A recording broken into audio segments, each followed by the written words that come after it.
The hero of our story is the strongest sage who saved mankind from the invasion of monsters and their king. But exhausted by the deadly battle, he died. Fortunately for him, this is not the end. He is reborn in the body of a boy 50 years later and enters the Academy of Magic to become the strongest again. Will he succeed? Let's find out. Atsumu wakes up, shocked to find he's alive despite using all his magic. He questions the situation and doesn't believe he's still alive. Looking at himself in the mirror, he's shocked by his new appearance. A doctor enters the room along with a nurse. She addresses our boy as Kusanagi, and he becomes more confused as he hears the unfamiliar name. The doctor asks him to lay down and tries checking his injuries. He removes the bandages and is surprised to find that the protagonist has been healed completely. He is unable to believe what he's seeing. The doctor remembers he was in horrible condition just the other day after a traffic accident and losing consciousness. He wonders how the boy has already healed so quickly. The doctor thinks it's like being healed by holy magic. Kusanagi is confused to learn about the traffic accident and reveals that his body can automatically heal itself using holy magic powers. He asks the doctors if his magic power has run out, but they don't understand what he's trying to say. He tells them he was in the middle of fighting monsters during the calamity. The doctor and nurse both get shocked by his words. The doctor asks the boy if he still remembers his name and the year it is right now. Ichikami states his name and believes it is still 1970. But the doctor assumes he is experiencing a sequela and calls it a memory impairment issue.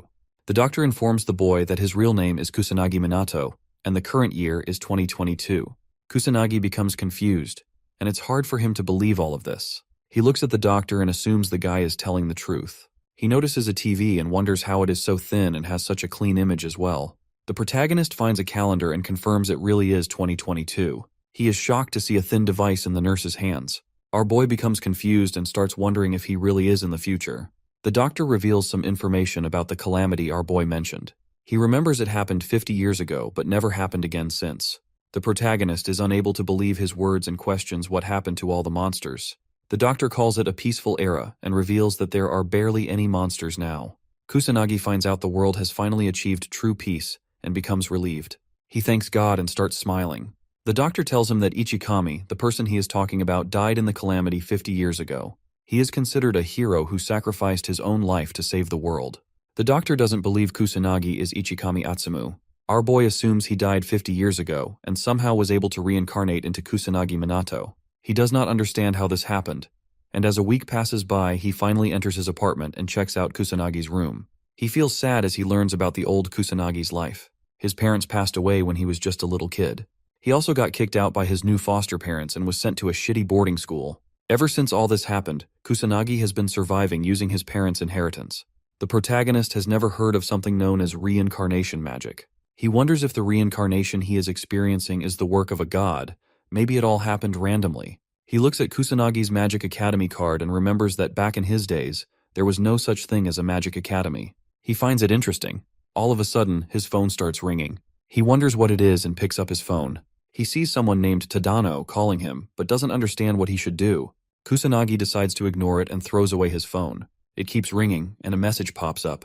Tadano says he knows our boy got discharged from the hospital and requests Kusanagi to come back to school already as he is running out of money. The next day, our boy attends the Magic Academy, and as he enters the school, he starts looking around.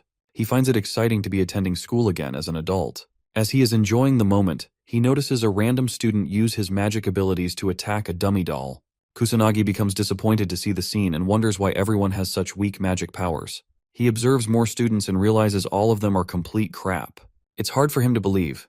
He remembers even the newbies from his time were 10 times stronger than these pathetic students. He doubts they will ever succeed as magicians, and even though it is a peaceful era, he doesn't understand why magic declined to such an extent. He enters his classroom and finds his chair. He starts feeling excited about his academic life and wonders if he has any friends in the classroom. Suddenly, a red-haired student appears with 2 more kids. He questions why our boy ignored his texts, even though he is just Kusanagi.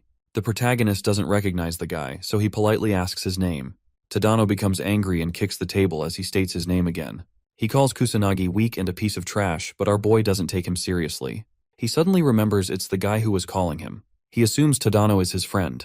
Tadano smiles wickedly and pulls out his hand, asking for money. Kusanagi assumes he's a good friend and holds his hand passionately, hoping they can get along well. Tadano becomes angry and grabs him by his collar while demanding money. He tries to scare Kusanagi and believes he has a lot left from his parents' inheritance. Kusanagi finally understands the situation and finds out that his old self was being bullied. Tadano tries to throw a punch to put our boy in his place, but out of nowhere, a blue-haired girl with a beautiful face enters the classroom. She wishes everyone a good morning. Her pretty smile calms down Tadano. He decides to let our boy go but makes it clear that he is expecting money from him later. Kusanagi becomes annoyed, but the bully finally leaves the classroom. The class finally begins, and the teacher starts talking about the Great Calamity, also known as the Final Calamity. 50 years ago, monsters appeared all across the world, and humanity despaired because of them. But the great sage known as Ichikami Atsumu remained determined to save humanity. He never gave up and destroyed all the monsters by himself. He finally confronted the demon god known as the Calamity Boss, the reason behind the whole phenomenon. Ichikami risked his own life to defeat the final boss, and ever since that day, Calamity has never returned. The teacher starts asking the students about the great sage. The blue-haired girl from earlier raises her hand. Her name is Mizuha. The teacher gives her permission to answer the question. She says Ichikami is the great sage and the first ever magician who survived the first calamity. He is also behind the reason their academy was built. Her eyes start sparkling with excitement as she shares that Ichikami is the hero of humanity, the idol of every magician across the world. The teacher confirms she is correct and teaches the class about the great sage who survived the first calamity and was the first to learn how to use magic. The academy was created to make more magicians just like him. He is the strongest magician in human history. The teacher advises them to learn about him and prepare for the upcoming test. The protagonist starts feeling embarrassed as he hears everyone praising Ichikami. He was not expecting such torture and starts regretting joining the academy. He remembers what the doctor said and assumes everyone has weak magic because now the world is at peace. He looks outside his window and starts smiling as he enjoys his new peaceful life. The teacher finally ends the class and hopes everyone is prepared for the magic power assessment exam tomorrow. Tadano approaches the protagonist again and asks if he heard what the teacher said. He is excited and believes it's going to be fun seeing Kusanagi's dogshit magic abilities. Our boy wonders why the bully isn't shutting up. He decides to leave the classroom, and as he walks away, Tadano points out that even his parents had no magic abilities. The bully calls him an orphan and starts laughing at him. The protagonist finally starts talking back. Tadano becomes angry as he hears Kusanagi insulting him. His patience runs out, and he starts activating some kind of fire magic. The classmates become shocked and try to stop him. One of them wonders if he is really going to use such a spell inside the classroom. Tadano fires the magic spell towards our boy, hoping he dies. The blue-haired girl moves forward to stop him, but she ends up being too late. As he sees the fire blast coming towards him, the protagonist stands completely unfazed. The magic attack hits him hard, and all the students step back. Mizuha calls it stupid and warns him not to use magic in such a meaningless fight, not wanting anyone hurt. Tadano defends himself, blaming Kusanagi and refusing to accept his fault. The students grow concerned about our boy, but as the smoke clears, Kusanagi comes out unscathed. The students are surprised, and he admits he got caught off guard. Tadano, scared, questions why Kusanagi is still standing despite taking the magic attack head-on. Our boy can easily defend against level 1 magic with his barrier without using powers. He tolerated the insults because Tadano is just a child, but now believes he must be punished.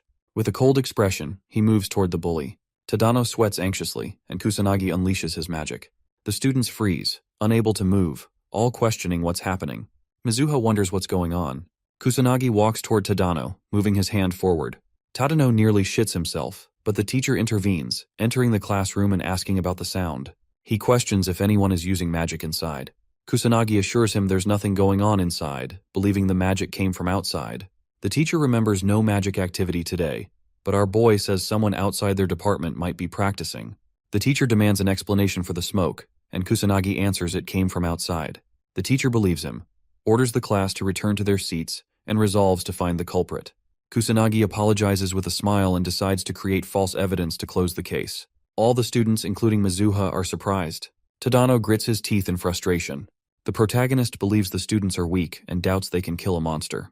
Though the calamity ended 50 years ago, he knows dangerous monsters may still exist. He decides to check it out.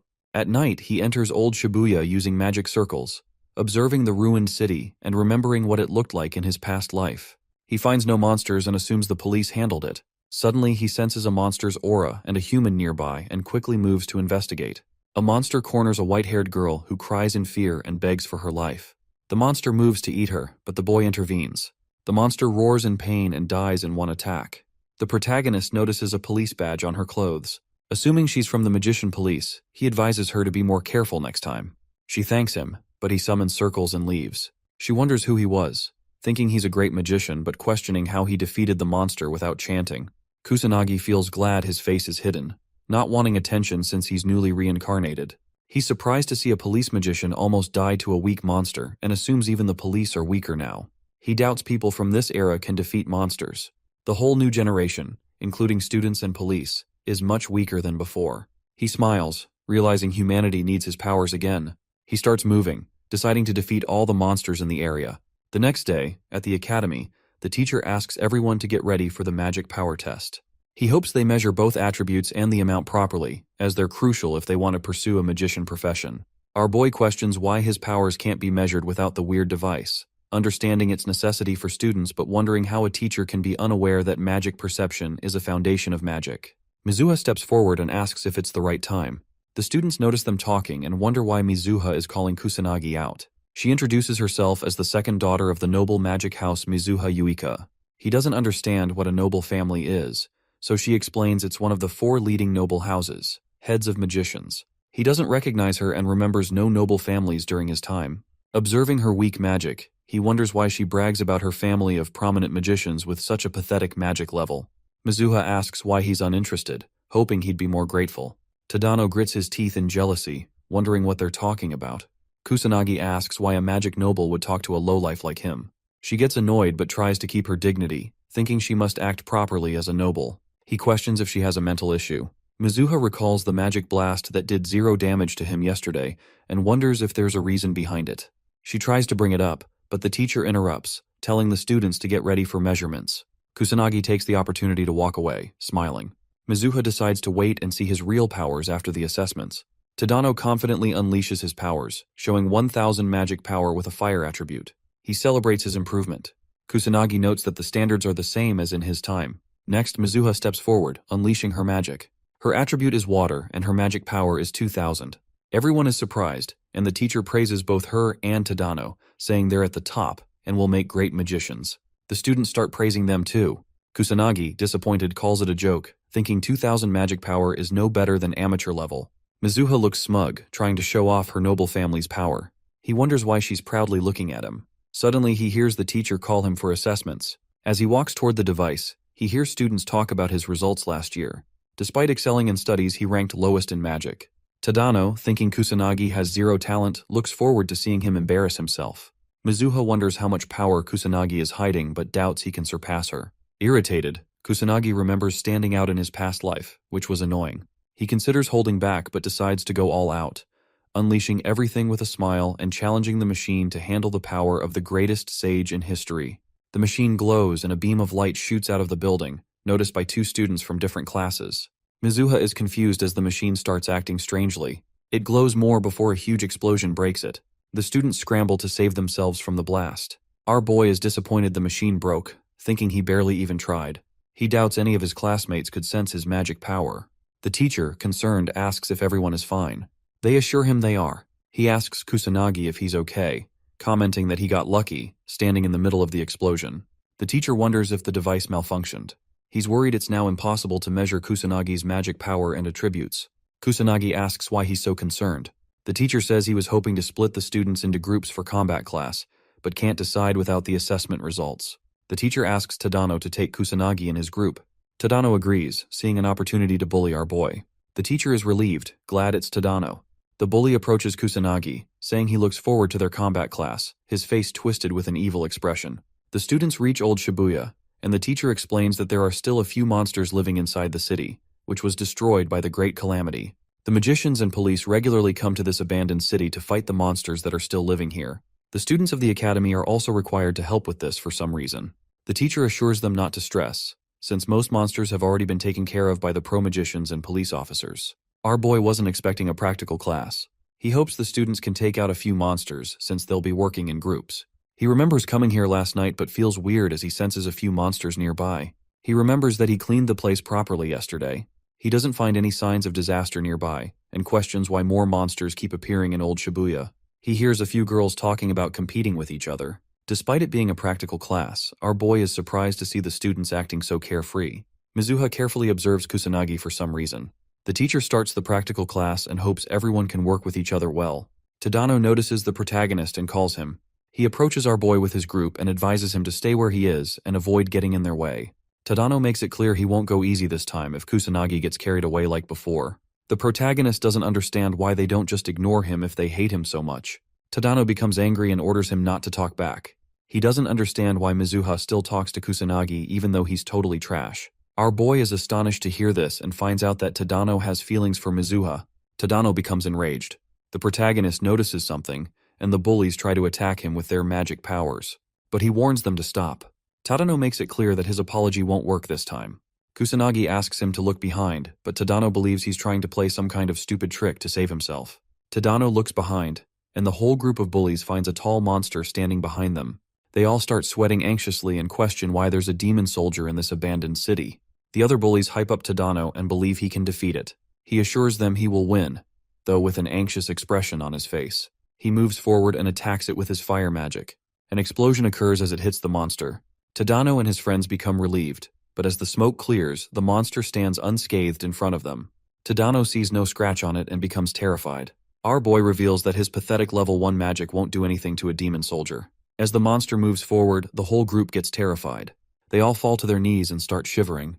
Tadano's eyes get teary, and he wonders if his life ends here. He pathetically pisses his pants as well, but just as he is about to be killed, the demon soldier notices our boy's power. It becomes scared and takes a step back. Kusanagi moves forward and is surprised that the monster was able to sense which one of them is the strongest. He faces the demon soldier himself and unleashes his power. The monster starts going all out as well and summons multiple magic circles. Tadano and his group doubt the protagonist can defeat it. They all accept their death. The monster pulls out some level 2 magic called Rock Break. A huge rock is about to hit our boy, but he stands unfazed and smiles. He pulls out a level 1 magic called Fire Arrow and throws it toward the demon soldier. His fire arrow completely destroys the rock thrown by the monster. It hits the demon soldier as well, and a huge explosion occurs. Tadano and his gang partners open their eyes. They're shocked to see the monster died. Tadano questions what's happening and wonders if Kusanagi is behind all of this. He doesn't believe it, and thinks it's impossible for someone like Kusanagi, but our boy lets him know that if he is the one using it, even level 1 magic is enough to defeat the demon soldier. He finds it strange to see such monsters appearing in Shibuya, even though he just cleaned the whole place and defeated all the monsters in this area yesterday. He thinks maybe it's some kind of bad omen before a big disaster. The protagonist wonders if he should take the whole situation seriously. Suddenly, he gets flashbacks of the destruction he saw in his previous life. He had to watch many people, including his loved ones, die in front of him. He becomes a bit sad and squeezes his fist. The protagonist becomes determined to save humanity, even if the calamity ends up happening again. The other bullies admit they saw Kusanagi defeat the demon soldier. They wonder if it's the same Kusanagi they know. Tadano becomes frustrated and punches the wall. He feels angry and doesn't understand what's happening. Meanwhile, Mizuha observes everything from behind and is surprised to learn more about Kusanagi. Mizuha pulls out a level 1 magic called Aqua Saucer and easily defeats a weak monster. Her classmates are astonished, so they start praising her. She feels irritated and wonders why ordinary people get impressed so easily. She believes it's just because she's a genius. Suddenly, she finds Tadano's group. Mizuha asks her group members to handle the rest and leaves. She thinks Tadano might be bullying the protagonist again and feels excited. She quickly runs to watch them so she doesn't miss this opportunity. She stands behind a wall and takes a peek. Mizuha becomes shocked as she sees a demon soldier. She doubts they can take such a monster on in battle. But despite being scared, the girl decides to help them since she belongs to the Mizuha family. She is confident she can do something. Mizuha runs toward the group, yelling at everyone to start running. Suddenly, a huge wave of fire magic gets launched in front of her and hits the demon soldier. Kusanagi takes down the strong monster in one attack. Mizuha is shocked and wonders if our boy is behind all of this. She remembers Kusanagi used to be a shy kid with trash magic powers. The girl is unable to believe she's looking at the same Kusanagi. She was watching closely and didn't even hear any chanting. Mizuha doesn't understand how it's possible for him to defeat a demon soldier with just level 1 magic without even chanting a single spell. It's all too hard for her to believe. She understands that every demon's strength is determined by the number of crystals they have on their body. This method is also used to establish a ranking between demons. Magical beasts are rank 6, demon soldiers are rank 5, demon captains are rank 4, demon generals take the 3rd rank, the demon king comes at rank 2, and lastly, the strongest demon, also known as the demon god, is rank 1. These numbers are all fixed for each demon, so every modern magician knows at least level 3 magic is required to defeat a demon soldier. She doesn't believe level 1 magic is enough to beat it. Kusanagi starts walking in her direction. She knows she has no reason to hide, so she peeks again and looks at the protagonist. He calls her out for peeking around like this. She becomes embarrassed and questions how he found out. Our boy thinks it would be stupid not to know since she is a mage. Mizuha gets confused. He's disappointed to see they really can't sense magic at all. The boy starts walking away. She tries to stop him, but he doesn't listen and keeps moving forward. Mizuha demands an explanation and starts running behind him but finds no one in the alley. Kusanagi jumps up a building and feels irritated as he sees the girl doing her best to find him. He decides to check around for monsters and learns there are no demon soldiers in the area left, but the number of magical beasts is still a lot. After seeing Tadano's pathetic performance in front of a demon soldier, he doubts other students are capable of taking on magical beasts. The protagonist decides to get rid of a few magical beasts. His body starts glowing suddenly as he activates his magic. He's able to cover the area around the abandoned city, so he pulls out 2 magic circles and uses his level 2 magic called Barret. Multiple beams of light shoot out into the sky and spread across Shibuya. Tadano and his group notice the beam of light. They think they are seeing shooting stars. Mizuha recognizes it as magic and wonders who unleashed multiple magic abilities at once. Somewhere inside Shibuya, 2 students become surrounded by magical beasts. They become hopeless as they see multiple monsters approaching them at once. They both give up and accept their fate, but as the monster moves forward to kill the girl, it suddenly stops and starts screaming in pain as it gets hit by the strong beam of light. The students ask each other if they're fine. The protagonist watches everything from above. He feels amazing killing all the monsters. He sees all of them dropping dead and suddenly realizes he overdid it and ended up killing almost all the monsters in Shibuya. Kusanagi becomes concerned and wonders if the class will still proceed after this. He regrets not holding back. He uses his magic circles to move around the city and finds a hidden alley to land. He doesn't want to hide his powers more than necessary, but all the attention is annoying. He joins his classmates and teachers. The teacher checks a magical beast's dead body and wonders why so many are left. He thought most had already been hunted down or died. He believes a skilled individual just killed them, since killing a monster in a single strike isn't easy. He remembers the magic that killed the monsters. He knows firing so many magic bullets falls under the null attribute. Astonished, he admits he's never seen such a thing before. He admits things would have gotten out of hand without the magic bullets, knowing even firing 2 is an impressive feat. The teacher is in disbelief and understands that if the number reaches 6 or more, no average student can use such magic. The students yell in frustration, asking why they had to face so many monsters and almost lose their lives. The teacher bows and apologizes. He recalls confirming with the police that most monsters had been wiped out already and regrets not double-checking with the school. He genuinely apologizes for putting the whole class in danger. A female student asks if someone came to save them. The teacher says he has no idea but adds that it wasn't the police or an official mage, but likely some illegal magician. He thanks the unknown savior in his heart. Our boy smiles as he listens to the teacher indirectly praise him. He notices a few students discussing his magic bullets, all wondering what they were. Kusanagi is relieved to see everyone is okay, even his bullies. Tadano grits his teeth in frustration. The whole group of bullies stares at the protagonist. Mizuha remembers seeing Kusanagi defeat a demon soldier alone with just level 1 magic, followed by some kind of infinite magic. She wonders if Kusanagi is behind both. Fire and null are different attributes, and she doubts any student can have both, even Kusanagi. She calms down, thinking it's impossible for him to have 2 attributes and assumes someone else is behind the null attribute. She still doesn't understand how Kusanagi defeated the demon soldier alone. Tadano's group suggests he might also be behind the laser beams.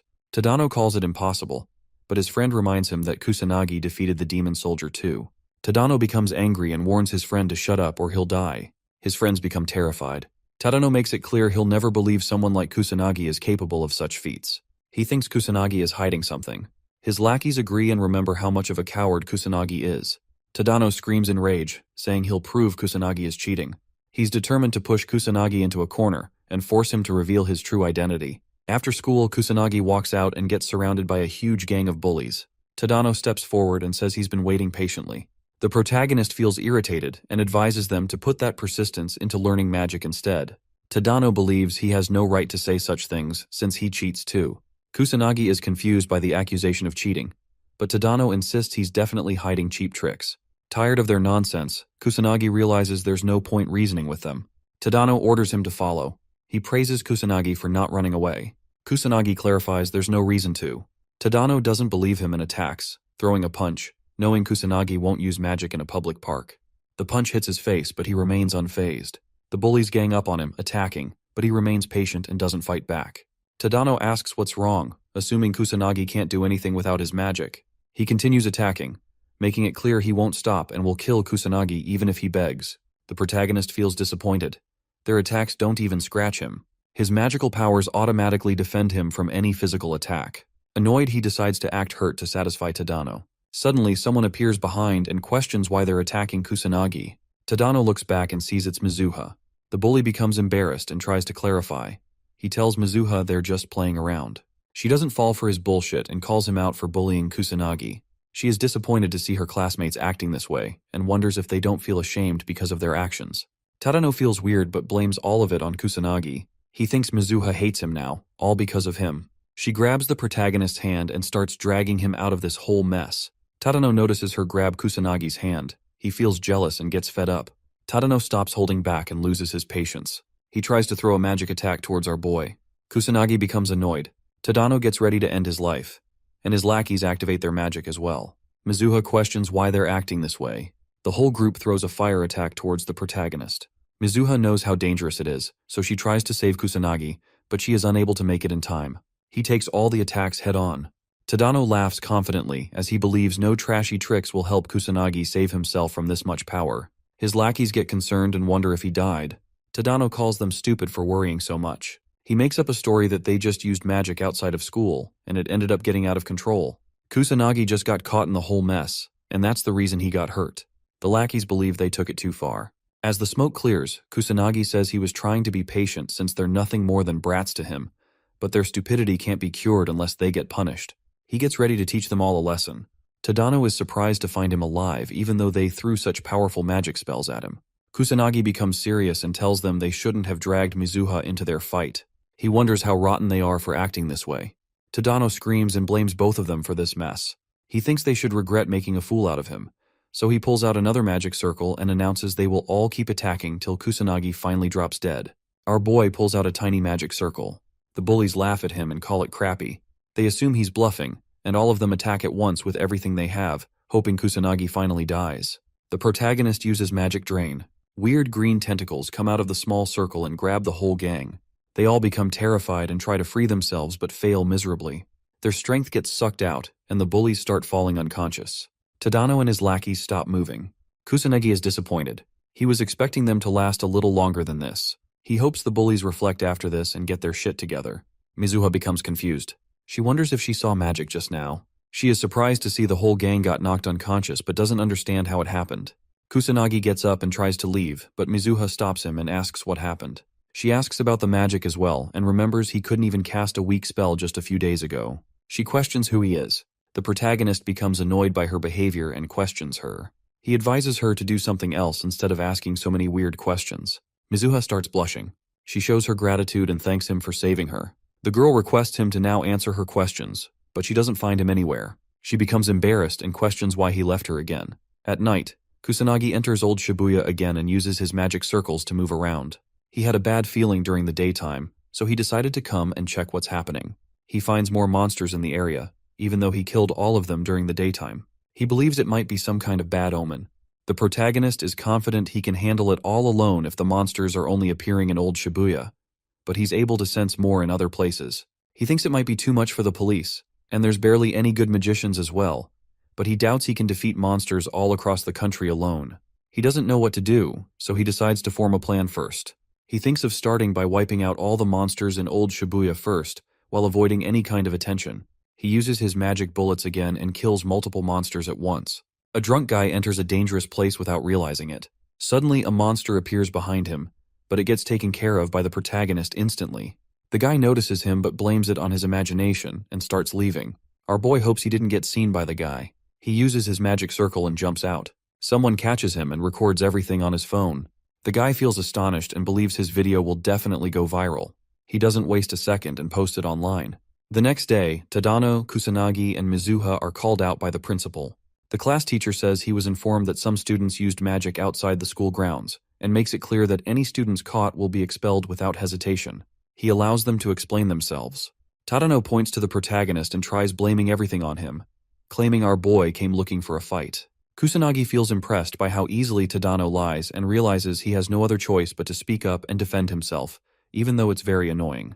As he's about to say something, Mizuha speaks up and defends the boy. She tells the principal they're all spitting lies and reveals that Kusanagi was the one being bullied by Tadano and his friends, who fired magic attacks at him first.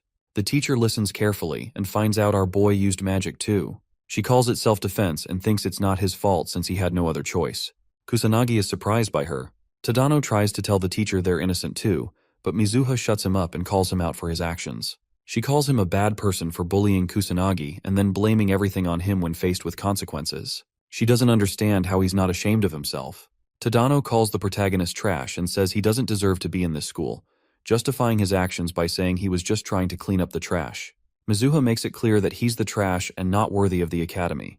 Tadano, still arrogant, says he's at the top of the class and the only one worthy of standing beside her. Kusanagi doesn't deserve it. She doesn't understand what he's talking about. Tadano warns her not to cover for Kusanagi and to open her eyes, advising her to become his woman. She's disgusted and tells him there's no chance she would ever choose trash like him. Tadano is shocked by the rejection. She rejects him for his violent nature and calls him stupid for confessing in such a weird situation. Our boy understands why she said that but thinks she overdid it. Tadano falls unconscious after hearing the rejection. Since he and his friends are the bad ones here and Kusanagi was just protecting himself against their magic attacks, the principal makes it clear he doesn't need students who selfishly use magic and hurt others. He expels Tadano and his group. Tadano's lackeys try to defend themselves, saying they were just doing whatever Tadano asked them to do. The teacher allows Kusanagi and Mizuha to leave and go back to their classes. They both leave the principal's office. Mizuha gets angry and calls Tadano the worst guy ever. Our boy asks what's going to happen now that they're expelled. She explains there's no chance they can ever become magicians, which is pretty obvious. She doesn't understand why Kusanagi didn't speak up for himself. He says he was about to, but she didn't give him a chance. Suddenly he remembers something. She asks what's wrong. Kusanagi says he was thinking about all the times she tried to save him. First, back in class, during his fight, and now, when the principal called them. He calls her a good girl for always helping him out. She starts blushing uncontrollably and gets embarrassed. Mizuha tells him to shut up and runs toward the classroom so she can enter first. Kusanagi smiles as he watches her leave. He believes the old Kusanagi died and he got reincarnated in this body. Our boy wonders if he was bullied to death, or if it really was just a car accident. He still doesn't know the truth but feels relieved to get the bullies punished for whatever they did. He hopes this pays off and smiles.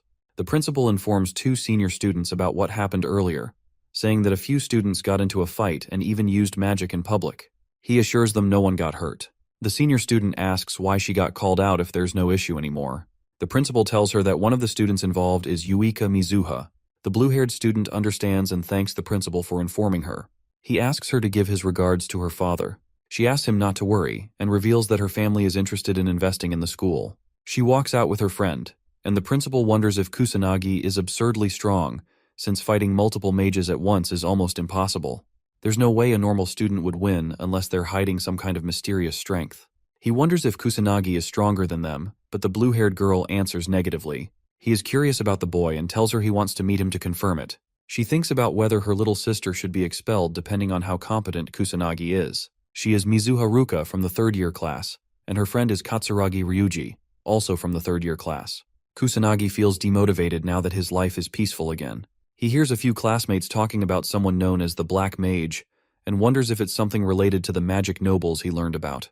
He decides to not care about it for now. The teacher appears and calls Kusanagi outside for the assessment test.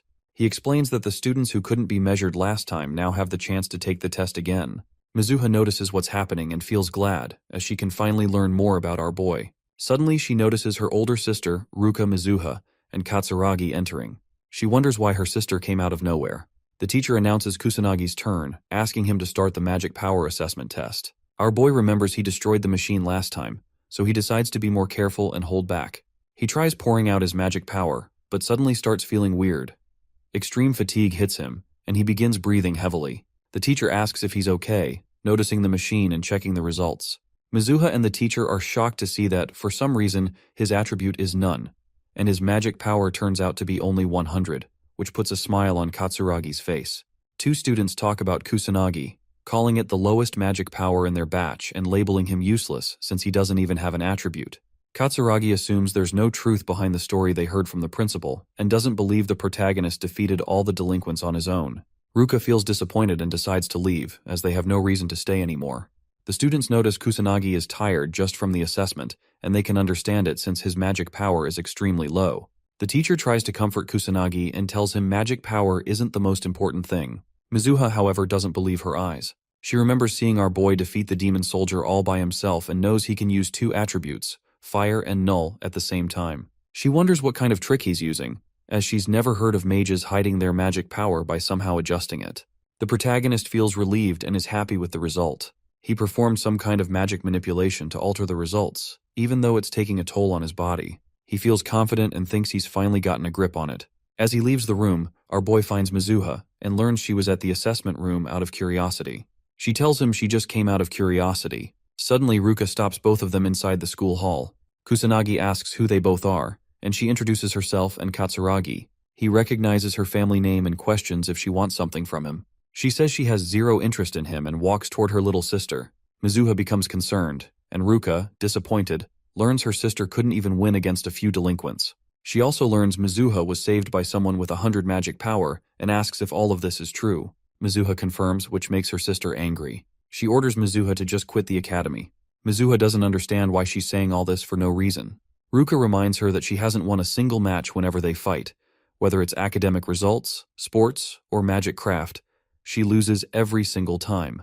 Ruka doesn't believe Mizuha is good enough to become a mage. She thinks it's enough for Mizuha to quit the academy and join a normal school instead. Mizuha starts crying but is unable to say anything. Her sister confirms if she understands everything, and Mizuha anxiously answers she does. Kusanagi finally intervenes and calls Ruka arrogant. She asks him to repeat his words with a cold expression. He points out how she's been talking nonsense without stopping, not even caring to listen to what her little sister has to say. It's clear to him that she's filled with arrogance. She makes it clear it's a conversation between two family members, so he has no right to budge in. He's surprised to hear her calling it a conversation when all he hears is her ordering around her little sister without giving her a chance to talk. She becomes angry, but our boy continues, believing even she doesn't have the right to talk someone out of their way of living. He calls her out and tells her she's horrible for forcing her little sister to give up on what she wants to become. Ruka confidently says her incompetent sister doesn't have the talent to become a mage since she can't even defeat her. Mizuha starts crying and agrees with her older sister. She doesn't believe in herself and thinks she's been lying to herself all this time. She tried to convince herself she's a genius with the talents to become a mage, but she couldn't even defeat her big sister once. Kusanagi confidently says she can win against Ruka. He starts smiling, confusing everyone. Ruka asks if he's challenging her, and he requests some time since it's impossible for Mizuha to win right now. Ruka gives them 2 weeks' time, suggesting they have a 2-on-2 magic duel. He's surprised but agrees, calling it nonsense. He asks Mizuha if she's willing to do it with a smile on his face, and she calms down, stopping her crying. Mizuha becomes determined and agrees to participate in the challenge. Once it's decided, Kusanagi asks them never to bring up this matter again if he wins. Ruka bets her sister will need to leave the academy if she and Katsuragi win the fight. She warns them and makes it clear she's not planning to hold back, so they need to properly prepare and face the truth. After a while, Mizuha and Kusanagi go to the rooftop. She requests his help and hopes he can teach her more about magic so she can improve quickly. He finally understands why he was called up to the rooftop. He asks if she's really sure about learning magic from someone trashy like him, since his magic power is only 100. She doesn't fall for his words and already knows he's hiding his real strength. She believes he is much stronger than her. He notices she isn't backing off this time. She assumes he knows how to get stronger, which is why he challenged her sister to a fight. He knows Ruka is the type to desperately try and control everything. It's in her nature. That's why he provoked her, so she'd fight him. But there's no way he can say that to Mizuha. She bows down and starts begging for his assistance. He gives up and agrees to help her get stronger. She asks again to confirm it. He warns her in advance, making it clear that she needs to follow all his instructions, and there's no going back once the training starts. She agrees to all his conditions instantly. Kusanagi finds it hard to decline since she is begging so hard for it. Since he already needs to prepare for a few things after seeing the number of monsters in Shibuya, raising a mage might be a promising idea. He decides to begin her training today and thinks about finding a place to practice. Mizuha starts blushing and invites him to her place with a shy expression. After a while, they reach her place. He's astonished to see the huge house, but she thinks it's only natural since her father is a noble mage. Mizuha suddenly remembers this is her first time inviting a guy to her house. She wonders if he found her invitation strange, even though she's not hiding any dirty intentions. Kusanagi suggests they should start, but he notices she's daydreaming, so he calls her and addresses her as Yuika. The girl becomes embarrassed to hear her first name, but but he tells her he's just trying to avoid confusion since her sister also goes by the name Mizuha. She's a bit disappointed to hear his answer. He asks if she has a different name in mind that he can use, but she agrees with Yuika, so he decides to start the training and requests her to take care of him. The first question he asks her is about her magic power. She thinks it's easy and answers that it's the energy needed to perform magic, and it is available in everyone's body. He asks her about incantations next. Yuika confidently answers that it's like a program that automatically turns magic into an attack. He questions if there's any way to increase one's magic power, but she answers negatively and believes it is determined before birth and stops increasing after a certain age. Yuika confidently smiles and feels proud of herself as she answered everything perfectly. He lets her know all of her answers are wrong. With a disappointed expression, she starts getting teary and questions if he's trying to call her stupid. The protagonist genuinely feels bad and wonders how foolish the current mages are.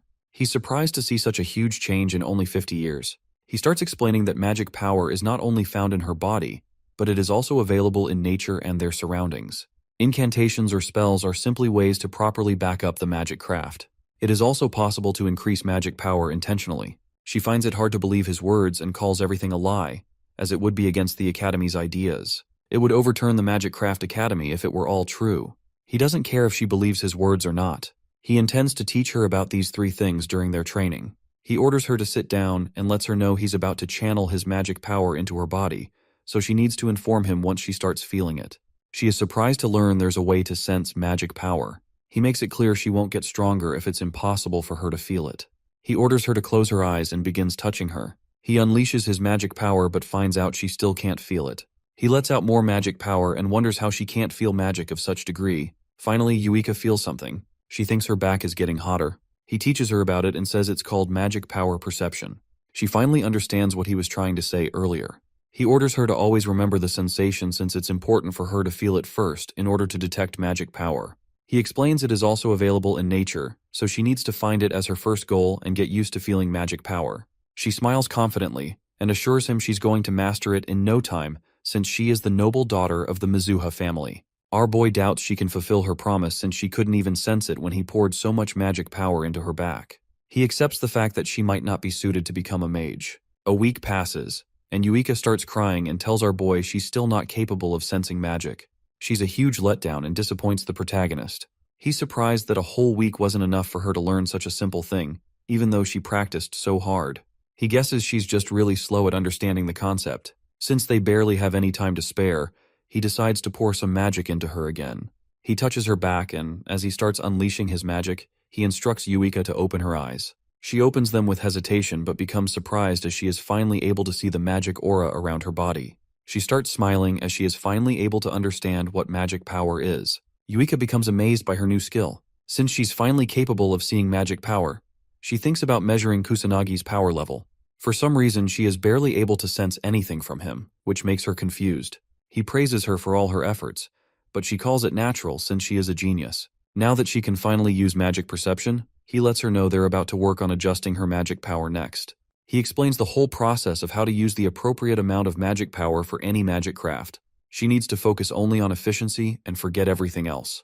She also needs to use all of her magic power to its absolute limit, so that the amount of magic she can use increases once she properly recovers. He believes she can easily follow all his instructions now that she can sense magic clearly. He is aware that what he's trying to teach her is completely different from the basics of the Magic Academy, but he doesn't care if she believes in his words. Yuka assures him she believes in his words and smiles as she says she does not doubt him anymore. He is happy to hear her opinion has changed.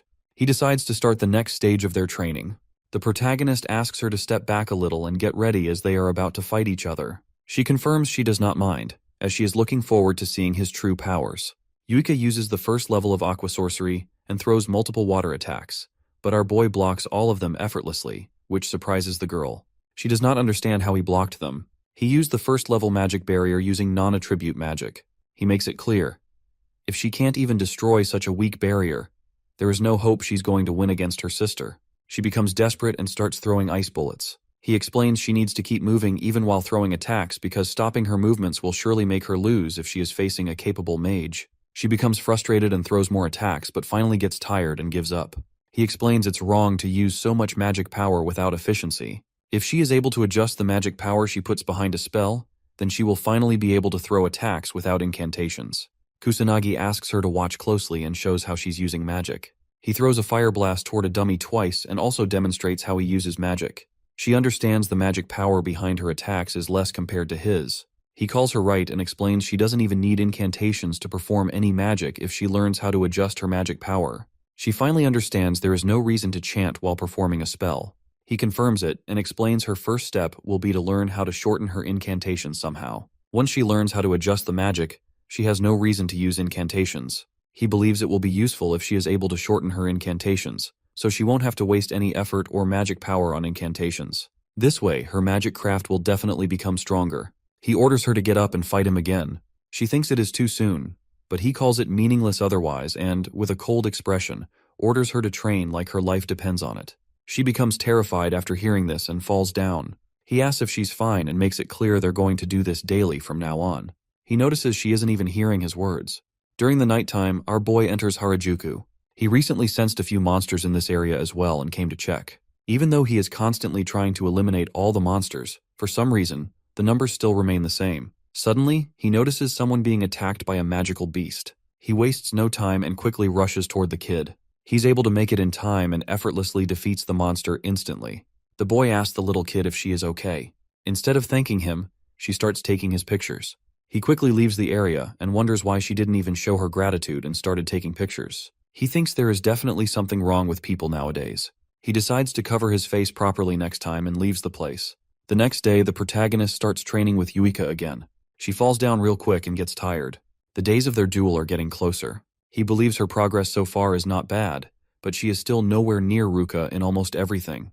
There's no chance she will succeed if she keeps this pace until the duel. He assures her and says it's fine if she wants to give up now. She gets up and tells him she has been compared to her sister her entire life. She has been forced to just give up multiple times now since she always fails to beat her sister.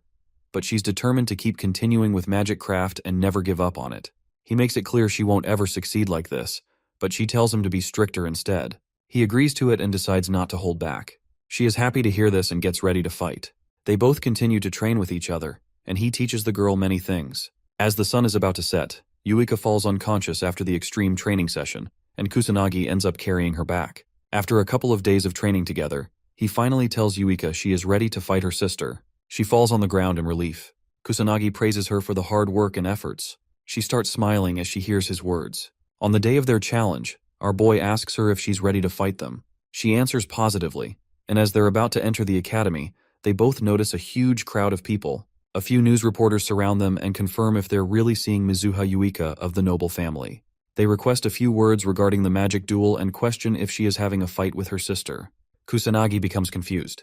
She explains her family is huge, and since she's about to fight her sister, it's normal for the press to act like this. He is surprised to learn people care so much about two students fighting. He guesses it is because the Mizuha family is very important. They all reach the training ground, which is surrounded by a huge audience. He thinks it is a bit too much, but she explains it is rare for students to have duels, so it's more like an event than a challenge. He's a bit surprised to learn all this. Both of them get called to the stage. Yuika gets ready, but all of a sudden her body starts shaking. He assures her and tells her to just focus on working hard. She calms down and smiles. Yuika becomes determined and moves forward towards the stage without hesitation. He calls our boy a mysterious person and admits his words really reach her heart. Yuika and Ruka finally come face to face. Ruka is surprised to see her little sister didn't just run away. Yuika confidently confirms it. Ruka calls her rude for believing she can really defeat someone like her older sister, but Yuika makes it clear she is definitely going to succeed. Ruka decides to give her a chance and thinks she has definitely changed a lot in the past 2 weeks. Yuika is aware her older sister is strong. She realizes the difference between their magic power is extremely huge, but she believes in herself and knows she will definitely win. The beginning of the duel gets announced, and both participants get permission to start. Yuika wastes no time and pulls out her magic circle. She tries shortening her chance as well. Ruka begins attacking. Kusanagi observes the match and understands that moving around while shooting magic spells is the basics of a battle. He assumes Ruka is aware of the basics of the battle between two mages at least. In comparison to her, Yuika got so nervous she completely forgot about the basics and didn't move during the battle. She doesn't have the advantage anymore, even if she reduces her chanting time. Ruka and Yuika attack each other with first-level water magic. Yuika is able to stand her ground against her older sister's attack. She's surprised by her capabilities and believes she has gotten stronger. Ruka admits she has improved her strength in just 2 weeks. Yuika is happy to hear her older sister praising her. Ruka humbles her and tells her to stop giggling as it was just a comparison. She's not getting praised. Ruka increases the level of her magic and throws a stronger attack this time. She uses second-level Water Blitz. Yuika is unable to handle it. She gets knocked down and falls beside the protagonist. He looks at her and knows she's good at enchanting now, which increased her chances of winning. But her older sister is simply too strong for her. Ruka calls him a cruel guy for not even helping her get up, even though he was protecting her before. He tells her there's no need to help her. Ruka doesn't understand what he's trying to say. Suddenly, Yuika actually gets up and shocks her sister. Ruka doesn't understand how she's still standing, even though she got hit by level 2 Blitz. Yuika makes it clear she's definitely going to win this match. Yuika has nothing else besides magic craft going on in her life. Even if she ends up losing everything, magic craft is one thing she is never going to give up on. Yuika begins attacking again. Ruka starts attacking as well. She tries her best to stand against her older sister, determined to not give up, but she ends up falling down after overusing her magic power. The announcer tells everyone contestant Yuika used up all her magic power, so Ruka is the victor of this contest. Yuika tries to get up so she can do something to win but fails. Kusanagi calls it a battle of magic usage based on magical adjustment. He believes his friend lost in terms of the amount of magic power. Ruka asks if he understands now. She calls her little sister talentless and knows our boy probably thought about this too. He confirms she's completely talentless and very clumsy. She made such slow progress, and she is unable to properly perform whenever she is involved in a real fight. But he tells Ruka she is a real hard worker, and she persistently practiced daily like an idiot. Ruka is still disappointed by the results, but he tells her he loves hardworking people who don't give up, just like Yuika. The girl starts sobbing hearing his words. He tells everyone Yuika is his disciple, and he doesn't like it when anyone speaks badly about her so casually. Yuika starts weeping uncontrollably. Ruka calls him arrogant, and wonders why he's talking so much for someone with 100 magic power. He makes it clear for her. He will defeat her with his 100 magic power. She thinks he's just good at talking nonsense but decides to agree. Ruka tells him his opponent is someone else, and Katsuragi appears, excited that it's his turn next.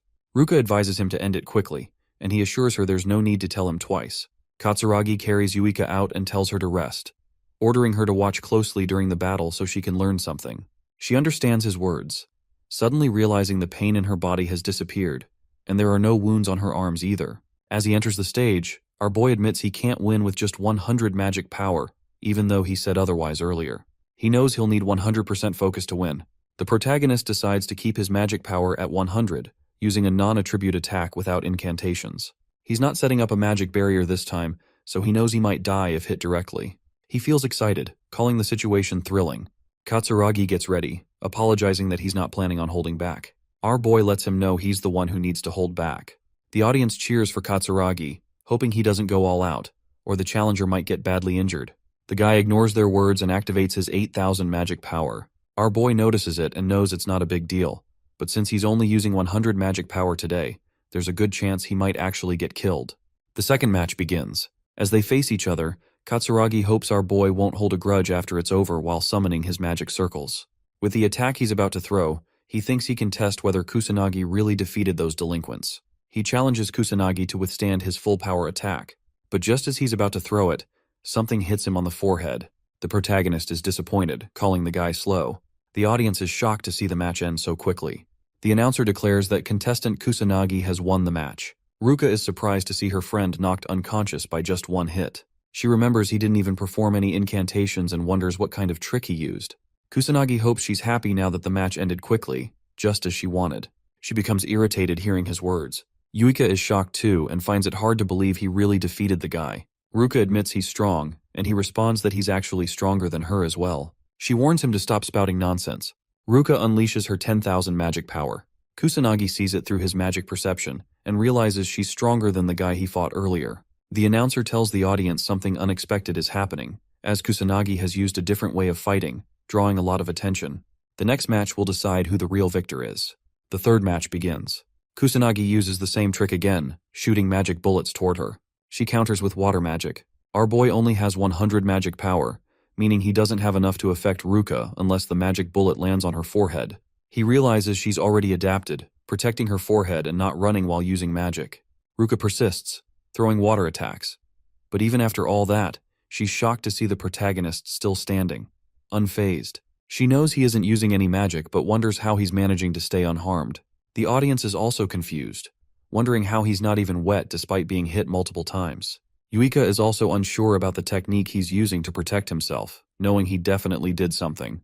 Ruka attacks again, but this time, the boy dodges her magic with insane speed. She finally figures out how he's still standing, but she's left speechless. Yuika realizes that a magic attack can be countered with another magic attack, and even if there's a huge power difference, there's still a way to avoid damage. Everyone knows that's the only way to avoid being hurt. Ruka grits her teeth in frustration, knowing her level 2 techniques have different speed and mass, making it almost impossible for anyone to remain unscathed in front of them. She wonders why the protagonist is standing there fearlessly against such strong spells. Kusanagi knows she's probably thinking all of this. He thinks it's easy to dodge magic attacks if you can sense and detect them clearly, but it requires a lot of courage. Ruka gets serious and uses a 3rd-level spell called Asura Splash. The audience grows concerned, knowing it will be disastrous if Kusanagi gets hit. Ruka's tired but is confident Kusanagi can't dodge this attack. Out of nowhere, she gets hit by a magic bullet and falls to the ground. She doesn't understand how he's still standing. She questions what method he used to dodge her attacks. He explains that he used a magic draining technique that eats up magic craft. He simply walked through the center using drain. Ruka is speechless at first, then starts laughing, admitting her defeat. The announcer announces that Kusanagi Minato has won the match. Yuika runs to the stage, asking if they're both fine. Our boy assures her they're good, smiling as he says he won. She smiles back, becoming really happy. Ruka decides to keep her promise and gives them her word, allowing them to do whatever they want. Kusanagi is happy that it ended well. He noticed that Yuika's wounds earlier weren't that deep, guessing Ruka was probably holding back in their fight. Ruka becomes embarrassed, trying to make an excuse. He points out how much stronger Yuika has gotten in just 2 weeks. He believes Ruka probably noticed that too and thinks there's no reason for her to be so overprotective anymore. Yuika speaks up determinedly, assuring both of them that she'll grow stronger, so her sister won't have to worry about her anymore. Ruka smiles, finally starting to believe in her little sister. Kusanagi feels happy watching both sisters get along, but suddenly, he feels an immense amount of pressure and realizes this is abnormal magic. The sky turns red, and the protagonist wonders if the calamity is happening again. Tadano and his gang try finding something inside Kusanagi's bag. They've lost many people after he proved his power in the duel. His lackeys tell him he only has textbooks in his bag. Tadano calls our boy diligent and becomes frustrated. He's sure Kusanagi is hiding something. Otherwise, it's impossible for a trash like him to use such powerful spells. One of the lackeys looks outside the window and becomes terrified. Tadano wonders if he found something and goes closer. They all notice the red sky and wonder what's happening on Earth. One of them guesses it's the calamity, but Tadano doesn't believe it's really the calamity. At the training grounds, our boy becomes worried as he looks at the red sky. He wonders why he can sense such strong abnormal magic out of nowhere. He guesses it might be the calamity. Everyone becomes worried and the audience starts panicking. They all question what's happening. One of them doesn't think the calamity is really happening here. Kusanagi becomes scared as he doesn't understand why a calamity is happening all of a sudden. He wonders if it's related to what he sensed in Shinjuku. He remembers the first calamity also took place in Shinjuku. Our boy doesn't know if it's merely a coincidence or if there's something important behind it. The portals open and magical beasts start pouring out. The students become terrified and start screaming, but the teacher orders them to calm down and tries leading everyone to safety. Kusanagi wastes no time and shoots multiple magic bullets to kill the monsters. He uses magic to make an announcement. Our boy orders everyone to calm down. He explains that weak monsters are going to come out since it's only the beginning of the calamity, so they don't have to worry. He assures them it's going to be fine as long as they use their brains and follow his instructions. He instructs them to run towards the gymnasium and only move in groups since it's dangerous to move alone. He asks Ruka and the others to evacuate as well. The teacher asks what he's planning to do. Our boy explains he wants to save the people that are still inside the school building. The teacher doesn't think it's safe to go all by himself. He calls the boy reckless and tries to stop him, but Katsuragi agrees to go with our protagonist so he doesn't have to solve everything alone. The teacher is worried, but he reminds the teacher what Kusanagi can do. He has no choice but to give them permission. The teacher advises them not to force anything and stay safe. Katsuragi is confident he won't die but tries to confirm it with our boy. Kusanagi shrugs it off and informs Yuika he's going to leave now. She looks concerned for him and advises him to stay safe. Katsuragi starts running and tells his junior he's going to go first. His insane speed allows him to cover 100 meters in only 10 seconds. He asks the protagonist if he can keep up. Kusanagi pulls out his magic circles and starts moving forward with insane speed, shocking the senior. He makes it clear that he's the one going first. Katsuragi admits he has crazy speed, but just speed itself is still useless. He decides to watch our protagonist closely to see what kind of power he's hiding. He wants to save everyone while learning more about Kusanagi. Our boy detects 58 magic users inside the school using perception skill. He assumes there might be someone with no magic power. If what he's thinking is true, he decides to check the entire school and save such students. A few students get attacked by magical beasts. He enters the classroom through a window in time and uses his magic bullets to defeat all the monsters without much effort. The female students become surprised. A monster tries sneaking up on the protagonist from behind, but he easily kills it without being phased. Katsuragi catches up and asks if he's okay. Kusanagi hopes he can help everyone evacuate without any issue and leaves. Katsuragi tries to stop him, as it's too dangerous to go alone, but fails. The protagonist is simply too fast to keep up with. Katsuragi guesses he was being a burden, but admits he's not very useful. So it's probably true. He still can't believe the boy defeated a magical beast without any effort. Katsuragi questions who he even is. Kusanagi runs through the school halls looking for more students. Even though he is capable of killing all the monsters at once with his magic bullets, he needs to kill them one by one since he is inside a school, and there's a chance he might end up hurting a student in the process. He has no other choice but to chase the monsters himself and attack them with low-grade magic to not hurt the students in the process. He enters a classroom and defeats more magical beasts to save the students hanging onto their dear lives. After he's done defeating all of them, the students show their gratitude. He's already aware he doesn't have the time to personally help everyone evacuate and runs towards the gymnasium, one by one. Somewhere else, Katsuragi saves a few students and assures them he will handle the monster while they evacuate. One of the students points towards the sky for some reason. He asks what's wrong and suddenly notices a few students slowly floating down while being inside a bubble. He wonders what the protagonist is trying to do and questions who he even is. Our boy sent the students towards Katsuragi through magic bubbles because he believes the guy is good at taking care of others, so it's fine. He suddenly senses something. A female student starts shaking in fear as she gets cornered by a huge monster. She starts crying and yells out as hard as she can to get help. A huge magic bullet destroys the beast instantly. She remembers it is the same one she saw before when she was saved the last time. Kusanagi appears and asks if she is injured. She finds out he is the one who saved her twice. Kusanagi reveals she is right. She then asks if he was also behind what happened during the practice class. The girl believes this is his second time saving her. Our boy confirms that what she is saying really did happen. The girl starts crying out of relief as she finally gets the chance to show her gratitude. She thanks him for saving her life twice. He doesn't mind it and thinks it is nothing special. She becomes speechless. Katsuragi finally catches up but looks completely out of breath. He asks who he needs to save next. Kusanagi orders the girl to follow and stay with the guy as he is going to leave now. She tries to stop him, but he ignores her words and leaves. She becomes a bit worried while Katsuragi wonders what he's looking at. Our boy knows there are still many people inside the building that he needs to save, so he has no time to wait for the police to appear.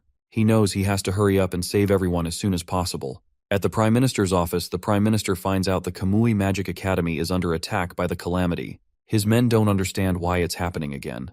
They all know the last calamity took place 50 years ago, and since then, nothing bad has happened. They ask the Prime Minister to quickly form a plan while assuming their country might be cursed.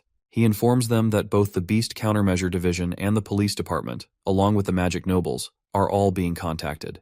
The GSDF has also started their preparations for the calamity. His men remind him that they only have self-defense forces, who specialize in controlling disasters. They don't have any real mages who can actually stand their ground against the monsters. He clarifies that he already knows all of this. This is to be expected since people have been living an easy and peaceful life without facing calamities for a while now. They used up almost all of their military expenditure on the national defense of international affairs, so they have no other choice but to leave all the beasts and demons to the police and noble mages. He becomes frustrated to learn the same disaster from 50 years ago is happening again, but this time they don't even have Ichikami Minato on their side. Somewhere else, while driving, the girl asks her senior if the calamity really is happening again. He confirms it and believes it is definitely the calamity.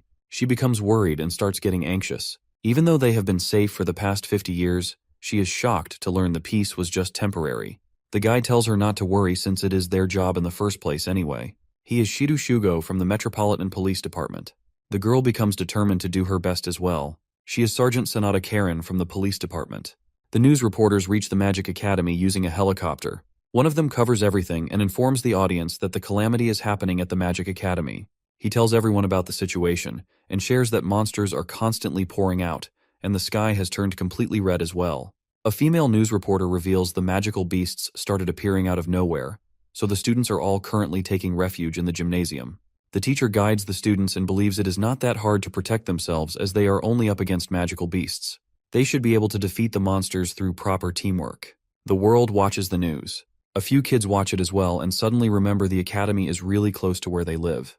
They both decide to run away as soon as possible. Outside, people start panicking and running away to save their lives. Two men watch everything from a distance and realize things are looking really horrible. The audience watching news channels becomes concerned. Our boy notices the huge number of monsters pouring out. He remembers the second stage is about to start soon, and now stronger monsters are going to start appearing. As they progress through the stages, things are going to become even more difficult. There's no point in defeating them as the beasts will keep appearing non-stop. As long as he doesn't defeat the boss monster, the magical beast will keep appearing. He is aware the boss is only going to reveal itself in the final stage, so he needs to keep his cool until then. He starts feeling irritated but continues to save more people.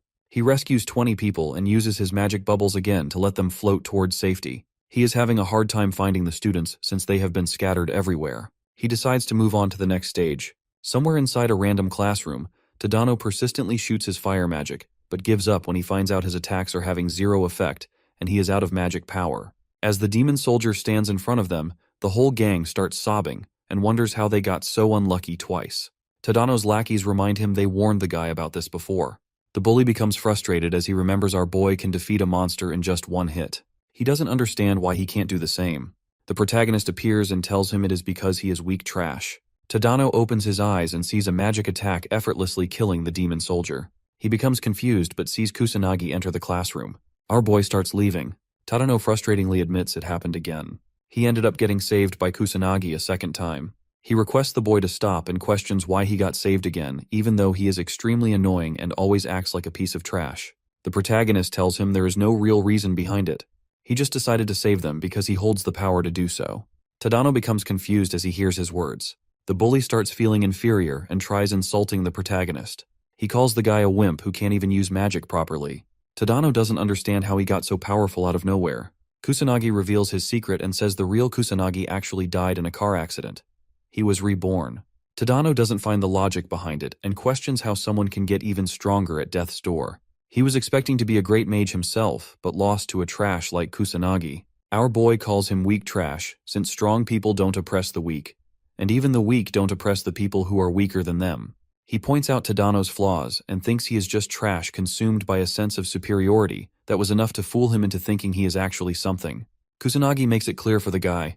A weak trash like him can't even imagine facing our boy in a fight right now and winning. Tadano finally accepts it and gets down on his knees. He admits he was trying to run away from the reality that his powers haven't grown much since junior high. He tried taking out all of his frustration on the people who are weaker than him, but in the end, he got saved by someone like Kusanagi, who was supposed to be a trash weakling. He just couldn't accept the truth. He admits in front of his lackeys that they were all saved by Kusanagi, and the bully starts crying non-stop. Meanwhile, the protagonist defeats the monsters in the classroom. A demon soldier enters the building to kill him. He shoots his magic bullet, but the strong monster easily dodges it, so the boy has no choice but to unleash his powerful fire magic. He defeats it effortlessly, but realizes the demon soldiers are rapidly increasing in numbers, so it is possible the boss might come out soon as well. He assures the terrified students not to worry, as he has already taken care of everything. Somewhere else, Katsuragi becomes angry and questions why our boy is pushing so much work onto him. He uses his fire magic to finish a few magical beasts while protecting the students. He assures the female student to just stop worrying and follow him as he would protect everyone with everything he has. The students calm down hearing his words and start cheering for him. He looks at the army of beasts and wonders how he's supposed to protect the students against all of this. Kusanagi appears out of nowhere and offers his help. Katsuragi begs him not to appear like this again as he scared the guy. Our boy instructs him to leave the place as soon as he takes care of all the monsters, but Katsuragi is worried. He believes defeating such a huge army of monsters is nearly impossible, so it is better if they just change their route. The protagonist uses his non-attribute magic and kills all the monsters, including the demon soldiers, instantly with barely any effort. Everyone is left speechless, but he reminds Katsuragi to guide the students out of this mess and start moving. Katsuragi understands his words and orders everyone to follow him. The students observe the magic bullets while running away. Katsuragi anxiously smiles as he realizes how strong the protagonist really is. Once they all leave, our boy decides to go inside the school again and search for more students who are in danger. Somewhere else, the teacher motivates the students to keep going and not give up so they can continue to push back the monsters. Yuika starts feeling tired, but Ruka appears from behind and advises her to just go inside and rest since she will be a burden if she can't fight. Yuika assures her she will keep fighting determinedly as they don't have any time to rest. Katsuragi finally reaches the gymnasium with the rescued students. The teacher praises him and orders him to lead everyone inside. Katsuragi asks about the situation. Ruka disappointingly tells him they are barely holding their ground. Yuika worriedly asks about Kusanagi, but the guy assures her our boy is still alive and good. She becomes relieved and starts smiling. Katsuragi admits Kusanagi is awesome and holds a lot of strength. He believes they might be able to overcome the calamity with him by their side. Yuika agrees with him as she also thinks the same. Suddenly the ground starts shaking. All the students become terrified, and the teacher quickly tells everyone to evacuate. A huge army of strong monsters appears from the smoke. Katsuragi notices the demon soldiers between them as well. He admits there is no chance they can do anything, as the army of beasts is just too huge, so they need to escape quickly. The strong monsters of the second stage start chasing the students. Yuika tries to run towards safety but almost gets eaten by a magical beast. Someone kills the monster and saves Yuika. It's the police department. Shido quickly orders his men to eliminate the beasts, and the police do everything they can to protect the civilians. The students breathe a sigh of relief seeing the police, thinking they're finally safe. Shido assures them not to worry anymore as the police are here. He orders them to follow instructions and carefully evacuate the school, but Yuika steps forward, telling him the students are ready to fight as well. Shido repeats his words, but Yuika clarifies that they aren't civilians. Ruka joins her and adds that they are mages. Shido understands their words and requests backup. He orders them to start attacking from the rear. He admits they're low on numbers, so they really need the mages' help. He's frustrated, wishing the police weren't so useless. Sonata uses her healing magic to help the injured students. The protagonist notices the police have finally arrived and decides to leave everything to them. He's surprised to see the police arrive before the self-defense troops. It's crazy to think the country doesn't have any plans or precautions for a national-level disaster. He thinks this is a good lesson for the people who take peace for granted, but he decides to keep moving forward to help save the remaining students. The news reporter announces that the police have arrived, but the monsters are multiplying faster than ever. She wonders if the police can handle the calamity and hopes the mage nobles will show up to resolve the situation. A few students watching the news get excited at the thought of seeing the nobles in action. An elderly couple recalls that they've paid all their taxes, so the mage nobles should handle this. The reporter hopes they arrive soon. Inside a mansion, a noble tells his butler to ignore the calamity. He's Fuka-jin, the head of the Fuka household, a mage noble. The butler asks again to make sure, and Fuka insists it's just a small-scale calamity. The police should be able to handle it.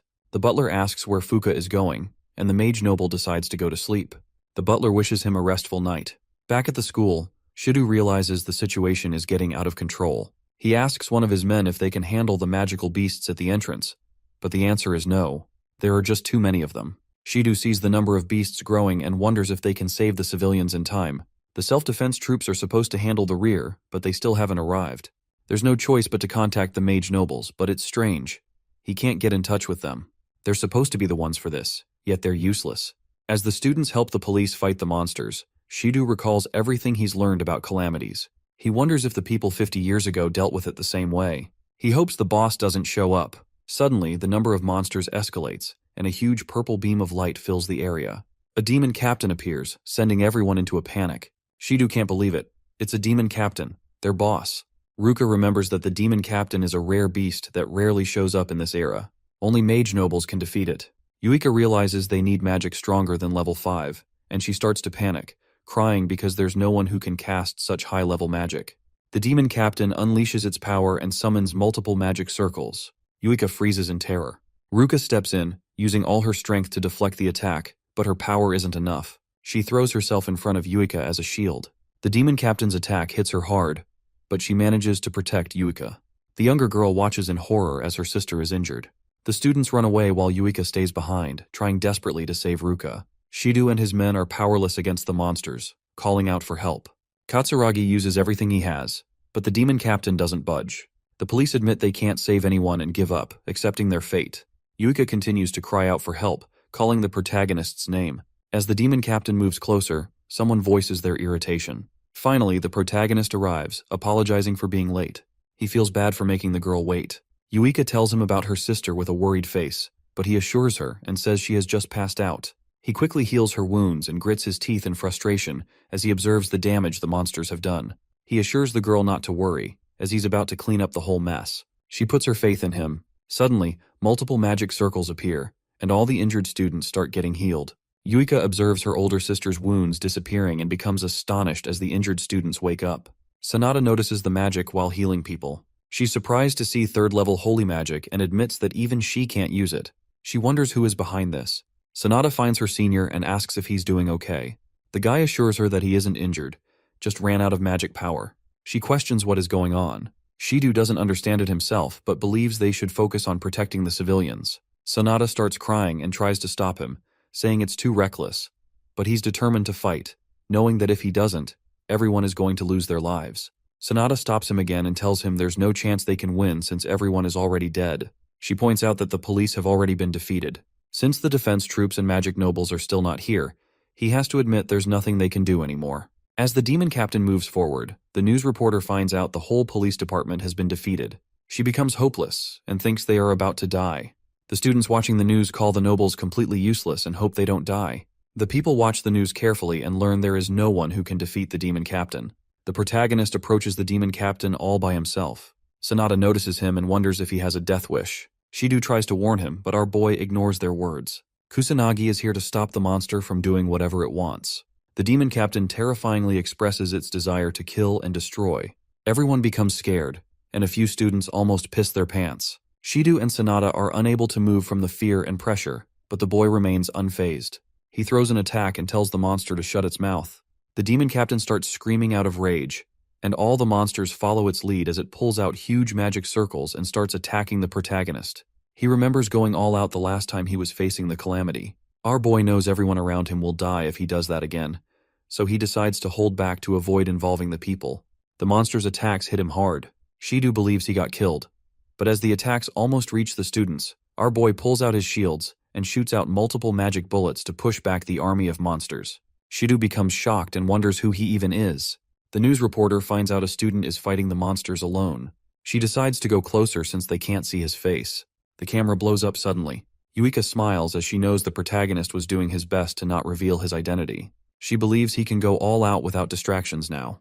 As the boy shoots out magic bullets persistently, the students finally see hope and start cheering for his victory. A few magical beasts sneak up from behind and almost attack the students, but Shido kills them and decides to support Kusanagi from behind, as that's the only thing they can do right now. Our boy smiles as he sees the hard-working police. He praises them and admits they aren't as bad as he thought. He keeps shooting the magic bullets. The demon captain screams and summons multiple magic circles. It starts going all out and summons 6th-level magic, surprising Shido. He thinks they're doomed since its strong magic is on par with the nobles, and there is no hope left for them. The demon captain uses 6th-level dragon flames, and the whole place gets engulfed by flames. Everyone tries to save themselves as a huge tornado of fire slowly eats up the whole place. Shido tries to protect his partner, Sanada, but the students become hopeless, accepting that they're all about to die. Sanada asks God for help, hoping at least the students can survive. Shido doubts any student, no matter how strong, can beat the demon captain. He doesn't believe Kusanagi stands a chance. Yuika, however, puts all her faith in the protagonist. She believes in him with every cell of her body, convinced he can definitely win. As the huge attack heads toward him, Kusanagi notices it's slow. He realizes it's because the demon captain is forcing itself to use 6th-level magic. He admits there's no way he can face it with just 2nd-level magic. So, despite his desire to avoid standing out, he decides to use more power. Kusanagi summons 4 magic circles and begins using the water attribute. Yuika smiles and starts cheering for him. The water turns into a massive serpent, and Shido is amazed, wondering if this is synthesis magic. The water and fire attacks clash, with Kusanagi starting to overpower the demon captain. But the demon captain refuses to back down, pushing harder, yelling its desire to kill and destroy the human race. The fire magic intensifies, but Kusanagi puts in a little more power, and after some struggle, the demon captain realizes it's about to die. The monster questions how it was defeated by a mere kid. Kusanagi calmly replies that it's because of the demon captain's lack of training. He'd hoped for a better fight, but is disappointed to learn it was weaker than expected. The sky finally returns to normal. Kusanagi smiles, relieved that the calamity is over now that he's defeated the final boss. The students are in shock, finding it hard to believe Kusanagi defeated the demon captain. They all get up and begin celebrating. Even the news reporter and cameraman join in, finally feeling safe. Sanada comforts a student, assuring her that it's safe now, as the calamity is over. Shido stares at Kusanagi, calling it impossible. He doesn't understand how a student could stop the calamity alone. He doubts even the nobles could have defeated the demon captain with 6th level magic and wonders who Kusanagi really is. His legs give out from overexertion. Kusanagi finds Yuika and tells her he's ended everything.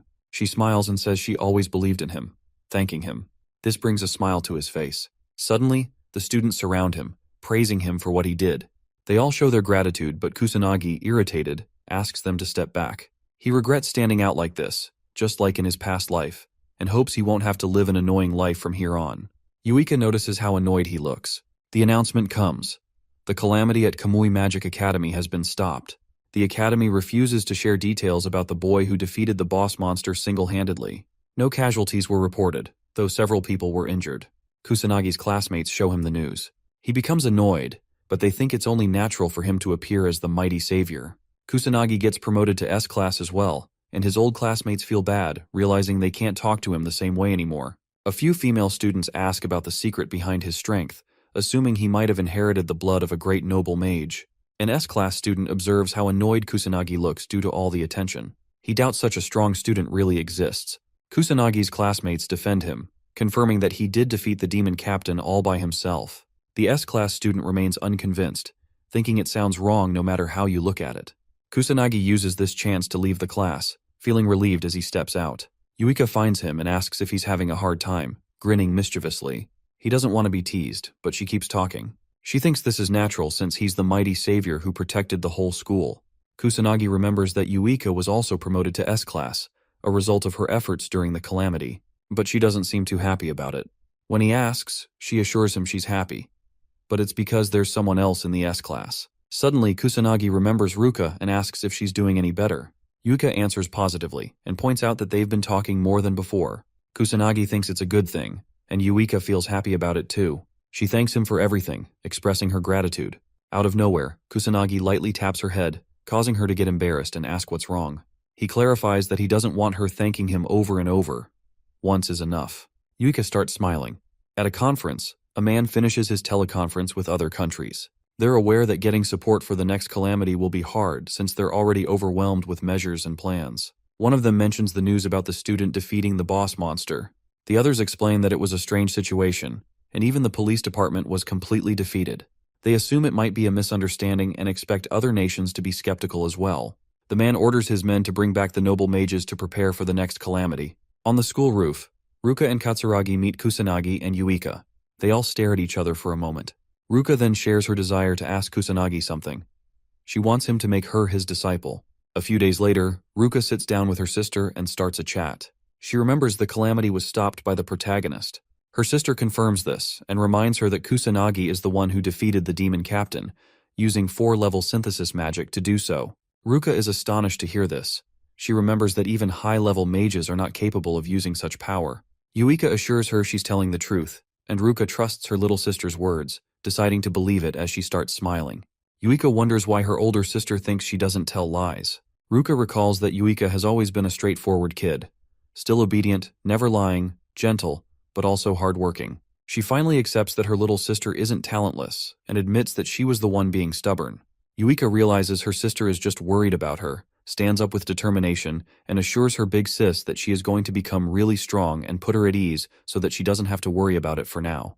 Ruka listens to her sister carefully and realizes how much she has grown. Yuika hears her praise and starts smiling uncontrollably. Ruka is aware that no student comes near Kusanagi, and she guesses even her father might be weaker than him. She requests Yuika's help, knowing that if she just goes with the flow, she will only become a high-class mage at best. So she definitely needs Kusanagi's help to properly get stronger. Meanwhile, in the present, Ruka apologizes for all the rudeness. She's really sorry for looking down on them. She's already aware of how absurd and selfish her request is, but she wants to swallow her pride and be straightforward. Ruka hopes he can make her his disciple. Our boy agrees, which surprises her. He confirms that he is willing to make her a disciple, but she doesn't understand why he's being so nice. He calls her a weirdo for making a request and then acting this way. She knows he's right but doesn't understand why he's still being so kind, especially after she did such horrible things to him. He makes it clear that he has already accepted her apology and forgiven her, so that's all there is to it. She is left speechless. Katsuragi uses this opportunity to make the same request. The protagonist agrees, since it isn't really that hard to teach two people, and the guy is happy to hear this. Yuika tells her older sister that her friend is just really kind. Katsuragi calls him mysterious as well. Later that day, the protagonist gets called to the conference room. Shido introduces himself as a member of the Metropolitan Police Department from the Beast Countermeasures Division. Sanada introduces herself as well. They both bow their heads and show gratitude, admitting that without his assistance, both the civilians and their teammates would have been killed instantly. Kusanagi wonders if they need anything else and assures them to stop thanking him, as they've been constantly showing their gratitude for a while now. He believes it is enough. Shido informs him that the investigation is already over, but there is something that grabbed his attention. Kusanagi wonders what it is. Shido shares that he learned our boy got his mage powers after getting involved in some kind of traffic accident. His classmates and the people around him are saying the same thing. But one student even said the protagonist turned into a whole new person after the car accident. Kusanagi remains silent and listens to the investigation. Shido learned that his personality changed completely, and out of nowhere, his magic power became extremely strong as well. So strong that he was effortlessly able to defeat a demon captain. Yuika requests him to stop and questions what he's trying to say. Shido decides to change the question and asks if he knows anything about someone called the Black Magician. Our boy doesn't recognize the name, but the guy shows him a video and elaborates that the Black Magician is someone who defeated magical beasts and cleaned the area while protecting people. He keeps his face hidden and only comes out at night. Shido is surprised he didn't watch such a famous video. The protagonist understands what they are trying to say. Yuika intervenes and questions why he's telling all of this to Kusanagi. Shido answers with a smile, saying they are both similar, not just in age, but in size and height as well.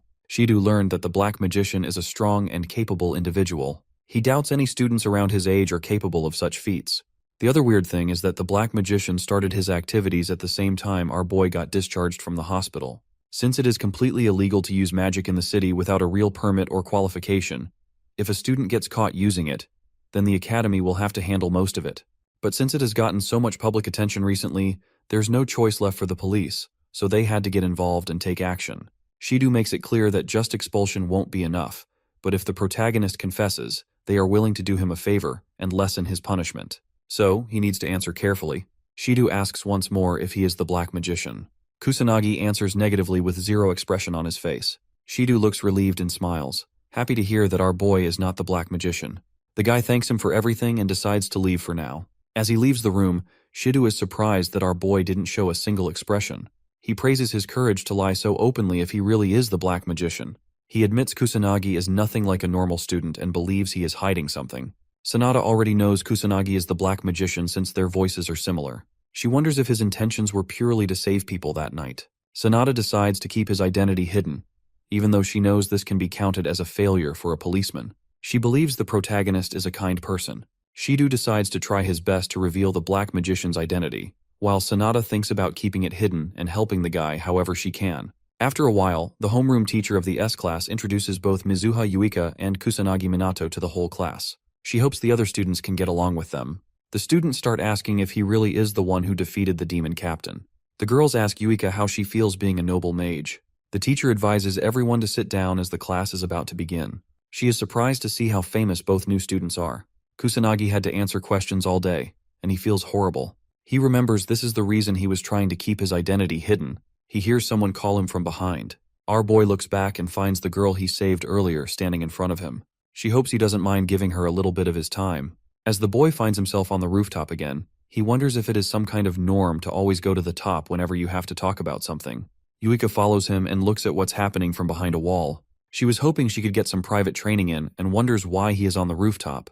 She feels a bit jealous seeing him alone with a girl and tries to see what they're trying to do. The girl asks if he still remembers her, but our boy says he doesn't. She reminds him he's the one who saved her during the calamity, and he finally remembers who she is. The girl recalls that she was about to die because of the magical beasts at the combat lesson, but then somebody used their magic and saved her. She believes the one behind that magic attack was also Kusanagi. He remembers it, and she starts thanking him for saving her life. He doesn't mind it and says he just did what he could. The girl starts blushing and calls him cool. Yuika tries her best to listen to what they are saying, but she is barely able to hear anything. The girl reveals her feelings and says she is in love with our boy. She hopes he goes on a date with her. Yuika is shocked to learn she is confessing her feelings. The protagonist barely looks surprised. She knows she doesn't have many positive things, but she assures him she will do her best, so she hopes he can make her his girlfriend.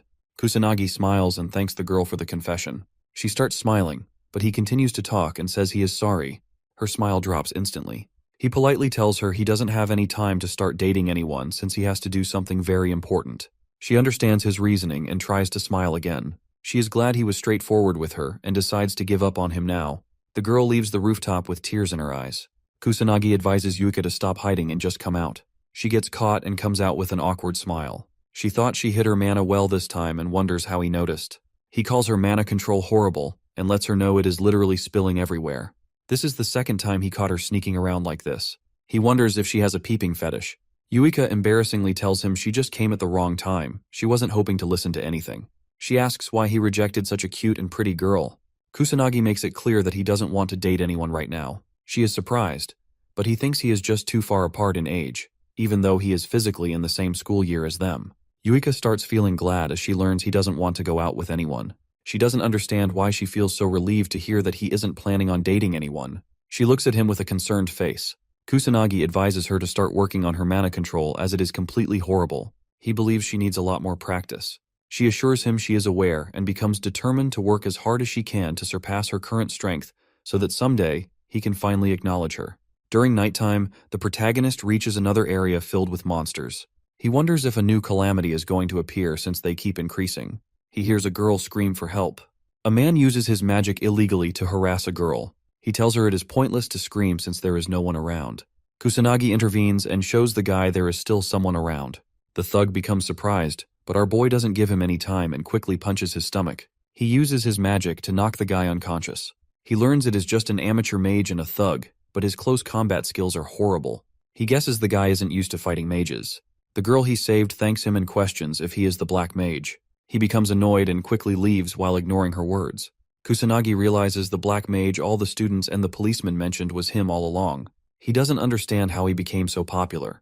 The next day, while eating with his friends, the protagonist talks about the black mage. He remembers Shido talked about an amateur mage who only comes out at night. He heard many people talk about it, so he is just curious. Katsuragi guesses it is because the black mage has gotten really popular on the internet. Our boy asks what the internet is with an innocent face. He wonders if it is something similar to a fishing net. Everyone is shocked to hear this. They all wonder if he is crazy. In this era, it's hard for them to believe he doesn't know about something like the internet. They understand he is very isolated and lives under a rock, but this is worse than what they were expecting. Yuika explains the internet is an information network that covers the whole globe. Anyone can share any kind of information on it, so things like the black mage spread instantly. People can also find anything there, and since it has pictures and videos, it practically holds everything. Kusanagi finally understands it. Katsuragi helps him understand he can access any kind of information on his smartphone. He asks the boy to pull it out and try opening a random application. Kusanagi's face brightens up, and he smiles uncontrollably as he finally opens a search engine. They all praise him and explain he can use the internet to see anything now. Our boy calls it easy. Ruka remembers he promised to help them train. She is wondering when they begin their training. Kusanagi agrees on training them once the school ends, as they also helped him learn how to use a smartphone. He thinks about doing his best to train them well. Yuika expects something bad will happen as she hears his words. During their training, all three of them get tired and fall to the ground. Kusanagi is disappointed as they haven't even warmed up yet. He wants them to train like their life depends on it. They all get up once more and assure him they won't go down so easily. He is glad to hear this and orders them to come attack him with everything they have. They pull out their magic circles and follow his orders. Somewhere else, near the Tokyo Tower, a few men remember everything was completely normal a few seconds ago as they both observe the red sky. They both become terrified and wonder what's happening. A huge army of monsters filled with multiple demon soldiers and demon captains appear. As they all continue their training, all three of them fall back down. He asks if they have given up already. Ruka and Katsuragi attack him at once, determinedly telling him they haven't given up yet. He uses a barrier to protect himself and shoots his magic bullets to defeat them with zero effort. They both get hurt, but Yuika sneaks up from behind and tries to catch him off guard. He is easily able to dodge her and again uses the same attack to defeat Yuika as well. Kusanagi announces break time and lets all of them rest for a little bit. They are all relieved as they can finally catch their breath. Yuika drinks some water while Katsuragi points out that the protagonist is just too overpowered. Ruka agrees with him and is surprised that even a top student can't come close to his strength. Yuika confirms it as well and believes he is different from all the students. She observes his face and finds his usual annoyed look again. Kusanagi reveals he almost lost his life in a car accident, and when he finally opened his eyes, he had obtained these mysterious powers. He doesn't know the reason either, so he orders them to stop bothering him about it. Ruka understands he unlocked his powers on the brink of death and wonders if it triggered something inside him. Yuika is able to see right through the guy. She knows why he's making those expressions and is disappointed to see how gullible the other two are. She believes there is a good reason behind why he doesn't want to tell anyone the truth since he is trying so hard to hide it. She decides to forget about it for now. Kusanagi is able to fool them easily and feels glad they're gullible. They finally end the training session as the sun starts setting. Katsuragi calls it a great training session. Our boy calls him tough as he observes his attitude. Katsuragi guesses it is because he used to train alone before this. He feels really hungry and shares that he has to go back home and cook food. The protagonist is surprised to hear that he cooks food himself. He didn't expect the guy to be like this, judging by his appearance. Katsuragi gets a bit angry as he hears such harsh words. He asks if the protagonist always goes outside to eat. He answers that he just lives on cup noodles, which surprises the guy. Kusanagi is surprised to learn how convenient the new world is. His friend warns him about such unhealthy habits and points out that his body won't survive like this. The protagonist feels a bit weird seeing how concerned he is. Katsuragi grabs him and decides to take the guy to his place so they can eat together. Our boy tries to resist, but he doesn't leave and drags him away. Kusanagi smiles and feels glad to have such a friend. As they both reach his apartment, our boy ends up getting stuck with the kids while Katsuragi cooks food for all of them. He apologizes after he's done cooking but notices the protagonist taking care of them using magic. The protagonist assures him not to worry. He uses magic to create bubbles for the kids. Katsuragi calls him an idiot for his behavior and advises him not to use magic in his apartment. The guy is surprised to see magic can be used for such things. The little kid comforts our boy after he gets scolded.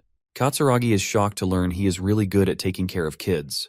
The protagonist suddenly remembers the calamity in his past life. He calls kids precious. Katsuragi calls him an old man for how he sounds, but our boy orders him to shut his mouth. He starts enjoying as he helps the kids read a book. They all start eating together and thank God for the food. The kids happily eat the delicious meals. The protagonist tries it and is surprised to find out how good it is. He gets teary as he tries to remember the last time he had a good meal. He regrets not taking care of himself because he was focusing on fighting for a very long time.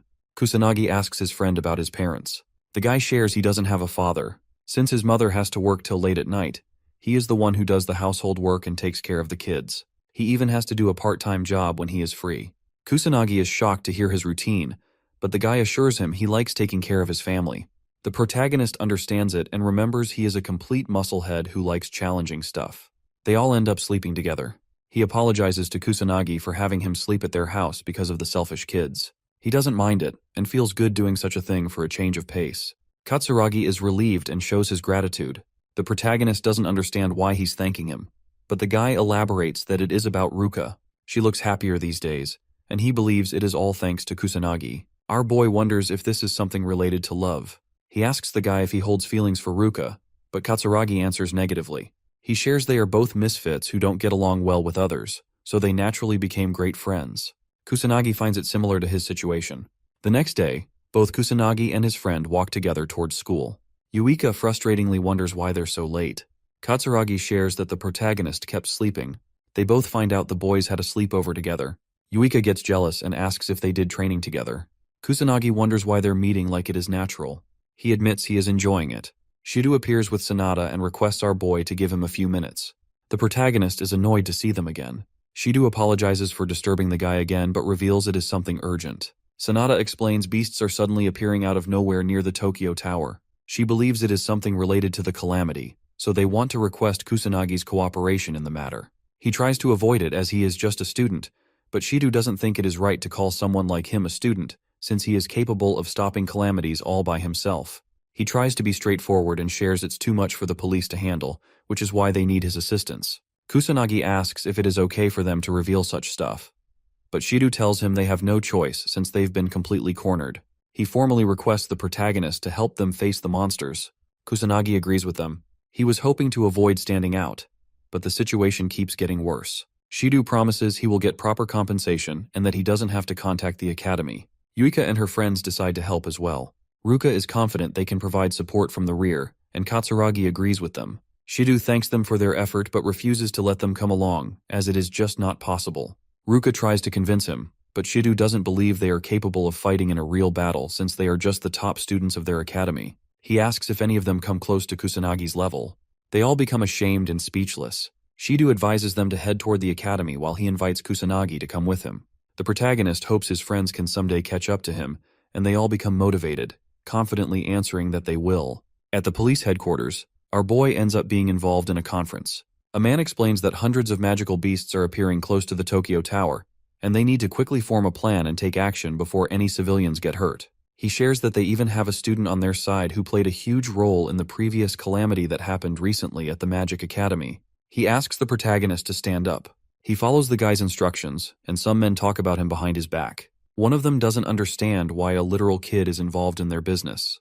The other guy explains that Kusanagi is the one who finished off the demon captain all by himself during the last calamity. He calls it bullcrap since it's hard to believe. Sanada feels embarrassed.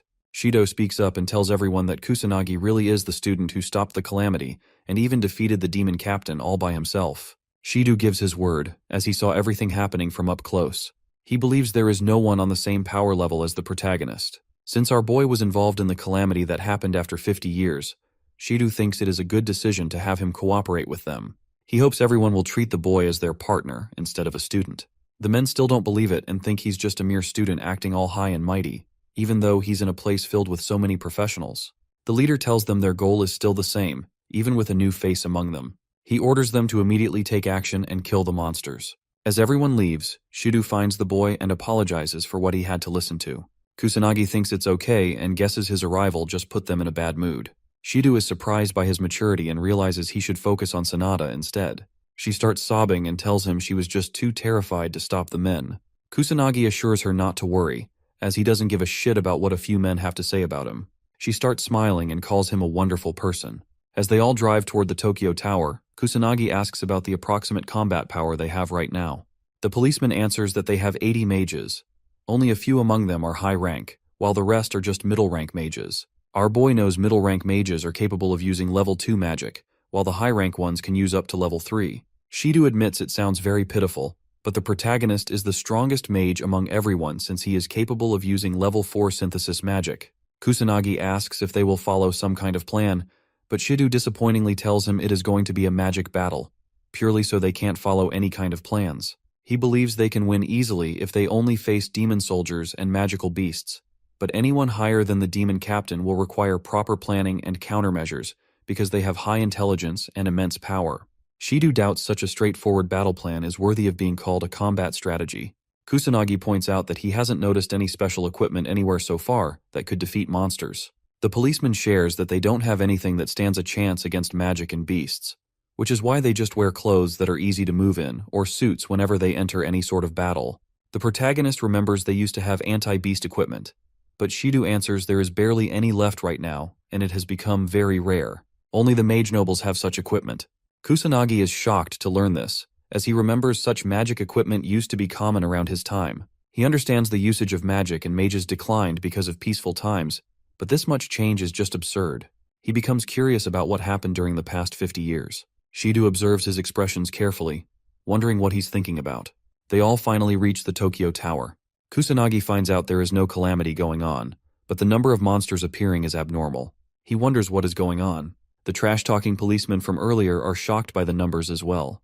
They didn't get informed about this in the report, and as they both spot a demon captain among the monsters, they become completely hopeless and decide to seek support from special organizations or noble mages since it's out of their hands. Shido assures them he has already called for backup, but it's not going to arrive so quickly. Since the number of beasts keeps increasing and illegal mage activities are happening more than before, the organizations already have too much on their plates. The policemen ask if they don't have any other choice but to face such strong monsters themselves.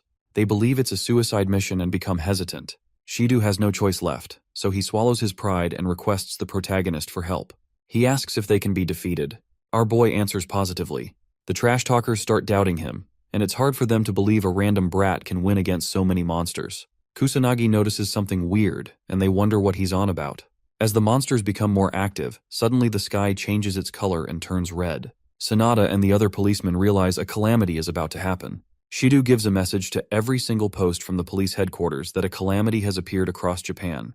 As the civilians start getting attacked by magical beasts, Shido repeats his words that a calamity has occurred.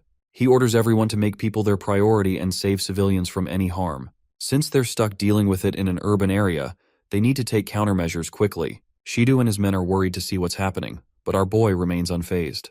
The policemen see the calamity appearing again and become terrified. They question why it's happening. The protagonist knows a calamity is a natural phenomenon, but he notices this one is happening because of the magical beasts from earlier. He doesn't know how they caused it, but wonders if they learned a new way to create one in the last 50 years. Shidu's men tell him they can't fight a losing battle with no backup. They need to reorganize first. The calamity starts moving, and the beasts begin heading toward the city area filled with civilians. The policemen start arguing with each other. Some believe it is going to harm the civilians, so they don't have a choice but to go and defeat the monsters. The other policemen call it a suicide mission and believe they can't win. Someone comments that the police have become pitiful, which angers the guy who doesn't want to go.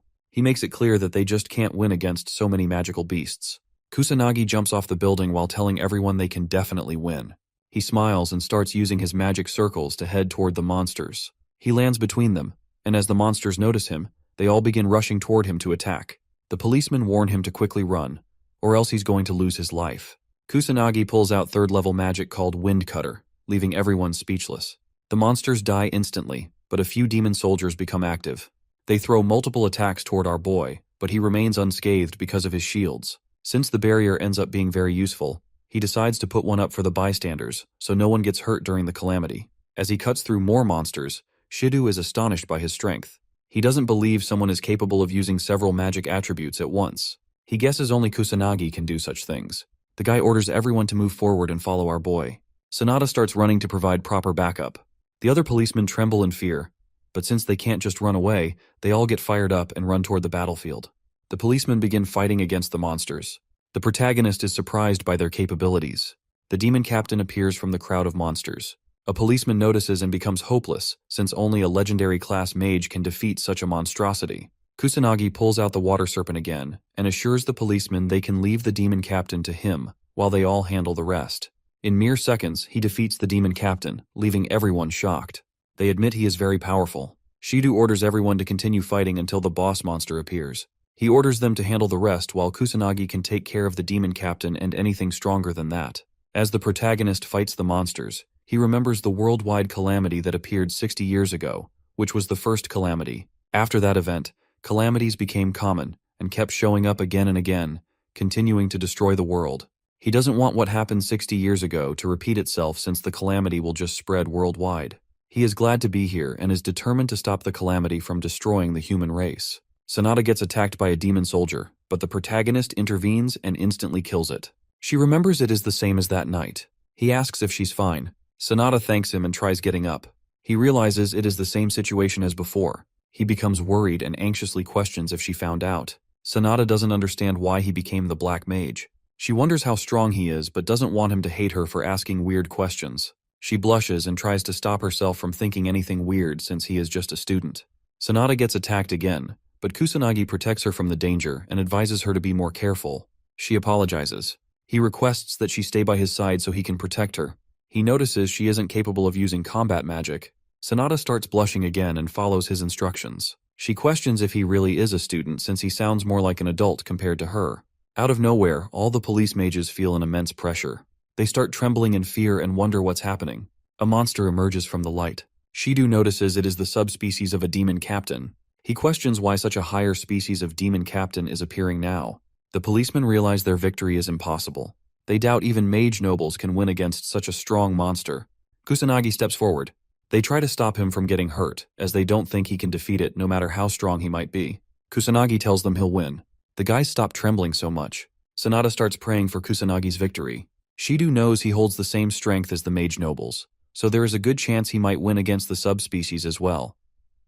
As the monster comes face to face with the protagonist, Shidu becomes excited to finally see our boy's true strength. Shidu orders everyone to keep giving it their all until the boss monster finally dies. Kusanagi confronts the new demon captain. It starts attacking and throws fire magic at him. The policemen can't believe how strong the monster is as they see it destroying multiple things with level 1 magic. Our boy doesn't get scratched at all. The monster wonders what he even is. Kusanagi answers that he is just a student. He starts using his water serpent again. The demon captain becomes determined to kill our boy and unleashes a huge fire serpent. The policemen notice that it is level 6 magic and become hopeless. Kusanagi knows that if he avoids the attack or just blocks it with his magic, there is a chance his allies might get engulfed in all the fire, so he wonders what he should do next. All the beasts start gathering around suddenly. The police are confused. But as they all attack Kusanagi, Sanada tries to warn him. He remains unfazed despite seeing multiple strong attacks coming his way. He destroys the demon captain's fire serpent with his water attribute and blocks the magical beast's attacks with his non-attribute shields. Water starts pouring down. The protagonist is a bit underwhelmed as he realizes it is already over. Shido's jaw drops, seeing how strong our boy is. Sanada doesn't understand what just happened. Shido, still in shock, holds his head as he sees unimaginable things happening in front of him. Only a mage noble can use level 6 magic since it is an advanced technique on a similar level as remote activation. Sanada asks if Kusanagi really did all that. Shido shares an even more surprising thing he just witnessed. The protagonist just used a second type of magic at the same time while facing the demon captain. Usually there is a buffer time whenever someone uses 2 magic spells, but Kusanagi just used them at the same time. Even a single type of magic is hard to control, so using 2 simultaneously makes the protagonist stronger than even the noble mages. Shido is happy to see everything went as he expected. He believes he has found the person he always wanted, the new Ichikami Minato. The protagonist advises the demon captain to follow him so they can fight somewhere else, as it is too stuffy here. The demon captain starts using level 1 aerial magic and flies away. As it moves somewhere else, it admits it is a bit surprised that it knows how to use aerial magic. The demon captain thinks he had to move so he doesn't get any sort of cooperation from its army. The boy clarifies he doesn't feel fazed by the shitty cooperation from other beasts. With a cold expression, he reveals they moved so he doesn't have to hold back anymore. The demon captain moves forward and attacks him, but our boy easily dodges all the attacks coming his way. He uses his arms to block a few blows. The demon captain uses the opportunity to throw fire magic. It hits the boy directly, but the monster hits him again and slams him on the ground without wasting a second. As the smoke clears, Kusanagi comes out unfazed, leaving the demon captain shocked. He moves forward to attack it and knows it resorted to hand-to-hand combat because its magic is completely useless against him. He calls the demon captain's efforts useless and makes it clear it can't land a strike on him while punching its head really hard. The demon captain goes flying away but saves itself by summoning a magic circle. It doubts his punch can do anything since he is just a mere human, but suddenly its whole body starts trembling. The demon captain doesn't understand how strong he is. It gets mad and questions who he even is. Kusanagi smiles and lets it know magic isn't the only thing he can use. He decides to show the demon captain a technique he created himself. The protagonist smiles and unleashes his powers. The demon captain becomes amazed. Shido and Sanada feel the pressure and notice there is something above them. Kusanagi uses the magic he is emitting to protect his body. He starts feeling powerful, but the demon captain calls human attacks useless, even though he's using magic to cover himself. Kusanagi doesn't agree with it and decides to give his powers a try. He starts throwing punches and pushes back the demon captain, who is left with no choice as attacks come from all directions. The monster tries pathetically to protect itself, but Kusanagi keeps hitting it with his new technique. Shido observes the fight and notices the boy is overpowering a literal monster in hand-to-hand combat. He questions how it's even possible since human attacks are too weak against monsters. He is slowly harming the monster with just his fists. The demon captain gets injured and doesn't understand how a human attack can push him to such a pathetic state. Kusanagi is aware that normal attacks or any weapons have no effect on monsters, but if someone puts a huge amount of magic power behind them, the attacks actually work. Attacking while covering the whole body with magic power is called the fusion of martial arts and magic craft. He named it magic martial arts. The demon captain doesn't believe a trash human has just surpassed him in strength. It doesn't accept its defeat and tries to attack Kusanagi, but he dodges it with ease. Without wasting a second, he lands a strong punch, drilling a hole in its stomach. The demon captain calls him a monster for such strength. The other monsters find out their leader has already died. The sky turns back to normal, and the calamity finally ends. The policemen are relieved and learn the boy did everything. Shido advises them to kill the remaining beasts as well and keep their guards up. Kusanagi slowly comes down and smiles as he decides to leave the rest to the police. He suddenly remembers it has been ages since he used magic martial arts, so he couldn't use it properly. He lands back down and notices the crowd of policemen waiting for him. Shido thanks our boy for all the hard work and for single-handedly defeating the demon captain to stop the calamity. They are grateful for his cooperation. The whole police department gives Kusanagi a salute in respect. Ever since this incident, calamities have kept appearing across the globe continuously. But thanks to the police and the noble mage's cooperation, slowly all of the new calamities were stopped as well. People grew anxious because of the calamities and started hating the government for not being properly prepared.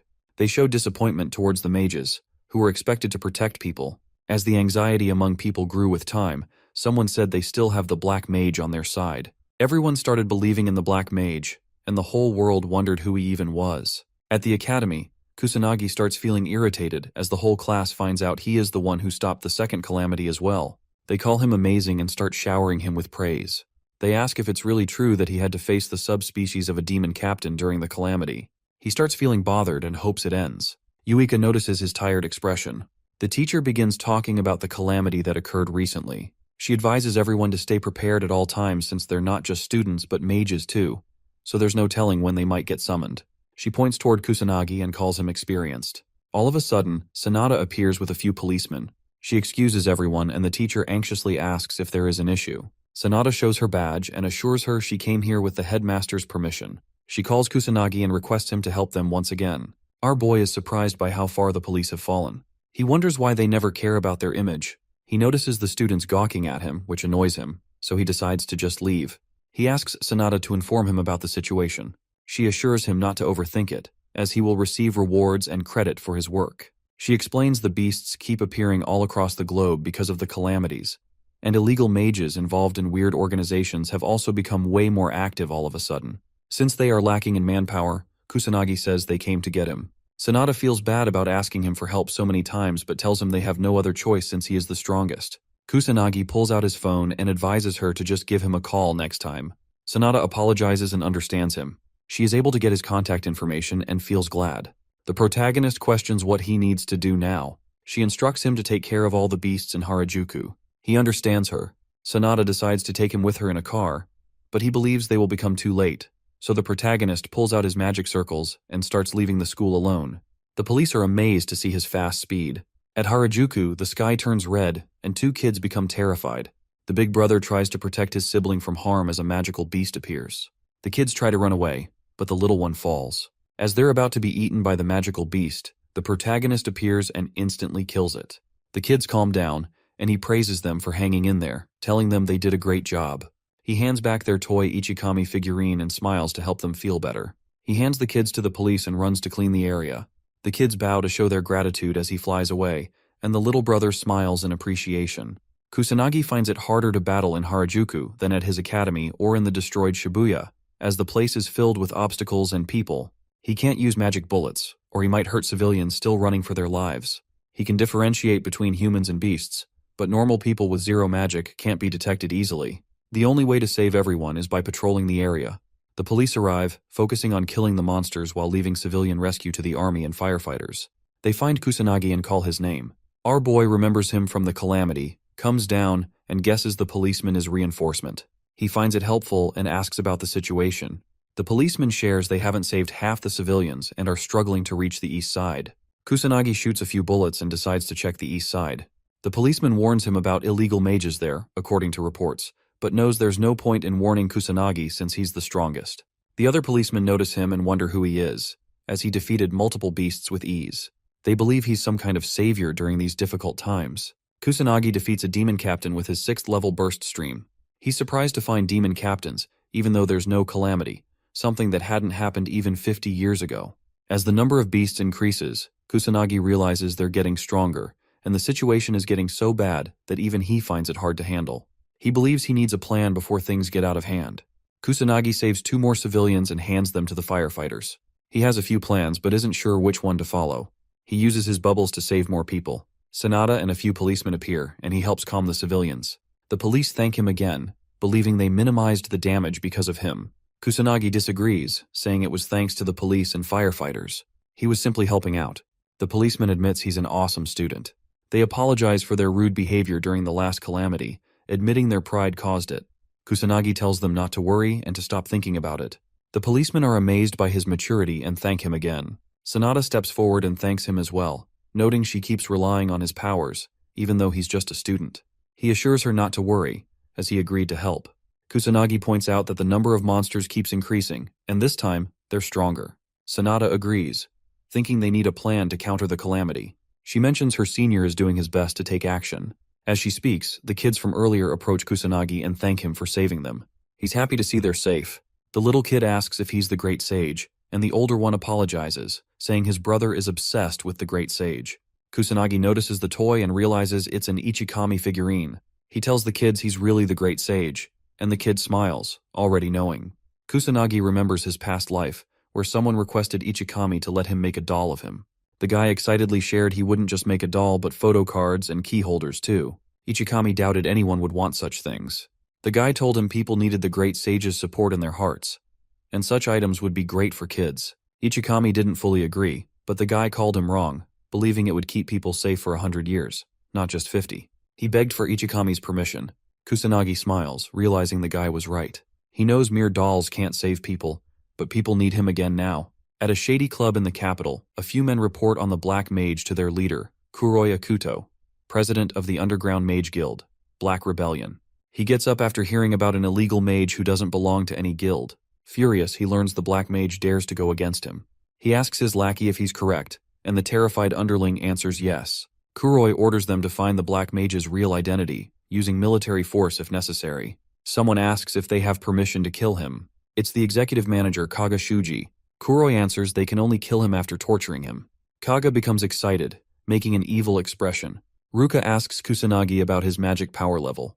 Yuika says the same, as she has been curious for a while. She wonders if it is 100,000 or maybe even 500,000. Yuika knows it's possible for someone like our boy. He answers it's 99,990,000 with an expressionless face. Everyone is speechless at first. Yuika doesn't believe it, and Katsuragi agrees with her as well. Ruka remembers that even Ichikami's magic power is about 1,000,000, so she doesn't believe him. Kusanagi is surprised to learn this. They all explain that people call 1,000,000 the highest limit for this reason.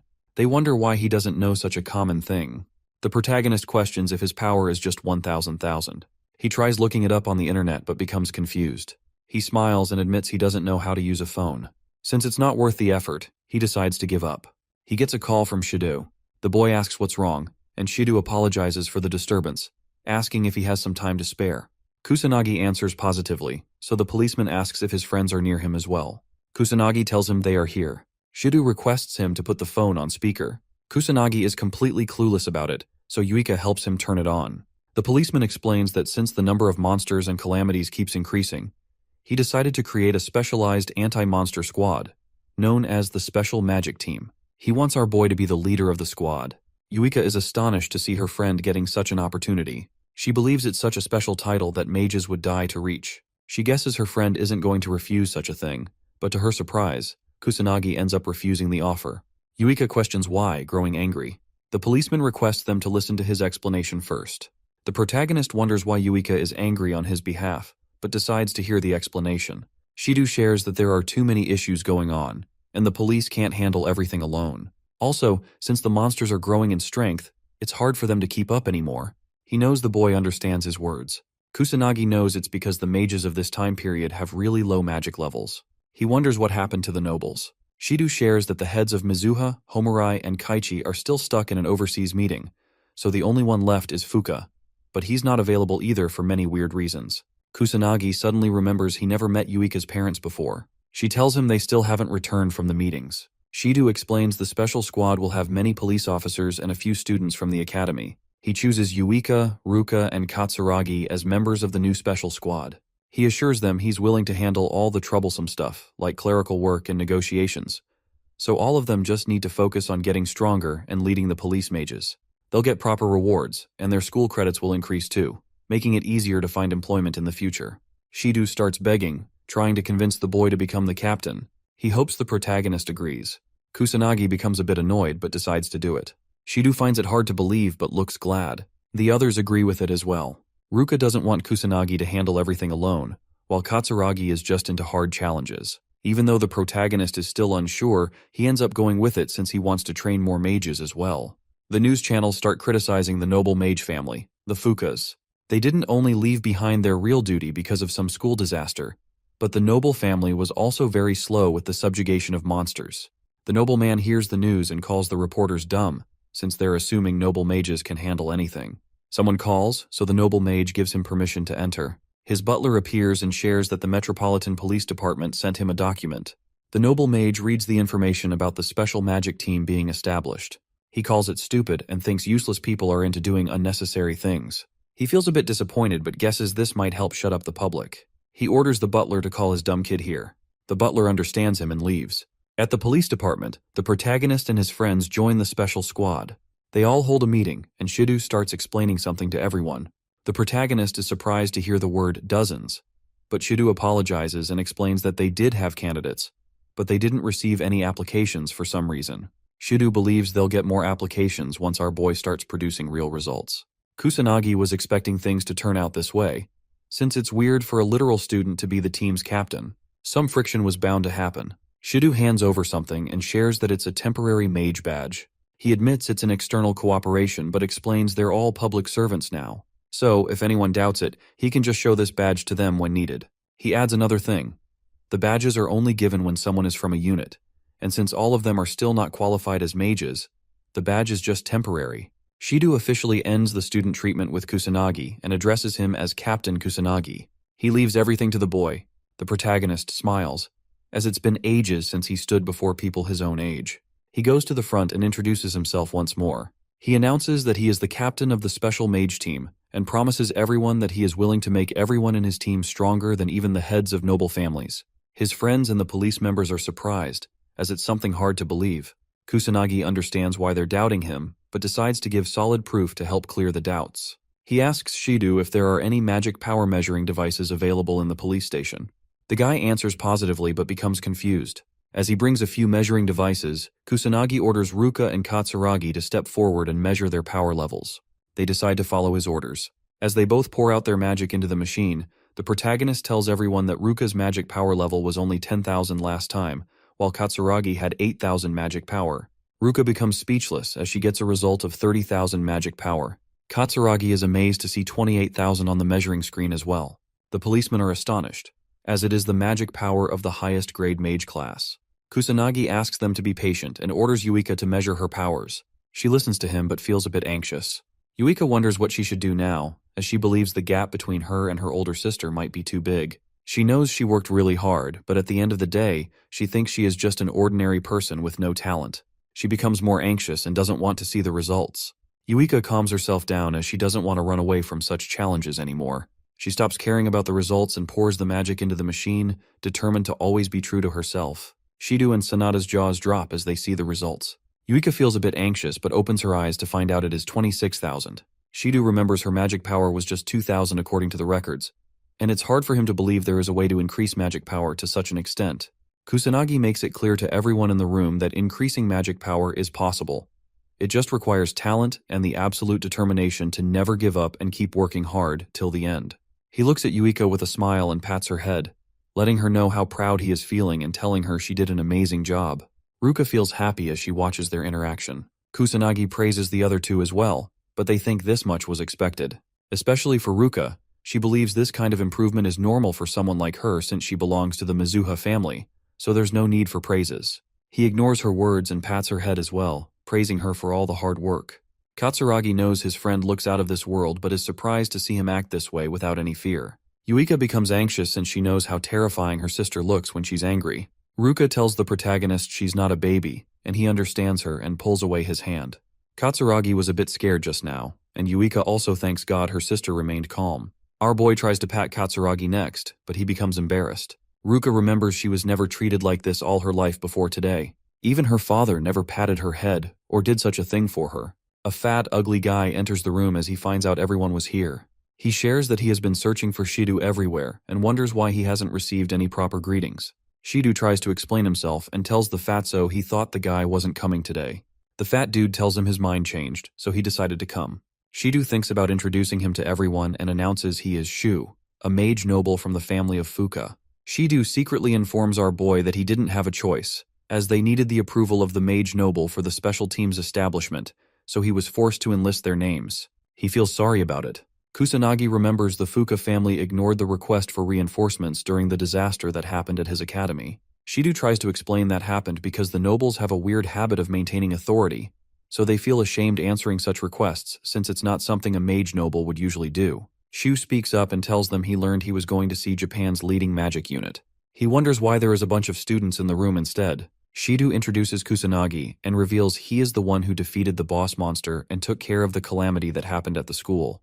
For his amazing achievements, he has been chosen to lead the team as the captain of the unit. Shu carefully looks at him and wonders how a trash student who doesn't even belong to a noble family stopped the school disaster. He steps on the protagonist's foot and arrogantly tells him he is nothing more than a piece of trash. He feels enraged to see our boy as the captain. The guy makes it clear not to act cocky, even if he's just a student. Yuika and Ruka question why he's acting this way, and they order him to step back, while Katsuragi threatens to blow him away. Shu wonders why ordinary people are trying to order him around. He recognizes the two sisters and remembers they belong to the Mizuha family. He's surprised to find out not everyone here is a piece of trash. Shu starts smirking and announces that he will be the one to lead the unit, but Shido tries to make him understand Kusanagi has already been chosen to lead the unit, so it can't be changed. Shu decides to challenge the protagonist and announces that the one who defeats the boss of the next calamity will earn the right to lead the unit. Shido tries to stop him, but the fatty decides to make his own rules and thinks it's settled. Shido apologizes for his behavior, but Kusanagi assures him it's fine, since anything he says would have been completely useless on such an idiot. He thinks it's fine, as he just needs to win. Yuika and the others get fired up. She's not going to let the guy become their captain. The other two become determined and decide to go all out as well. He wonders why they sound so fired up over such an idiot. At the police department grounds, Kusanagi thinks about his next step. He remembers the police officers mostly had about 10,000 magic power. He expected this, and decides to talk about magic power first. He starts explaining and talks about the importance of magic power. He tells everyone he knows they only use it to produce magic attacks, but it has other purposes as well. He calls Katsuragi and orders him to attack with everything he has. He becomes a bit confused, but the boy asks him to hurry up. Katsuragi tries throwing a punch with everything he has, hoping the protagonist doesn't complain about it later. The punch gets stopped by a weird barrier. He explains he is using the power of a magic barrier. If anyone has a lot of magic power, they can naturally use a magic barrier. Katsuragi keeps throwing punches, but nothing lands. He continues to explain they can use magic without even thinking about it if their magic power is huge enough. He calls it automatic power. Katsuragi finally gets tired and finds out his punches are completely useless. The protagonist orders everyone to keep one thing in mind. Increasing the magic power capacity is the most important goal for any mage. He starts pouring his magic into the policemen one by one to help them understand how to sense magic power. Everyone begins their training, and they all work hard to get stronger. Kusanagi realizes they really need some equipment besides the training. He wonders if it's possible to get some anti-monster equipment. Judging by Shido's reaction, our boy finds out it might be nearly impossible to get his hands on one for now. Shido assures him he will manage something if he waits a little longer.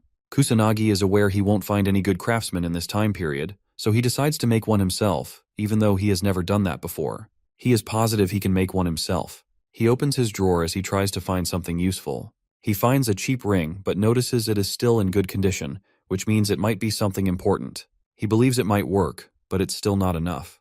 The protagonist starts thinking about a store he could shop at. His phone starts ringing suddenly. He notices it is a call from Ruka. He wonders what she wants since she rarely calls him. Kusanagi picks it up but questions why she's so silent. She shares her opinion and believes only he is worthy of leading the unit. He becomes confused and asks if she's trying to encourage him. She says he's correct. Kusanagi smiles as he finds out she is an awkward person. He decides to ask her something. Kusanagi invites her to go shop with him tomorrow if she doesn't have anything else to do. He doesn't know much about buying accessories, so he needs help. Ruka questions if he's inviting the others as well. He answers negatively and believes going in large groups is unnecessary. She is a bit hesitant, so Kusanagi asks if she wants to go. She agrees to go with him. He calls her a lifesaver and asks where they should go. She suggests Harajuku, so he decides to meet her at the station around noon. She hopes they can see each other tomorrow and cuts the call. Kusanagi feels glad as he can buy rings for everyone in his squad now. He wonders if he should spend his day crafting anti-monster equipment with the ring he just found. He starts pouring in his magic and believes it will somehow work. Yuika calls her sister for dinner but gets no reply and becomes a bit concerned since her sister never behaves like this. Yuika decides to check, so she announces that she is coming in. She finds her sister with a cute dress in her hand and becomes speechless. Ruka asks what's wrong. Yuika apologizes and informs her that dinner is ready. Ruka tells her she will come in a bit. Yuika has never seen her sister so excited before. She wonders if Ruka is planning on going out and assumes it is a date with our boy. The next day, Kusanagi reaches the Harajuku station. Yuika spies on him from behind a wall and tries to keep her distance while concealing her identity so he doesn't find her. She feels weird spying on them in such a way, so she apologizes to them in her heart. Ruka finally appears in a beautiful dress, and everyone starts staring at her. She asks our boy if he had to wait. He shares that he just got here, so it's fine. The dudes staring at them call her beautiful and assume she is talking to her boyfriend. They become a bit jealous while Yuika questions what's going on as she finds out her sister and Kusanagi are on a date. Ruka asks what he's looking for. Kusanagi answers that he wants a ring. She wonders if it's a gift. He calls her correct, but shares he needs several. Ruka is surprised, assuming something else. She questions if he has that many partners. He answers positively, but she reminds him Japan is not a polygamous country. He assures her he already knows that. Ruka advises him to buy inexpensive ones if he is planning to buy in bulk. She remembers the perfect place, so he decides to leave it to her. They visit multiple shops while Yuika observes them both from a distance. After a few hours of trying, Ruka admits it is really hard to find rings that are sturdy, inexpensive, and not too fancy. Kusanagi feels a bit annoyed since whenever they finally choose a good ring, something is always missing. He checks another one and realizes it looks pretty expensive as well. Yuika drinks her juice from a distance and wonders what they're both talking about. She feels a bit jealous seeing them stand so close to each other. The manager approaches them with a smile and asks what they're looking for. She is willing to give him a suggestion if he is planning to give his girlfriend a gift. Kusanagi tries to clarify she is not his girlfriend, but as soon as he speaks, Ruka cuts him off and tells the manager she is not his girlfriend with a cold expression. The manager anxiously apologizes and lets them look around as she goes away, feeling embarrassed. Ruka tries to stop her while the boy feels a bit annoyed. They finally sit down, and Kusanagi shares how exhausted he's feeling from all the walking they did, especially in a crowded place like a mall. He's finding it hard to choose a good ring and wonders if there is something wrong with his criteria. Kusanagi notices the expressions on Ruka's face. She admits she doesn't know how to show affection, and she's aware he already knows about her trash personality. He calls her correct, and Ruka remembers she doesn't even know how to interact with her little sister. She caused her many problems because of this. She suggests it is better if he does the shopping with Yuika instead, since she is just getting in the way. He calls her wrong and says he already knows she did her research and learned the locations of multiple stores before coming. She even thought properly about which ones he should choose. She took the trip so seriously, even though it's his problem. He assures her she is a great help to him with a smile on his face. Ruka starts blushing and feels better. Yuika notices her face and remembers she never saw her sister with such expressions. She starts feeling down and wonders why she's spying in the first place. Yuika decides to go home. After a few hours, Kusanagi happily exits the mall as he was finally able to find good rings. She is still a bit confused about why he needed 5 of them. He shares he needed one for each partner.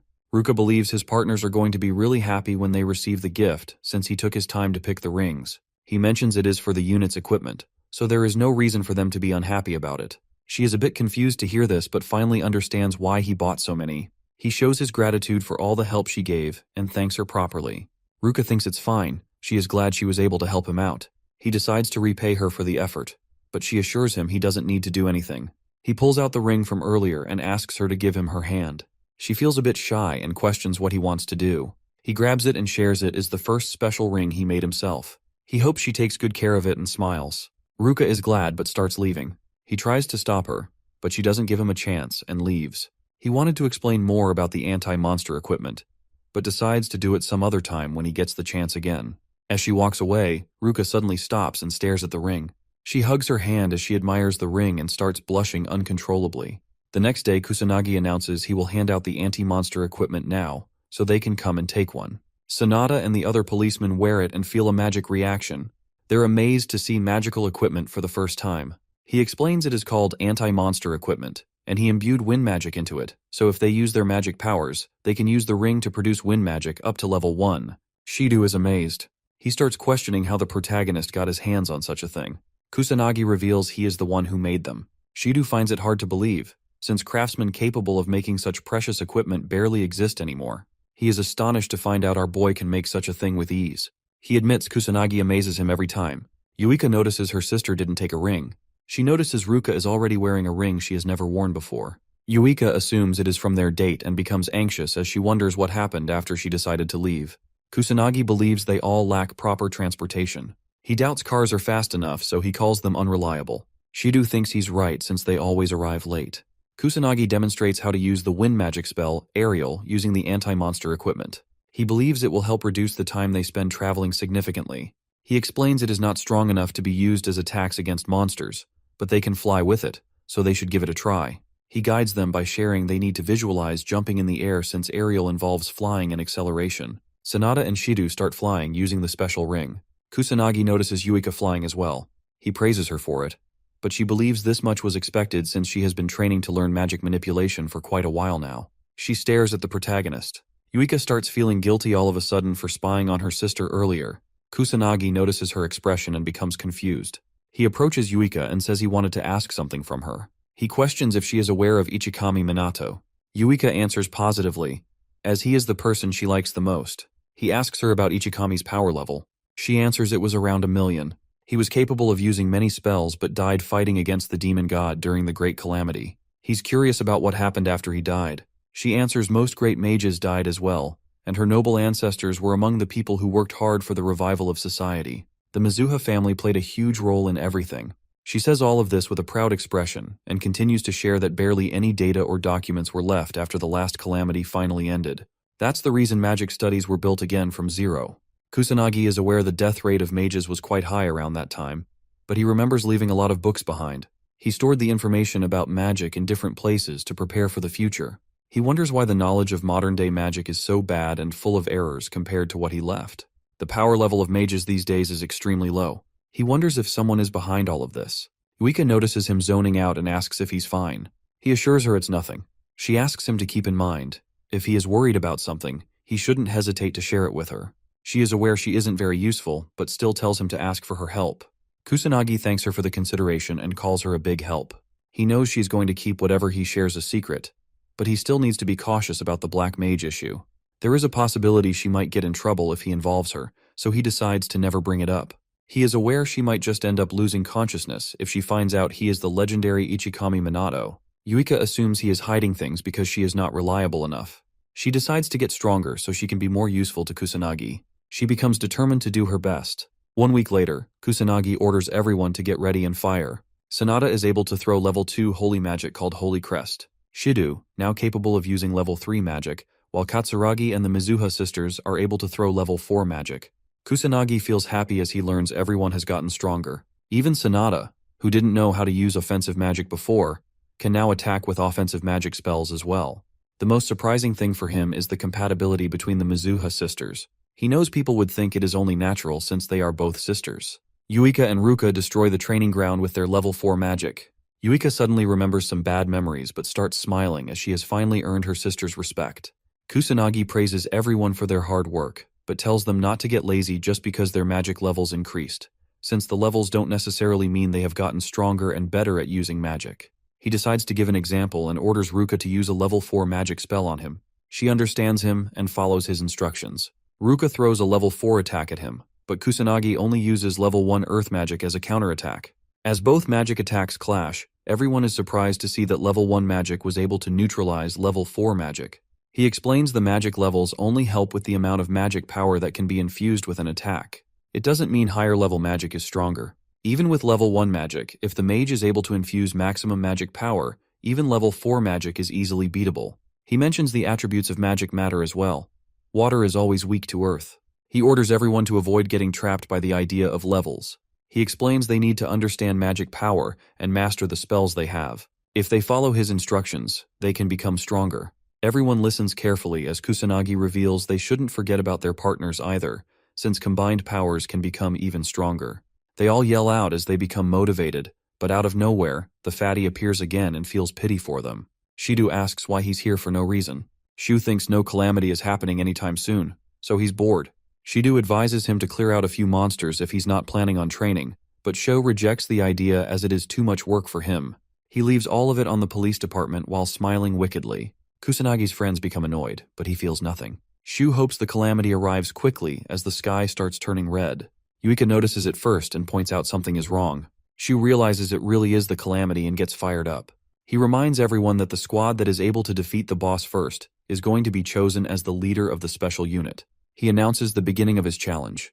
Kusanagi's squad becomes fired up as they are determined not to lose to an ugly fatso like Sho. Fatty and his men start using the equipment to fly away with their wind magic. He becomes cocky and calls everyone a loser as he leaves. Yuika calls him unfair, but Kusanagi reminds her that they can do the same as well. He orders everyone to properly prepare and put on their headsets. As the whole team starts flying, Kusanagi reminds them that it's their first fight as a squad, so they need to remain cautious. They all start moving. Shu leaves behind a car driving on a road. He calls it slow and laughs. Katsuragi calls him fast, and Yuika doesn't understand how the fatso can move this quickly with such a huge body. Kusanagi believes it's because they are all good at wine magic, so it's going to be tough for his squad to keep up. He knows he can easily overtake them, but doesn't want to destroy the purpose of being in a team. He decides not to rush since the citizens look completely fine. Shu starts making fun of them and mocks them for calling themselves a special squad since they can't even overtake him. He keeps calling them losers. Yuika notices his expressions and assumes he is mocking them, even though she can't hear his words. The fatty finds a few people and announces he is here. He warns them about the calamity and starts killing a few monsters with his teammates. They all shoot wind magic and kill a beast. The civilians try to find a safe spot and ask the fatso for help, but he ignores them completely and keeps shooting wind magic towards the monsters. As the civilians are about to get caught up in his wind magic, the protagonist appears and shields them with his barrier. He asks the fatso what he's trying to do with a cold, terrifying expression. The noble brat and his men become so scared they almost piss their pants. He tries to understand what's happening as he can't even move his arm. Kusanagi's squad appears and confirms if the civilians are holding on fine. Yuika questions what the fatso just tried to pull off. She becomes angry and orders him not to drag ordinary people into a fight. Shu and his teammates are finally able to move again. He wonders if Kusanagi did something to his body. He brushes it off and believes it was nothing. Fatso calls it their fault for getting in the way of a mage noble like him. Yuika becomes irritated and orders him to repeat that. He uses his wind magic and starts flying off with his buddies while leaving the safety of commoners to Kusanagi. He is determined to defeat the boss. As the fatty leaves, Kusanagi observes him and is confident he could easily destroy the fatso in mere seconds. But he doesn't want to make it look like he is afraid of a stupid challenge. He suddenly realizes this might be a good opportunity for something.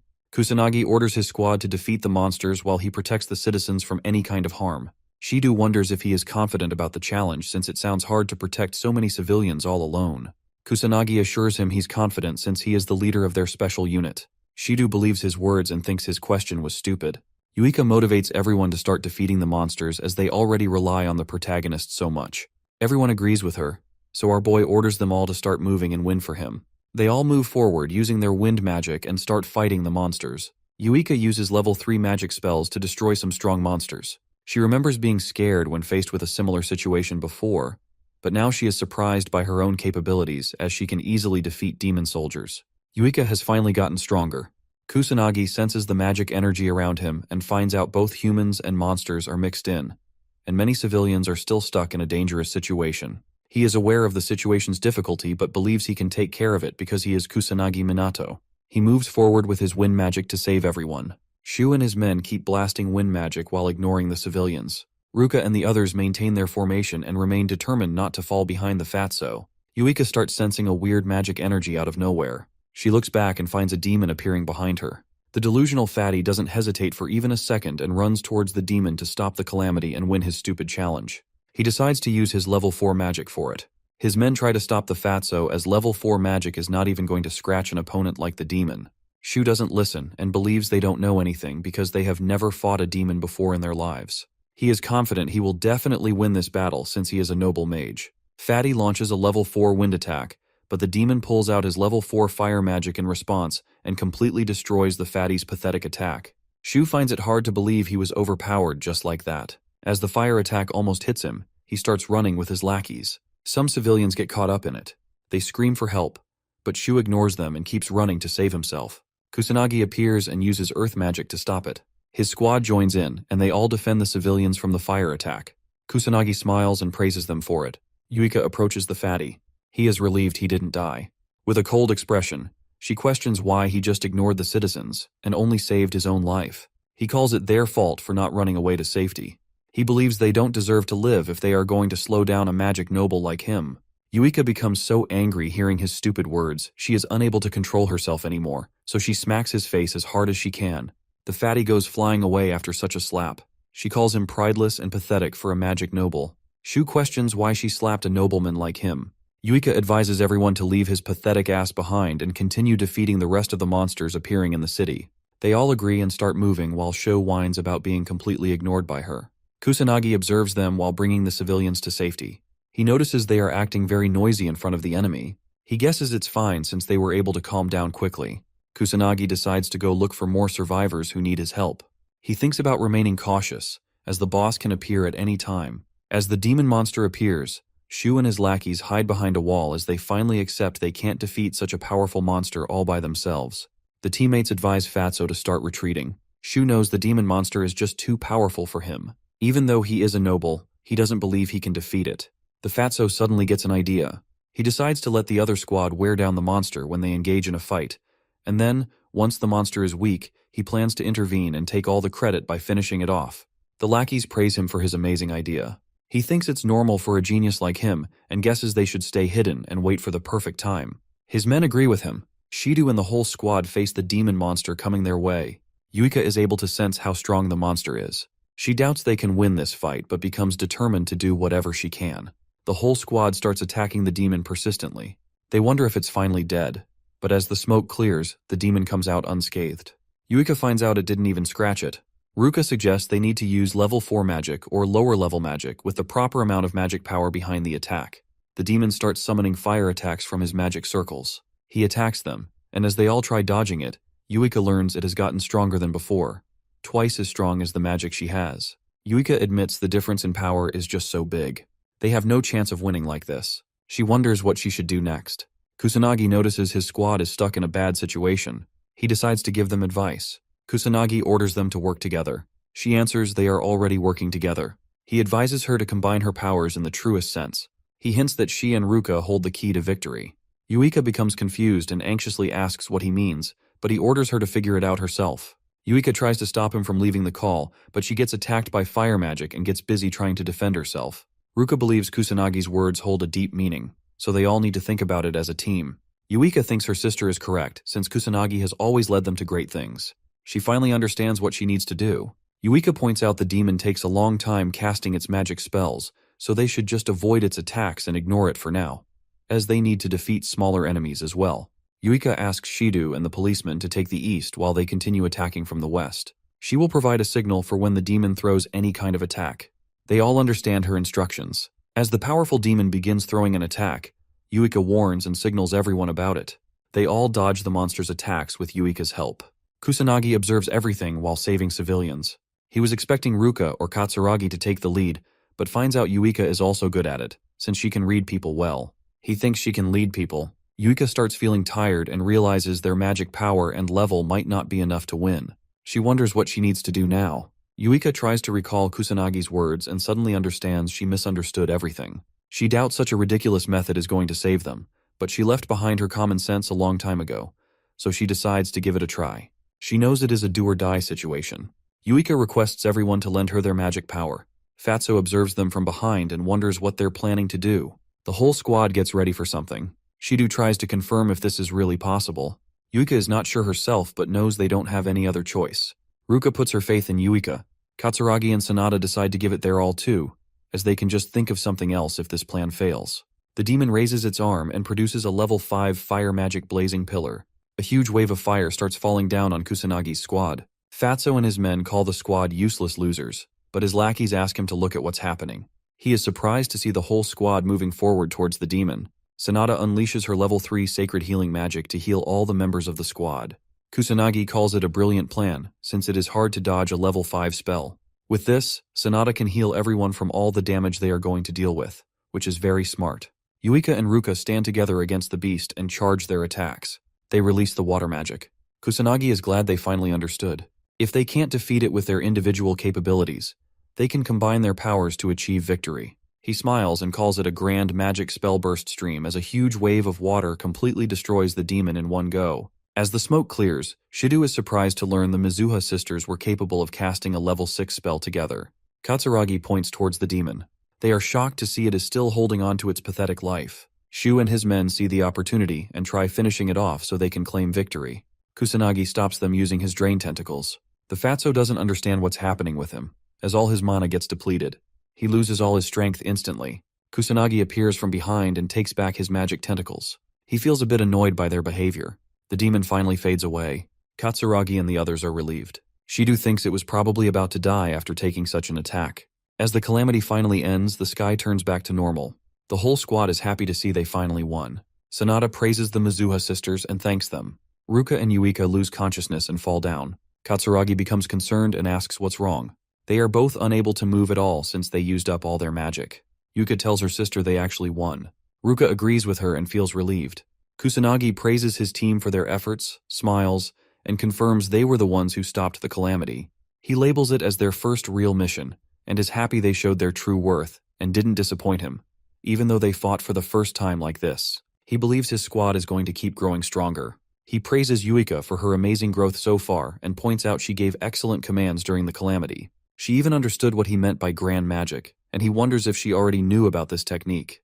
Yuika confidently answers she didn't, and she learns it is called grand magic. He is surprised to learn she didn't know this, and doesn't understand how she pulled it off without even knowing. She thanks him for giving such an amazing hint, and shares that the rest was just her gut feeling. Kusanagi is shocked as he realizes he was wrong about Yuika. He guesses she might be way more special than he initially expected. Kusanagi ends the questioning and points out she succeeded on the spot, which is very incredible. He believes the harmony and compatibility between her and Ruka also played a huge role in it. He notices the watch and tells everyone it is finally time for something important. Kusanagi grabs the remote and turns on the TV. Some special members of the police department, including Shido, are involved in a conference. One of them speaks up and explains they created the special Mage team, also known as SMT, to prepare against the growing number of calamities and demon monsters. The news reporter questions why they chose a student who was involved in the calamity at the academy as the squad's leader, asking if what he's saying is true. Shido steps up to answer this question. He introduces himself as the proxy representing the special squad's leader and confirms the squad leader really is just a student. This is hard for everyone to believe. They are against appointing a minor as a squad leader. Shido defends Kusanagi and explains he has abilities that even surpass the magic nobles. He reminds them that the magic nobles are completely useless and didn't even join them to help. The police were left in a dire situation and had to save the citizens all by themselves. He adds that Kusanagi appeared and saved everyone from the calamity. Shido believes Kusanagi is a savior sent by God, who is going to protect this era from the monsters. Shido doesn't trust anyone else with the leadership role. Kusanagi, while watching this on the TV, becomes a bit embarrassed. He was hoping Shido wouldn't make a huge deal out of him. The important government officials call it absurd and troublesome. They think it's wrong to ignore the magic nobles and establish a squad behind their back. If this happens, the noble mages will lose their jobs. The men admit the noble mages are pretty useless since they didn't even respond to the calamity. They are aware of the Fuka clan's horrible reputation, and even though some of the clan leaders are not in the country, it is still their job to respond to the calamity, so they are ignoring their own jobs. The police head speaks and shares they place their trust in the noble mages, and they didn't create the special squad to undermine any of the noble families. Someone enters the conference room and tells everyone to step back. It is the ugly fatty and his lackeys. He calls the current leader an incompetent loser and believes a magic noble like him deserves to be the real leader. He calls them out for their rudeness in holding a press conference while completely ignoring him. His minions show support for his claims as well. Shido doesn't understand why he's here out of nowhere, even though he lost the challenge. Shu and his minions act like there was no challenge. He lies about having no such promises. He calls his words the magic noble absolute and tells everyone to just listen to him. A news reporter moves forward to ask a question. He gives her permission to ask anything. She informs everyone that she learned he didn't help any civilians during the calamity that happened recently. He instead kept dragging innocent people into his fights. She asks if this is true. Shu becomes anxious and answers that nothing like this happened, but the other news reporters call him out for his lies since they have proof of his wrongdoings. The officials question if a magic noble is really doing such horrible things. They call it unacceptable since the citizens are always the top priority.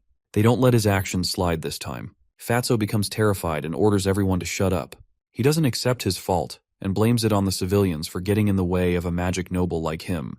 He calls everyone peasants and orders them to stop talking. Shido believes everyone already knows that the current magic nobles are corrupt. He points out how important it is to have heroes like Kusanagi, who will lead the nation and protect people from monsters.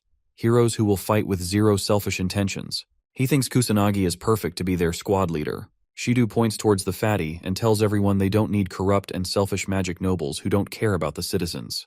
The news reporters take Shido's side, while the head of the police department becomes concerned. Fatso leaves frustrated and makes it clear to everyone that he will definitely take his revenge and make them regret what they said to him. Kusanagi smiles awkwardly as he sees the fatty leave. He is surprised Shido didn't hold back at all this time. Yuika shows everyone the videos about the calamity that were posted on the internet. She reveals that the magic noble Fatso is getting a lot of hate for his actions. Kusanagi becomes a bit terrified of the internet since things spread very quickly. Yuika suddenly gets surprised. Kusanagi asks what's wrong, with an anxious expression. Yuika shares that all of their faces got caught on camera. Kusanagi becomes frustrated as it is impossible for him to hide his real identity after this. He was hoping to not stand out as much as possible, but knows things will become more complicated for him after this. After a few days at the meeting room, Kusanagi becomes surprised as he sees the huge crowd of people gathering. He wonders what's happening. Shido shares that the higher-ups are giving their approval easily now, out of nowhere, and the number of people hoping to volunteer has suddenly increased as well. Shidu anxiously smiles and believes this is happening because of the information that got spread on the internet and the press conference that happened recently. Shidu starts apologizing for not holding back during the press conference. He is aware he made a mistake, and he somehow wants to make it up to Kusanagi. Our boy was hoping he could train more people but didn't want to stand out this much. Yuika appears from behind and grabs his arm. She suggests he should just get used to it since it's hard for the world to take its eyes off of someone as special as him. He calls it troublesome, and hopes he can avoid attention after this at least. At night, somewhere inside a mysterious place, a man tied to a chair gets asked a question. A guy holds his knife near the victim's throat and orders him to reveal everything or he's dead. The guy with red hair becomes terrified. He gets asked about the Black Mage but tries to clarify he already told everything he knew. He shares that the Black Mage is a young kid who can cast strong magic spells. The man slashes the red-haired dude with his knife and threatens him to reveal everything or he's dead. The victim becomes terrified and begs for his life. He finally recalls something else. The red-haired dude shares that the police are consistently checking the Magic Academy to learn more about the Black Mage, so there is a rumor he might be a student. He swears he doesn't know anything else about the Black Mage. The kidnapper believes in his words but calls it disappointing. The victim hopes he will get released now since he revealed everything. The mysterious man assures him he will, but kills him and clarifies he will get free from life's grasp instead. The victim bleeds out and dies. The mysterious four-eyed man becomes angry as blood splashes onto him. He calls it filthy and starts rubbing off the blood. He was able to learn the Black Mage might be a student. He gets excited and starts smiling wickedly as he wonders how terrific a young kid's screams will sound. He hopes the Black Mage is waiting for him. Kusanagi lands in Shinjuku while wearing a mask to hide his face. He defeats a monster and starts looking around. Our boy spots a few kids with a camera in their hands. One of the kids starts recording the dead monster Kusanagi just killed, and they both call it the work of the Black Mage. One of them is a bit frustrated that he couldn't make it on time to film Kusanagi. Our boy was hoping the hype and interest people had in the Black Mage would have decreased by now, but he realizes he is totally wrong as he finds many people searching for him, even in such residential areas. The police are involved as well. He is glad the police are dealing with monsters and disasters properly now compared to when he was reincarnated. He guesses the people don't need the Black Mage anymore. Kusanagi notices something happening on the ground. A few thugs corner a helpless man and demand 10 million yen from him. They order him to just sell his organs if he can't pay up.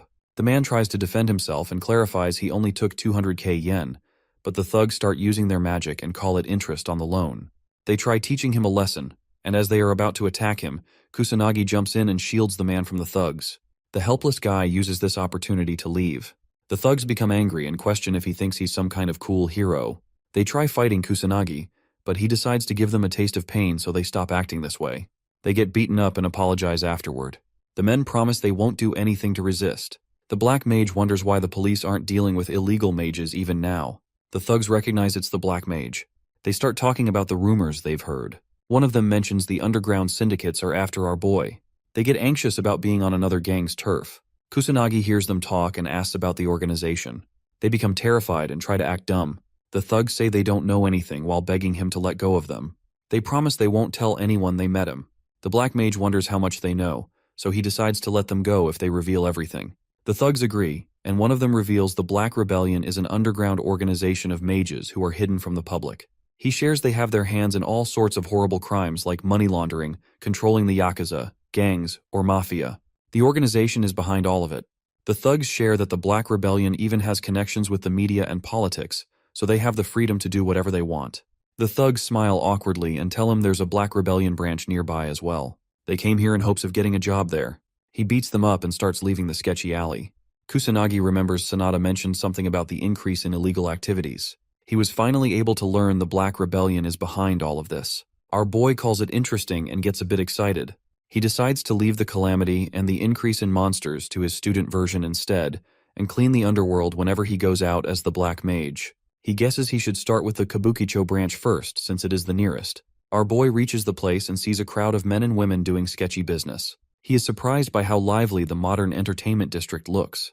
Kusanagi feels a bit annoyed but moves forward and starts by sensing the magic around him. He can't tell which ones belong to the organization since he is dealing with humans this time. Our boy decides to start by arresting a few criminals doing sketchy activities around the area. He finds two selling drugs in a dark alley. They notice him and get ready to attack, but the protagonist beats the crap out of them and tries getting any information out of them. He is barely able to learn anything but decides to report it to the police so they can take care of the rest. He beats a few more men and learns the organization is gathered at a place called Western. The man assures him he's telling the truth and hopes he can leave now since he revealed all the information he had to offer. Kusanagi beats him up and leaves, hoping the information he got is correct. At the Western bar, a pretty woman with purple hair enters and sits near the bartender. He asks for her order. She gives him some cash and hopes he can provide information. He takes it and lets her speak. The mysterious girl questions the bartender about the Black Rebellion's hideout. The bartender calls her question wrong. She becomes a bit concerned. He corrects her and says she should be asking about what's going to happen to her next. The purple-haired girl realizes it is a trap. She looks back to see a few thugs getting up. One of them knew someone was sniffing around, but he didn't expect it to be a beautiful woman. She realizes she has made a huge mistake by believing in false information. The thugs attack, but one of them orders to keep her alive. The helpless girl attacks as well in hopes of saving her life. She doesn't waste a second and rushes toward the exit but gets hit by fire magic from behind. The woman falls down and becomes injured. The thugs like her tough attitude and decide to use her for her beautiful body. She becomes hopeless and apologizes to her brother in her heart, as she couldn't do much. As the thug almost grabs her, the protagonist enters the bar, surprising everyone. He completely ignores what's happening and goes right toward the bartender. Our boy asks if the Black Rebellion members are in this bar. A thug approaches him from behind and questions if the protagonist is aware of the situation he's in right now. He tries to attack while throwing insults but gets punched in the face by our boy. The thug goes flying away and hits the club's wall. He struggles to get up and loses consciousness. The other thugs and the girl are all left speechless, their jaws completely dropped. The purple-haired woman knows no normal human can hit someone this hard. She doesn't understand how he did it. The girl wonders if he used some sort of magic, but she didn't see him enchanting anything either. She wonders who he is. Kusanagi is glad the intel wasn't completely useless, as he was able to find many low-level mage thugs in the Western Club. He calls the Black Rebellion thugs pathetic scums for ganging up on a woman, continuing to insult them. The thugs become terrified but try to stay calm, as they still have the number advantage. One of them orders everyone to gang up on the protagonist since he is completely alone, believing they can win if they all attack together. The thugs start throwing multiple fire attacks, but our boy tries to hold back and just dodge. The purple-haired woman doubts he can win since the numbers have a huge advantage, especially since they are fighting indoors. She assumes he can't cast any strong spells, which means there's no chance he will win.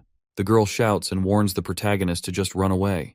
As he is about to get attacked, the protagonist loses his patience and dodges everything swiftly to get closer to the thugs. He approaches them and starts throwing hands. Our boy beats the crap out of them one by one and knocks everyone out in mere seconds. The purple-haired woman is left speechless. She couldn't keep up with whatever happened because the boy moved extremely fast. She wonders if he used some kind of magic. The thug starts crying and questions who he even is.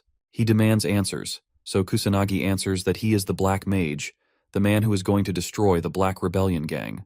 He knocks out the last guy as well and walks toward the girl. She is still surprised by how fast he destroyed everyone and wonders if he's some kind of elite or legendary mage.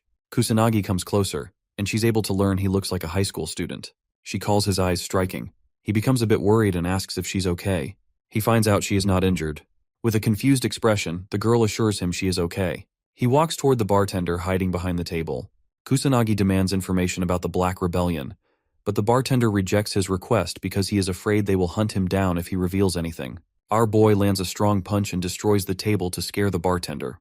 He demands information again and makes it clear this is the last chance he is giving. The bartender becomes terrified and decides to reveal everything to save himself from Kusanagi. He shares that the Black Rebellion's base is actually in Tokyo, with branches everywhere, even beyond Kabukicho. He has heard the head of the Kabukicho branch is not a person anyone should mess with. The leader of the gang is a mage, and he holds a lot of influence in the underworld. Some people even say he is controlling Japan from the background. Kusanagi asks about the branch, but the bartender swears he doesn't know anything about it. He explains that low-level guys like him just get crappy jobs and don't know anything about the branch location.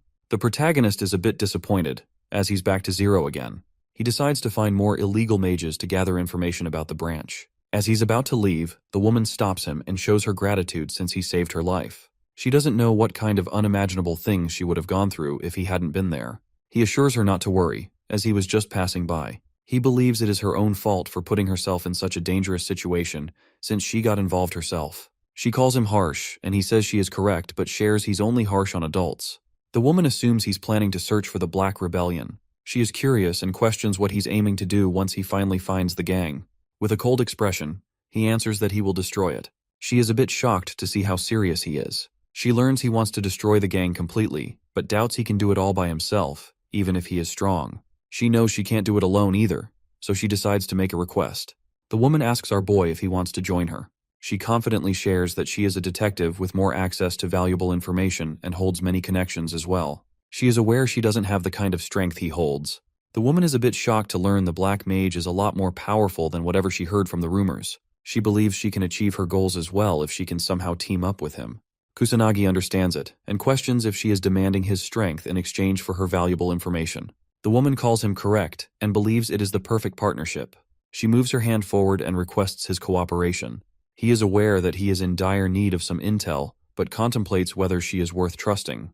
He guesses it's fine, as he can always just ghost her if things don't go according to plan. He agrees to it and shakes her hand as he decides to team up with the woman. She seals the deal and introduces herself as Leona. Our boy just shares that he is a black mage. She calls it hard and wonders why he doesn't have a shorter name. He gives the girl permission to call him whatever she wants, so she decides to go with Chrono.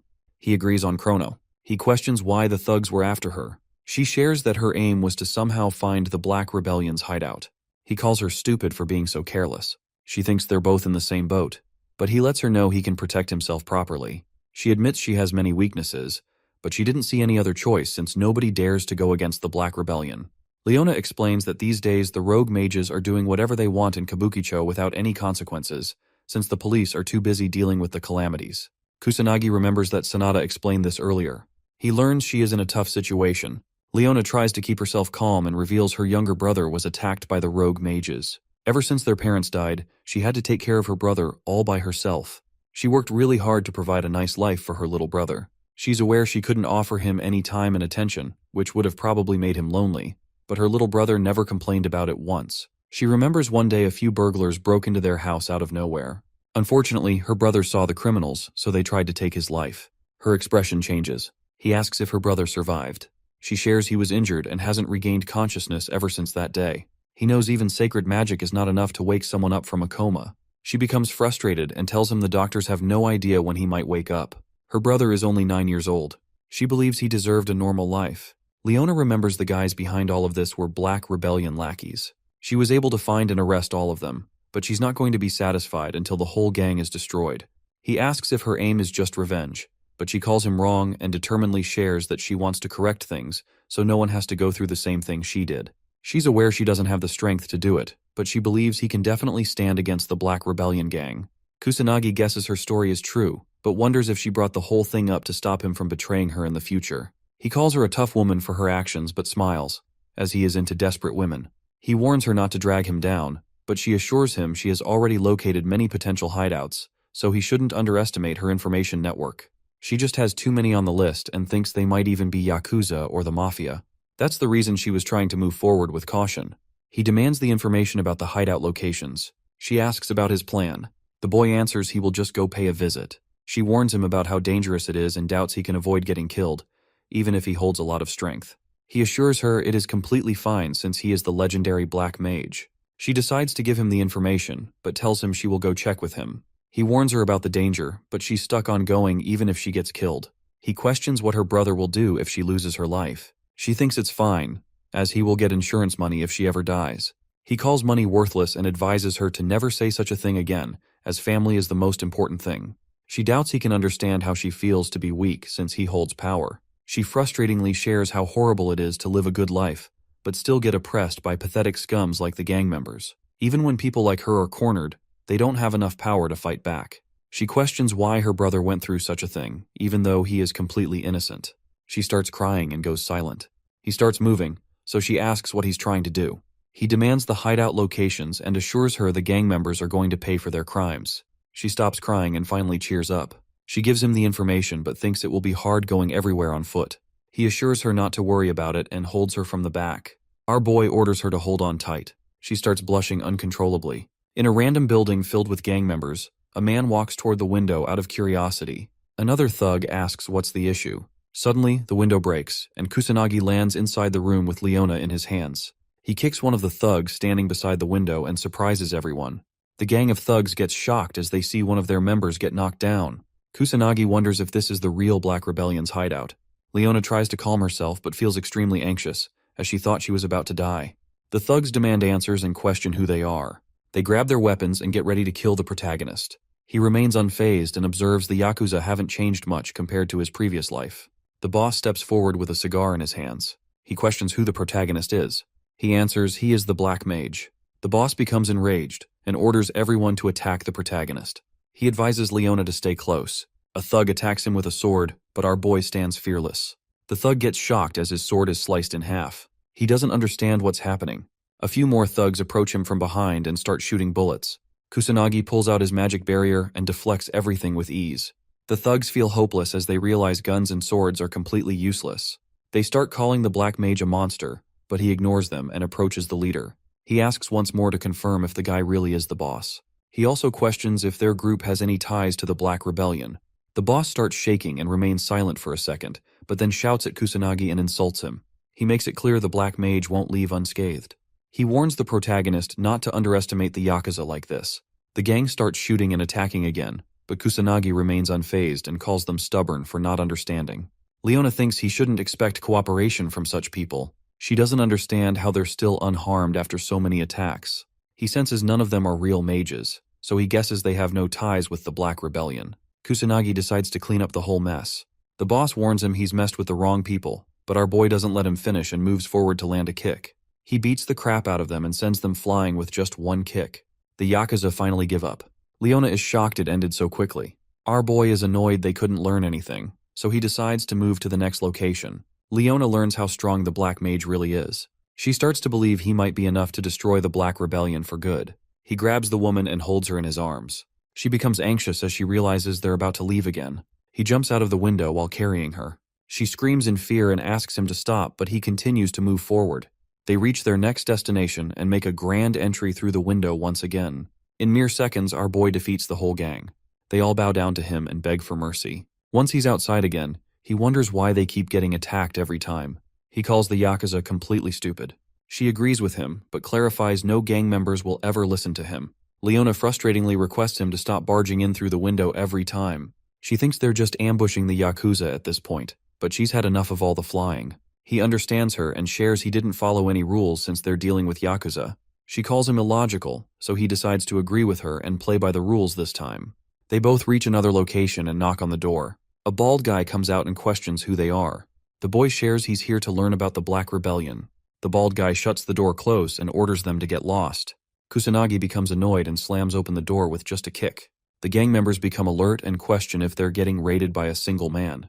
They order him to reveal which clan he belongs to. But Kusanagi clarifies he's just here to learn more about the Black Rebellion. The bald guy loses his patience and moves forward to throw a punch. Our boy was hoping he could talk peacefully for once, but since he has no other choice left, he fights back and easily destroys the bald guy. The other gang members get surprised. Kusanagi ignores the lackeys and tries to find the boss himself. A man named Ushiro moves forward and reveals he's the boss. He questions why our boy barged in like that. He gets straight to the point and asks if they have any ties with the Black Rebellion. The boss understands his question, but his lackeys find it disrespectful and pull out their weapons to fight our boy. Ushiro orders his men to stop. They try to say something, but he makes it clear to them that they can't handle a person like Kusanagi. He decides to answer the question and reveals he has zero connections with a pathetic organization like the Black Rebellion. He clarifies that honor is very important for his clan. The protagonist asks about their hideout. Ushiro confirms if he will leave once he learns the location. Kusanagi promises he will. Leona and our boy sit face to face with Ushiro. The gang of thugs surrounds both of them. She feels anxious and wonders why she got dragged into such a situation. Ushiro introduces himself again, so Kusanagi also reveals he is Chrono. Leona introduces herself as well. The boss points towards a map and explains the Black Rebellion's hideout is somewhere around where he's pointing. He finishes the conversation and assures them he doesn't know any other details. Kusanagi checks and finds out it matches the one Leona suggested. He realizes they would have eventually found the hideout if they continued searching for it. He finally acknowledges she is a lot more reliable than he expected. The Black Mage asks the old man if he's sure about sharing such information since he belongs to the same industry. Ushiro clarifies he isn't and reveals they are actually enemies. He assures our boy his clan is not so low and pathetic as to go around harming respectable people. Kusanagi wonders why he got attacked at first, but the old man believes he doesn't look respectable since he's going around raiding Yakuza offices. Ushiro tells him his clan has rules and principles, so there's no need to compare them with scums like the Black Rebellion. Kusanagi is amazed to find a Yakuza like Ushiro in this time period. He decides to leave just as promised since he accomplished his goal already. As he's about to go out, Ushiro questions if he's aiming to face the Black Rebellion. He warns our boy that they have influential individuals who control the country on their side, so it won't be easy. Kusanagi grabs the woman and assures the old man he has faced many opponents like that. He flies away with Leona in his hands. The old man observes him from behind and praises his fearless behavior. He believes the kid might be able to take down the Black Rebellion. In a random warehouse, a few men gather to make a deal for a special weapon. One of the lackeys checks its quality and assures his boss it's good. The red-haired guy orders his men to hand over the money. Some mysterious guys in black suits take it, and one of them shakes hands with the red-haired guy as they both make a deal. The guy in the suit calls Japan amazing for being so kind to criminals, and the other guy confirms it really is the best country. As they're both laughing, Kusanagi jumps in through the window with Leona in his hands. The men get shocked, but they all pull out their magic circles and guns without wasting a second. Kusanagi realizes he has finally found the gang he was looking for. He uses magic perception and learns that all the Black Rebellion men are mages, while the Mafia party also has a few mages on its side. Leona hides behind a container and pulls out her phone to record everything. The red-haired dude questions who Kusanagi is. Our boy is tired of hearing the same thing again and again. He answers that he is the Black Mage, and he plans on destroying the Black Rebellion. The men get confused hearing his words. They start laughing uncontrollably as they doubt a kid like him can do anything all by himself. He ignores their laughter and throws a huge fire attack. Some of them get blasted away. He makes it clear that he is determined to take the whole gang down. The men become enraged and start throwing multiple magic attacks without holding back. Our boy effortlessly deflects everything with his barrier. He knows they won't try anything higher than level 2 magic, as it will destroy the warehouse. He thinks about using combative spells, but realizes it will be useless since he's dealing with a huge number of men. The lackeys are surprised to see their attacks had zero effect. The bullets end up being useless as well. They start wondering why he's still unscathed, as they have never seen such magic before. Kusanagi is disappointed. He knows he isn't even using his magic. He finds their panic funny. The guy in the suit suddenly remembers they still have that special weapon he brought earlier. They suddenly become cocky and warn our boy not to be so confident. He notices the change in their behavior. As the men begin wearing masks and pull out the special weapon, Kusanagi notices what it is and quickly orders Leona to run outside. She listens to him and leaves. The thug throws a gas bomb, but our boy uses his magic to stop it midway. It blows up and poisonous gas leaks out. The men doubt he can save himself from such a thing, no matter how strong he is. They think the game is over and feel relieved the Black Mage dropped dead. They begin moving forward to check how his dead face looks. As the smoke finally clears, they both get surprised as the boy comes out unscathed again. The gang members find it hard to believe and question how he's still alive. He explains no magic can save him from poisonous gas, but it is just gas in the end, so he can simply use his wind magic to circulate the air around him. He finds it stupid and lets them know a powerful mage like him won't fall down so easily. The men become terrified and try calling for backup, but no one picks up. Kusanagi calls it useless, as he has already taken care of it. He reveals he has already destroyed all of their hideouts, so they're the only ones left. Kusanagi orders them to get ready and beats the living crap out of them. He feels satisfied after completely destroying Kabukicho's Black Rebellion, so he decides to go look for Leona. Our boy suddenly notices someone behind him. A man comes out from the shadows with Leona as his hostage. He's surprised the protagonist took care of everyone all by himself. He admits it is impressive and smiles wickedly as he shares he hopes to negotiate with the Black Mage. As soon as Minato, also known as the Black Mage, finishes taking down the Black Rebellion organization members and neutralizing the poison gas, he rushes toward the warehouse exit to check on Leona, only to find her held hostage by an evil mage. The perpetrator demands that Minato negotiate for her release. Minato quickly assesses the situation, noting that the distance between them is too great for him to reach her in time, even with combat magic, unless he can exploit a gap. Just as he prepares to activate a first-level spell to force the attacker to drop his knife, the man notices and warns him not to try anything reckless if he values Leona's life. Surprised that his opponent can perceive his magic, Minato acknowledges him as a worthy adversary and even praises his skill. From what he observes, Minato suspects that the man is suppressing his full power, but estimates his magic level to be around 40,000, marking him as a high-level mage. Meanwhile, Leona tries to apologize to Minato, whom she also calls Chrono, but he reassures her that he will save her. Growing irritated at being ignored, the assailant threatens to kill Leona for real if Minato doesn't take him seriously. After exchanging more words, Minato diffuses the tension by agreeing not to make sudden moves. Satisfied, The attacker introduces himself as Kaga Shuji, the head of the Black Rebellion's Kabukicho branch. He reveals that his mission was to investigate the Black Mage, either to recruit or eliminate him. Kaga admits to torturing individuals associated with the Black Mage, only to be disappointed upon discovering that the person he has been hunting is a kid aiming to dismantle the Black Rebellion's branch. Frustrated, Kaga tightens his grip on the knife and accidentally cuts Leona's neck. Realizing what he has done, he apologizes. Not out of remorse, but because he got too emotional while handling his weapon. He even takes a moment to admire the sight of her blood dripping from the blade. After witnessing Kaga's unstable behavior, Minato asks for his negotiation terms. Kaga, momentarily forgetting, then declares that he would rather torture and kill Minato in exchange for Leona's life. If Minato refuses and tries to escape, he promises to kill her instead. With that, he forces Minato to choose between his life and Leona's. Without hesitation, Minato agrees to endure the torture. Overjoyed by his resolve, Kaga mocks Leona, asking if she finds Minato's courage admirable. Internally, Minato knows that no attack will work on him due to his magic barrier, so agreeing to the torture is his best option. However, Kaga demands that he deactivate the barrier, claiming that his suffering will be meaningless otherwise. This revelation surprises Leona, who now understands how Minato has been able to block attacks so far. She worries about what might happen if he truly lowers his defenses. Minato, on the other hand, is shocked that Kaga is aware of his barrier and realizes his mistake in using it so openly earlier. Despite the risk, he deactivates it and asks if Kaga is satisfied. Without hesitation, Kaga launches a first-level lightning spell, targeting Minato's vital points. Leona pleads for him to stop, but Kaga, caught up in his sadistic pleasure, refuses. After a relentless assault, Minato feigns unconsciousness, while Leona blames herself for being too weak to help. Seeing an opportunity, Kaga prepares another attack while taunting her. Determined to protect Minato, Leona tries to disrupt Kaga's spell, but he quickly sees through her plan.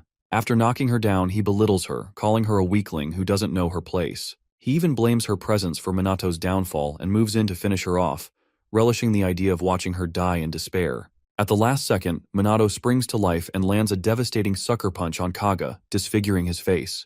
In shock, Leona asks how he survived the attack after deactivating his barrier. Minato explains that he had secretly maintained a small, hidden barrier just before the attack hit him, making it appear that he had dropped his defenses completely. Amused by his cunning, Leona nervously chuckles, remarking that only Minato could pull off such a trick. With the immediate threat neutralized, Minato heals Leona's wound with light magic, assuring her that she's safe. Feeling immense relief, Leona silently thanks her luck for having the Black Mage on her side. However, Kaga, now sporting a magically reconstructed face, rises again, infuriated by their arrogance. Impressed that Kaga didn't pass out from his speed-based combat magic, Minato remains on guard.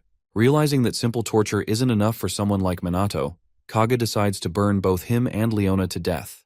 As Kaga prepares a powerful fire-based attack, Minato finally grasps the full extent of his opponent's power, noticing that Kaga has been holding back all along as the intensity of his magic level keeps rising. Once the sigils for the spell are complete, Kaga unleashes a level 4 fire lightning compound spell, Fire Spark, aimed directly at Minato and Leona. Moments before the attack reaches them, Leona panics, convinced that Chrono won't be able to block it. Minato, however, remains calm and only activates his magic barrier when the fire gets dangerously close. To Leona's astonishment, a first-level defense spell completely nullifies a fourth-level attack with ease, leaving her in disbelief. Watching Minato effortlessly douse the fire, she feels an unexpected sense of relief just being by his side. The more she observes him, the more curious she becomes about the Black Mage's true identity. Realizing his fire attack has failed, Kaga bursts into laughter, praising Minato's strength. He admits he knew fire magic wouldn't work against someone like him, but he still has a few tricks left. Meanwhile, Leona, still confused, asks Minato why Kaga's magic hasn't faded yet, as it should have disappeared by now. Minato explains that Kaga is using sustainable magic, which allows him to maintain his spell for longer by continuously replenishing it. He likens it to how he uses wind for flight magic. Annoyed by his lengthy explanation, Leona reminds him that there's no time for lectures. Just as she warns him that the barrier might disappear soon, she realizes it's still intact and wonders how that's possible. Minato reassures her that, like Kaga, he can also use sustainable magic, so there's nothing to worry about. Hearing this, Kaga panics. Sensing his hesitation, Leona boldly tells him to surrender while he still has a chance. Kaga feigns fear before dropping the act and resuming his assault. Acknowledging Minato's strength, he finally unveils his hidden trick, increasing the power of his sustainable fire spell around Minato's barrier. Suddenly, Leona starts feeling weak, her body heavy, and she struggles to breathe. Kaga explains that by surrounding the barrier with fire, he has burned away all the oxygen inside. Without air, they will suffocate, and as the fire's temperature rises, even Minato's barrier won't hold forever. He offers Minato a choice: suffocate inside the barrier or burn outside it. Minato, unimpressed, yawns. Frustrated, Kaga demands to know if he even understands the dire situation. Minato calmly assures him that he understands it better than he does. Kaga insists that, regardless of Minato's abilities, Leona is already on the brink of death, and there's nothing he can do to save her. At that moment, Leona suddenly regains her strength, confused by the sudden change. Kaga, equally shocked, watches in disbelief. Minato explains that while fire magic can alter the atmosphere, it seems Kaga forgot that magic itself exists in the air. Furious, Kaga demands a clearer explanation. Minato elaborates on how magic barriers interact with atmospheric magic, then demonstrates by manipulating the wind around the room, suffocating the flames with air. Watching his plan crumble, Kaga panics, lamenting his failure. Before he can collapse, Minato steps forward, refusing to let him escape unconsciousness. He mocks Kaga's love for torture, then casts a spell, sending him into the dark zone.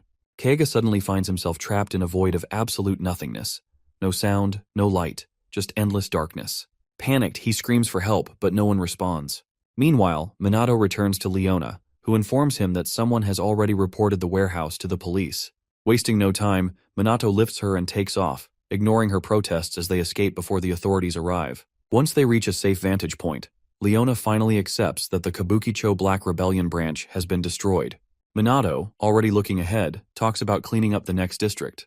Calling him Chrono, Leona asks if she can be his ally. Though she knows she is powerless and might slow him down, she offers her intelligence and connections to help him achieve his goals. After some hesitation, Minato admits he has a weakness for people's requests and ultimately agrees, much to Leona's delight. She eagerly assures him that she will handle public relations and recruitment, so he won't have to worry about those tasks. A few hours later, the morning news reports the warehouse incident, confirming that the Black Rebellion members have been arrested, with the Black Mage credited for their capture. Just as the broadcast continues, a breaking news alert interrupts the program, announcing a video declaration from an anti-illegal mage organization led by the Black Mage, which also happens to be aired nationwide. When the video plays, a hooded figure, thought to be the Black Mage, appears on screen, introducing his organization as Shadowbringer and proclaiming himself as the Black Annihilator, dedicated to exterminating illegal mages associated with the Black Rebellion. Right after the introductions, he warns that from now on, he will not tolerate injustice, no matter who the perpetrator is. Watching the broadcast, a high-ranking member of Black Rebellion flies into a rage, furious at the audacity of the Black Mage. His partner, however, remains calm, dismissing the Black Mage as insignificant and not worth getting worked up over. Reassured by his words, the enraged man composes himself and places his faith in his powerful noble magic partner and the head of the Fuka family, Fuka Jin.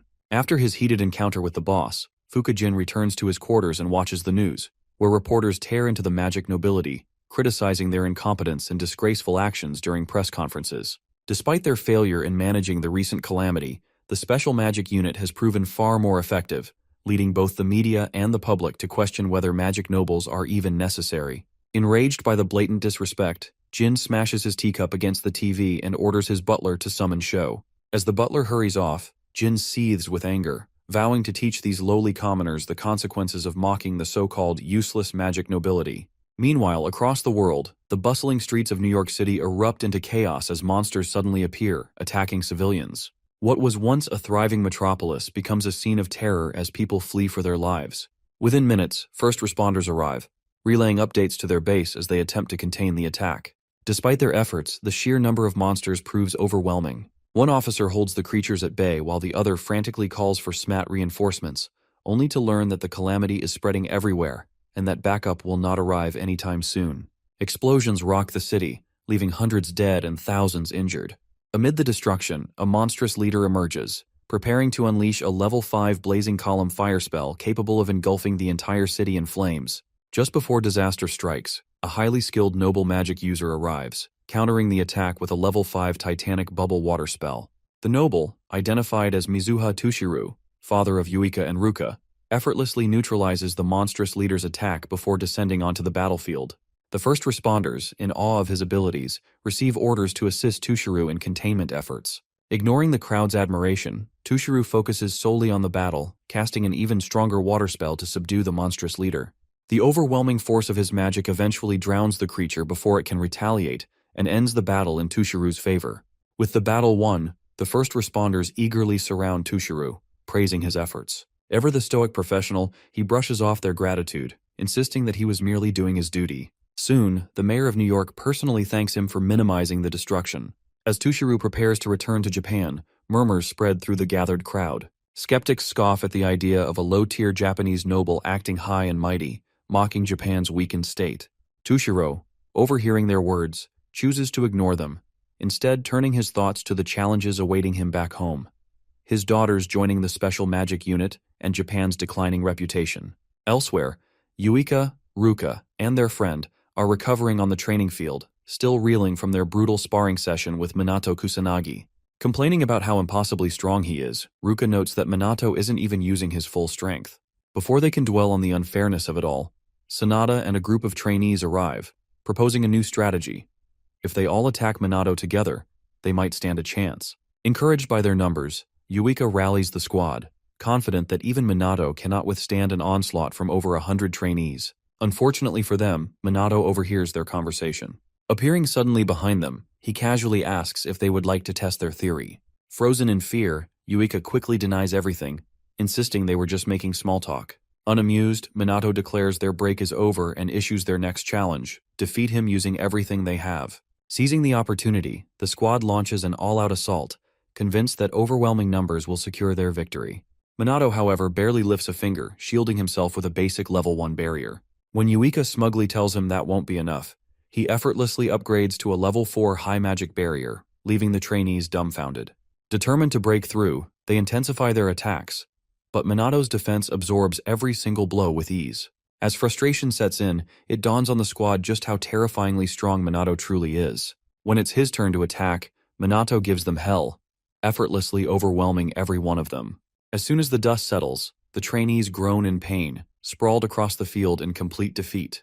As training concludes, Yuika and Ruka check their phones, and their expressions turn pale. Minato, noticing their reaction, asks what's wrong. Both sisters look at him, dead serious, and tell him that their father is back home in Japan. After leaving their father's house, the Mizuha sisters arrive at their family villa for an important discussion.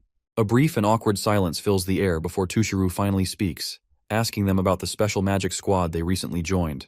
Yuika confirms that they are indeed working with the unit. As the tension between them grows, Tushiru urges them to tell him more about their squad. Relieved that their strict father is at least asking, they eagerly describe the squad's positive contributions to society, adding that their new friends are incredible people.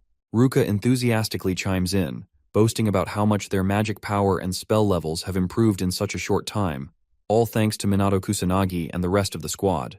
Tushiro, intrigued by their praise for Minato, acknowledges the individual's exceptional skills and contributions to society. However, as he sips his tea, one of the girls makes a comparison between Minato and their father, suggesting that Minato might even rival a magic noble like him. At this, Tushiru calmly sets down his cup and issues an abrupt command. They are to leave the special magic squad immediately. Shocked, the sisters demand an explanation. Tushiro, maintaining his composure, explains that the reputation of magic nobles is already declining, which could have negative consequences for Japan. He insists that magic nobles, not the special magic squad, are the backbone of the country. Therefore, their leader, Minato, is doing more harm than good simply by existing. With this in mind, Tushiru forbids any further association with Minato. Furious, the sisters protest, calling his reasoning ridiculous. Unmoved by their frustration, Tushiru orders them to obey him as they always have, and turns to leave. Before he can go, Yuika, who has always followed her father's commands without question, firmly says no for the first time. She declares that she will never abandon the special magic squad or Minato, as she believes he has the power to change the world. She argues that while nobles have grown complacent, the squad trains them relentlessly, preparing them for real battles. Had their father asked them to cooperate, they would have gladly done so, but demanding their obedience is a mistake. Hearing this, Tushiru coldly disowns her, forbidding her from ever calling herself a magic noble again. Ruka, ready to step in, watches as Yuika merely nods and walks away without another word. Just before exiting, Yuika gives her father a final smile, assuring him that from now on, she will simply be Mizuha Yuika. He no longer has to worry about her tarnishing the family name. Once she is gone, Tushiru mutters something about Yuika's defiance, and Ruka warns him that she has changed. Hoping to at least keep one daughter by his side, Tushiro is instead met with further disappointment as Ruka follows Yuika's lead, renouncing her status as a noble. Tushiro repeats his disownment, telling her never to use the family name again. Ruka happily accepts, thanks him for everything, and walks out, leaving him standing alone, muttering to himself. Now free from their father's authority, the sisters change out of their noble attire into casual clothes and head toward a hotel, discussing their newfound freedom. As they walk, Yuika asks Ruka if she is truly okay with leaving their family behind. Ruka reassures her, saying that as her big sister, she would never leave Yuika alone. Touched by her words, Yuika smiles, and the two share a heartfelt hug. Their joy is short-lived as they soon face difficulties checking into a hotel. After exhausting all options, they resort to speaking with the manager, but their efforts are in vain. A full day of searching leads them nowhere. Every hotel, rental property, and even internet cafes refuse to accept minors. Ruka could have lied about her age, but Yuika, being too young, made that impossible. Defeated, they settle into a small cafe to rest and sip their drinks. Yuika laments how ironic it is that they have money from their squad activities but nowhere to spend it. As they talk, two intoxicated young men approach their table, attempting to hit on Yuika right in front of Ruka. Before the situation escalates, Ruka glares at them and warns them to back off or face serious consequences. The men, sensing the danger, immediately apologize and flee. Once they are gone, Yuika grins at her sister and suggests they have some fun while they're stuck outside. When Ruka asks about their accommodation problem, Yuika insists they can figure it out later. Deciding to make the most of their first night as independent sisters, they spend the evening shopping for clothes and stuffed animals, singing karaoke like carefree drunks, and simply enjoying themselves. By twilight, reality sets in once more, but Yuika expresses her gratitude to Ruka for making the night special. She admits that having Ruka by her side makes everything feel less daunting. Accepting the compliment with a smirk, Ruka reminds Yuika that they still have to find a place to stay. As they wonder who might take them in, Yuika receives a text message from Minato. He clumsily asks her how to use his phone, claiming he has forgotten again. The sisters exchange knowing looks before deciding to visit Minato, hoping he will let them stay at his place in the meantime. When they eventually do get to visit Minato, the sisters ask if he'll permit them to stay at his place in the meantime. Before answering their question, Minato invites the Mizuha sisters into his living room so they can discuss what happened. After getting the full story, he asks them how they feel about their rebellious act. The girls admit that they were impulsive and immature. As Minato observes them, he notices not only how honest they have become with themselves, but also how much they have grown closer as sisters. When they finish reflecting on their situation, Yuika apologizes for troubling Minato and asks again if they can stay with him since they have nowhere else to go. Minato pauses to consider the consequences of letting them stay. Since he has no romantic interest in either of them, he decides that their presence isn't a problem and agrees to let them stay. However, before they get too excited, he warns them that his apartment is small and not as luxurious as what they're used to. To his surprise, the girls don't care at all. Instead, they frolic around, chatting excitedly like children. Watching them, Minato makes an unintentional remark about how easily they adapt, which unexpectedly flusters the girls. Suddenly, they find themselves lost in silly fantasies about living under the same roof as the strong and cool Kusanagi Minato. Ruka's imagination runs wild to the point where her heart races with unfamiliar feelings, forcing her to calm herself down. Ignoring their flustered state, Minato casually asks if they plan to shower before bed. The girls instantly overreact, acting as if he's some kind of pervert. Remaining unfazed, Minato repeats the question, and this time, they answer calmly. Yuika goes first, leaving Minato and Ruka alone in the living room. As they talk, Minato praises their bold decision to leave home, admitting that he didn't expect it from them. Ruka agrees, saying she is just as surprised as he is. It's the first time they've ever defied their father, who has always been strict and unwilling to tolerate any form of independence. She expects that, rather than changing his ways, he will double down on his efforts to uphold his ideals. Minato reminds her that Tushiro has a terrible impression of their squad, so there's no telling what actions he might take against them in the future. Before Ruka can respond, Yuika steps out of the shower in her nightwear and urges Ruka to go next. Ruka quickly gets up and enjoys the most refreshing bath she's had all day. While she's gone, Yuika tells Minato how surreal it feels to be in his home. Minato, unfazed, reassures her that even though it's his first time hosting guests, he isn't worried. Yuika sincerely thanks him for letting them stay, and Minato brushes it off as no big deal. She chuckles, and when he asks what's funny, she says she's always known him to act like everything is normal, no matter the situation. Minato assures her that as long as they are part of his squad, they will always be his friends, and he will never abandon them. Hearing this, Yuika's heart starts pounding, but before she can dwell on it, Ruka emerges from the shower, looking elegant in her nightwear. Minato gets up to take his turn, leaving the sisters sitting in silence, processing everything that just happened. The next day, Minato meets with Shido, his handler, and receives the updated training schedule for his unit. After their routine meeting, he informs Shido about Yuika and Ruka staying with him. Shido, upon realizing Minato is living with 2 girls, flares up and questions why he seems so indifferent about it. Bewildered, he wonders if this kind of arrangement is normal among young people these days. Determined to teach Minato some common sense, Shido lectures him about how Japan doesn't practice polygamy and bombards him with half-truths about culture and tradition. On his way out of the office, Minato considers finding a bigger place to live. 3 people in his small apartment will be too cramped. Before he leaves, he spots Sanada training alone in the yard and decides to check in on her. Calling out to her, he asks why she's still training. Sanada explains that she feels like she's lagging. Now that she has improved, she is finally able to use offensive spells, but she still isn't satisfied. She tells Minato to stop being so formal with her since she's his subordinate, and he quickly adjusts. Minato encourages her to try firing an offensive spell. When she hesitates, he reassures her, saying he'll offer guidance. Taking his advice, Sanada takes her stance and casts a spell. After watching her attempt, Minato praises her efforts and tells her to keep training. If she does, she'll grow even stronger. Sanada thanks him, but admits she still feels weak compared to the rest of the squad. Minato reminds her not to underestimate herself. He has seen how hard she works. She then confesses that she only joined the police force because being a holy mage is rare. She doubts she will ever measure up to her squadmates because she believes she is the weakest. Realizing she is venting, she apologizes for burdening him with her insecurities. Minato, instead of brushing it off, asks why she chose the police force in the first place. Sanada explains that her grandmother was a holy mage who saved many lives during past calamities. Inspired by her, she joined the force in hopes of following in her footsteps. After sharing her story, she continues to doubt herself, saying she has no real goals or ambitions like everyone else and is no good at anything.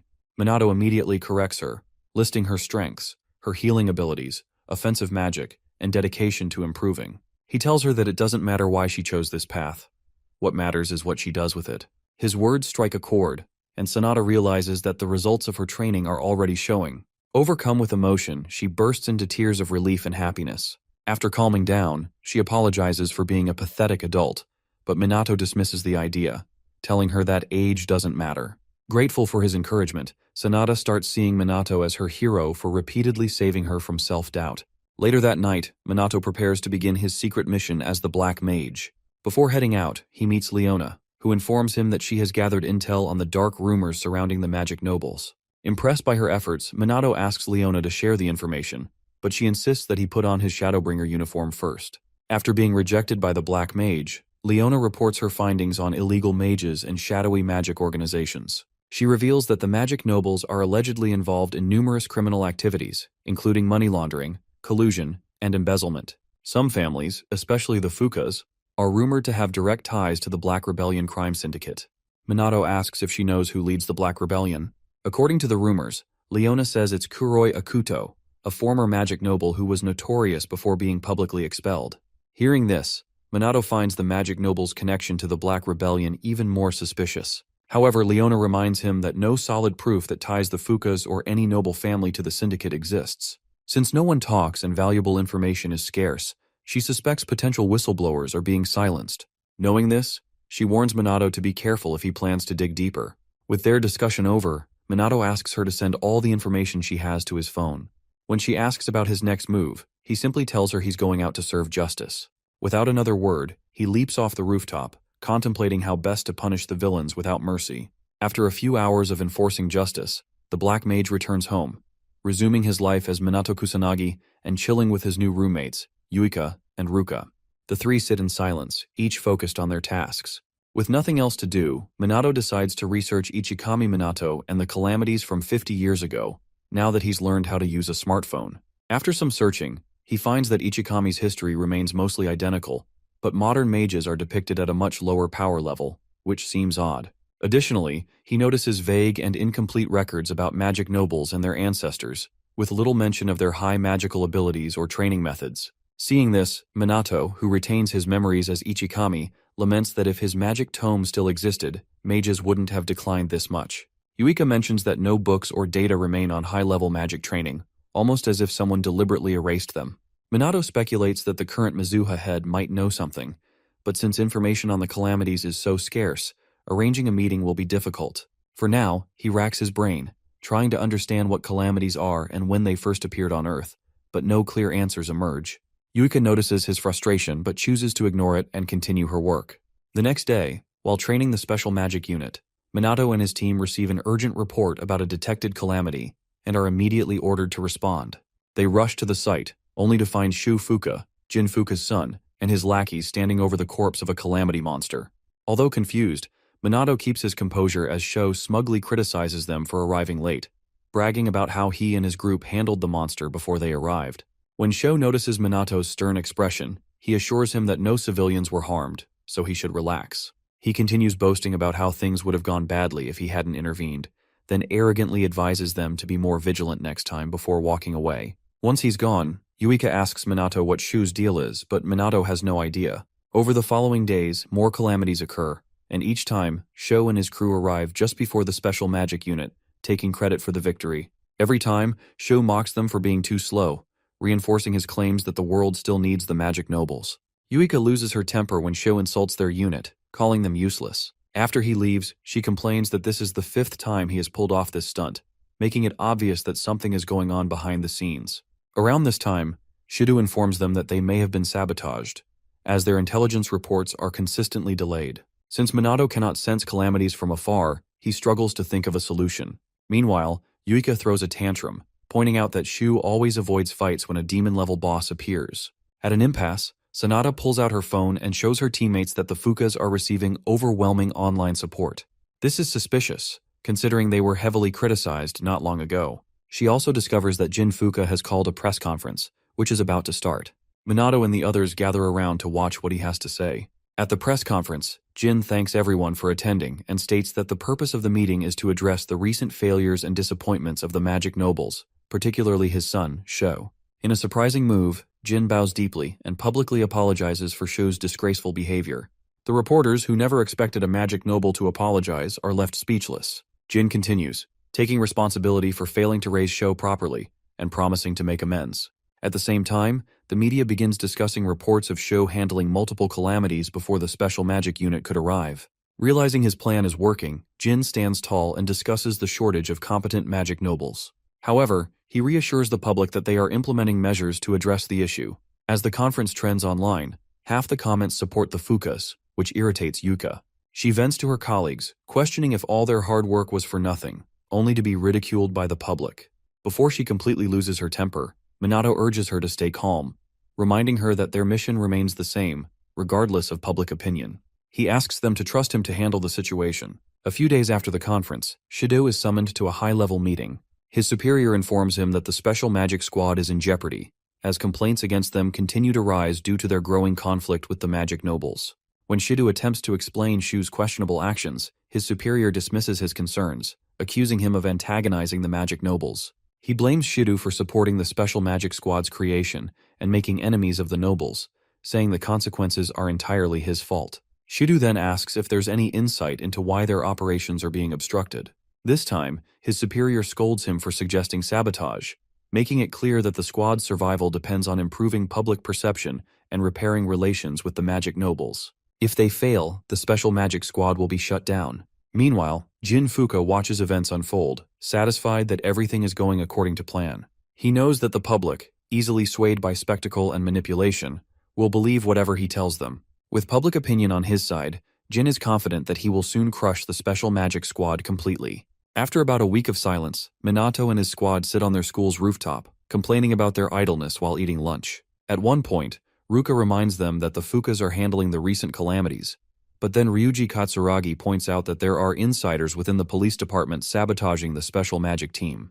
Minato agrees, explaining that some officers are directly connected to the magic nobles and see the SMT as an obstacle to their plans.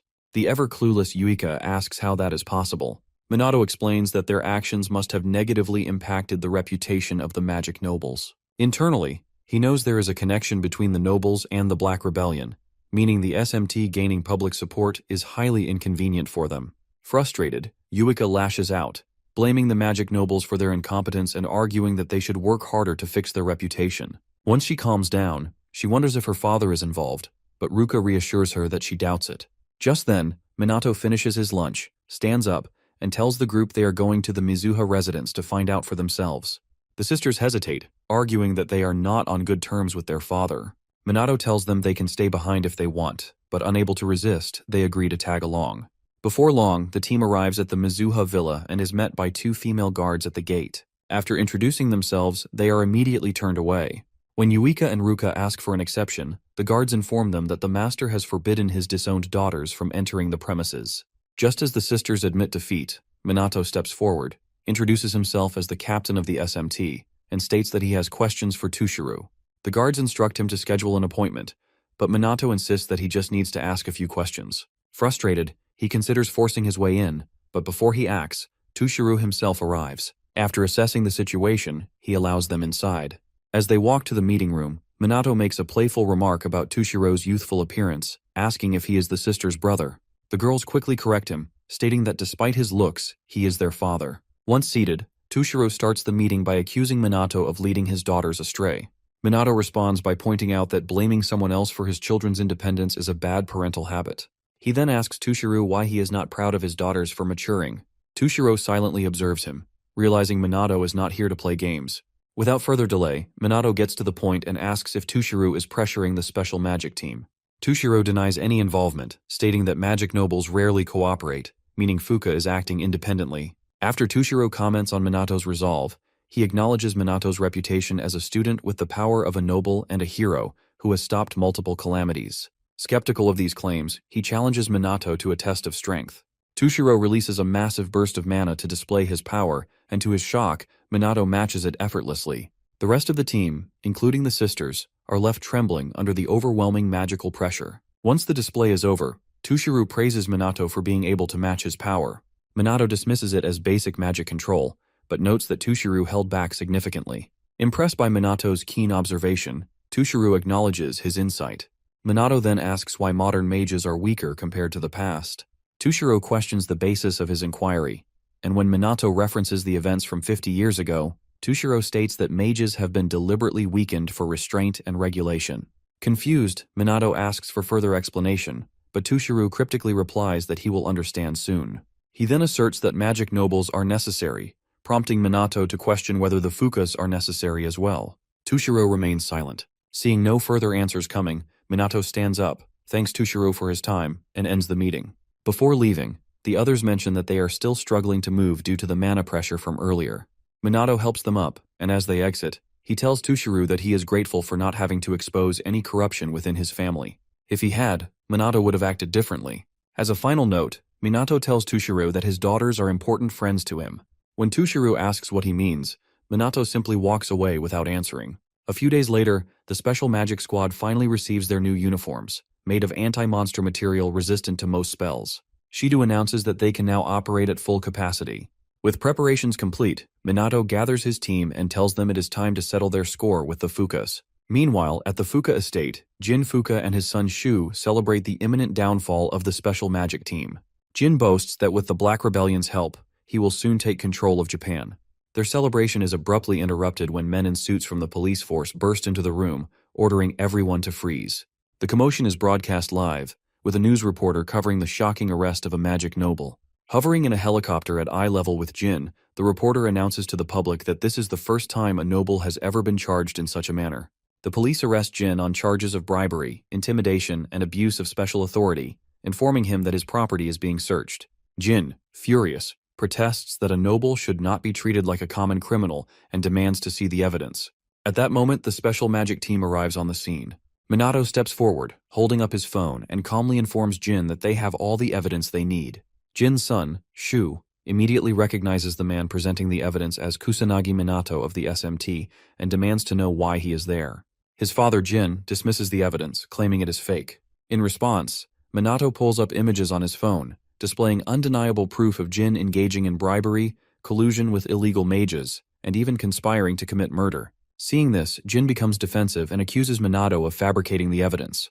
To disprove his claims, Minato plays a video showing Jin and Sho refusing to help stop a small-scale calamity that was endangering civilians. He then asks if Jin will also call the video a fabrication. Realizing he has been caught, Jin erupts in fury, demanding to know who dared to spy on him. His butler steps forward, confessing that he is the one who betrayed him.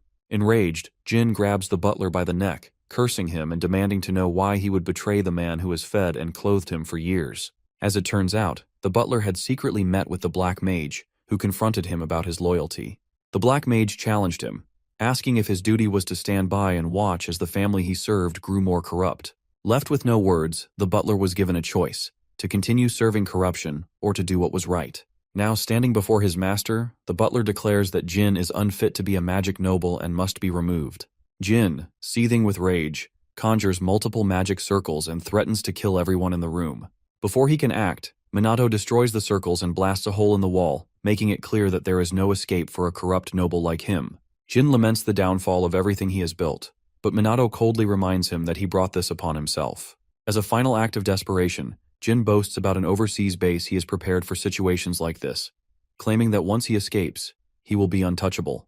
But before fleeing, he declares that he will kill everyone trying to arrest him. Jin, his son, and their lackeys unleash a barrage of magic attacks on the police, but Minato shields the officers with a barrier and orders them to stand back while the special magic squad handles the situation. Minato then fires another blast, opening a second hole in the wall. This time, the news chopper hovering outside captures the event live. The reporters announce that the Fuka family is actively resisting arrest, raising serious questions about the role of magic nobles in society. With the public now watching in shock, the reporter asks the citizens if they can still trust magic nobles to protect them. However, she quickly reassures them that Japan still has the SMT and their leader, Kusanagi Minato, to fight for justice. Outside the mansion, the Fukas and the SMT prepare for battle. Minato squares off against Jin, while Sho and his lackeys face the rest of the team. Before the fight begins, Shu mocks the SMT, asking if they believe they can win with such small numbers. Unlike the idle nobles, Yuika responds that their squad is already handling other calamities elsewhere. Furious, Sho vows not to hold back and threatens to kill them all.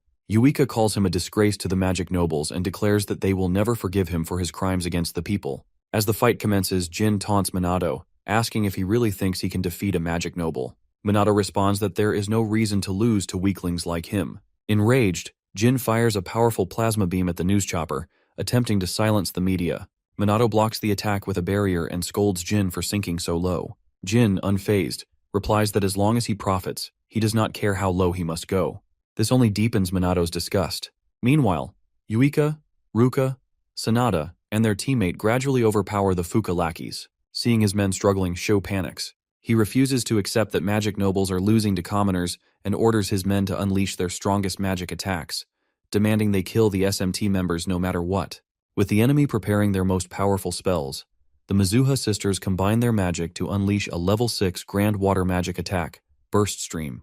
The devastating spell overwhelms Sho and his lackeys in a single strike, leaving them defenseless at the mercy of the SMT. Defeated, Sho falls to his knees and, in a desperate bid for survival, calls his actions a momentary lapse in judgment. He promises to change and begs for forgiveness. Seeing through his deception, Yuika pretends to accept his apology. The moment she and Ruka turn their backs, Shu reveals his true nature, cursing them as fools and launching a surprise attack. However, the sisters anticipate his betrayal, swiftly countering and pinning him down. They coldly ask if he truly believes they would forgive someone with no intention of changing. With his last attempt to escape foiled, Sho collapses in tears. Meanwhile, Minato, sensing that his team has subdued the other Fukas, turns his attention back to Jin and informs him that his so-called pride and joy of a son has finally been defeated. Realizing his empire is crumbling before his eyes, Jin finally gets serious about his fight against Minato. After a brief stare-down, Jin strikes first, attacking Minato with a level 1 aerial wind spell. Minato dodges effortlessly, as if it were nothing.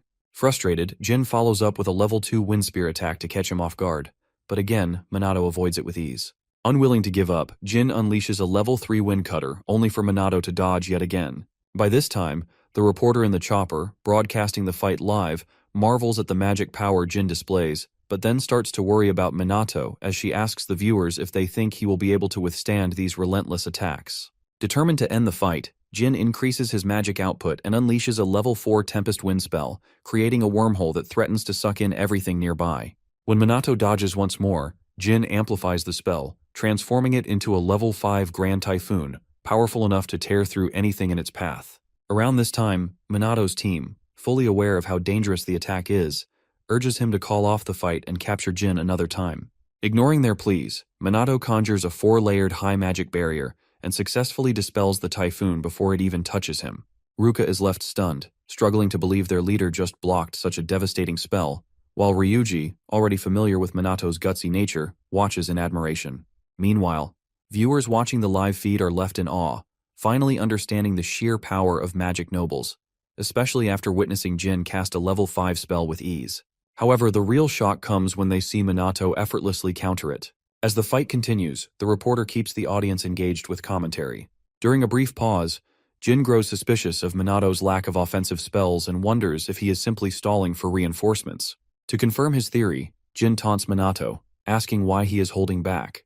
Minato smirks and replies that he is just trying not to end the fight too quickly, wanting to enjoy himself a little longer. Encouraged by Minato's confidence, Jin decides to show his full power. He claims his current magic power is around 200,000 mana points, and warns Minato not to wet his pants when he realizes the difference in their strength. Hearing this, the SMT members scoff, convinced Jin must be lying. After all, even a mage with 100,000 mana points is rare in Japan. Concerned, Ruka and her sister consider stepping in, but Minato gives them a sharp glare, signaling them to stay out of the fight. The trio instantly understands and holds back. Jin, sensing their hesitation, laughs and warns that if they had stepped any closer, he would have killed them without hesitation. With that, he summons 5 powerful magic circles and finally releases the immense power he has been suppressing. His entire body glows with overwhelming energy, sending shockwaves through the battlefield. Watching in horror, the SMT members fear Jin is going overboard. Unfazed, Minato remains unimpressed. Jin asks if he can grasp the sheer magnitude of his magic, but Minato does not respond. Instead, he silently watches as Jin prepares to unleash a spell he calls Neo-Magic, designed to crush anything in its wake. A green portal materializes high above, pulsating with increasing intensity. For the first time since the fight began, Minato smiles, intrigued by this unfamiliar spell.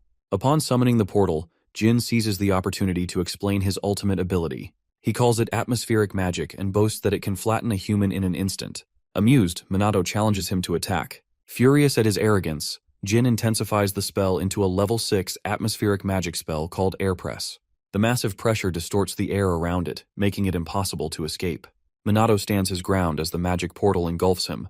Jin bursts into laughter, convinced Minato has been crushed. Even the SMT members momentarily believe their leader is gone. For over a minute, Yuika and Ruka call out to Minato, desperately hoping for a response. Just as they are about to accept his death, his voice cuts through the silence, causing the sisters to gasp in shock.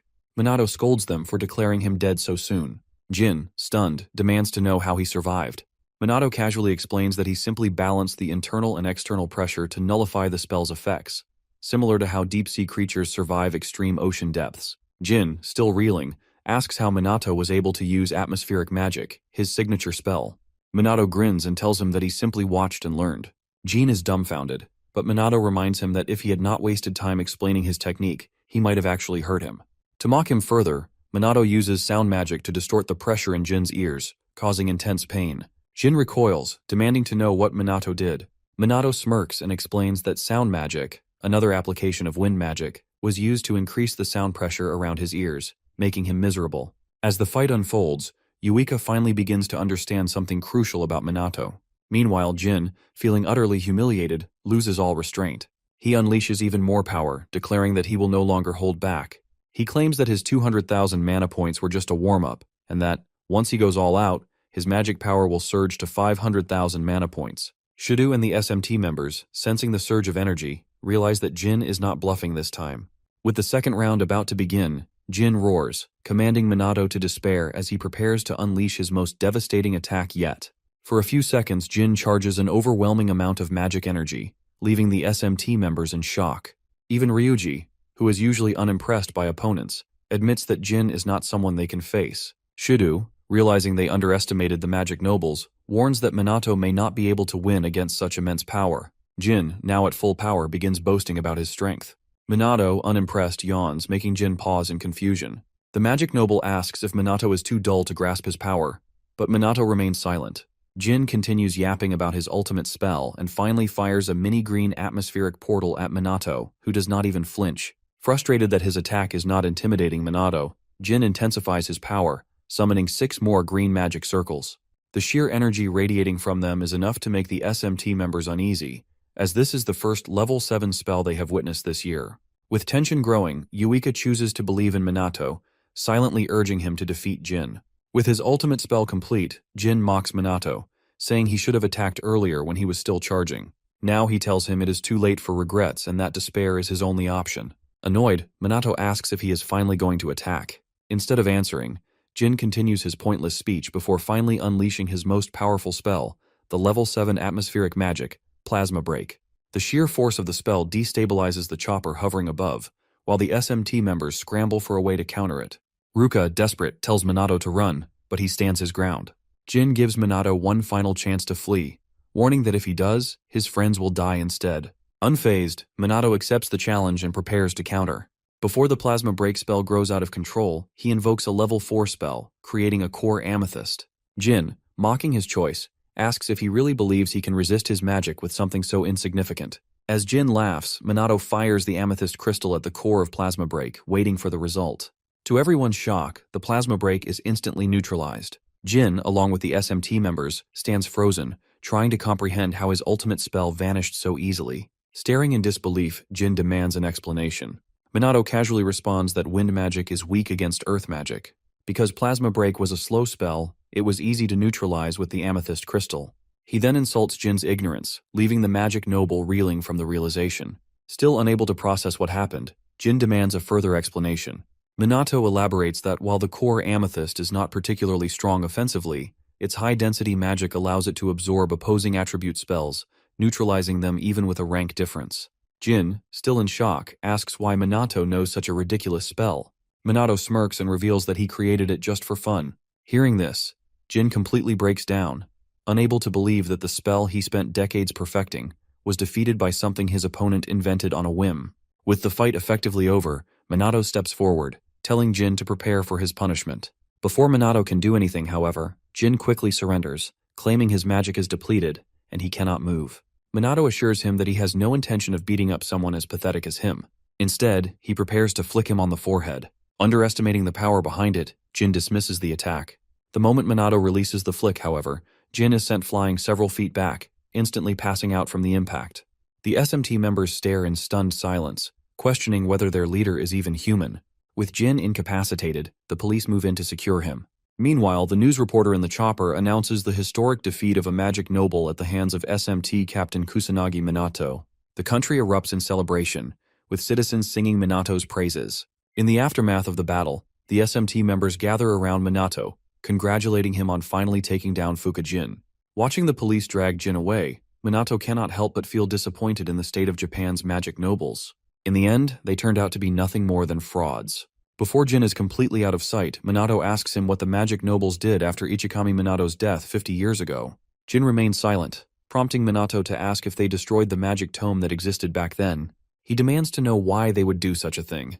Jin finally responds, saying that commoners could never comprehend the lofty thoughts of magic nobles. Confused by this cryptic answer, Minato asks him to elaborate, but Jin simply smirks and tells him to figure it out himself before being taken away. A few hours later, Minato is forced to hold a press conference alongside Shido and the head of the team. When the conference begins, he delivers a brief statement about his battle with Fukujin. His words quickly make headlines, and overnight, his popularity skyrockets. A few days later, Minato finds himself on a beach in Hawaii, lounging under the sun, still wondering how he ended up there. As he contemplates, Yuika, dressed in a swimsuit, approaches and asks him what is on his mind. Before answering her question, Minato thinks back to his most recent meeting with Shido and the team members. In a flashback, Ryuji asks Shido why they are going to Hawaii. Shido explains that, as they all know, the SMT has become incredibly popular recently. With the overwhelming attention they are receiving, things are slowly getting out of hand. As he speaks, Yuika finds a video of Minato being surrounded by girls, realizing that they are now being filmed even at school. She informs the team that their videos are going viral across various SNS platforms, and Ruka adds that the internet is flooded with news about the SMT as well. As the team expresses concern over their growing exposure, Shido confirms that all of Japan now has its eyes on them. Because of this, he has arranged for them to take a break in Hawaii while the situation is sorted out. He also credits Minato for strengthening the team and securing support from the Mizuha clan, which will help handle disaster responses in their absence. With that reassurance, he urges them to take this opportunity to rest before leaving them to prepare for the trip. Back in the present, Minato, upon hearing Yuika's question, stands up and tells her he was simply lost in thought. Satisfied with his response, Yuika shyly draws attention to her swimsuit, asking if she looks weird in it. Without hesitation, Minato tells her she looks cute. The unexpected compliment catches Yuika off guard, making her blush furiously. As if that were not enough, Minato continues, saying the swimsuit suits her style and looks great on her. Overwhelmed, Yuika thanks him awkwardly and turns away to regain her composure. Shortly after, Ruka appears in a dark-colored swimsuit, irritated that Minato has been avoiding her all day. When he looks puzzled, she asks if there is something he would like to say. In response, Minato tells her he was simply admiring her beauty, pointing out that her pale, clear skin makes the swimsuit stand out and enhances her elegance. Embarrassed by the detailed compliment, Ruka turns away, her face flushed red, and thanks him. Meanwhile, Ryuji, who has been standing beside Minato the entire time, marvels at how effortlessly and sincerely Minato compliments the girls without any ulterior motives. Moments later, Sanada arrives, wearing a white flare dress. As she apologizes for keeping them waiting, Ryuji is taken aback, realizing for the first time just how curvy she is beneath her uniform. Curious, Sanada asks Minato what he thinks of her outfit. Before he can respond, Ryuji silently prays that he does not comment on her figure. With all eyes on him, Minato simply tells Sanada that she has a great sense of style. Doubting his sincerity, Sanada presses for clarification, prompting Minato to emphasize how beautifully the outfit complements her natural elegance. Caught off guard, Sanada blushes just as deeply as the others, flustered by the excessive praise. Shocked by Minato's uncanny ability to make everyone blush, Ryuji jokingly calls him amazing, but then asks if he thinks he might be overdoing it. Unbothered, Minato replies that he is simply being honest, and that if someone deserves a compliment, he sees no reason not to give one. Since he finds all three of them beautiful in their swimsuits, he feels compelled to say so. Though Ryuji acknowledges there is nothing wrong with this, he cannot help but feel secondhand embarrassment at how overwhelmed the girls are. To make matters worse, Minato suddenly turns to Ryuji and begins complimenting his well-proportioned physique, urging him to take pride in his appearance. Unamused, Ryuji immediately shuts him down, warning him never to praise another guy in front of the girls again. With the tension dissipated, the Special Magic Squad spends the rest of the day enjoying various activities, including volleyball, jet skiing, sunbathing, and taking countless photos. By nightfall, Minato steps out to grab a drink from a convenience store. However, before he gets far, he notices Yuika, looking unusually shy, and decides to take a walk with her. As they stroll, they reflect on how much they have fought recently, and how the break feels surreal. A brief silence follows, during which Yuika recalls the ring Ruka was wearing earlier, and wonders if her sister is dating Minato. Before her thoughts spiral, she reminds herself that Minato has told her he is not seeing anyone. Minato, sensing her sudden change in behavior, stays silent, waiting for her to speak. Gathering her courage, Yuika asks Minato about the type of person he likes. When Minato admits he has never really thought about it, she playfully lists herself, Ruka, and Sanada as examples, urging him to pick one of them. After a moment of consideration, Minato responds by choosing all three, praising their beauty, hard work, and admirable qualities. Annoyed by his vague answer, Yuika points out that his response is different from romantic feelings. Minato, confused, says he thought admiration and love were similar. Taking a moment to reflect, he then tells Yuika that if he had to choose, she is the one he likes the most. Hearing this, Yuika freezes in shock as Minato sincerely lists all the things he appreciates about her. Blushing furiously, she crouches down, overwhelmed. Concerned, Minato kneels beside her, asking if she is all right. Still flustered, Yuika mumbles that even though she knows Minato does not see her romantically, hearing those words from him makes her incredibly happy. If anything, it only confirms how deeply in love she is with him. Meanwhile, back in Japan, Shido analyzes social media data and realizes the situation is escalating. There is not only a growing wave of criticism against the magic nobles, but also an increasing public demand for the SMT to take charge of disaster and monster threats. Additionally, the mysterious vigilante known as the Shadowbringer is gaining popularity, with many online debates speculating about a potential showdown between him and Minato to determine who is stronger. With all these developments unfolding, Shido finds himself at a crossroads. At the Japanese International Airport, a particular plane lands, carrying two magic noble family heads who are visibly irritated by the chaos that erupted while they were away. The first is Homurai Hinata, the head of the Homurai family, while the second is Kaichi Riku, the head of the Kaichi family. As they alight the plane, both grumble about the mess they must now clean up. About a week later, Minato and the girls return to Japan to resume their normal lives. One evening, while Yuika prepares dinner, Minato comments on how quickly their vacation ended. Ruka, sitting beside him, reassures him that both the SMT and their school have imposed strict media restrictions, so they should finally get a break from all the paparazzi. At that moment, Yuika pops her head out of the kitchen and asks them to help carry the plates. Minato immediately gets up to assist, and soon the table is filled with delicious food. During dinner, Yuika asks if they are ready for school, which resumes the next day. Minato tells her that with the police and school on their side, the attention surrounding them should have died down. After some small talk, Minato suggests they ignore the attention, assuming people will soon lose interest. Unfortunately for them, Minato quickly realizes how naive that thought was when, the next day, girls from various classes flock around him, bombarding him with questions about whether he has a girlfriend. When the pressure becomes overwhelming, Yuika and the others ignore the students and invite each other to lunch. On the way to lunch, Yuika remarks that the attention was even worse before their vacation, as outsiders would sometimes sneak into the school just to catch a glimpse of them. The conversation continues until Ruka casually mentions that they are running low on toilet paper. Minato suggests they stop by the store after school to restock and pick up some bath salts, something Yuika enjoys. As soon as Minato mentions this, the gathered students overhear and realize that Minato is living with the Mizuha sisters. Embarrassed by the backlash, Yuika grabs the others and rushes them to the rooftop for lunch. There, Ryuji confirms that the trio truly live together and concludes that it is fine since they are with their team leader, Minato Kusanagi. In any case, he assures them that if they ever run into any trouble, they can count on him for support. The girls thank him for his kindness, and with that settled, Ryuji advises Minato to drop the formalities when addressing each other. He asks if Minato is okay with them calling him by his first name. Since Minato is an easygoing guy, he tells them to call him whatever they like. Just as Yuika is about to say something, she suddenly pauses, realizing how significant it is for the three of them to be living together. Before she spirals into overthinking, she quickly shakes her head, convincing herself that it is fine as long as nothing improper happens. Ryuji and Minato, puzzled by her sudden shift in behavior, exchange glances. When she finally calms down, Yuika turns to Minato and asks if he ever feels nervous about living with the two of them. With no immediate answer, they finish lunch and go about their day in peace. By nightfall, while Ruka and Minato are fast asleep, Yuika remains awake, puzzled by how easily they can sleep. She wonders if she is the only one feeling self-conscious about their living arrangement. As the silence becomes unbearable, she throws a small tantrum before forcing herself to sleep.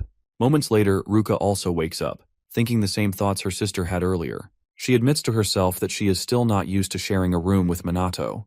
Unable to fall back asleep, she sits up, trying to figure out why their current situation bothers her so much. When no answers come to mind, she looks over at Minato, who is peacefully sleeping on the floor. The sight of him makes her blush, and when inappropriate thoughts begin creeping into her mind, she quickly pulls the blanket over her head. Thinking back to how Ryuji and the others casually call Minato by his first name, Ruka wonders why she still refers to him as Kusanagi. Her thoughts flash back to the time she nearly choked while trying to call him by his first name on their way to school. In the end, she could only manage to say Kusanagi before muttering some nonsense that left Minato confused. In another instance, when she found herself alone with him during lunch on the rooftop, she still could not bring herself to say his first name. Recalling several more embarrassing moments, she cringes and scolds herself for being too much of a coward to do something so simple. The next morning, on their way to school, Minato notices Ruka looking downcast and asks if she is feeling unwell. Ruka assures him she is fine, but once again refers to him as Kusanagi. This time, Minato stops her, reminding her that they are not strangers. He urges her to stop calling him by his last name and just say Minato. Blushing, Ruka finally gathers her courage and calls him by his first name. Elsewhere, the magic nobles gather in a secret spot to discuss their recent decline in reputation. To start the meeting, Homurai Hinata discusses the recent decline in the magic nobles' popularity and blames it on the special magic squad. While she thinks of a way to resolve this issue, Kaichi Riku, the depressed dude, asks her how she plans to deal with the captain, Kusanagi Minato. Unable to answer his question, Hinata turns to Mizuha Tushiru and seeks his opinion. Well, Tushiru tells them he only seeks to align with their lord's will, and Hinata gets irritated by how cryptic the Mizuha head can be. When she compels him to provide more information, Tushiru tells them Mianto doesn't recognize him. With this, Hinata asks if this means Minato is unaware of their existence, and Tushiru says yes. Upon realizing that Minato doesn't know about them, Riku decides to put him to the test, so they can see if he'll be useful to them. If they feel he's trash, then they'll take him out without mercy. The next day, Minato explains the location of the next great calamity to his team members, which is set to happen in Osaka. So far, the calamities, aside from the smaller ones, follow the same pattern as 50 years ago. Even though that's been all over the media, Yuika says the frequency has drastically shortened, and the Great Calamity, which used to happen just once a year, has now become difficult to predict, even with the police on alert. Also, given the fact that the disaster response is a mess, and there's no dedicated squad like the SMT in other regions, things are only going to get harder for all of them. Around this time, Shido's eyes beam with pride as he proudly informs Minato that the police force is setting up a second SMT in Osaka. As it turns out, they collaborated with the self-defense forces and the police to enhance the disaster response, and many of the trainees there are begging to have Minato train them. With all that said, Shido smugly asks Minato if he'll grant their wishes and go to Osaka to train them. Unable to refuse, Minato makes Shido even happier by agreeing to go and train them. Thereafter, he tells Minato that there's a person who's lived through the Great Calamity 50 years ago waiting for him there. Currently, Takigami Shizuku, the person waiting for him, is one of the few anti-monster equipment artisans still existing, and is very much interested in talking to Minato. In time, Minato agrees to meet her, and Shido then adds that Takigami is the one who crafted the SMT's uniforms. With the arrangements made, Minato makes his way to the airport and stops for a quick goodbye meeting with his team members before boarding the plane. Moments before his plane leaves, Minato reaches into his pockets and gives each of his team members a bangle, warning them to make sure they keep the bangles on until he gets back, and not to take them off for any reason. Finally, when he asks them if they'll be fine without him, the other three assure him that they've gotten stronger as well, so he can head on to Osaka with no worries. With that said, Minato waves his buddies goodbye, telling them he'll be counting on them, and finally boards the plane to sit in his first-class seat. During his first moments in there, Minato thinks about a few random things that happened while he was in Hawaii, but then stops to think about the fact that he's flying first class, citing that Shido really did well for him this time. Just then, he senses a few odd people entering the plane, people he's never seen before, and wonders who they are. When Hinata and Riku sit pretty close to him, Minato instantly recognizes them as strong magicians. So far, quite a few of them seem to be on board, but with the tough security, Minato feels they shouldn't be an issue. As soon as the plane's done boarding, it takes off, and Minato's served a very sumptuous and delicious meal, which he admires and devours delightfully. Soon after finishing his food, Minato lies back to enjoy the top-notch window view and relax like a chill dude. Sadly, before he even gets to fully relax, a few illegal mages who boarded the plane earlier get up from their seats and hold several passengers, including Minato, hostage. To keep everyone in check, the criminals threaten to kill everyone if the passengers don't follow their commands. However, Minato, Hinata, and Riku remain silent and in their seats, as if waiting for something to happen. With the plane hijacking progressing, Minato does a head count on the illegal mages and soon realizes there are 10 of them. If he takes them one by one, he figures that the other passengers would be in serious danger. Also, given that using high-level magic might destroy the plane, Minato concludes that he can't handle the idiots alone, so he's going to need outside help. Around this time, the entire plane is thrown into pandemonium, with the passengers begging the hijackers to spare them and the illegal hijackers shutting them up so they don't die. As soon as they get the entire plane under their control, one of the stupid mages walks up to Minato and demands that he release the other members of the BR, as they will not tolerate the unjust treatment of superior mages. With no response given, the dude gives Minato 5 minutes to contact those on the ground and make them release their comrades instantly, or they will start killing the hostages one by one. Before starting the timer, the bastards check in with the pilot to make sure he heard everything they just said.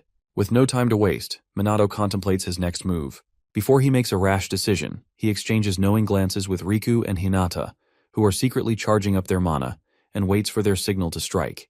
Just then, one of the illegal mages catches him acting suspiciously, and the other dude threatens to kill Minato if he moves. Seconds later, with the illegal mages distracted, Hinata and Riku swiftly approach the mages and take them down one by one, as fast as they can. Once they're done taking down the bastards holding the passengers hostage, all three of them, Riku, Hinata, and Minato, lock eyes with each other for a moment before they all move around the passenger compartment to take down the remaining bastards manning that spot.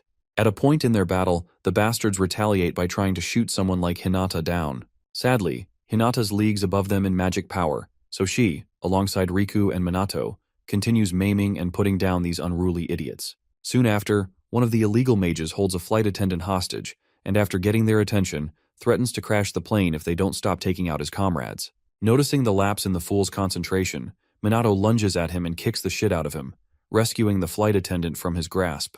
At the same time, Hinata and Riku take down the other two and leave the other passengers in awe. as most couldn't believe that these three odd-looking people just beat the bastards and saved them. While the passengers rush over to thank the strangers for saving them, Hinata calls the illegal mages pathetic for losing too quickly and making the fight boring. Minato, on the other hand, senses something's up in the cockpit, so he quickly tells the others that it's not over yet and rushes over to the cockpit door without any explanation. Inside the cockpit, Minato and the other two find another illegal mage holding the pilot at gunpoint and threatening to shoot him if they come any closer. Tired of having to deal with these low-life magicians, Hinata lands a devastating sucker punch on the fool and sends him begging for mommy.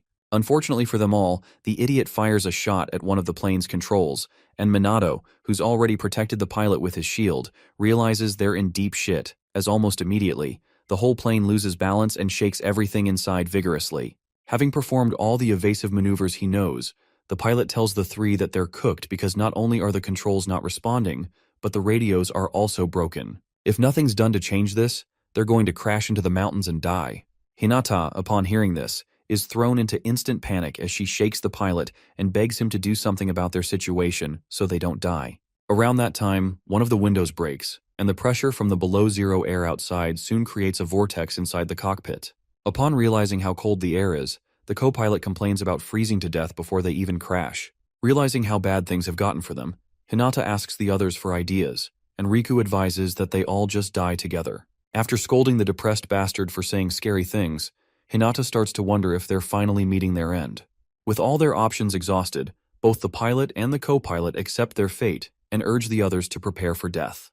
Just then, Minato, who's been keeping silent the entire time, smiles for the first time, ignoring the pilots, and assures them that he will save everyone.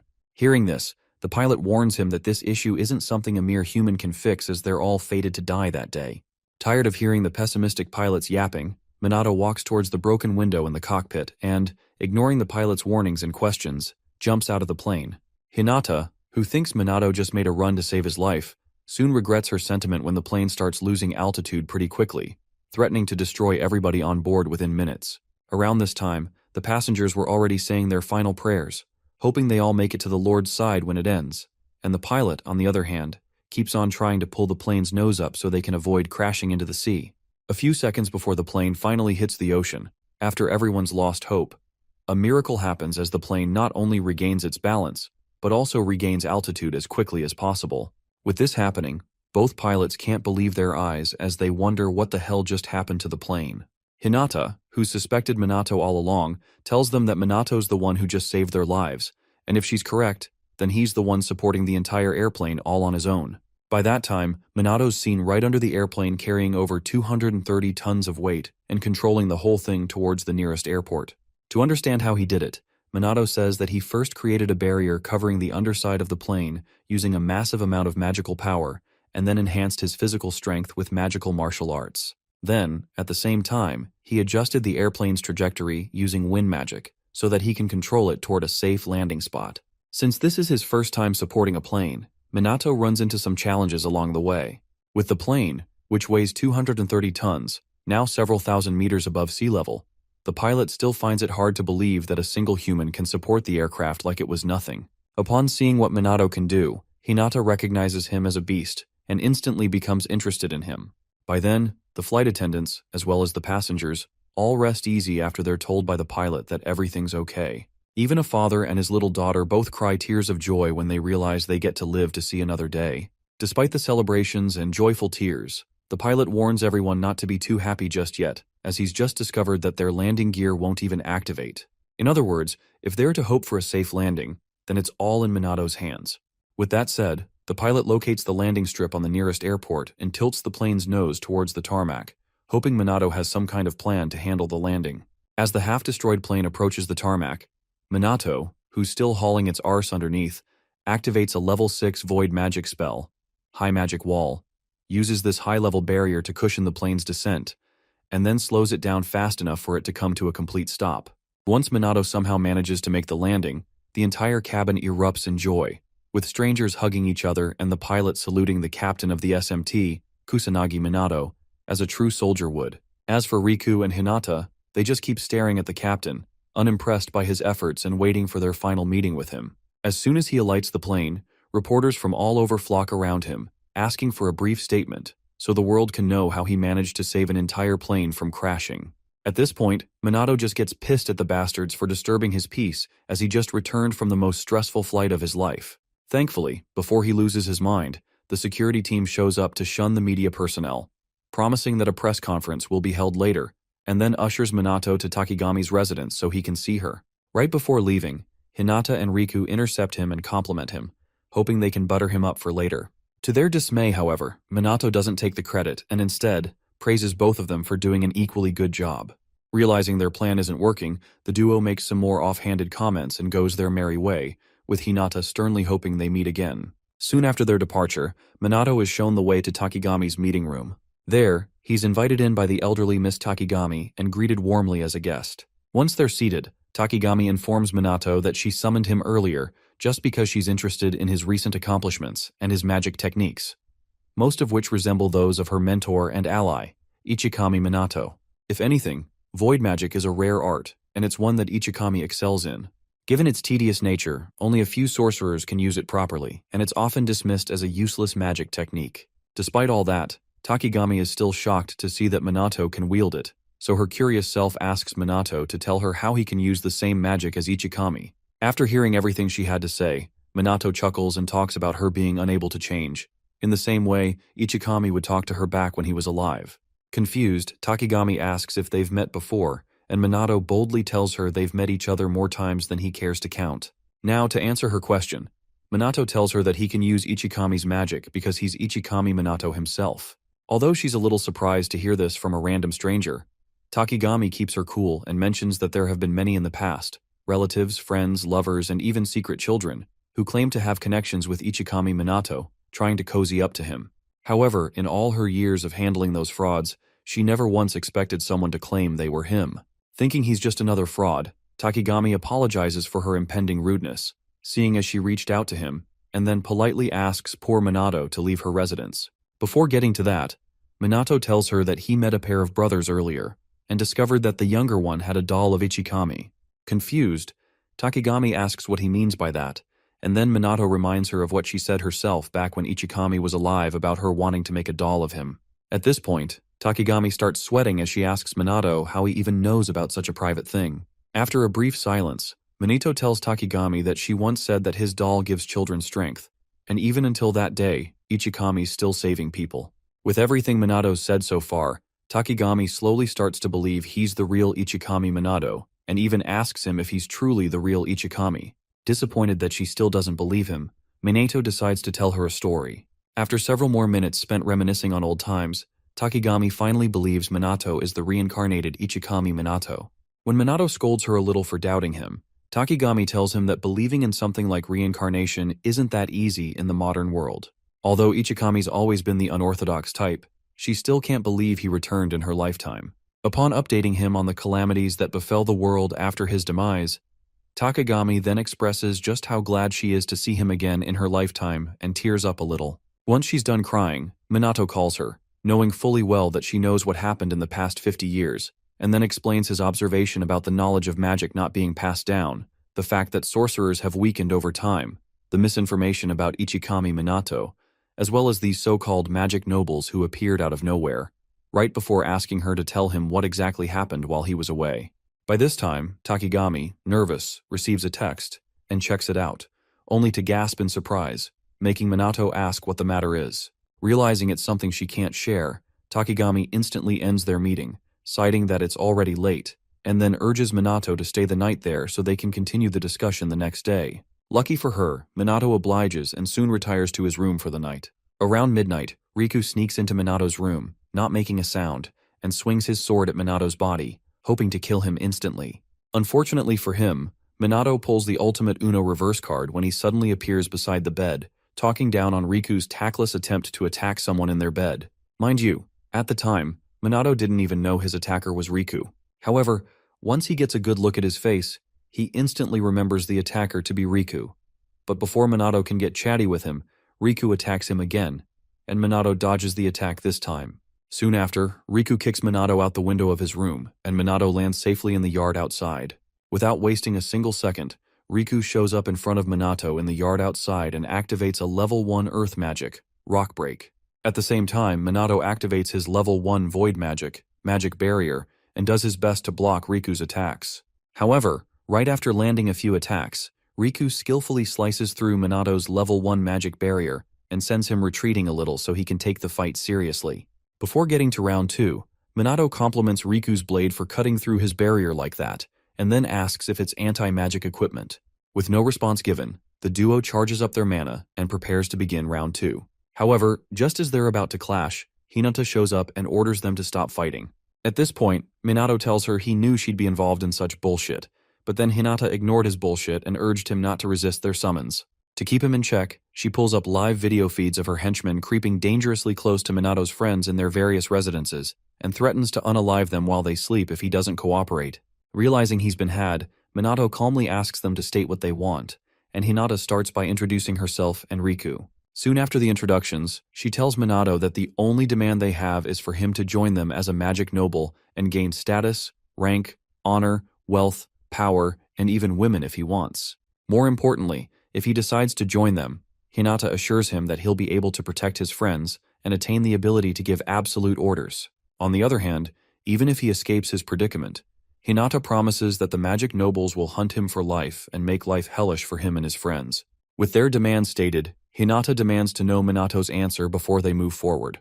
Eventually, Minato refuses to join their cabal of lazy magicians, and Hinata, pissed off by his reply, picks up her phone to give the order. Soon after mumbling a few shitty things about Minato's buddies being used as collateral, she orders the men at the locations to go ahead with Plan B, so that Minato can never be arrogant again.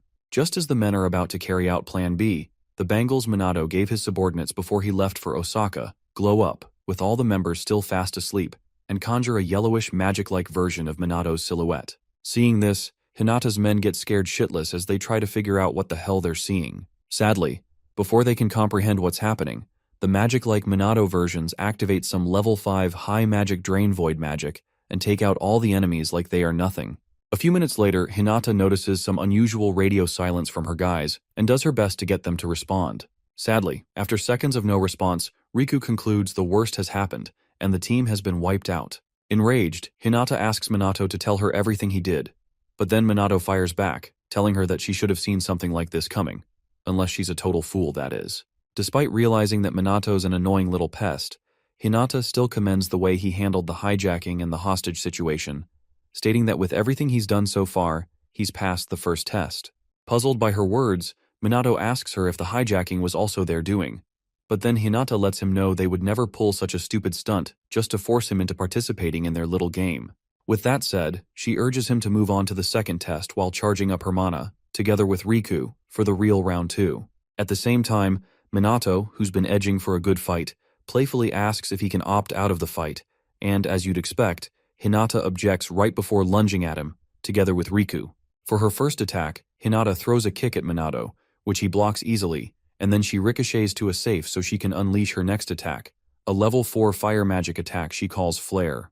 As soon as she unleashes the magic attack, a loud explosion is created, but unfortunately for her, Minato is left unscathed.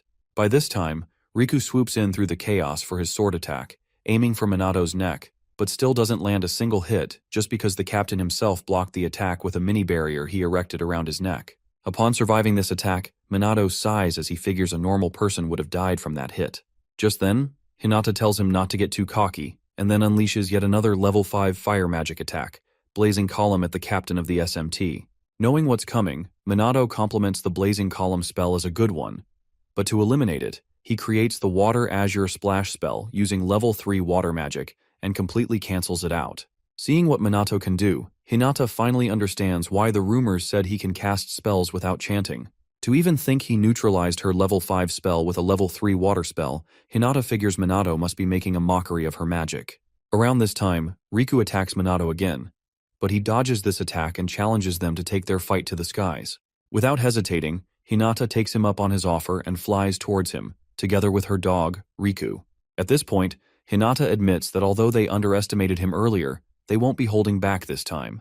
With that said, they both unleash the strongest spells in their arsenal, with Hinata conjuring a level 7 fire magic spell, Demon's Blaze, and Riku conjuring a level 7 earth magic spell, Comet. Soon after boasting and making big claims about him being unable to defend against her ultimate technique, The duo sends their attacks toward Minato to deal double the damage. Unimpressed by their weak-ass magic spells, Minato creates a level 7 void magic spell, Vanish, which encapsulates both ultimate techniques and dispels them into nothingness. Around this time, Hinata and Riku are astounded as their brains can't even process what just happened.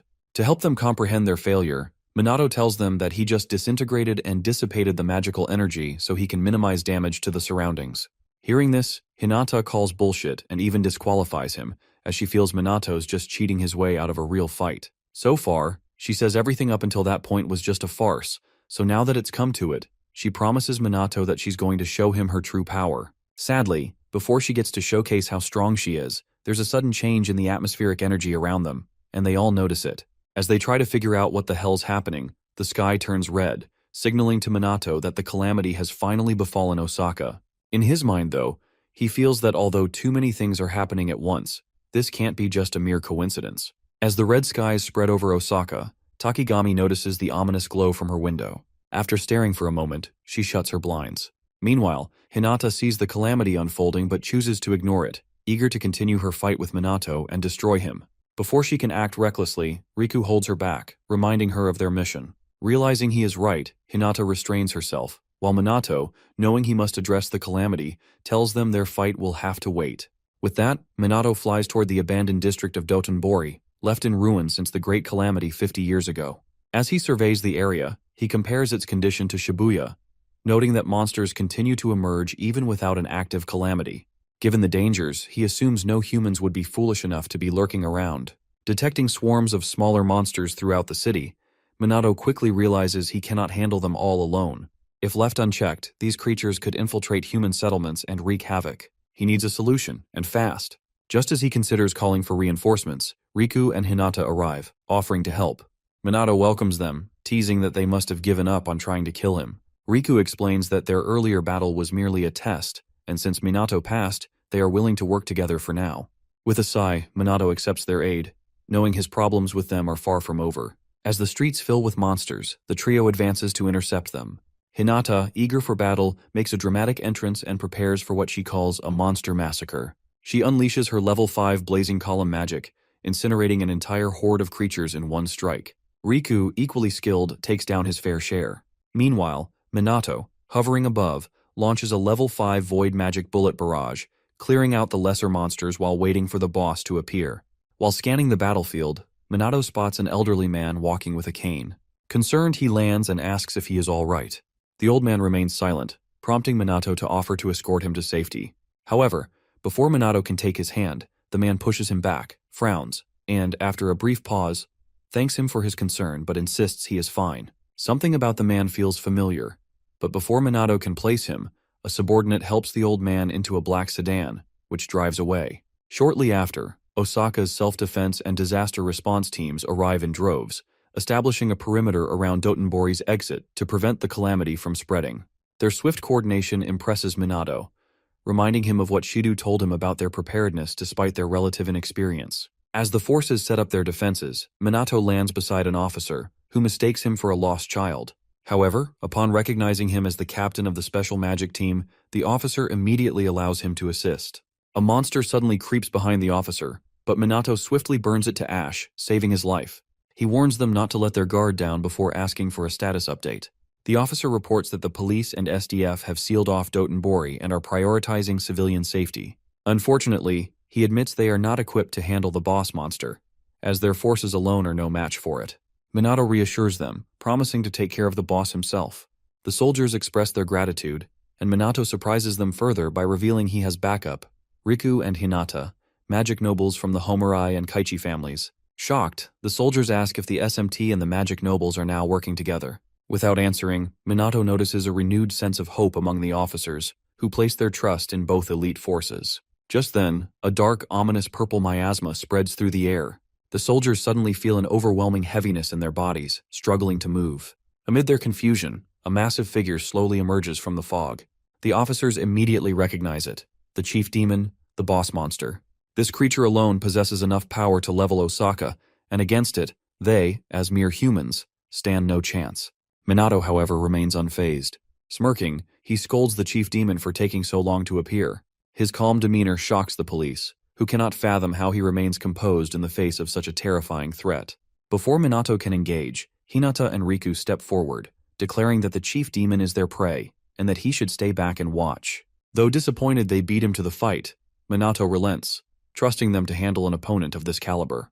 With the battlefield set, Riku and Hinata brace themselves as they prepare for the fight of their lives. After pouting a few more nonsensical words, both Hinata and Riku recreate their level 6 magic attacks, Demon Blaze and Comet, and fire them at the chief demon, who stands motionless in the street, staring at them like fools. As both attacks close in, the chief demon obliterates them with his level 8 fire magic attack, Supernova, blinding the magic nobles and the soldiers with its intense light. Stunned, they struggle to comprehend how a lowly creature can wield such powerful magic. Forced to acknowledge the demon's immense strength, Hinata and Riku prepare to attack again. But before they can, the chief demon unexpectedly speaks, asking if there is a formidable sorcerer among them. One of the soldiers, though aware that chief demons possess greater intellect than typical monsters, is still shocked to hear it converse like a human. Seeing the fear on the soldiers' faces, Minato understands their reaction.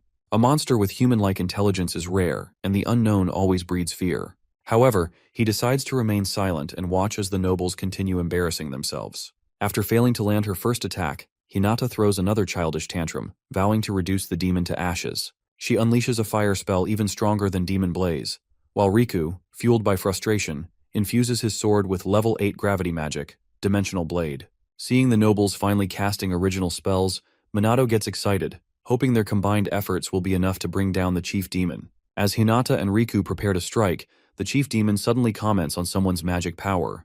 Assuming he means them, Hinata boasts about her strength, only for the demon to clarify that he was referring to Minato's overwhelming mana. Irritated by the insult, Hinata and Riku abandon their magic and recklessly charge the demon with their fists. To their dismay, the chief demon effortlessly dodges every blow, teasing them for being too slow. After playing with them for a while, he counterattacks, sending them sprawling. He then combines fire and wind magic to create a level 6 fusion spell, Flare Cyclone, which subdues the nobles in an instant. As Riku and Hinata struggle to their feet, trembling from the sheer force of the attack, Minato steps forward and tells them to leave the rest to him. Hinata tries to stop him, insisting that even if they, as magic nobles, could not defeat the chief demon, then there is no way he can.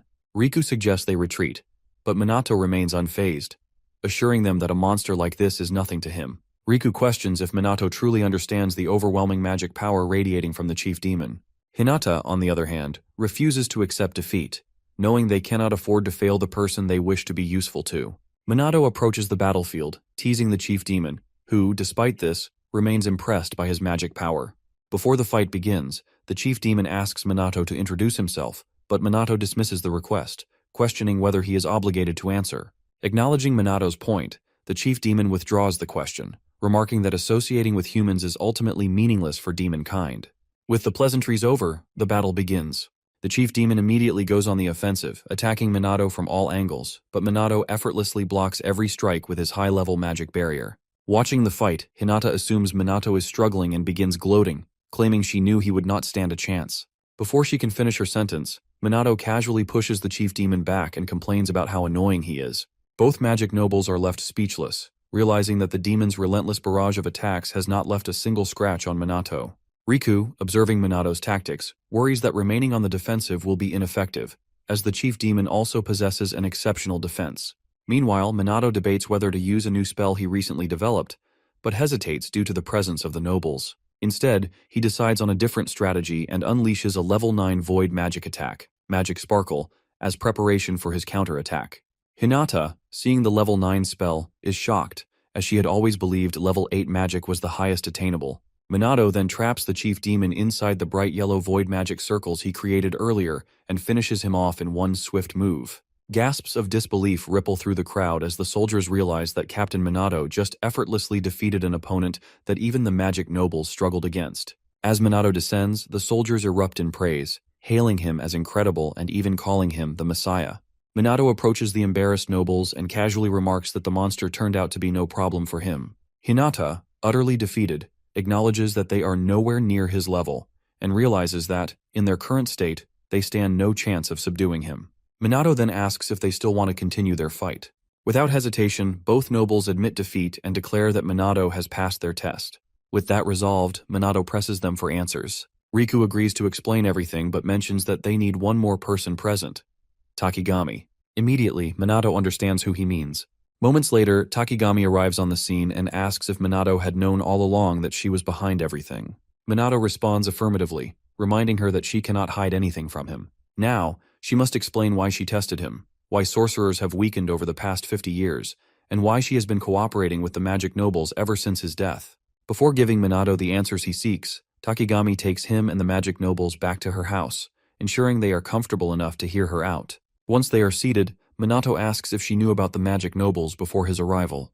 Not only does Takigami confirm that she did, but she also reveals she knew he was going to be attacked. Puzzled, Minato questions why she allowed it, but Riku responds, explaining that they only wanted to test Minato's skills and see if he would use his powers selfishly. Minato brings up the involvement of his allies in their so-called test, and Riku assures him they never intended harm, only issuing threats. Still, Minato presses further, demanding to know why they went through with it. Riku explains that Minato's very existence as part of the SMT undermines the magic nobles, creating a dangerous situation for Japan. Hearing this, Minato counters, stating that their current predicament results from their negligence. The SMT never sought to demean the magic nobles. Rather, it was the nobles who looked down on them. Overwhelmed by the accusations, Hinata throws a tantrum, but Riku, acting more maturely, tells her to stop because Minato is right. Despite acknowledging their inaction during the first calamity, Riku argues that the world still needs the nobles to maintain order. Takigami then intervenes, explaining that the root of the issue dates back 50 years after Minato's passing, leading to Japan's current state and the creation of the magic nobles. Following Ichikami Minato's death and the disappearance of most demons, Japan was overwhelmed by illegal mages. Their numbers grew so vast that even the police and self-defense forces were exhausted, making law enforcement impossible. Japan became a lawless country, and the few remaining legitimate mages fought against the illegal ones, but were ultimately defeated and killed. With the nation on the brink of collapse, hope seemed lost. Summing it up, Takigami explains that Japan's downfall was triggered by Ichikami Minato's death. Without him, the remaining mages struggled to rebuild and restore hope. After numerous discussions, they decided to establish the Magic Nobles, an entity meant to earn the people's trust and serve as a new symbol of hope, akin to Minato. Given that magic was highly dangerous in times of peace, the nobles confiscated all magical texts and documents, recruited those with talent, and eliminated those who refused to join them. By monopolizing magic knowledge, they banned oral traditions and rumors of magic, leading Japan toward peace. However, as a consequence, Japanese mages grew weaker, and imperial politics caused a decline in technology and knowledge, a pattern Minato finds all too familiar. Recalling the situation 50 years ago, Minato remembers the chaos, with people and mages dying, and magic being used for evil. He realizes things only worsened after his death. He then asks Takigami if the nobles truly have the political power to manipulate events as they do, given their supposed affiliations. After a glance at the nobles, Takigami quietly asks Minato if he remembers Mumyu Hifumi, his former subordinate, a sore loser, arrogant, yet incredibly talented. Once Minato confirms, Takigami reveals that Mumyu is now the chairman of the powerful Mumyu Group. Originally famous as the heir of the Mumyu conglomerate, he has been financially backing the magic nobles since their inception 50 years ago. Minato finally understands the nobles' influence, though he never knew Mumyu was an heir. Takigami chuckles at how indifferent Ichikami Minato remains toward power, money, and fame, noting that his sole concerns have always been magic and people.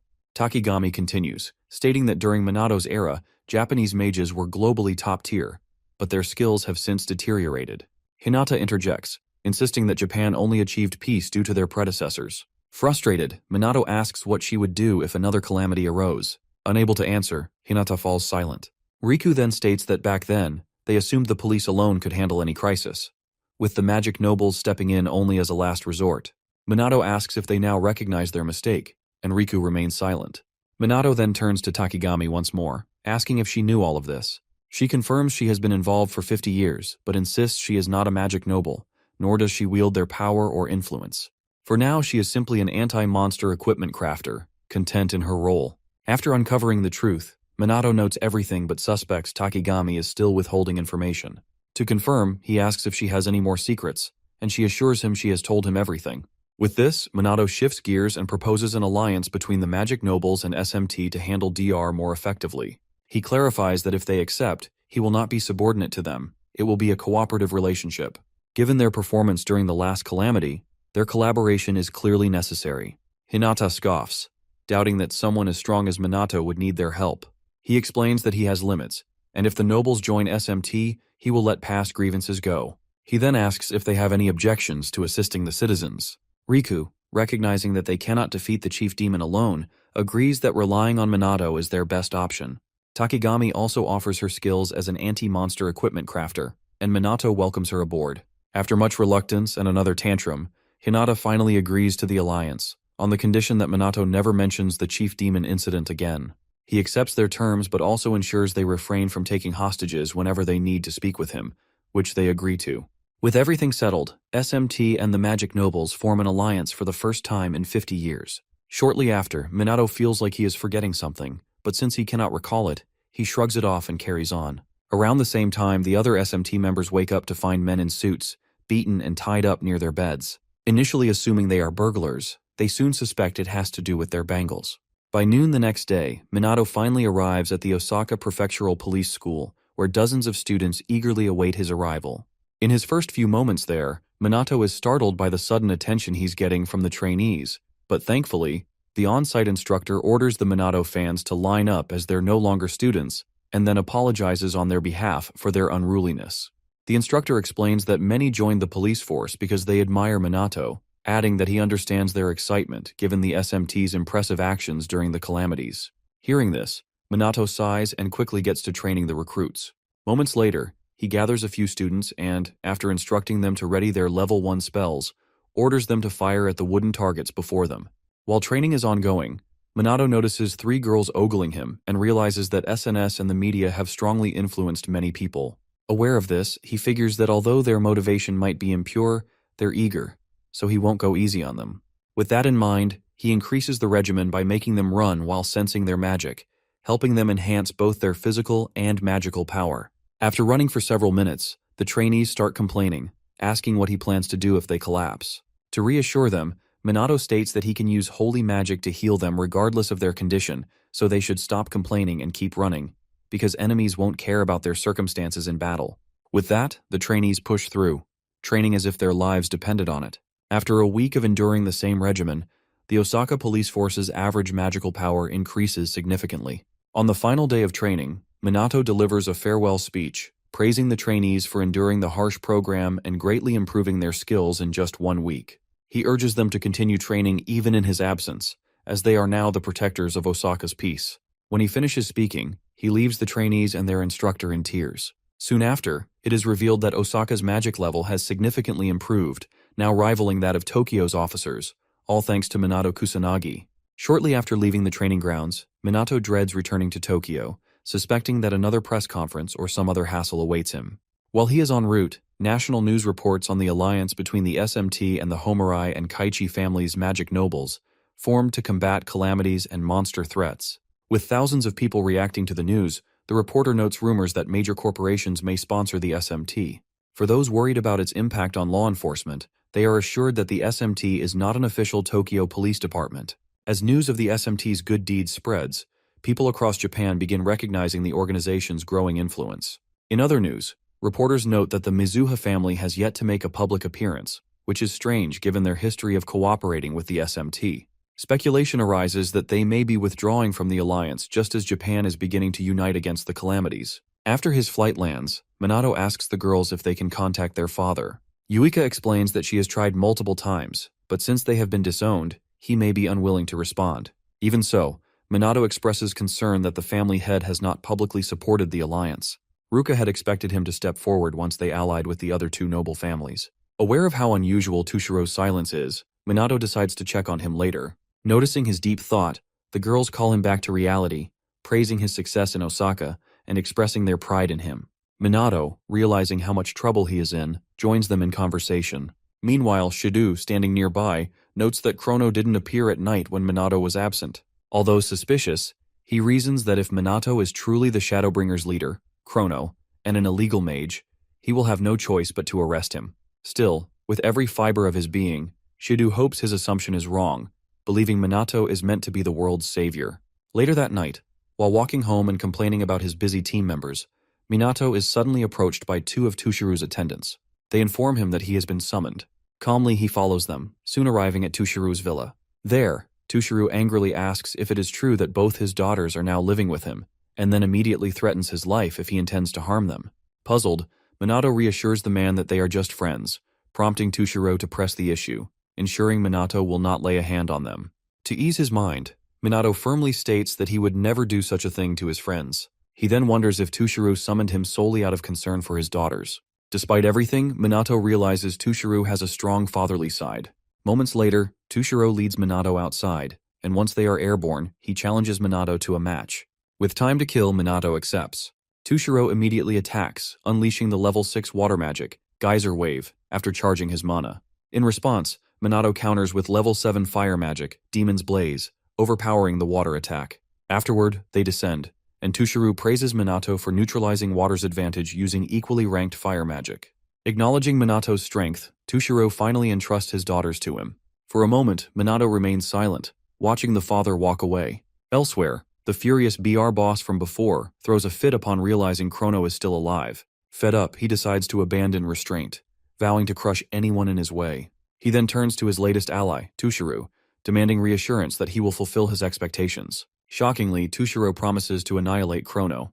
Around this time, the enraged boss, who's later revealed to be the former unruly magic noble Kuroi, declares that the next phase will be a full-scale war between BR and the Shadowbringers, urging the Black Mage to await his arrival.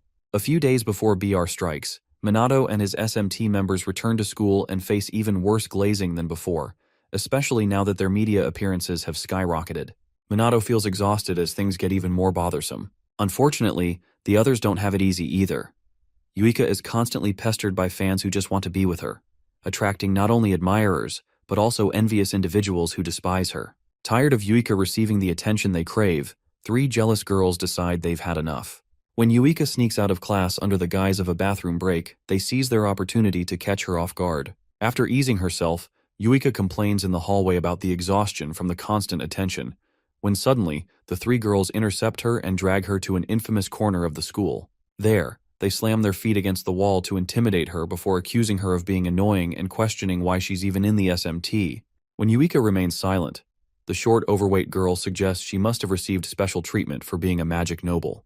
As if that weren't enough, the green-haired idiot chimes in, claiming Yuika seduced her way into the SMT. Unable to endure the insults, Yuika snaps, yelling that she worked hard to enlist in the SMT and would never resort to cheap tricks. Sensing her defensiveness, the red-haired ringleader of the sore losers presses further, demanding Yuika swear on her title as a magic noble that she has no feelings for Minato.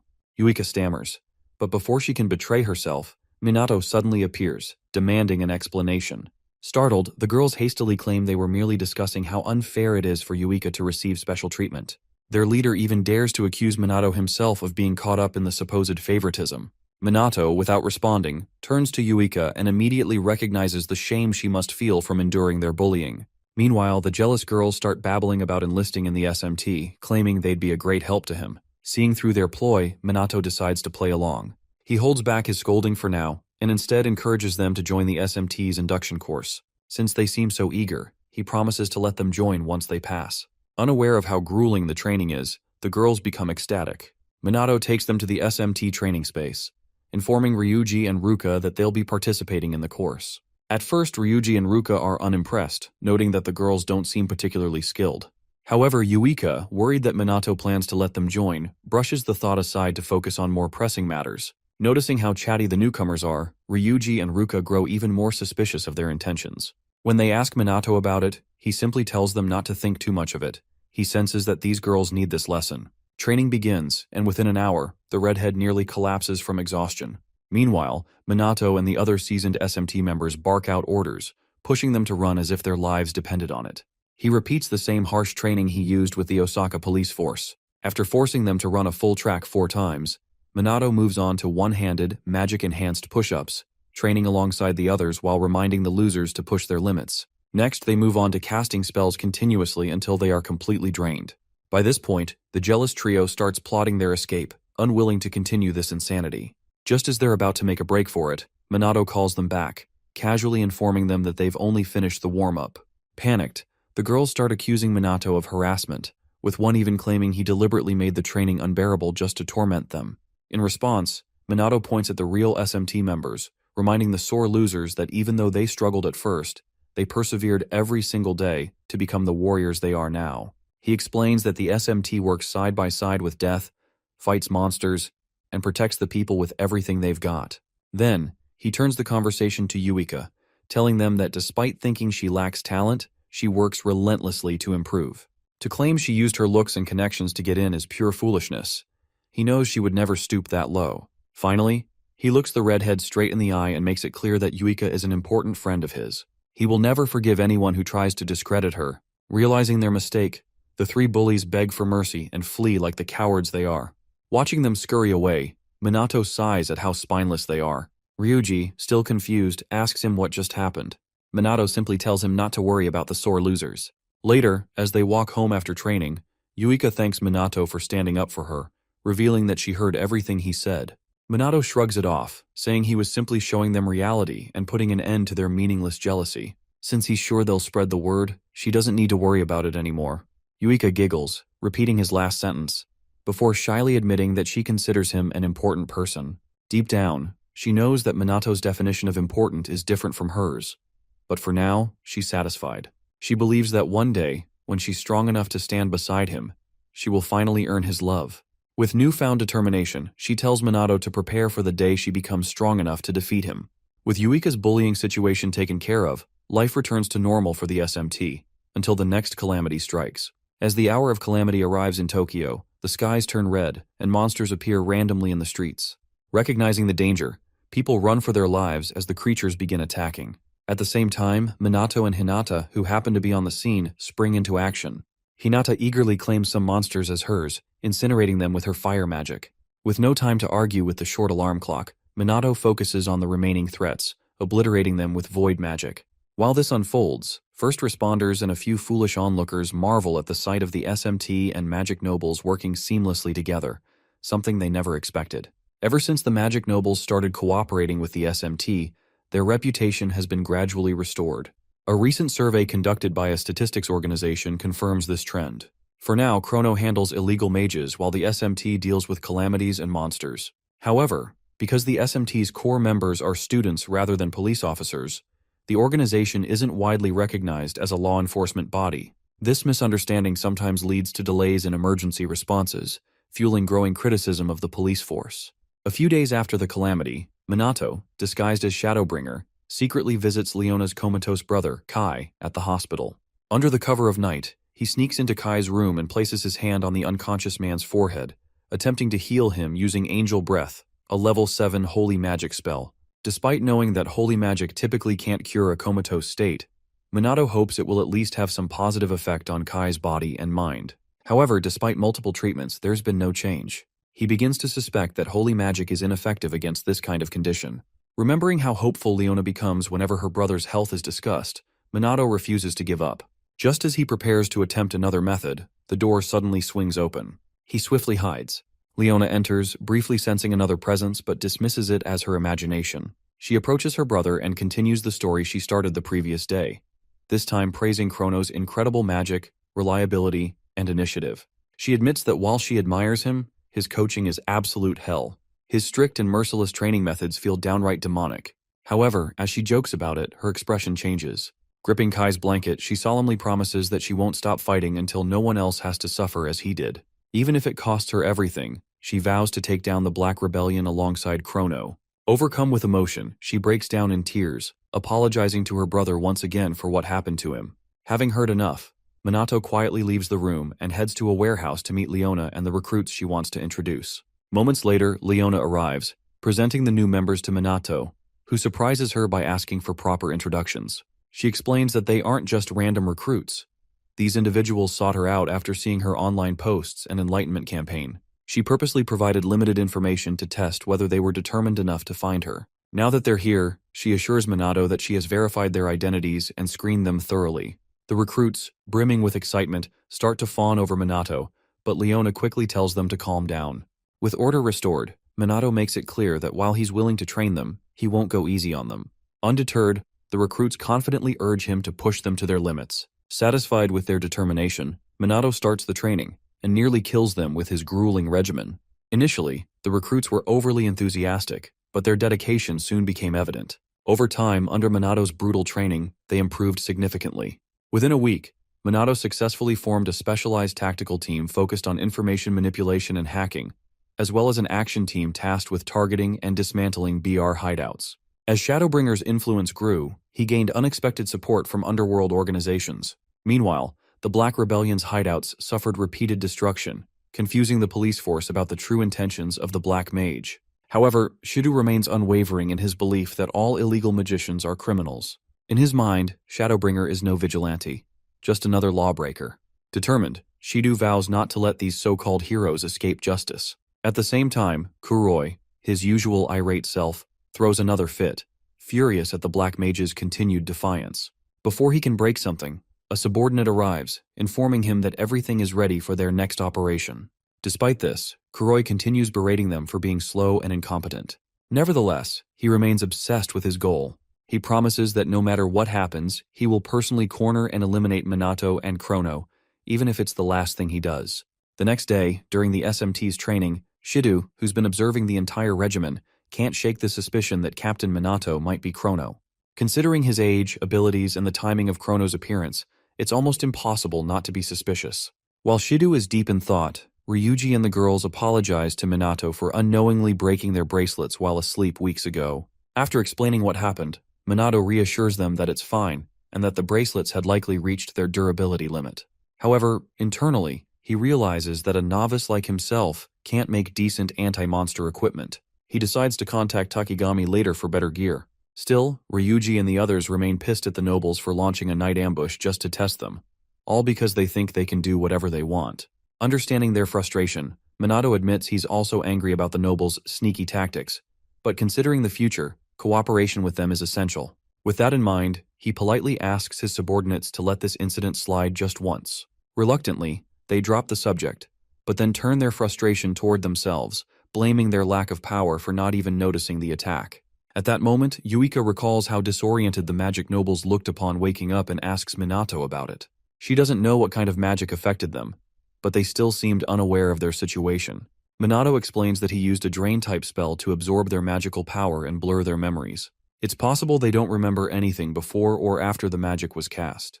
With training over for the day, Minato suggests they all head home together, but his subordinates quickly refuse, giving various excuses. Since he's been ditched, Shido offers him a ride, which Minato accepts. On their way back, Shido brings up Shadowbringer's growing influence and tells Minato that, as part of the police force, he can't just sit back and watch. Sensing where this is going, Minato asks if Shido still suspects him.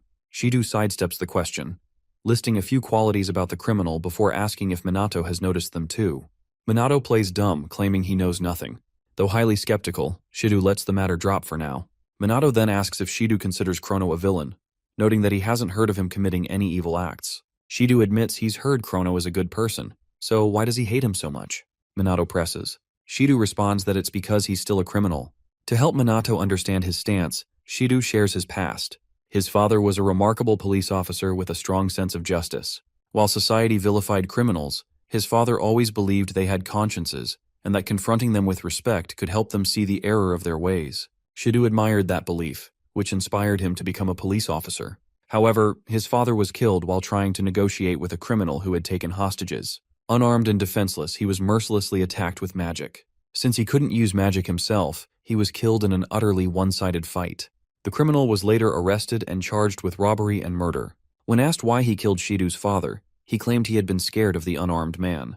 Remembering those words, Shido loses his composure, angrily declaring that real fear should belong to the victims, people like his father, who was murdered over something so trivial. With that said, he makes his stance clear. He will never forgive criminals. Even if they try to save others, they should not be pardoned. Otherwise, those who live honest lives will have nothing to believe in. As Shido relives his grief, Minato recognizes that this belief is deeply ingrained in him. After his outburst, Shido apologizes for getting emotional, then drops Minato off, saying he'll be counting on him the next day as usual. The next morning, the SMT members gather for training, but to their dismay, Minato is running late, a rare occurrence. After a few minutes of waiting, he rushes out of class, muttering about teachers who talk too much. As he hurries toward the training area, he ignores two shady-looking men staring at him from a corner. Seconds after Minato leaves, a massive screen broadcasting the news is suddenly hijacked. The image shifts, and Kuroi, the BR leader, appears across every major display in Japan. When he shows up, people instantly recognize him as former magic noble Kuroi. However, unfazed by the attention, he directly addresses the SMT and Chrono, revealing that he has a present for them. He claims that bombs have been planted all over Japan and warns the police not to interfere, otherwise they will be detonated one by one. To prove they aren't bluffing, Kuroi snaps his fingers. An explosion erupts from a building near Minato's location. Instantly, Minato springs into action, using a high magic barrier to shield civilians from the blast. Meanwhile, the SMT scrambles for information, only to find that their data is completely scrambled. To make matters worse, neither they nor the police can move quickly enough to respond. Yuika, growing frustrated, reports that they can't even contact Minato and wonders what the hell he's doing at a time like this. As confusion spreads within the police force, Kuroi issues his final demand. Chrono must come to the specified location alone. If he refuses, all the bombs will be detonated at once. Shortly after assessing the damage in the district, Minato decides and waits till it gets dark to act. By nightfall, he gets into his Shadowbringer costume and leaves for the designated place, a port warehouse that used to be a hideout. Upon confirming the location, Leona asks him over comms if he's really going through with this, and Minato assures her that things will be fine. With the stage set, Leona wishes him a safe return and hopes he doesn't die on them this time. After reassuring her again, Minato flies through the entire city and only lands when he reaches the designated warehouse. The warehouse lights up when he steps inside, revealing dozens of illegal BR mages. Their leader, Kuroi, welcomes him to his death, noting that he's been waiting for him. He then boasts that everyone in the room is a top-tier BR mage with advanced powers. In response, Chrono, aka Minato, asks if taking down everyone there will be enough to destroy BR. Hearing this, Kuroi laughs at Chrono's confidence. But before he can speak, one of his mages calls Chrono an idiot for thinking he can win alone. Annoyed, Kuroi grabs the idiot by the throat and scolds him, saying people have lost to Chrono for underestimating him, just like he did. Since he's there now and claims to be different, Kuroi not only promises not to hold back, but also threatens to kill Chrono flawlessly without letting his guard down. Puzzled, Chrono, about to jump into a fight with Kuroi, asks if he really thinks he can pull it off. However, before he can make any sudden moves, Kuroi stops him, warning that if he resists, the bombs around the city will be detonated. Knowing full well that Kuroi means business, Chrono stays put and waits for the next big move. Kuroi then orders his mages to kill him, and almost immediately, they all fire at Chrono. When none of the attacks hit him, Kuroi initially assumes Chrono set up a magic barrier, so he orders them to continue firing. When the same thing happens again, Chrono informs them that their attacks are useless. Level 3 magic won't work on him. Furious, Kuroi throws a fit, even attacking his own men and calling them useless for failing to scratch Chrono. Chrono, on the other hand, calls them trash, which prompts Kuroi to promise that this trash will be the ones to brutally kill him. Despite Chrono's power, Kuroi remains confident, stating that normally he'd have no chance, but now that he has his new guns, things will be different. Upon noticing the guns in Kuroi's hands, Chrono assumes they're just normal firearms, and arrogantly claims that guns won't work on him. But as soon as he's done talking, Kuroi fires a shot that grazes his right cheek, and to his shock, Chrono gets injured. Savoring the surprise on Chrono's face, Kuroi laughs maniacally and explains that his gun is an anti-magic weapon enchanted with magic that disassembles magic itself. After explaining what his bullets can penetrate, Kuroi fires 3 simultaneous rounds, all of which graze Chrono's body. Kuroi then admits it's been a while since he last shot, so he expected his aim to be slightly off. However, he is taken aback when Chrono subconsciously heals his wounds using natural magic. Mistaking it for holy magic, Kuroi calls him out for using it, but Chrono corrects him, stating that it's actually natural magic, which activates automatically to heal him. Regardless, Kuroi declares that healing won't change the situation. It just means he can hurt Chrono even more. Kuroi then fires 3 more shots while taunting Chrono, but he soon notices that all his bullets, just like before, only graze him. Despite this, Chrono effortlessly heals himself again. At this point, Kuroi starts to suspect something's off. None of his shots have landed directly, which seems impossible. He wonders if Chrono has been dodging, but quickly dismisses the idea, convinced that such a feat is beyond even Chrono's abilities. While Kuroi is lost in thought, Chrono secretly communicates with Leona and the others to confirm whether their secret mission is complete. Kuroi, noticing this, calls him out for daring to talk mid-battle and underestimating him. Now that the mission is done, Chrono conjures Grand Typhoon, a level 5 wind magic spell, using it to not only blow away all the illegal mages, but also blast a hole in the warehouse's roof, destroying the entire building. Seeing this, Kuroi immediately gives the order to detonate the bombs across the city, but to his dismay, Chrono reveals that his allies have already disarmed them. Now free to focus entirely on Kuroi, Chrono tells him that his bullets hurt quite a bit and promises to return the pain 100-fold. As the stage is set for battle, Kuroi prepares to fight, but before they can engage, the SMT arrives and stops the fight before it begins. Yuika reports that all the bombs have been disarmed, prompting Ruka to urge BR to stop their futile resistance. Chrono, wanting to keep his identity hidden, secretly commends the SMT for arriving quickly, but wonders if they were just waiting nearby without being detected. Regardless, the SMT immediately recognizes Chrono, the Shadowbringer leader, and acknowledges his immense magical power. Meanwhile, Sanada, who knows that Chrono is actually Minato, feels the urge to help him, worried that he might secretly be injured. With the tables turned, Chrono smugly challenges Kuroi to a fight. Just when they think they've won, Tushiru appears out of nowhere, acknowledging Kuroi's struggle and offering to help. Recognizing the traitor as their father, the girls exclaim in shock, desperately hoping there's a good explanation for this. So without fail, they ask their father why he's siding with a despicable human like Kuroi. Before Tushiru can answer, Kuroi claims it's because they're comrades in arms. Still confused, Yuika and her sister bombard their father with questions, desperate to understand what could have made him side with such an asshole. Eventually, growing tired of their persistence, Tushiru coldly tells them he's not obligated to explain anything.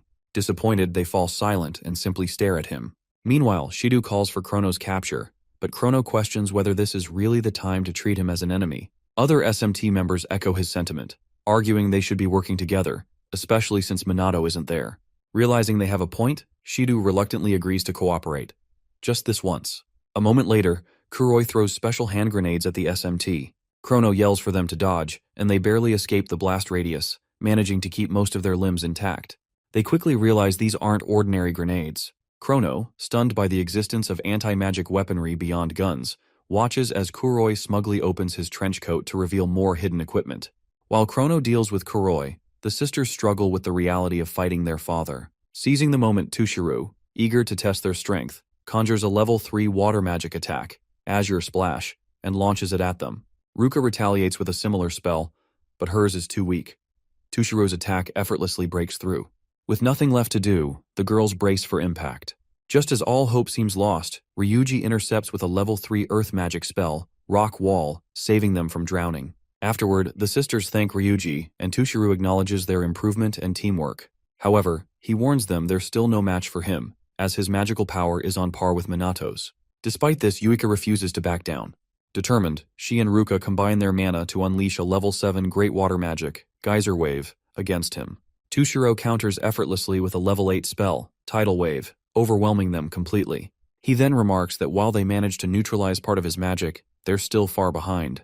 As the sisters lie defeated, Kuroi complains about how one-sided the battle has been in his favor. He mocks Chrono, declaring that even the great Shadowbringer is powerless against anti-magic weapons. He sneers, suggesting Chrono has never fought against guns before. With Tushiro at his side, Kuroi claims Chrono stands no chance, even offering him the humiliating option to beg for his life. However, Chrono remains unfazed. Seeing this, Kuroi grows both agitated and paranoid, screaming at Chrono not to get cocky. He fires more anti-magic bullets, only for Chrono to dodge them all. Initially, Kuroi assumes it's luck, but the more he watches, the more doubtful he becomes. Meanwhile, Tushiru showcases his level 8 water spell again, asking for their opinion. Receiving no answer, he attacks Chrono, who dodges flawlessly. Kuroi, noticing something off about Chrono's movements, quickly unleashes his level 5 dark magic, Night Raid, sneaking behind Chrono for a surprise attack. Chrono, however, evades every sword slash, forcing Kuroi to shoot at him again, only for Chrono to dodge yet again. As Chrono catches his breath, another surge of water magic barrels toward him. He throws up a void barrier, but it cracks on impact. The SMT members, watching from the sidelines, are left dumbfounded by the sheer amount of mana being used. They start feeling useless for just standing there. Knowing they can't face Minato like this, they decide they need to act and earn his recognition. Shido, still harboring resentment toward Minato, sees an opportunity. With Chrono distracted and supposedly at a disadvantage, he believes they can finally neutralize him. Knowing reinforcements will arrive soon to help capture Tushiru and Kuroi, Shido refuses to let this moment slip away. He turns to Sanada, who is nearby, and urges her to help him take Chrono down. Sanada hesitates, questioning his reasoning. Shido insists that Chrono, an illegal mage fighting alone, must be arrested now. Initially she refuses, but Shido persists, practically begging. Unable to outright refuse, Sanada clenches her fists and faces forward, making Shido take this as her agreeing to his request. But instead of attacking Chrono, she suddenly supplies him with white magic. Kuroi, witnessing this, mistakenly believes the police force has just turned against their only ally, Chrono, and mocks them. In time, however, Shido, just when he's about to unleash the next attack, realizes Sanada just hit Chrono with first aid, a level 5 holy magic. Around this time, Kuroi calls out the police force for helping Chrono, an illegal mage, but then Chrono, who can heal his wounds with his passive magic, ignores him and wonders why Sanada hit him with magic that she knows he doesn't need. Upon further investigation, Chrono figures Sanada must be trying to communicate her feelings to him through magic, so he accepts the healing effects and continues fighting Kuroi. In the meantime, Shido, who's apparently brain dead, asks Sanada why she healed the criminal, and Sanada, tired of his bullshit, tells him it's because Chrono's fighting for their sake. When the idiot asks how he's doing that, Sanada tells him to think about why they, who can't even move, are still alive, or why Chrono's not moving an inch from that place. With Shido remaining quiet, she tells him it's because he's only trying to protect all of them. While poor Chrono keeps getting hit by Kuroi's bullets, Sanada tells Shido that if it weren't for Chrono, they'd have been Kuroi's targets, so that's why he's not running away from them. Even after hearing all this, Shido still tries to paint Chrono as the bad guy like the fool he is, as there's no way an illegal mage like him would save the police. Realizing the doubt in his eyes, Sanada reminds Shido that Chrono is only there alone with them to save the people and fight for others.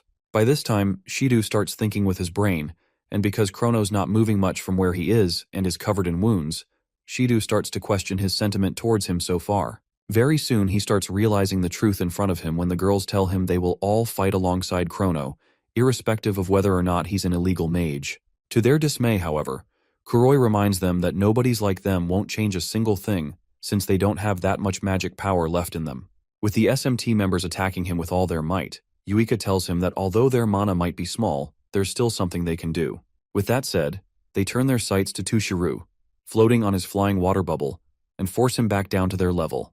The minute he lands, Chrono attacks him with Demon's Blaze, and Tushiru, quickly seeing the sneak attack, counters it with Geyser Wave. Realizing the coordination between all of them, Tushiru realizes he doesn't have that many opportunities to attack Chrono, as he knows the SMT will get in his way.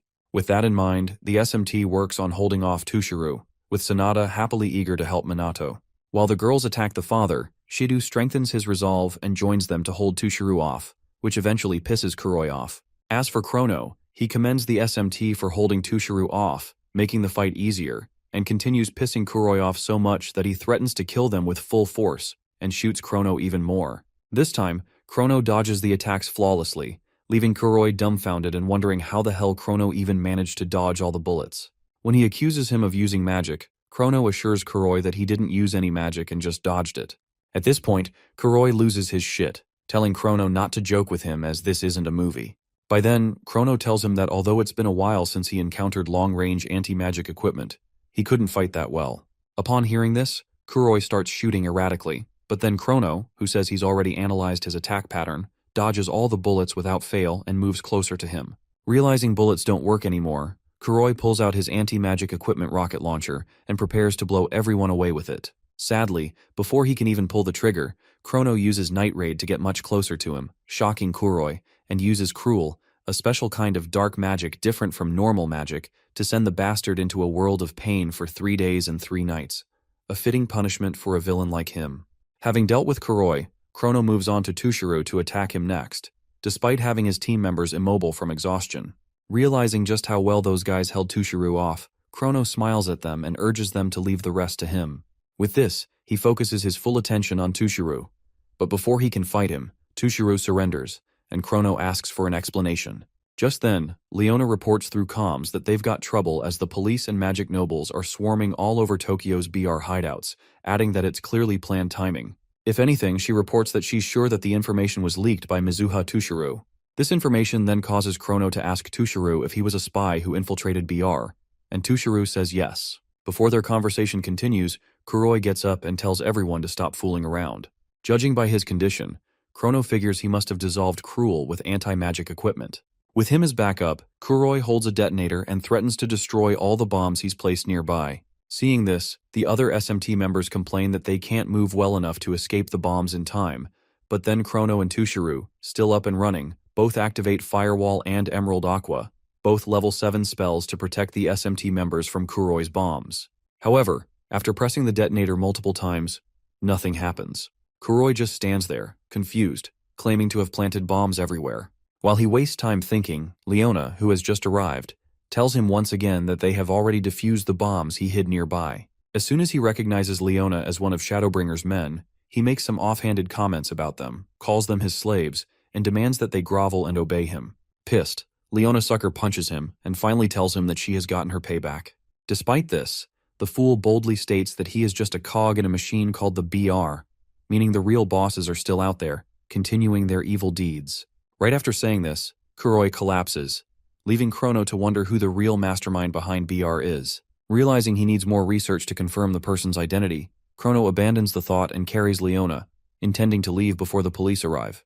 Just then, Yuika tries to get him to wait so she can confirm something with him, but Chrono ignores her and leaps into the night sky, never to be caught by the SMT again. Soon after his departure, Ruka, Yuika, and Ryuji are left puzzled over what kind of person the Shadowbringer's leader could be. In any case, Sanada, who knows Chrono's true identity as Kusanagi, is filled with gratitude toward her hero for saving so many lives that night. By the morning of the next day, the national news reports the capture and arrest of former Magic Noble and BR President Kuroi on charges including conspiracy to terrorize the city. Additionally, the police receive much praise for quickly defusing the bombs and demonstrating their high-level anti-terrorism capabilities. Watching the news, Hinata and Riku, seen somewhere in the city, scoff at the media's attempt to take credit for their efforts. Meanwhile, Minato returns to his normal life as the SMT captain. That same morning, he walks to the Mizuha residence with his team to see Tushiro. On the way, they ask him to explain his absence during the sting on Kuroi the previous night. Minato lies, telling them that something happened in his family. Luckily for him, they buy the lie but still urge him to contact them next time. Upon arriving at the Mizuha residence, they are warmly welcomed and provided a place to sit in the meeting room. Inside, the girls ask their father to explain the situation. Tushiro begins by telling them that he pretended to cooperate with Kuroi and infiltrated BR to clear the disgrace of the magic nobles and prevent rampant illegal magicians from having their way. Moving on, he reveals that not only was Kuroi a former magic noble, but he was also involved in numerous crimes and expanded his influence without restraint. Unable to overlook it any longer, Tushiro took action.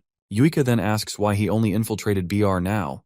Tushiro explains that he received an imperial command from the police, who believed it would be easier for him, as a magic noble family head, to infiltrate BR since Kuroi had previously colluded with Fuka. Using psychological tricks, Tushiro gained Kuroi's trust with ease. He ends his story by explaining that although he is not officially part of the police organization, he was treated as an undercover investigator by exception and will not be held accountable for any crimes committed. Hearing this, the girls sigh in relief and criticize the police for treating their father this way. Meanwhile, Minato contemplates the organizations involved in this charade: the SMT, the police, who seemed deferential to the magic nobles, and even Mizuha Tushiro, who surprisingly went to such great lengths to achieve this. He also wonders why the police decided to act at this specific time when they could have done so earlier. To him, their reasoning for acting now lacks conviction and seems suspicious. A flashback to the night of Kuroi's subjugation shows Chrono and Leona discussing how the police, despite their weaker information-gathering ability, managed to figure out that more than half of the planted bombs were fakes. When Chrono asks if the criminals simply couldn't prepare enough real bombs, Leona admits it's possible, but still finds it too sloppy for a serious threat. In any case, the police acted unusually fast, almost as if they had prior knowledge. She feels there is something fishy about the incident, but for now, they have no evidence. Back in the present, Tushiro acknowledges his sins, begs for forgiveness, and announces that he will now publicly cooperate with the SMT and lift his daughter's disownment. Hearing this, the girls instantly cheer up, knowing they can proudly be Mizuha family members again. On their way home from the Mizuha family meeting, Ryuji comments on all the good things that have happened and finally feels at ease now that everything is resolved. Sanada, on the other hand, calls Minato and Chrono her heroes and wishes there was something she could do to thank them. Shido, knowing Chrono is an illegal mage, still cannot shake off the fact that he saved them that night. If Chrono turns out to be Kusanagi, Shido is unsure whether capturing him would be the right thing to do. Meanwhile, Yuika grows uneasy as she recalls seeing Chrono's eyes that night and realizing they were the same as Minato's. Unable to differentiate between the two, she starts to wonder if they are the same person. Minato, fully aware of what's happening, realizes things could get messy if this continues. That night, dressed as Chrono, he visits Kai in his hospital bed to continue healing him with holy magic.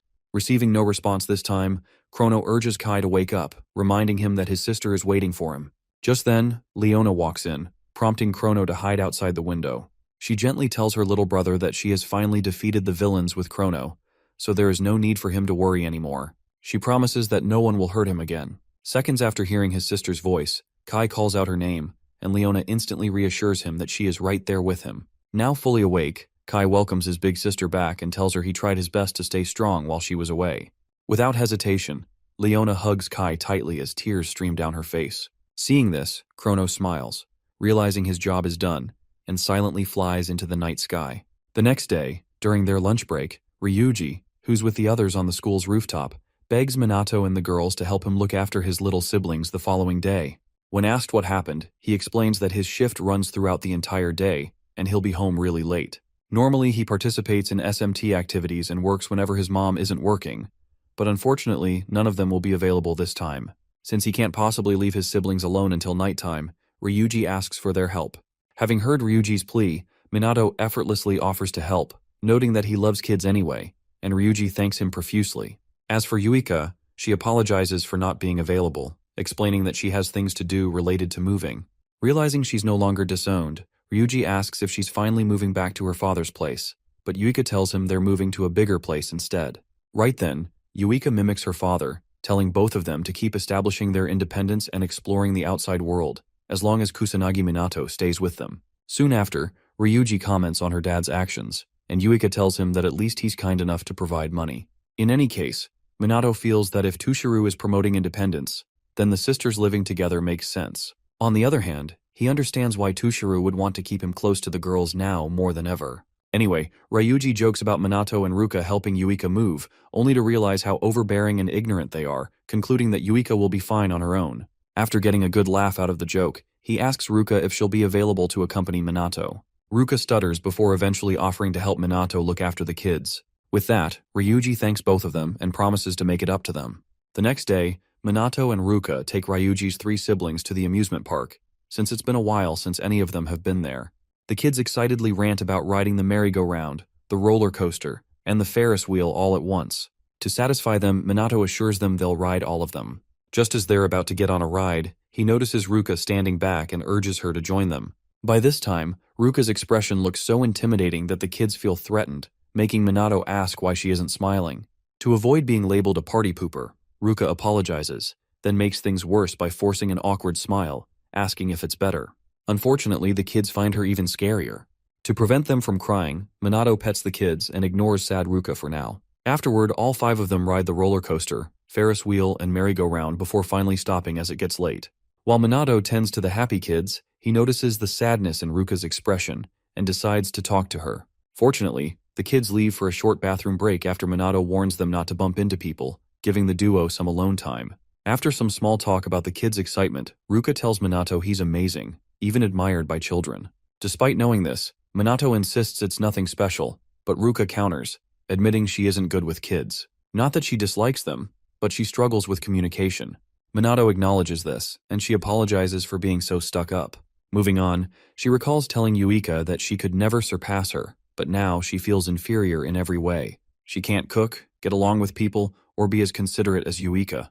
Even in magic, where she once excelled, she's being surpassed. If anything, she knows she's not perfect, just a clumsy woman who can't do anything for herself. With Minato remaining silent, Ruka apologizes for being a whiny girl and urges him to forget everything she said, noting that the kids are returning from the bathroom. As the kids navigate through the crowd, the eldest accidentally bumps into one of 3 bullies harassing other children and threatening to film them. Knowing what's about to happen, Minato prepares to intervene. However, before he can act, he notices Ruka stepping in first to protect the kids and decides to watch. She swiftly pulls the boy out of harm's way and asks if he's okay. The boy starts crying, and she's relieved he isn't hurt. At this moment, the bully and his lackeys demand an apology from the little kid for simply being a child. Ruka refuses, arguing that the kid did nothing wrong and that the bully should be the one apologizing. Being a typical brickhead, the bully attempts to punch Ruka for challenging him. However, before his fist gets far, Minato grabs it tightly, calling him scum who only knows how to cause trouble. He reminds the bully that they're in a public place and not to ruin everyone's fun for his own entertainment. As the bully yells in pain and begs for release, Minato finally lets go and complains about troublemakers being everywhere.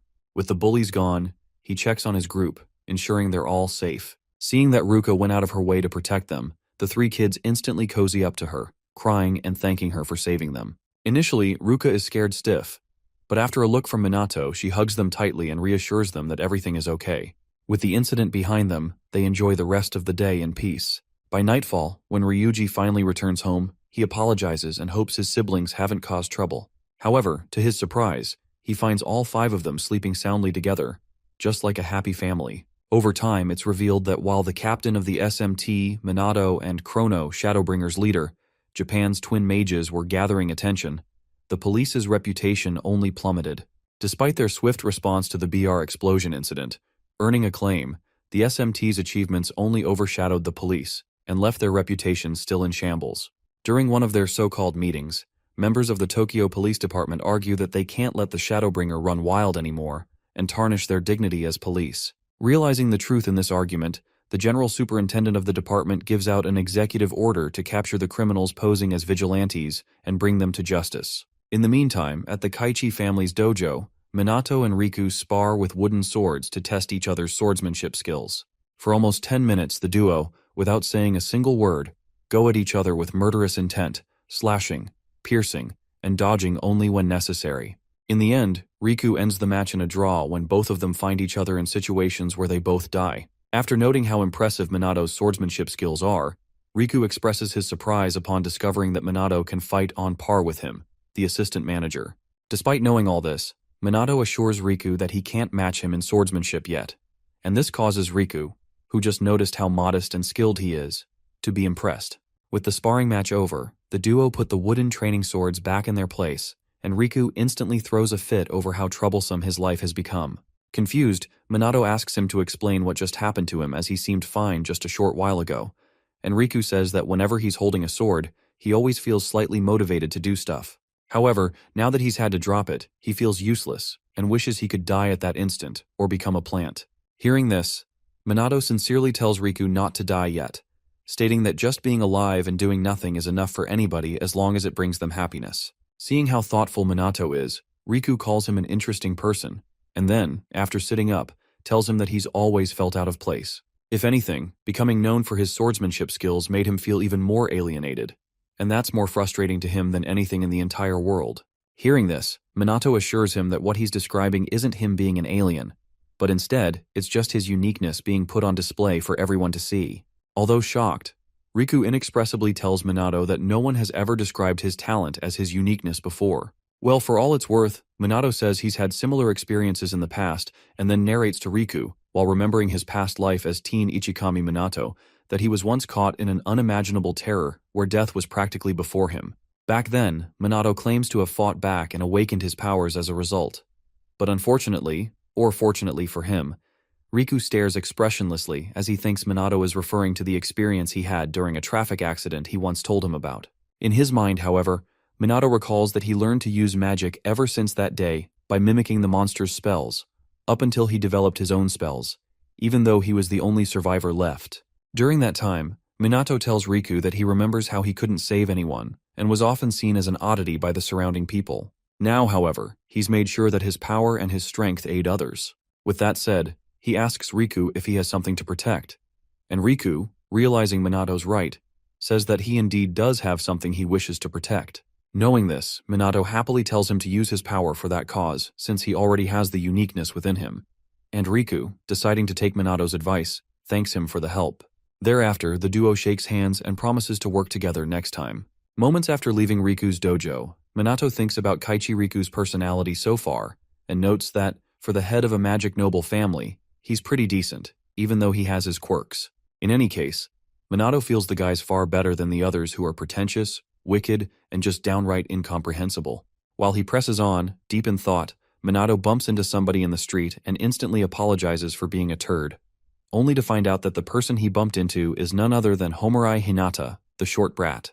When Hinata also recognizes her assaulter to be Minato, she demands an explanation, hoping he can provide one. With no response given, she tells Minato that she ran into an annoying guy earlier and has been pissed ever since.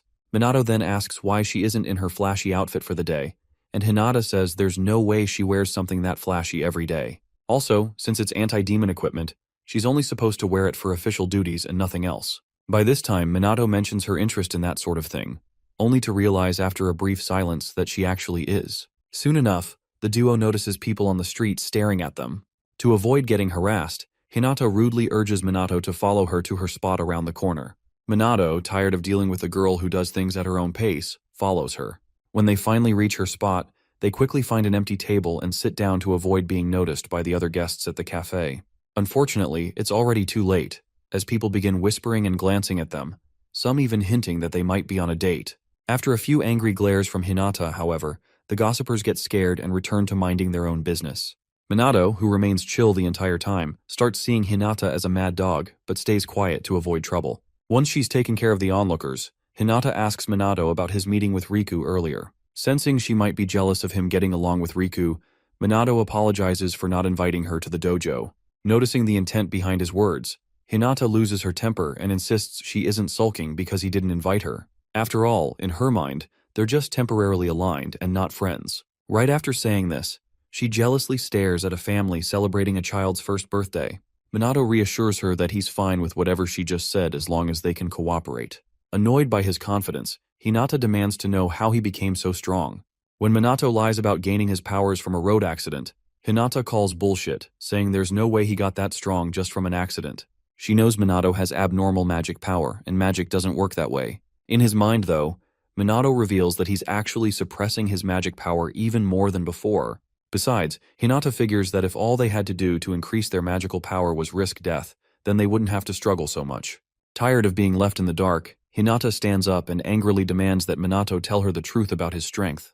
Minato realizes she's desperate to become stronger, but telling her, a person from the modern era, that he's Ichikami's reincarnation wouldn't make any sense, nor would it satisfy her. So instead, he tells her to train the usual way if she wants to get stronger. Frustrated, Hinata sighs, saying Minato is impossible to read, and sits back down. Soon the waitress arrives with their orders and, after apologizing for the delay, serves Hinata her very berry parfait. Shocked by its sheer size, Minato wonders what's up with the parfait. However, Hinata, now beaming with excitement, tells Minato she's been waiting for this. Right after saying that, she pretends the waitress got her order wrong. Minato watches in confusion as she downs every bite like her life depended on it, savoring its sweetness and plump texture. When she finishes, Hinata breathes deeply and admits she's always wanted to try the parfait at this cafe but felt awkward coming alone. Meaning, her friendly outing with Minato worked out perfectly. Realizing she has a sweet tooth, Minato studies her mana flow and notices it's overflowing. When Hinata realizes she's let her guard down, she abruptly ends the meeting, claiming there's nothing else to discuss, and rushes out of the cafe. After she leaves, Minato realizes he managed to catch a glimpse of the magic power she was suppressing. Even so, he knows it's clearly more intense than the last time they fought. There's no way she could have increased it so much in such a short time just from training. As he wonders what she did to boost her power, Minato concludes that Hinata Homarai is hiding something. Meanwhile, Shido, still stuck at work, starts to suspect Minato might really be Chrono. He's noticed that whenever Chrono appears, Kusanagi is nowhere to be found, making it hard not to believe they're the same person. For now, the police investigation is intensifying, and Shido knows it's only a matter of time before Chrono is caught. Feeling conflicted, he peeks at a family picture, hoping his father's spirit will somehow guide him. Later that night, Leona reports to Chrono on the rooftop that the police are working to dismantle Shadowbringer. Operations are being conducted everywhere, leading to the capture of some members for questioning. Analyzing the information, Chrono realizes that the SMT has also been ordered to apprehend them. He briefly considers telling Leona that he's Kusanagi from the SMT but decides against it. If she were caught, knowing the truth would only cause her unnecessary stress, as he knows she'd never betray him. Also, there's no real benefit in revealing his identity right now. He can still hint at inside police information without exposing everything, making it the wrong time to confess. Just then, Leona tells him they need a plan because if things continue at this rate, the police will eventually reach them. To stop her from worrying, Chrono assures her to leave things to him. He already has a plan. The next day, Minato visits Takigami at her residence to discuss enlisting her help in his strategy, and Takigami grants him the help. Days later, the superintendent of the Tokyo police force asks his subordinates for an update on the Shadowbringer's investigation. When he discovers that Chrono hasn't been found yet, he becomes furious and demands an explanation. One of the officers reports that they are still questioning the captured Shadowbringer members, but so far, they all insist they know nothing. The boss then asks why they haven't gotten them to talk yet, but the officer explains that they lack leverage, as it genuinely seems the lower-ranking members are uninformed. Frustrated, the boss authorizes the officers to use force if necessary to capture Chrono, stating that the police force's dignity is at stake. Understanding the urgency, the officers scramble to take action. Meanwhile, Shidu calls all members of the SMT into the briefing room and informs them that they've been ordered by the higher-ups to locate Chrono and his allies. Since Chrono's whereabouts remain unknown, Shidu reveals that his information has been made public for easier identification and capture. Additionally, as materials are circulating that undermine the police, Shidu mandates that SMT members search for Chrono while continuing their efforts to stop calamities. Some SMT members complain, pointing out that they already have their hands full dealing with calamities and monsters. They grumble that the higher-ups must be out of touch because this isn't their job.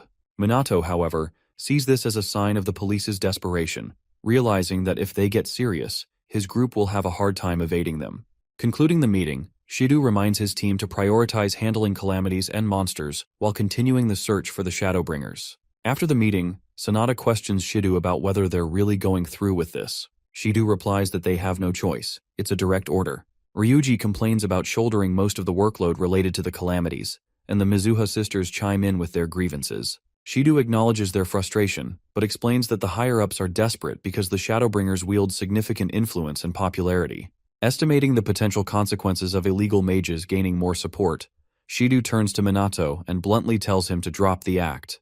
Offended, Minato demands an explanation. Without hesitation, Shidu accuses him of being Chrono and tells him to surrender immediately. The accusation stuns the entire team, and the girls rush to defend Minato, insisting there's no way he could be Chrono. Seeing their eagerness to protect him, Shidu begins to suspect that Yuika and Sanada are colluding with Chrono. When they try to object, Shidu argues that while Chrono has saved many lives, he must surrender now so the judge will be lenient, far better than being hunted down by the police. To support his claims, Shidu highlights the timing of Chrono's and Minato's appearances, their similar stature and abilities, and the fact that Minato is never around when Chrono emerges. He challenges the team, asking if they can truly dismiss all these as mere coincidences. With the room silent, Shidu presses Minato for an answer, hoping he will reveal his true identity. Just as Minato is about to respond, Sanada interrupts, showing them a live broadcast on her phone. The Shadowbringers have hijacked the broadcast station again. The video begins with Minato still in the room, and yet another person introduces himself as Chrono. Apologizing for the intrusion, the fake Chrono addresses the public's growing curiosity about the supposed power struggle between him and Minato. To settle the debate, he challenges Minato to a duel in broad daylight, leaving the world in shock. As the team reacts in disbelief, Shidu questions how Chrono could challenge Minato if they're the same person. At the same time, Sanada and Yuika begin to doubt their own suspicions, as the situation no longer makes sense. Meanwhile, Ryuji and Ruka, unaware of the deeper implications, ask Minato what he intends to do. Minato assures them he will accept Chrono's challenge. A few hours later, the entire country turns its attention to Shibuya, where the highly anticipated battle between Kusanagi and Chrono is about to take place. With a media helicopter hovering above, reporters describe the massive crowd gathering as if for a grand event. The authorities, wary of the fight's dangerous nature, have deployed officers, likely standing by to apprehend Chrono. As they wait for his arrival, several fans cheer for their favorite fighter. Meanwhile, Ryuji comments on how the fight has turned into a media sensation. His teammates present statistics from social media and livestream viewership to show just how viral the event has become. Shidu, on the other hand, watches in silence, trying to decipher Minato's true intentions, hoping he will make a mistake. Because now, there's no turning back. Near the arena, Hinata and Riku run into Tushiro, who has unexpectedly come to watch the fight. Curious, they ask why he's there. Tushiro replies that this is a battle he must witness for himself. Just as he finishes speaking, a bright light appears in the sky above the arena. As the crowd wonders what it is, a blue energy beam suddenly descends, nearly hitting the helicopter and triggering a powerful explosion that almost blows some spectators off their feet. When the dust settles, the fake leader of the Shadowbringers, Chrono, materializes. The media instantly broadcasts his arrival. Shidu, shocked that Chrono actually showed up, begins doubting his earlier theory. Sanada and Yuika also start reconsidering their suspicions, now wondering if Minato and Chrono are truly separate individuals. Moments before the battle begins, Minato sighs, admitting that while he doesn't usually like putting on a show, it seems unavoidable now. When the fake Chrono remains silent, Minato decides to skip the small talk and get straight to the fight. With thousands of spectators watching, Minato kicks off the battle by activating Null Magic, Inorganic Cannon, a level 6 spell. In response, the fake Chrono counters with Dark Magic, Chaos Raven. As both attacks clash, the shockwave released is so devastating that the pilot flying the chopper above the arena has to move it away from the line of sight, ignoring the reporter's pleas to get closer so they don't crash and die. As soon as the first attacks dissipate, both parties lunge at each other and clash fists to kickstart the match officially. Thereafter, they engage in a fistfight and go at each other a few times, with both fighters matching each other's energy, before finally pausing to continue using magic. Once it's time to use magic, the fake Chrono activates a level 9 lightning magic spell, Penetrating Thunder, and attacks Minato with it. Although unscathed from the attack, Minato complains about the fake Chrono not holding back and getting his clothes dirty. Without uttering a single word, fake Chrono follows his first attack with a second one, which happens to be a level 7 earth magic spell, Comet, and aims it at Minato, hoping to destroy him. To protect himself from the comet, Minato activates a level 9 Neo-Magic Shield with a Magic Fairy's help, places it between himself and the Magic Comet, and watches as the shield disintegrates the comet into rubble. With the comet gone, Minato turns to the Magic Fairy who just helped him create such a strong barrier, and commends it while tickling it for using Neo-Magic so well. Around this time, the spectators, who had just witnessed Minato enlist the help of an unknown fairy, erupted in joy and excitement, with a few punks even talking about not caring about the magic nobles anymore, because Chrono and Minato seem to be on an entirely different level. At the same time, some of Minato's girl fans pass out from the aura and presence he has been emitting so far, and Hinata, always pissed off, tells Riku and Tushiro that null magic users, who she calls clueless idiots, are always trying to show off their flashy spells. Hearing this, Riku reminds her that both Chrono and Minato are capable of using level 9 magic, but then Hinata adds to his statement, mentioning that their mana reserves are just as strange as their vast spell knowledge. Even as they both use high-level magic, the fact that they still have room to spare for other spells is just crazy to think about.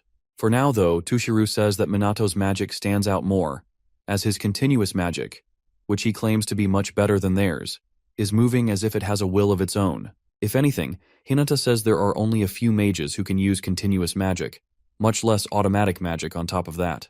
However, considering just how crazy Minato's abnormal physical strength is, Tushiro explains that it's very likely Minato is using magic power to not only invigorate his body, but also empower his attacks and defenses. Just then, Hinata asks Tushiro if he's saying Minato is like a wall of magic power, and Tushiro says probably, which annoys her. When asked why he's so unsure of Minato and Chrono's power, Tushiro says that's just how irregular their magic is. Put simply, he means that Minato and Chrono, both of whom he calls true monsters, have surpassed them, the magic nobles, in every aspect. With all that said, the battle between Chrono and Minato reaches its highest point, as Minato somehow manages to catch fake Chrono off guard while suspended mid-air and kicks him to the ground. As soon as fake Chrono lands, he bounces back up to meet Minato, who is still mid-air, causing the other SMT members, as well as the entire world watching, to gasp in shock. With the battle ongoing, Yuika, Ryuji, and Ruka all admit that they initially thought these guys were strong, but now that they've seen they had even more up their sleeves, they understand why those rubbernecks are so interested in them. Checking the internet statistics, Sanada informs the other SMT members that the battle's popularity is still increasing on all live streaming and social media sites. Shidu, who is also checking the stats, says that now that the popularity of the battle has reached its peak, the fight is being watched by the entire world. At the same time, a few scenes are shown in various parts of the world, New York, South Korea, and several other major cities, where people are staring at their phones and watching the live stream of the battle between the two most powerful mages in the world, Chrono and Minato Kusanagi. After entertaining the entire world by exchanging several blows, Minato finally commends the fake Chrono for putting up a good fight and then tells him that it's all over for him. Just when Minato thinks it's over, fake Chrono activates a level 9 dark magic spell, Shadow Scythe, and attacks Minato with it. Attempting to end things, Minato uses level 10 null magic, Gigant Hex, for the first time and not only dispels Chrono's Shadow Scythe magic, but also crushes him against a nearby building. Right after seeing the attack, the SMT members go crazy over Minato using level 10 magic and displaying incredible magic power, with Yuika wondering just how strong Minato actually is. Just then, Minato lunges at the half-beaten Chrono, causing the news crew in the chopper above to follow his every move as they suspect this will be his final blow. Despite every attempt to follow him, the pilot tells the reporter that he just can't keep up with Minato's speed. When the cameraman reports that the video feed got cut, The reporter loses her temper and scolds the poor guy for cutting the feed just when the battle is reaching its best part. As for Minato, when he gets to fake Chrono's location, he pauses and lets his guard down a little. Just when he's not looking, Chrono extends his hands toward Minato and activates a dark magic spell. However, just as fake Chrono's about to shoot the spell at him, Minato tells him to drop the act, and fake Chrono instantly disappears. Once he's gone, Minato mutters to himself, thankful he managed to pull off the scam in front of the entire world. As for the anti-monster equipment Takigami made for him, Minato figures it's at its limit since it can only withstand level 9 magic for a short time. He also reflects on how useful and difficult clone magic is, noting that the duplicate he created, fake Chrono, is far weaker than him and barely able to speak. As Minato analyzes the aftermath, Takigami, nearby, thanks the stars that everything worked out. Earlier, when she discovered Minato was secretly Chrono, she was shocked, never expecting him to go that far. Since one can't activate 2 spells at once, she figures Minato had very little time to reactivate Duplicate, a short duration spell. Because he had to use continuous magic constantly, he had no time for any other spells. That's why she prepared anti-monster equipment with automatic magic. By using gear that casts spells automatically, even while unconscious, it became possible, at least in theory, to use multiple types of magic at once. Despite knowing this, Takigami realizes Minato still needed immense magical power and control to manage the double mentally. Otherwise, it might have gone berserk and attacked onlookers. All things considered, while using huge amounts of magic and still maintaining control, Minato managed to stage a thrilling battle with himself. Only Ichikami Minato, she says, is capable of such brilliance. With the match over, Minato calls Leona, claiming to be Chrono, and tells her to stop jamming the broadcast. Leona asks if it's over, and Minato confirms it. Then, she calls Chrono by his real name, Minato, and tells him nobody will chase after Chrono anymore after this stunt they pulled. Shocked, she knew, Minato asks when she found out, and she admits she's known for a while, but saw no reason to bring it up. When asked why she's only saying it now, Leona says it's because she feels today is the last time she'll see Chrono. Realizing she's right, Minato quietly commends her. After a short silence, Leona thanks Chrono, Minato for saving her, the world, and their teammates, and states that she's glad he was there. With crimes from illegal mages at an all-time low, Minato explains that the Shadowbringers will cease activity until the heat dies down. Before ending the call, Leona offers to take care of any of Minato's work, with a family discount, and Minato says he'll count on her when needed. With that said, they bid farewell and return to their normal lives. The minute Minato hangs up, his SMT subordinates rush to him, Yuika asking about Chrono and Ruka if he's injured. Minato tells them that Chrono escaped but will need some bandages and won't show his face anytime soon. Shido arrives next, ashamed, and apologizes for accusing Minato of being Chrono. Hearing this, Sanada and Yuika also apologize for doubting him, hoping he'll forgive them. Minato feels guilty for tricking them but urges them not to blame themselves. Everyone makes mistakes. Just as he's about to leave the arena, Hinata screams again, asking no one in particular how Minato and Chrono are so strong. Realizing she's nowhere near their level, she admits she must get stronger, or she'll never catch up. While Hinata throws a fit, Tushiro, surprised Minato still has energy left, wonders how much magic power he really has. Meanwhile, Minato thinks about how he proved Chrono and he are separate, and quickly heaves a sigh of relief, noticing his charade worked. Now that BR is abolished, he figures the Shadowbringers aren't needed. Still, Kuroi's final words about him being a pawn linger in his mind. For now, though, he's glad the most urgent problem is solved. A few days after the battle, Minato begins endorsing tea products, streaming training sessions with the SMT, launching merch with creators, and appearing on live TV to discuss his awakening and brutal training regimen. One day at school, Minato gets swarmed by girls wanting to shake hands, hug him, or marry him. Watching this, Ryuji, Ruka, and Yuika wonder if their now famous boss will be okay. What they don't know is that Minato is losing his mind from all the attention, viewing the girls as exhausting. Fed up, he jumps out a window and runs away from school, cursing Shido for pushing him into public appearances. Just when he thinks he's safe, a horde of fangirls finds him and gives chase. He spends most of the day running and begging them to leave him alone. Later back home, Ruka and Yuika ask if he's okay. Minato assures them he is, then asks about the move. They tell him they've cleaned everything while he was busy escaping. Thanking them, Minato listens to Yuika talk about their new place, a 3-room apartment, meaning everyone gets their own room. As they realize they won't see Minato's sleeping face anymore, both girls turn red and look away, leaving Minato confused by their behavior. His phone rings. He walks to the balcony and answers Takigami's call. She asks if he has time to talk, wondering if everything's fine after the recent chaos. Minato assures her everything went smoothly thanks to her. though he admits it's still unsettling. Takigami laughs, saying popularity is a hard thing to handle. Minato then tells her to call him anytime since she's not only a good friend but also the only one who knows his true identity. Hearing this, Takigami thanks him for the offer and hangs up. Moments after the call, she picks up a photo of herself with two girls and quietly wonders what to do about her own situation. Sadly, not much information is shown to explain what happened after that. A few days later, dozens of new SMT recruits gather at the MPD training field, all hoping to either join the same squadron as the Mizuha sisters or train under the infallible Captain Minato. As they arrive, Yuika expresses her shock at seeing more recruits than expected, but Ruka tells her they're only there because of Minato. Nothing else. In any case, Ryuji notes that while they may have enthusiasm, he hopes they can endure Minato's hellish training, or it'll be over for them. Soon, Minato graces the training field with his majestic presence, instantly making the recruits melt in admiration at the mere sight of him. While they shower him with compliments, Minato, tired of all the glazing, releases a huge burst of threatening magical pressure that stiffens the recruits' bodies, leaving them scared stiff. Once they quiet down, Minato commends them for their resilience and states that although he was initially planning to go light on the first day, he now sees there's no need for that.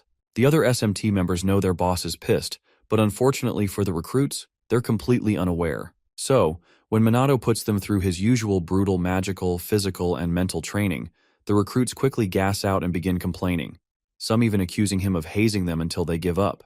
Just when they think it's all over, Yuika and the others continue firing magical spells at Minato's barrier. Seeing this, the recruits gasp in shock, realizing this is way beyond any normal training. Eventually, Minato ends the day's session and informs everyone, including the recruits, that they'll be measuring their magic power afterward. He gives them a 5-minute break before heading to the testing room. As they watch him walk off like training was nothing, the recruits conclude Minato is a monster. Meanwhile, Ryuji and the Mizuha sisters reflect on their own mistakes and make plans to improve for the next session. Seeing this, the recruits also label them as monsters. One simp even cries as his mental image of the sweet Mizuha sisters crumbles. Moments later, the magical power of each SMT member is measured. Yuika clocks in at 120,000, Ruka at 118,000, Ryuji at 105,000, Sanada at 100,000, and Shido at 112,000. These numbers leave the recruits shaken, wondering if the SMT members are as powerful as the magic nobles. Minato explains that Yuika's magic power was originally only 2,000, but through perseverance and hard work, she reached her current level. Inspired, one recruit asks if they can become that strong. Minato assures them they can, if they're serious. The recruits, reinvigorated, strengthen their resolve to grow. After the speech, Minato analyzes the others' MP and concludes they should be capable of defeating a chief demon solo, or a demon general if they fight together. Despite their progress, Minato knows it's still not enough, with the demon king and demon god yet to be dealt with. While spacing out, Shido approaches, wanting to talk. Judging by his face, Minato senses bad news is coming. Hours later, Minato finds himself in a suit, attending a collaborative event between the Mage nobles and the SMT, grumbling about how stressful the party is. Before he explodes, Shido, also suited up, thanks him for coming. Though Minato agrees that collaboration is important, he questions whether a full-on party is necessary. Shido apologizes, explaining that the magic nobles are likely using the event to celebrate their return to power, as the BR incident helped raise the police's reputation. Realizing he can't avoid the party, Minato just stands there and pretends to enjoy it. After a moment of silence, Minato compliments Shido's suit.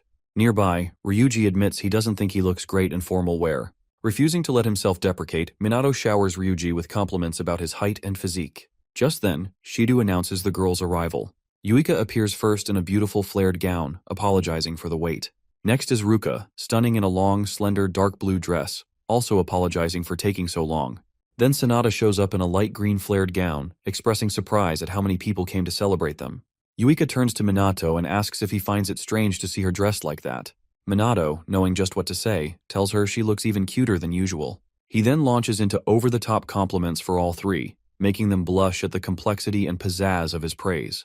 Ryuji, observing it all, concludes that Minato never holds back with compliments. Shortly after, Hinata approaches Minato in her usual angry mood, but this time in a beautiful red gown, flanked by Tushiro and Riku, both heads of their noble families. Unable to resist, Minato compliments her the same way he did the others, prompting Hinata to get mad and demand he stop. Frustrated, she storms off with Riku. Minato, confused, asks Tushiro why he's even there. Tushiro reminds him that he promised cooperation, and this event is part of that. Wanting to avoid small talk, Tushiro excuses himself, leaving Minato stunned by his rudeness. The girls apologize for their father's bluntness, noting that he's just not a talker. Minato assures them he's not offended. Suddenly, he senses a strange aura pass by and turns to investigate, spotting a girl in a long black dress. Before he can speak to her, the MC takes the stage, thanks everyone for coming, and introduces the stars of the evening. The SMT members, the Magic Nobles, and finally, the founder of the Mage Nobles and director of the Mage Association, Mumyu Hifumi, and his honorable daughter, Chloe Mumyu. Minato immediately recognizes Hifumi as the man he saw in Dotonbori. But more importantly, now that he knows the mysterious girl is Chloe, he's unsure what to do. For now, though, he keeps quiet and observes as Mumyu Hifumi takes to the podium to address everyone at the party. Upon stepping up, Mumyu introduces himself formally and starts by acknowledging the country's ongoing monster crisis. He then highlights the alliance between the Mage Nobles and the SMT as the ultimate solution to this threat. To reignite public trust in the Mage Nobles, Hifumi vows to protect world peace and promote prosperity for all mages. With that, he ends his speech and receives a roaring round of applause. After watching Hifumi speak, Minato commends him for delivering a clear and well-phrased message. Then he notices Chloe, Hifumi's daughter, smiling at him and wonders what her deal is. In any case, Hifumi approaches the SMT and assures them that the Mage Nobles will work closely with them to protect the country. He then turns to Minato with a smile and says he looks forward to working with him. While shaking the old man's hand, Minato returns the sentiment and discreetly analyzes Hifumi's magic power. So far, Minato figures the man has kept up with training. His power level remains impressive. In fact, Minato could swear Hifumi hasn't changed since he first saw him 50 years ago. As he takes a trip down memory lane, Minato recalls the day he met young Takigami and Hifumi at the Mage training grounds. At that time, the Mage Association was welcoming new cadets, and Ichikami Minato, the great sage, was in charge of their training. During the first session, Ichikami boldly told the cadets to attack him all at once. But one cadet, the young Mumyu Hifumi, shouted defiantly, calling him a bastard and warning him not to underestimate them. Hearing this, young Takigami Shizuku called Hifumi rude for speaking that way to a living legend. Still, Hifumi insisted he didn't care who Ichikami was. He was going to slam his smug face into the dirt. Together with Takigami, who wielded water magic while he used dark magic, Hifumi launched an attack. But Ichikami, unimpressed, blocked it with a basic level 1 spell, irritating Hifumi even more. Ignoring his outburst, Ichikami used wood spears conjured from the earth spell to take down every cadet. After the dust settled, many gave up their dreams, shocked that he countered a level 4 spell with such ease. Knowing the attack's true power, Ichikami admitted he'd held back and figured many would drop out as usual. But to his surprise, Hifumi stood up and declared the fight wasn't over, saying he was just getting started. Takigami, also determined, joined him. The two prepared for another round, and Ichikami, pleased to see real promise, let them attack again. Though they gave it their all, they were ultimately defeated, and made to realize just how monstrous Ichikami truly was. With most cadets gone, Ichikami grew impressed with the two who remained. He ended the session and urged them to rest. But as he turned away, Hifumi struck with dark magic, declaring their fight unfinished and vowing to defeat him someday, before collapsing. Seeing the determination in his eyes, Ichikami felt confident the boy would grow into a great mage. When Takigami attempted to sneak in another attack, he recognized that the Mage Association had just gained 2 fascinating new members. As Hifumi passed out, he swore he'd surpass Ichikami Minato. Ichikami simply told him he'd be waiting for that day, and with that, the flashback ended. Back in the present, Minato, Ichikami's reincarnation, reflects on how that passionate boy became a powerful man with wealth and influence. For a moment, he considers revealing his identity to Hifumi, but recalls Takigami's warning and decides against it. Moments later, the SMT is formally introduced, and afterward, guests are encouraged to mingle. Just when Minato thinks he's free, Chloe approaches him, introduces herself, and says she's been interested in meeting him for some time. He compliments her as a mage and says he'd be happy to chat. Chloe chuckles at the praise, but humbly admits she's nowhere near his level. Minato agrees. She doesn't seem to possess great magic power or much elemental control, but something about her feels off, and he can't pinpoint it. For now, Chloe says she hopes to get along with him, trusting her intuition. Minato carefully considers his reply. Nearby, Ruka and Yuika feel uneasy watching Chloe and Minato converse. Realizing it's probably just introductions, they try not to overthink it. Around this time, Chloe tells Minato she's looking forward to working with him, and he says he feels the same. As they shake hands, Chloe senses his magic and notes that she's glad he's a good man. With nothing more to say, she assures him they'll meet again soon and walks off. The next day at school, Minato endures his usual round of harassment from the girls. Just as he's about to snap, the teacher enters and tells everyone to settle down for a new transfer student.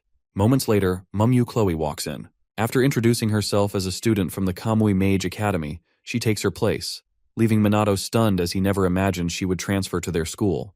The minute the other students set eyes on her, they instantly recognize the pretty girl as Chloe Mumyu from the previous day's event, and some comment that it's their first time seeing someone from the Mumyu conglomerate appear in public, since that alone is rare. Shortly after her introduction, the teacher ushers her to the empty seat near Minato, and Chloe complies. As the class continues, Minato quietly tells Chloe he never expected her to transfer there, but Chloe reminds him that she told him they'd meet again soon.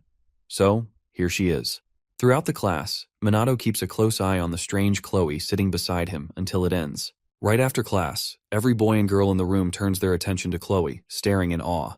Around this time, Yuika comments on Chloe's instant popularity, noting that the same guys who usually bother them are now swarming around her. As Ruka and Ryuji enter the classroom, they both question what Chloe is thinking, having not expected her to actually transfer. Given how quickly the transfer happened after the event, Yuika suspects there's a deeper reason, saying the timing is just too perfect to be a coincidence. After muttering more about tensions with the mage nobles, Ryuji hopes her presence isn't part of another one of their schemes. For now, Minato and his team decide to keep a close watch on Chloe. About an hour later, Minato and the others are shocked when Shido announces that Chloe Mumyu will be joining the SMT. Surprised, one of them asks what she's doing there, and Shido explains that to strengthen the alliance with the mage nobles, the higher-ups decided Chloe would act as a bridge between both parties. He adds that by having her join the SMT, they hope to build trust between the groups. When Chloe is given a chance to speak, she introduces herself as Mumyu's daughter and says she hopes they treat her kindly. Hearing her warm tone, Yuika softens and welcomes her with a handshake. While the girls chat, Shido turns to Minato and apologizes for the sudden announcement, saying it was a direct order. Minato assures him it's fine, admitting he half expected something like this since the collaboration between both sides was announced. Relieved, Shido nods, though he keeps an eye on Minato a bit longer. Knowing he still needs to evaluate her, Minato puts Chloe through the usual rigorous training alongside the others. Even when he kicks things up a notch, leaving the recruits exhausted and complaining, Chloe not only keeps up but surpasses Yuika and the rest, showing no signs of fatigue. Every attempt Yuika makes to catch up ends in failure. Chloe is clearly on another level. In subsequent regimens, she breezes through without breaking a sweat. During break time, while the others recover and pat themselves on the back, Chloe asks if it's really time for a break, claiming she still has energy to spare. Yuika, stunned, wonders how Chloe is unfazed by the intense training they've only recently managed to handle. Without waiting for an answer, Chloe walks up to Minato and comments on how strict his regimen is. Minato asks if it feels outdated, but Chloe disagrees. She says the training is logical. Strengthening the body enhances combat ability, and using magic while physically strained raises technique and potential. With Minato's Spartan-style yelling to motivate them, she feels it all works perfectly. Realizing she's right, Minato praises her insight, and Chloe proudly reminds him that she is a Mumyu. Soon, Yuka, Ruka, and Ryuji admit Chloe's strength and ask if they can learn from her. Chloe compliments their effort in return, saying she always believed SMT members would be reliable. As they wrap up the talk, Chloe turns back to Minato and continues chatting with him. Meanwhile, Yuika starts feeling uneasy about Chloe's charm, noting how popular she is with boys, girls, and maybe even Minato. Knowing Chloe might be stronger than them, Yuika fears she could end up supporting Minato instead. As she wrestles with the thought, she and her sister shake their heads, trying to convince themselves that Minato won't betray them. Still, they can't help but glare at Chloe, who remains happily chatty with Minato, wishing she'd be more considerate. With this new alliance between SMT and the Mage nobles, Minato notes that although calamities occur frequently, the nobles now respond faster than they did before. Also, thanks to SMT's expansion into new regions, there's been a clear drop in casualties. Still, with calamities continuing to rise, Minato knows they must remain vigilant. Next, Minato, the Mage nobles, and other SMT members respond to a sudden calamity in town. As the team assembles, Hinata takes the lead, eliminating monsters quickly and efficiently. After her sweep, she mockingly taunts the defeated beasts, earning admiration from her subordinates. When Yuika reports that Hinata took down most of them, Minato, surprised by her growth, remarks that she's stronger than before. Hearing this, Hinata scowls and vows to surpass him, but Riku, knowing it's unlikely, apologizes for her rudeness, saying she's just not honest with herself. Minato tells him not to worry. He doesn't mind the cockiness. Thanking him, Riku starts to discuss their next move. As they talk, Minato asks if the mage nobles are close with Chloe. Riku replies that they tend to keep their distance from the Mumyu clan. Before he can elaborate, he sees Chloe approaching and excuses himself. Once he's gone, Chloe boldly walks up to Minato and right in front of everyone asks if he'd like to go on a date with her. Obviously, Minato says yes and returns to his normal life. Several days later, on D-Day, Minato arrives early and waits for Chloe at Shinjuku Station. There, he overhears two guys talking about a cute girl they just passed. One encourages the other to start a conversation, while the other admits she's way out of his league. Once those guys are gone, he overhears another pair recognizing the hot girl as the Mumyu clan's daughter. He eventually realizes she's arrived when dozens of horny men flock and fawn over her. With that, he walks through the crowd and, upon reaching her, greets her warmly. As for the men, when they realize that the beautiful Chloe's boyfriend is Kusanagi Minato from the SMT, they give up instantly, knowing there's no way they can compete with the world's strongest man. Soon after the crowd disperses, Minato, fully aware that Chloe never intended this to be a real date, asks why she invited him. Chloe, a little surprised he figured it out, explains that since she doesn't know much about the area after transferring schools, she hoped he could be her guide. When Minato asks why she didn't ask someone else, Chloe says it's because she wanted to talk to him privately. Hearing that, Minato wonders why she had to phrase the request in such a roundabout way and kill the mood when she first asked him out. But he doesn't find the answer. Following that, Chloe recites her title and name and confesses that she's always felt out of place, no matter where she goes, because people pretend to respect her and treat her specially. However, she tells him that he feels different. When they first spoke, she quickly realized he didn't treat her any differently. Minato explains that, to him, titles and positions don't matter. What's important is who a person truly is. Upon hearing that, Chloe chuckles and tells him he's truly an interesting person. With that, the duo continue their peaceful walk, unaware they're being tailed by a jealous Yuika, who calls herself hopeless for following them yet again. Though she considers quitting this shameful act, her curiosity won't let her sleep unless she sees how things play out. Just as she's about to continue, she notices a scuffle nearby and turns to see her sister Ruka doing the exact same thing. At first, she can't believe Ruka is also tailing them. But when she notices Ruka holding a red bean bun, she becomes slightly convinced. Regardless, Yuika ignores her and resumes the pursuit so she doesn't lose sight of them. When it's time to move from their hiding spots, both Yuika and Ruka jump out and exchange shocked glances, asking each other what the hell they're doing there. Around this time, Minato hears the noise and turns around to check. When Chloe asks if something's wrong, Minato tells her it's nothing.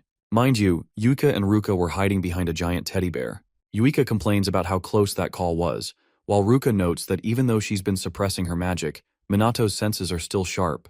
After all that, Yuika tells Ruka it seems like they're after the same thing, and Ruka agrees. Following a tense stare-down, the two resume tailing Minato and Chloe, eavesdropping on their conversations, particularly the part where Chloe asks Minato to take her on a typical high school date route, and Minato agrees. Throughout the entire outing, Yuika and Ruka follow them to every single location, just to make sure nothing romantic happens. At one point, while Minato and Chloe are in a cafe sipping drinks, Chloe asks what usually happens after doing all that. Minato says it varies, but typically people would talk, hang out, grab a bite, and then head home. By now, Yuika and Ruka are bored since they can't hear much from their hiding spot. Chloe then admits she finally understands what a typical date is like, but wonders about the point of doing all those things. Walking, looking around, and eating don't feel meaningful to her, so she asks if she's missing something. Minato explains that the actions themselves might not mean much, but what matters is who you're with. With the right person, even walking becomes special. That's why time spent with someone important holds value, even if it seems pointless. Chloe then asks if that's what a date is, and Minato confirms that's how he sees it. With this, he asks Chloe if the time they spent that day had value to her, and Chloe replies that she thinks so. Just as Minato expresses his happiness, Chloe says that even though she sometimes surprises people with her words or actions, he never seems fazed. Touched by his acceptance, she blushes and tells him he's a lovely person. Unfortunately for Yuika and Ruka, they hear this and start panicking, wondering if Chloe also likes Minato. Minato, clearly moved, tells Chloe he's honored. By then they're recognized by the cafe crowd, so he suggests they leave, and Chloe agrees. After walking a few more meters, they end the date. Chloe thanks Minato for making the day valuable. She then asks if they can go out again sometime, and Minato says he doesn't mind. He wants to learn more about her. Hearing this, the two eavesdroppers gasp, their hearts breaking a little. Chloe, meanwhile, compliments his boldness and says she feels the same way. With that, the pair bid farewell and part ways. Watching them leave, Yuka and Ruka stand in disbelief that Minato actually said something like that to a girl. As for Minato, who's probably ignoring the Mizuha sisters, he keeps his eyes on Chloe, hoping to figure out what her deal is, sooner rather than later. The following day at the SMT briefing room, Ryuji, while waiting for Shido alongside the others, asks Minato how his date with Chloe went. After confirming Ryuji had no ulterior motives, Minato tells him he doesn't consider it a date because all they did was walk around, check out some shops, and have some tea.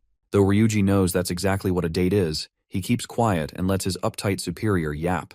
Soon after, the boys notice some tension between the Mizuha sisters and Chloe, who's busy talking with Sanada, and Ryuji hopes Minato's outing doesn't cause any drama. He advises his buddy not to get stung, but Minato, who has the social skills of a cockroach, is confused. Very soon, Shido shows up and everyone gets seated. To explain the current situation, Shido tells the team that monster-related deaths have dramatically decreased recently. Also, after BR's abolition, there's been a similar drop in illegal mage activity, and the Shadowbringers and Chrono haven't made any appearances in a while. Sanada checks online platforms and informs the team that public interest has also dwindled, despite the earlier hype. Hearing Sanada's statistics, Minato figures the police can now handle most illegal mage cases, so the Shadowbringers might still be lying low. Despite the good news, Minato warns the team not to get complacent. They'll be training even more from now on. Later that night, Minato lies in bed, thinking about how to improve coordination between SMT and the magic nobles, when suddenly, he gets a call from Leona, who's at home making dinner and wants to share the information she found on Mumyu Chloe and Takigami Shizuku. With Minato's go-ahead, Leona starts with Chloe, revealing she's not Hifumi's biological daughter, but his stepdaughter. Though she only became his stepkid a few years ago, her parents reportedly died in a bad road accident, coinciding with when Hifumi took her in. Minato then asks if Chloe transferred from another magic academy, and Leona confirms she did, around the same time she joined the SMT. While Chloe's abilities are officially listed as above average, Minato, having seen her handle his training with ease, knows she's much stronger. He notes she seems like a calm girl with a peculiar aura and looks that make her stand out. Before replying, Leona sets her phone down to call Kai for help setting the table, warning him not to run since he's still recovering. Minato just smiles, listening to the siblings laugh. Back on topic, Leona apologizes for the pause and switches to Takigami Shizuku, revealing she has a daughter and a young granddaughter, though no one has seen them lately. Minato asks for clarification, and Leona says rumors claim they moved overseas. Just then, Minato briefly pauses the call to welcome the Mizuha sisters home, and then returns to his room. Picking up where they left off, Leona says the overseas rumor is unconfirmed, and something about it feels off. When Minato asks if she suspects the rumors are fake, Leona says she's unsure and might be mistaken. Regardless, she promises to investigate further, and Minato thanks her for the help. After some small talk, they hang up. Right after, Kai asks Leona if she was talking to Chrono earlier, and Leona, confused, asks why he thinks that. When Kai tells her it's because she looked really happy, she pats his head and continues eating dinner. The next day, the general superintendent of the Tokyo police calls Takigami in for a secret meeting, tasking her with uncovering more about Kusanagi Minato. He warns that unless they learn the source of Minato's strength, the police will become obsolete. Surprisingly, Takigami agrees. The old man suggests Minato always let his guard down around her and asks why. Knowing she can't reveal the truth, Takigami lies, saying it's probably because she's old and he's kind. The GS doesn't care, but he still accepts it. He then reminds her that they're in too deep to back out now. With no other option, Takigami complies and begins her new task. Meanwhile, Minato gathers the SMT on the training field for daily drills. Just as he's about to begin, Shido arrives, apologizing for the interruption, and informs him that the U.S. Army's Mage Division is in Japan for a meeting and wants to observe SMT training. Yuka, Ruka, and the rest gasp in surprise, not understanding why the Americans, known for their elite mages, would be interested in them. Minato, however, notes that America's level wasn't this high back when he was Ichikami, and judging by his team's reactions, they've clearly risen to the top. As it turns out, the SMT's fame has reached overseas thanks to their battle with Chrono. Chloe figures the Americans probably just want to see Minato in action. Seconds later, the doors to the main building flung open. As the Americans approach the training field, Shido quietly tells Minato that they're likely here to coordinate responses to the global calamities happening again, just like before. Once the U.S. team arrives, their boss, buff and looking like he's high on roids, walks up with his equally jacked subordinates. With little diplomacy, he bluntly asks the SMT why they're there to talk about shit like that. With no response given, the steroid-infested jackasses release more than enough magical pressure to intimidate the hell out of the poor SMT members as they continue walking toward them. Soon, their giant boss comes face to face with the so-called captain, Kusanagi Minato, and does his best to appear as intimidating as he can, both physically and magically. Similarly, Minato, who refuses to be intimidated by a juiced-up dude, raises his magical pressure to match the boss's. Unfortunately, the other SMT members are left struggling to even stand due to the overwhelming clash. Eventually, after a brief stare-down, the grumpy boss grabs Minato and hugs him with a smile, happy to finally meet the great Kusanagi. However, upon feeling Minato's slender frame, the boss gets curious, does a little inspecting, and asks if he's truly capable of battling to the death with a body like that, despite it being firm and skinny. Irritated by the boss's sudden admiration, Minato politely asks to be released. The boss apologizes for being an asshole.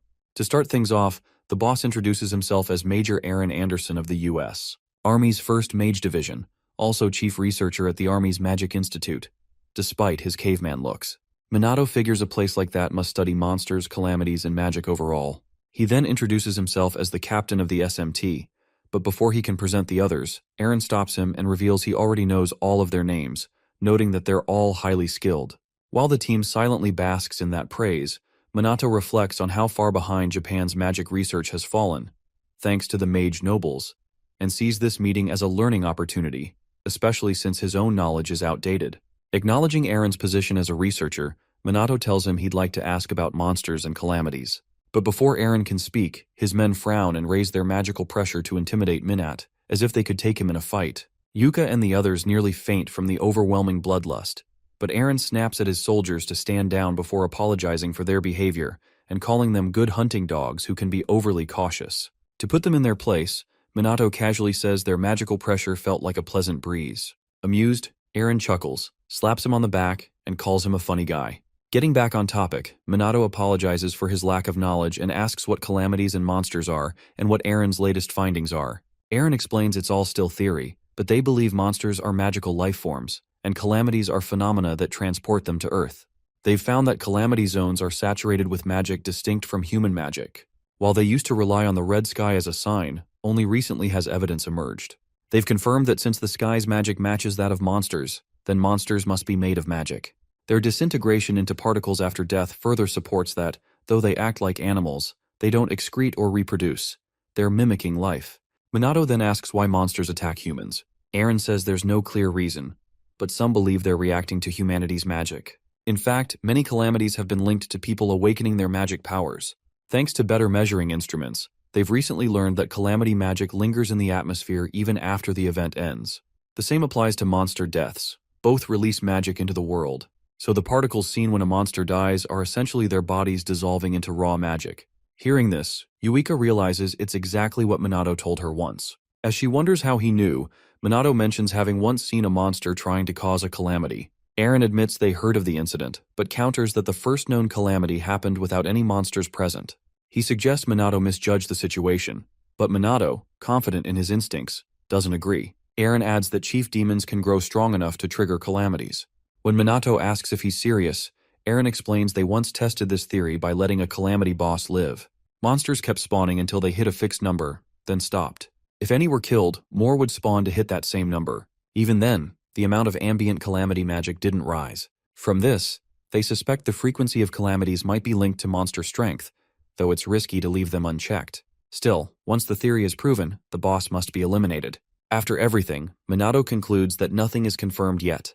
With that, Aaron switches topics and compliments Minato's impressive magic, begging to examine his body. Obviously, Minato refuses such a dumb request, causing Aaron to sulk and call him mean. After some playful banter, Minato asks if Aaron knows about the Mage nobles. Aaron says he knows about as much as Minato does. 50 years ago, when American mages were still weak, Japan suddenly stopped sharing info or support. This, Minato assumes, is the result of the Mage nobles hoarding knowledge.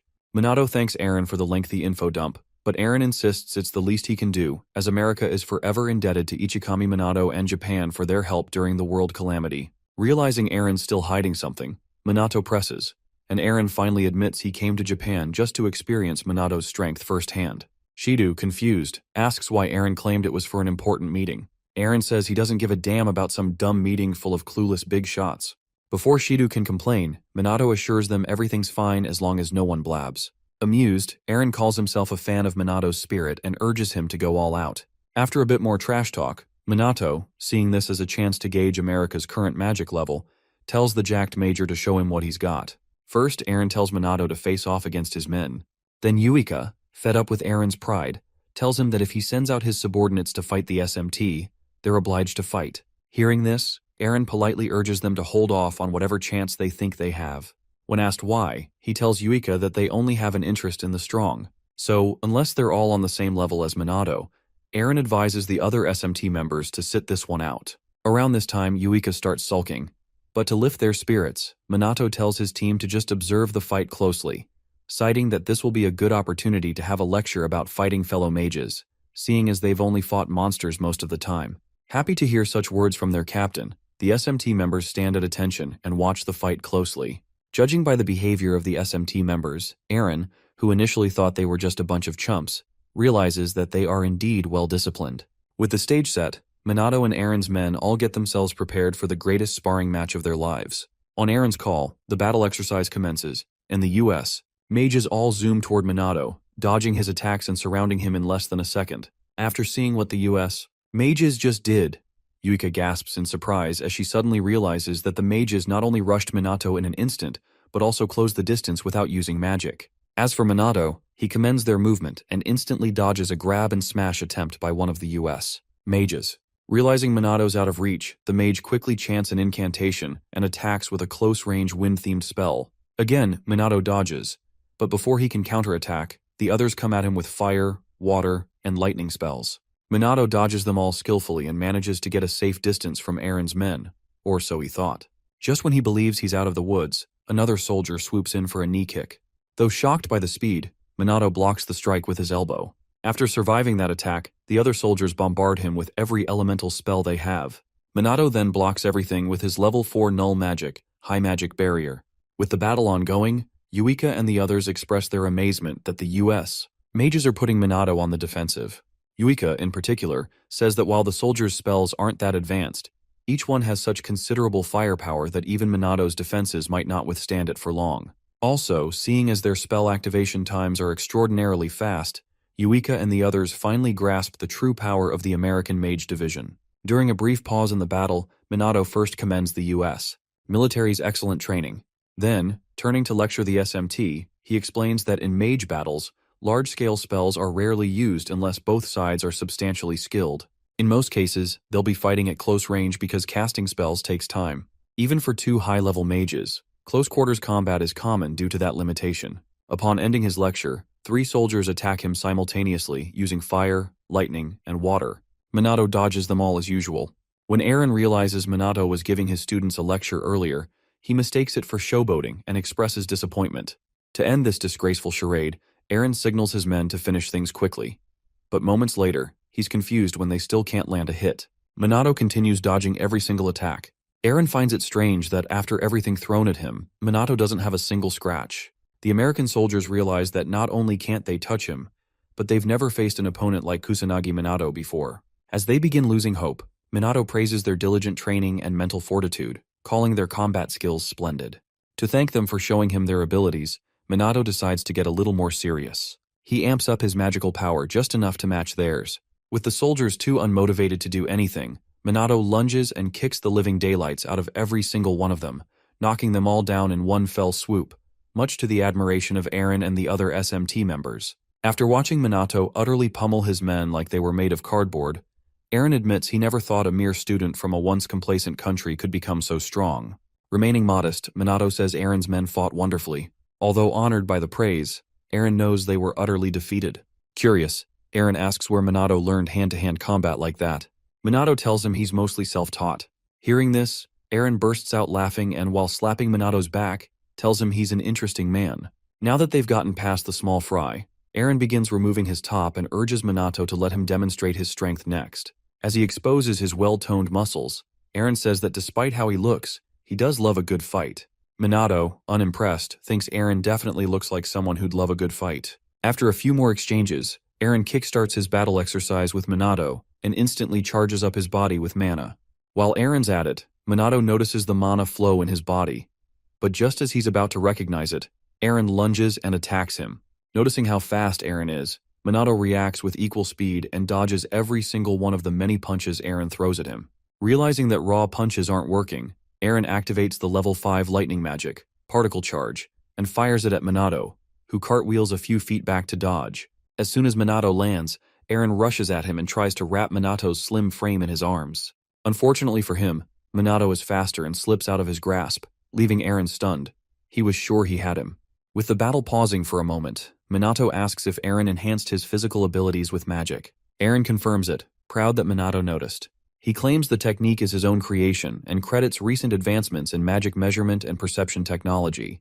America, he says, is developing a method to control magic freely, and his technique is part of that. Just as Eren is about to name the spell, Minato interrupts and reveals the real name, Mana Arts. He then activates his version, far surpassing Eren's. Eren immediately recognizes it as the same spell Minato used against Chrono. Now, certain that Minato's magic power is greater, Eren feels lucky to have met someone like him. While it took years to develop such a spell, Minato seems to use it effortlessly. Still, Eren doesn't dwell on it, he just wants to fight. As the fight resumes, Minato reflects on how surprised he was to see Eren use Mana Arts. He never expected someone else to recreate the same technique. But now that it's come to this, Minato braces himself to enjoy the fight. With round 2 underway, Minato lunges at Eren with blazing speed. They punch each other in the gut at the same time, and Minato follows up with a flurry of punches, most of which Eren blocks. Meanwhile, Yuika and the other SMT members, struggling to keep up, are stunned by the intensity of the battle. Even Ryuji, usually calm, wonders how far Minato's strength goes. Despite being a student like them, Minato not only has deep magic knowledge and refined techniques, but he also defeats high-level enemies without breaking a sweat. Thinking back to Minato's battle with Chrono, Ryuji points out that Minato is currently overwhelming a U.S. military major, not just in magic but in close combat too. With that, he asks the million-dollar question, how in the world is this bastard doing it? Around this time, Yuika, who had been pretending not to notice, finally admits that Minato is too strong. She once believed that, with training, they could catch up to him. But, after watching him defeat high-ranking mages with ease, she can no longer see a future where they stand as equals. Quietly, Yuika continues watching Minato, her captain, land blow after blow. Even when Eren tries to fight back, Minato blocks everything. At one point, Minato lands a solid punch that knocks Eren back. Exhausted, Eren drops to his knees to catch his breath. As Minato approaches, Eren finally admits defeat. He tells Minato that their fight isn't even competitive, and confesses he's rarely seen anyone so strong. He urges Minato to visit America, saying he's always welcome. Minato agrees with a handshake, saying he'll go if he gets the chance. After that, Eren picks up his blazer and bids farewell to Minato and the SMT. As soon as they leave, the SMT members rush to celebrate their captain's victory over the U.S. military's Mage Division. Ryuji, Yuika, and Ruka, however, remain quiet, feeling defeated. They vow to grow stronger on their own. By nightfall, the three begin training in secret, determined to walk beside Minato instead of behind him. A few days later, Minato is surprised to hear that SMT and Mage Noble's merchandise is being sold. He asks Shido why, and Shido explains that with Minato appearing in the media more often, their budget is improving, and more people want to join or support the SMT. They're moving to the next phase. Suspicious, Minato checks to make sure Shido isn't just lining his pockets. Shido nervously lies, saying the funds are needed for operations. While Minato isn't thrilled about it, he admits they do need the support. Eventually, he reviews the merch proposal and sees a concept image of a plushie based on him. It reminds him of one Takigami made in his past life, and he agrees, on one condition. After hearing Minato's unrevealed condition, Shido panics, asking if that's even possible with their limited budget. Minato, however, reassures him that the plans are already in motion. Soon after, SMT members receive a notification during their break about the upcoming joint training with the Mage Nobles. Reactions are mixed, but orders are orders. Days later, the SMT and Mage Nobles travel to a certain area in Tokyo, where they'll be training for the next 2 weeks. Upon arrival, the SMT members remain hopeful about what's to come, while the Mage Nobles, especially Hinata, complain about how things have become a real pain. With the Mage Noble founder, Hifumi Mumyu, also in attendance, Yuika and the others are shocked and begin to doubt whether the training will be standard or something more intense. Shido informs them that President Mumyu is the promoter of the training camp, suggesting this may be his way of making up for the Mage Noble's past mistakes. Observing the nobles a little closer, Minato asks Chloe why the Fuka family didn't show up. She tells him they essentially disbanded after the family head and successors were captured. As far as she knows, it's nearly impossible for the Fuka family to regain its former status since most members are now gone. Curious, Minato asks about the Fuka members who weren't involved in the conspiracy. Chloe says they were likely cleared of any wrongdoing and released to lead new lives. Based on the information Leona gave him, it seems the butler who helped expose the family is safe. Still, Minato's more concerned with the tension between the Mage Nobles and SMT members, noting the lack of unity between them. As the Mage Nobles glare, Yuika and her peers wonder why they're looked down on, especially since the nobles never bother communicating during anti-calamity missions. Minato grows cautious, unsure of what might come from this negativity. After unpacking, the Mage Nobles and SMT members gather on the training field for a briefing from the founder before starting actual training. Hifumi takes the podium, thanking them for attending and making some small talk. Meanwhile, Minato thinks about the situation back home. The police and regional SMT divisions are covering in their absence, but he still worries about possible emergencies. As Hifumi continues, he emphasizes the importance of the joint training to overcome the Great Calamity and urges both groups to train hard and improve their cooperation. Then, Hifumi introduces the camp's leader and instructor, SMT Captain Minato Kusanagi. The Mage Nobles instantly protest, refusing to take orders from someone in the SMT. Annoyed, Hifumi challenges anyone who thinks they can beat Minato to step forward. Unsurprisingly, they go silent. With that settled, Hifumi gives Minato the floor.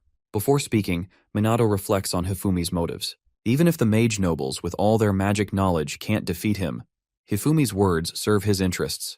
Minato realizes Hifumi, who hates losing, is using him, but he doesn't mind. He tells everyone that during the 2-week training, he only asks for one thing, that they follow his lead like their lives depend on it. Training begins with push-ups using tires on their backs. When asked why, Minato explains and urges them to push themselves. The 3 well-known family heads, Riku, Tushiru, and Hinata, take on the challenge with multiple tires. Next comes sprinting. Minato warns them not to cut corners and to run like they mean it. By the final sprint, the family heads push hard, keeping their competitive spirit alive. Yuika watches in amazement, surprised that the nobles are actually listening to Minato. After sprinting, Minato gives them a 5-minute break. Some Mage Nobles start complaining, claiming they're just training aimlessly. A few SMT members overhear and defend their captain, only for the nobles to dismiss Minato as a mere student with no skill. This sparks a fight between the groups, but Minato quickly intervenes. He tells the noble who started it to follow orders and advises the SMT member to endure for now if he truly believes in him. With that, peace is restored, and Minato gets a glimpse of just how deep the grudge runs between the two sides. Knowing they still have the energy to argue, he decides to push them harder. For the next exercise, he makes them cast magic continuously until they run out of mana. The lazy nobles panic, but Minato warns them that they'll die for real if they don't fight, as their lives depend on it. With SMT members teasing them, the Mage Nobles refuse to be mocked and rise to the challenge. With their competitive spirit awakened, both sides engage in a friendly battle. Minato smiles, realizing he's achieved his goal of sparking their determination. After hours of training, Minato ends the day's session and tells them to rest up for tomorrow. As he leaves, Hinata calls out and asks if this is how he plans to keep training them. When he asks if she's complaining, she says it's just a suggestion. Minato explains that the other training method, using an advanced mage to administer shock therapy to awaken magic flow, is only effective for beginners and won't work on Mage Nobles. Hearing this, Hinata lists all the things that make Minato abnormal: his magic power, high-level spells, and the ability to use them without incantations, and then asks how he got so strong. Minato, thinking back to the intense regimens he's followed, says he knows no other method. At that, Hinata tells him to forget it and walks away, while Riku apologizes on her behalf. As Minato watches them leave, he begins to question how he became so powerful. The first calamity triggered his awakening, but since then, he hasn't met anyone else on his level. The more he thinks about it, the more he begins to wonder why he's so strong in the first place. Since he can't answer that question now, Minato gives up on trying to figure out the source of his power and continues doing his thing. After undergoing the same regimen for the next few days, the Mage Nobles finally get fed up as they ask themselves if there's really any point in training like a dog every day. With no answer given, one of them compares the grueling training to that of the military, and another says that even though it's been days since the training began, he still hasn't seen any improvements. With all that being said, they collectively conclude that the so-called Captain Kusanagi was all talk after all. To show them just how wrong they are, Minato ushers all of them to follow him to the magic room to measure their magic power. On their way there, the nobles joke about Minato wasting his time, as they highly doubt there will be any changes in their magic power after just a few days of training. Eventually, when one of them has his magic power measured, He's shocked to find that his magic power has grown by 33% in just a few days. Noticing the surprised look on the mage nobles' faces, Minato assures them that they'll get even stronger over the next 2 weeks, as long as they continue taking it seriously. From that moment, the mage nobles start getting serious about Minato's training regimen, and Minato takes notice. To them, if they could get such insane results after just a few days, then they'll grow even stronger if they give it their all over the next 2 weeks. Happy to finally see the nobles putting in the work, Minato increases the difficulty and makes everyone, both the mage nobles and the SMT members, work hard to keep firing magic until they can't anymore. At one point during the training, the SMT members reach their limit and complain about how tired they are. Just then, the mage nobles, still full of energy, call the SMT sloppy and say they can't hold a candle to them. Enraged by the insult, the previously tired SMT trainees regain their strength and, refusing to lose, rejoin the training. By this time, Ruka and her sister are really happy to see both sides getting fired up and building a friendly rivalry. While they smile and chat during training, Minato frightens them with a fire-themed spell, and then promises to increase the training's difficulty just for the two of them since they have time to chit-chat. A few hours later, it's lunchtime. While eating, a bunch of mage nobles talk about how well their magic has been performing recently. Their spell levels, magic capacity, and even their casting speed have improved significantly in just a few days. One of them even admits that he's managed to shorten his incantations thanks to Minato's training. Embarrassed, they come to realize they were mistaken. Kusanagi's strength is the real deal. If he's able to produce results like these with them, then who knows how strong the SMT members are going to get. Around the time they admit this, 2 SMT members overhear them and gloat about Minato's awesomeness. Faced with the truth, the mage nobles are forced to admit defeat, though some still claim their head mage is more amazing than Minato. In any case, both the SMT members and the mage nobles start warming up to each other, and Minato, who's also in the cafeteria, is glad everything's working out. Eventually, the lunch break ends, and Minato has them all return to training. Judging by their performance, he figures everyone's doing well. Their magic has improved. As for Mumyu Chloe, who's training like a champ, Minato recalls what Leona said about her abilities being above average, but realizes her magic power is much higher than that. Around then, Chloe catches him staring and waves. But Minato knows that behind that smile, she's hiding her true strength. This makes it harder for him to read her. For now, he chooses to ignore her and focuses on Hinata, who doesn't seem motivated to train with Tushuru and Riku. Though he gets why, he still doesn't understand why she's always mad when he's nearby. Whatever the reason, he knows nothing good will come from letting it continue. After training, Minato tells Riku and a hasty Hinata to stay behind. When Hinata gives him the go-ahead, Minato tells her he feels like the training hasn't been effective for her and asks why. Hinata bluntly says it's because his training regimen is pointless.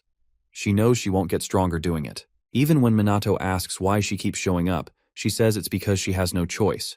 It's an order from above. Hearing this, Minato, surprised she listens to anyone, is pleased to learn that Hifumi is the one mage noble they all obey without question. As Hinata leaves, she assures Minato she's not changing her attitude. After she's gone, Riku apologizes again, but Minato says he doesn't mind. Curious, Minato asks what Riku's relationship with Hinata is since he's always with her. Riku says he thinks of them as friends, though he might be wrong. Just to be clear, Riku says there's no special relationship between them, and Minato apologizes for asking a personal question. Taking the blame again for Hinata's behavior, Riku explains that even though people misunderstand her because of her rough personality, she's not a bad person. Minato admits he likes straightforward grumps like her, and Riku thanks him for understanding. As they say their goodbyes, Minato decides to keep a close eye on Hinata Homurai. So, the next day, he makes sure to watch her during the entire training session, even at lunchtime. He notices her subordinates struggle to talk to her and figures Riku must be her only friend. Wondering if she prefers being alone, Minato quickly drops the thought. It doesn't seem that way. Thereafter, dropping the thought, he decides to help her out the next time he gets the chance. With this in mind, Minato follows Hinata everywhere and checks up on her the next morning, during training, and even at lunchtime, when he notices she's in a bad mood. When she finally gets fed up with him buzzing around her all day, Hinata snaps and after throwing a tantrum, demands to know why he keeps bugging her. Minato innocently says he just wanted to talk to her, and Hinata, shocked, asks if that's truly why he's been following her. Minato says yes, and mentions that he's noticed she's always by herself and seems rather lonely. Hinata refuses to admit it and claims she prefers being alone. But when Minato tells her she doesn't seem that way, she gets defensive and tries to act like he wouldn't understand what real loneliness feels like. Minato replies that someone who truly prefers being alone wouldn't put themselves in situations where they need to interact or tolerate others showing interest in them. Since she does both, He thinks she's just lonely and needs a friend.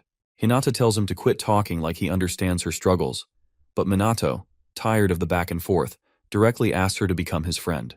Hinata blushes all over and exclaims in disbelief, asking what he's talking about. But Minato doubles down, saying he's very fond of her.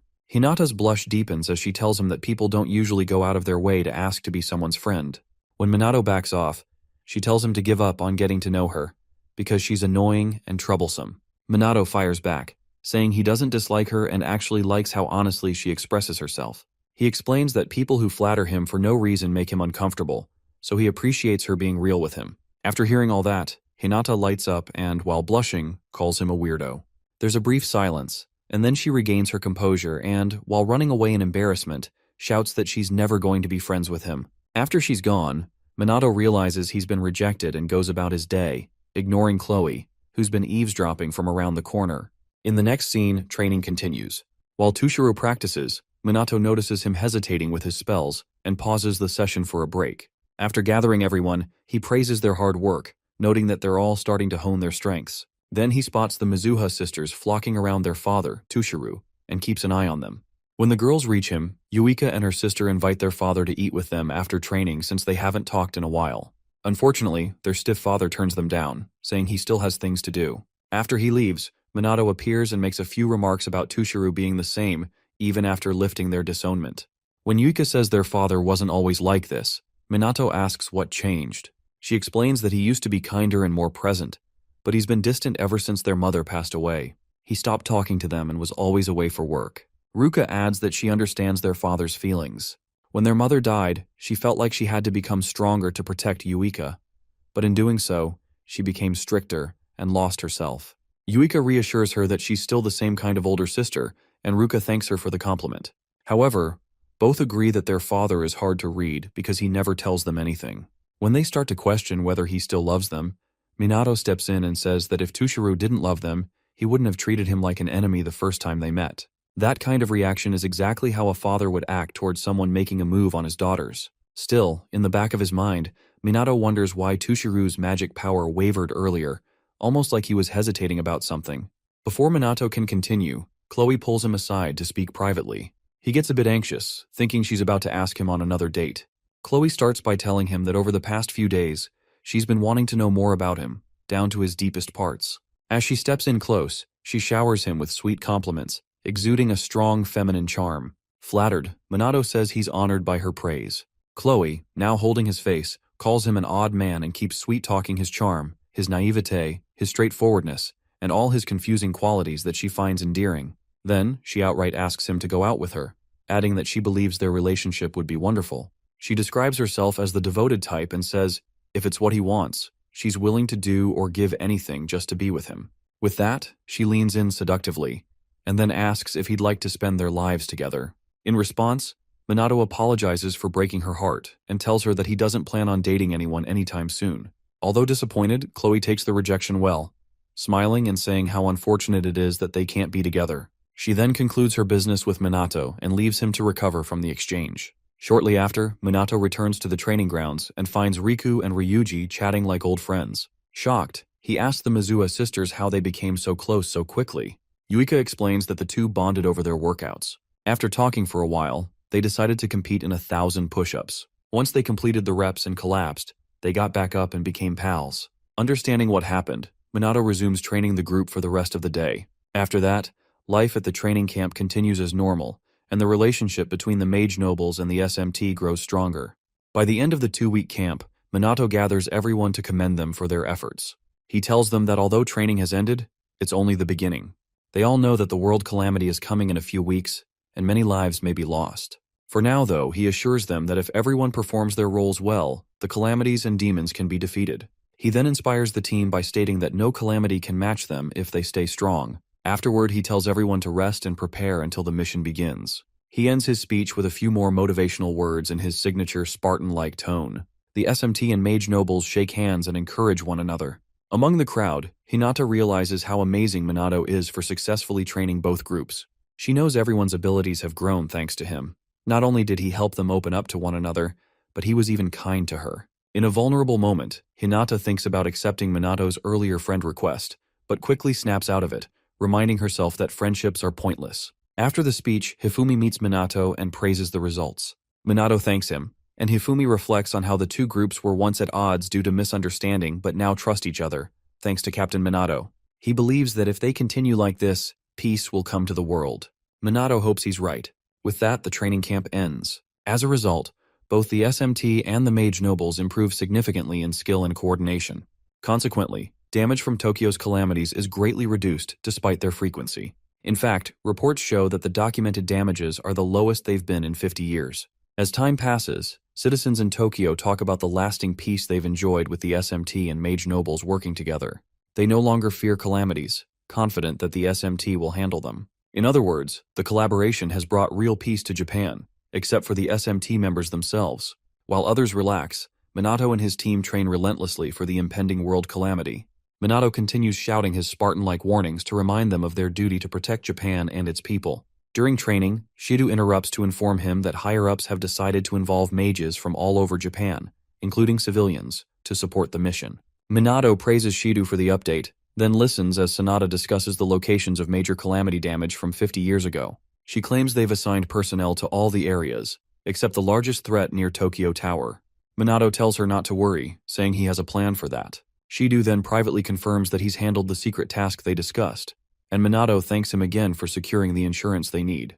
To provide context, Minato refers to the world calamity as the largest one yet, one that will affect the entire world, not just Japan. He explains that the calamity isn't a single event, but a series of disasters happening simultaneously. 50 years ago, humanity couldn't handle such a threat. But this time, with him leading the charge and preparing for every scenario, it will be different. Turning to his men, Minato reminds them that the world calamity is only days away. Until then, he orders them to rest and spend time with their families. Seeing the worry on their faces, he assures them they've become as strong as possible and that they'll win. Still, the team remains uneasy. Noticing this, Minato urges them to believe in him if nothing else. He then follows up with more encouraging words, promising that he will protect the world and its people no matter what happens. Thankfully, the speech lifts their spirits, and the SMT team erupts in cheers, chanting Kusanagi's name before returning to their routines. After a few more weeks of peace, the day of the world calamity finally arrives. Media outlets warn citizens to stay indoors. While people prepare, the authorities, police, SMT, and military all take their positions. When the hour comes, Minato informs his team that the calamity is near, and the sky begins turning red. The world calamity, where Minato Ichikami once perished, is an army of thousands of demons. Captain Minato Kusanagi holds the key to victory this time. As the demons descend, Minato rallies his men and leads them forward to save the world. For some context, it's revealed again that the world calamity is considered the greatest disaster in human history. At that moment, the calamity that claimed Ichikami Minato's life has begun in Tokyo. Moments before the battle begins, the Prime Minister, along with politicians and heads of state in Japan, gather in a bunker room, all hoping and counting on the SMT to save Japan. Meanwhile, Minato, the Mizuha sisters, and Ryuji conduct a demon head count in Old Shibuya from above. Minato realizes the demons participating in this calamity are larger and more numerous than those he fought in his past life. The overwhelming magic power surrounding him confirms this. However, he vows not to let anyone die this time. As the greatest battle in the world brews, citizens across Japan fall into despair as the sky turns red. Despite their fear, they cling to hope. As the calamity officially begins, a helicopter news crew broadcasts updates to Japan, reporting that the red sky is spreading and demons are materializing through portals. Although authorities attempted to evacuate citizens earlier, the reporter expresses concern over the sheer number of demons. As the demons fill the abandoned streets of Shibuya, they cause explosions, reducing the dilapidated city to rubble. When Minato arrives to prevent further destruction, the reporter announces his presence to the nation and ensures a live video feed captures him eradicating as many demons as possible with his null magic spells. As his battle intensifies, the Mizuha sisters and the SMT squad join the fight. Noticing them, Minato orders the team to eliminate the demons and hold their ground until the calamity's boss appears. He also warns them that multiple calamities are occurring across Japan, urging them to conserve magic power for stronger enemies. Understanding his logic, the SMT follows his command. Ryuji pummels demons with earth-style magic, while the Mizuha sisters unleash greater water magic spells. However, as the battle rages on, the team realizes that the demons are not only multiplying, but also growing stronger. At this point, they desperately need the assistance of the magic nobles, but they are nowhere to be found. Shido attempts to contact them, but his calls go unanswered. When Ruka reports that her father is also unreachable, Minato questions Chloe about the situation. As expected, she feigns innocence, claiming she knows nothing. Sanada attempts to contact other squad members but confirms that communications are down. Minato, who has been confident in his preparations until now, realizes something is seriously wrong. Two officers rush in, reporting that the police and self-defense forces are also facing communication issues, making coordination impossible. They turn to Minato for guidance. Understanding that they cannot handle the calamity without the mage nobles, dread spreads among the team. Shido stresses the urgency of re-establishing contact with the other locations. Sensing his subordinates' growing fear, Minato commands them to stay calm, reminding them of their duty. Even without the mage nobles, he reassures them that victory is within reach if they fight together. He reminds them that this is what they have trained for. His speech rekindles hope within the team, inspiring them to push forward. With renewed determination, the SMT overwhelms the demons.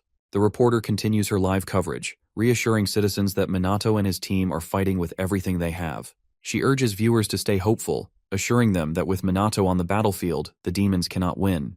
Minato remains aware that multiple calamities are unfolding across Japan, making this battle particularly difficult without the mages. However, he believes their current situation is manageable due to his extensive preparations. As the demons continue multiplying, he instructs his team to stay vigilant and charge forward. To eliminate a large cluster of demons, Minato activates his mana arts, enhancing his body before launching a barrage of punches. Despite being outnumbered, he remains unscathed and annihilates a large group of demons with his level 9 null magic spell, Magic Sparkle. Afterward, he surveys the incoming demons and decides it is time to enact his secret plan. Moments later, the SMT members successfully subdue most of the demons, allowing them a brief moment of relief. Meanwhile, Minato reflects on how the demons appear far stronger and greater in number than they were 50 years ago. He realizes that what happens next will not be straightforward. Just then, the Mizuha sisters and the rest of the team sense something ominous approaching, and within seconds, a massive demonic entity emerges from a portal. As the SMT members lay eyes on the monstrous figure, they immediately recognize it to be a demon king, and realize how dreadfully big and intimidating it is. However, as soon as it makes its appearance, the Demon King activates a level 10 fire magic spell, the Big Bang, and bombs the entire battle scene to smithereens. Thankfully, with their quick wit, the SMT members actually survive the attack unscathed, thanks to Minato's level 9 null magic fairy shield. Now they have bigger fish to fry, and Minato turns to the Demon King, who thinks his attack earlier took them out, and demands to know where it's going as the battle's just begun. With the Demon King about to respond to him, Minato releases the level 10 Aegis shield he used to protect the other squad nearby, and tells the worried Mizuha sisters not to worry about responding too late as long as they're safe. Upon reminding them of the nature of their opponent as a Demon King, Minato urges them to be on their guard so they don't get caught lacking.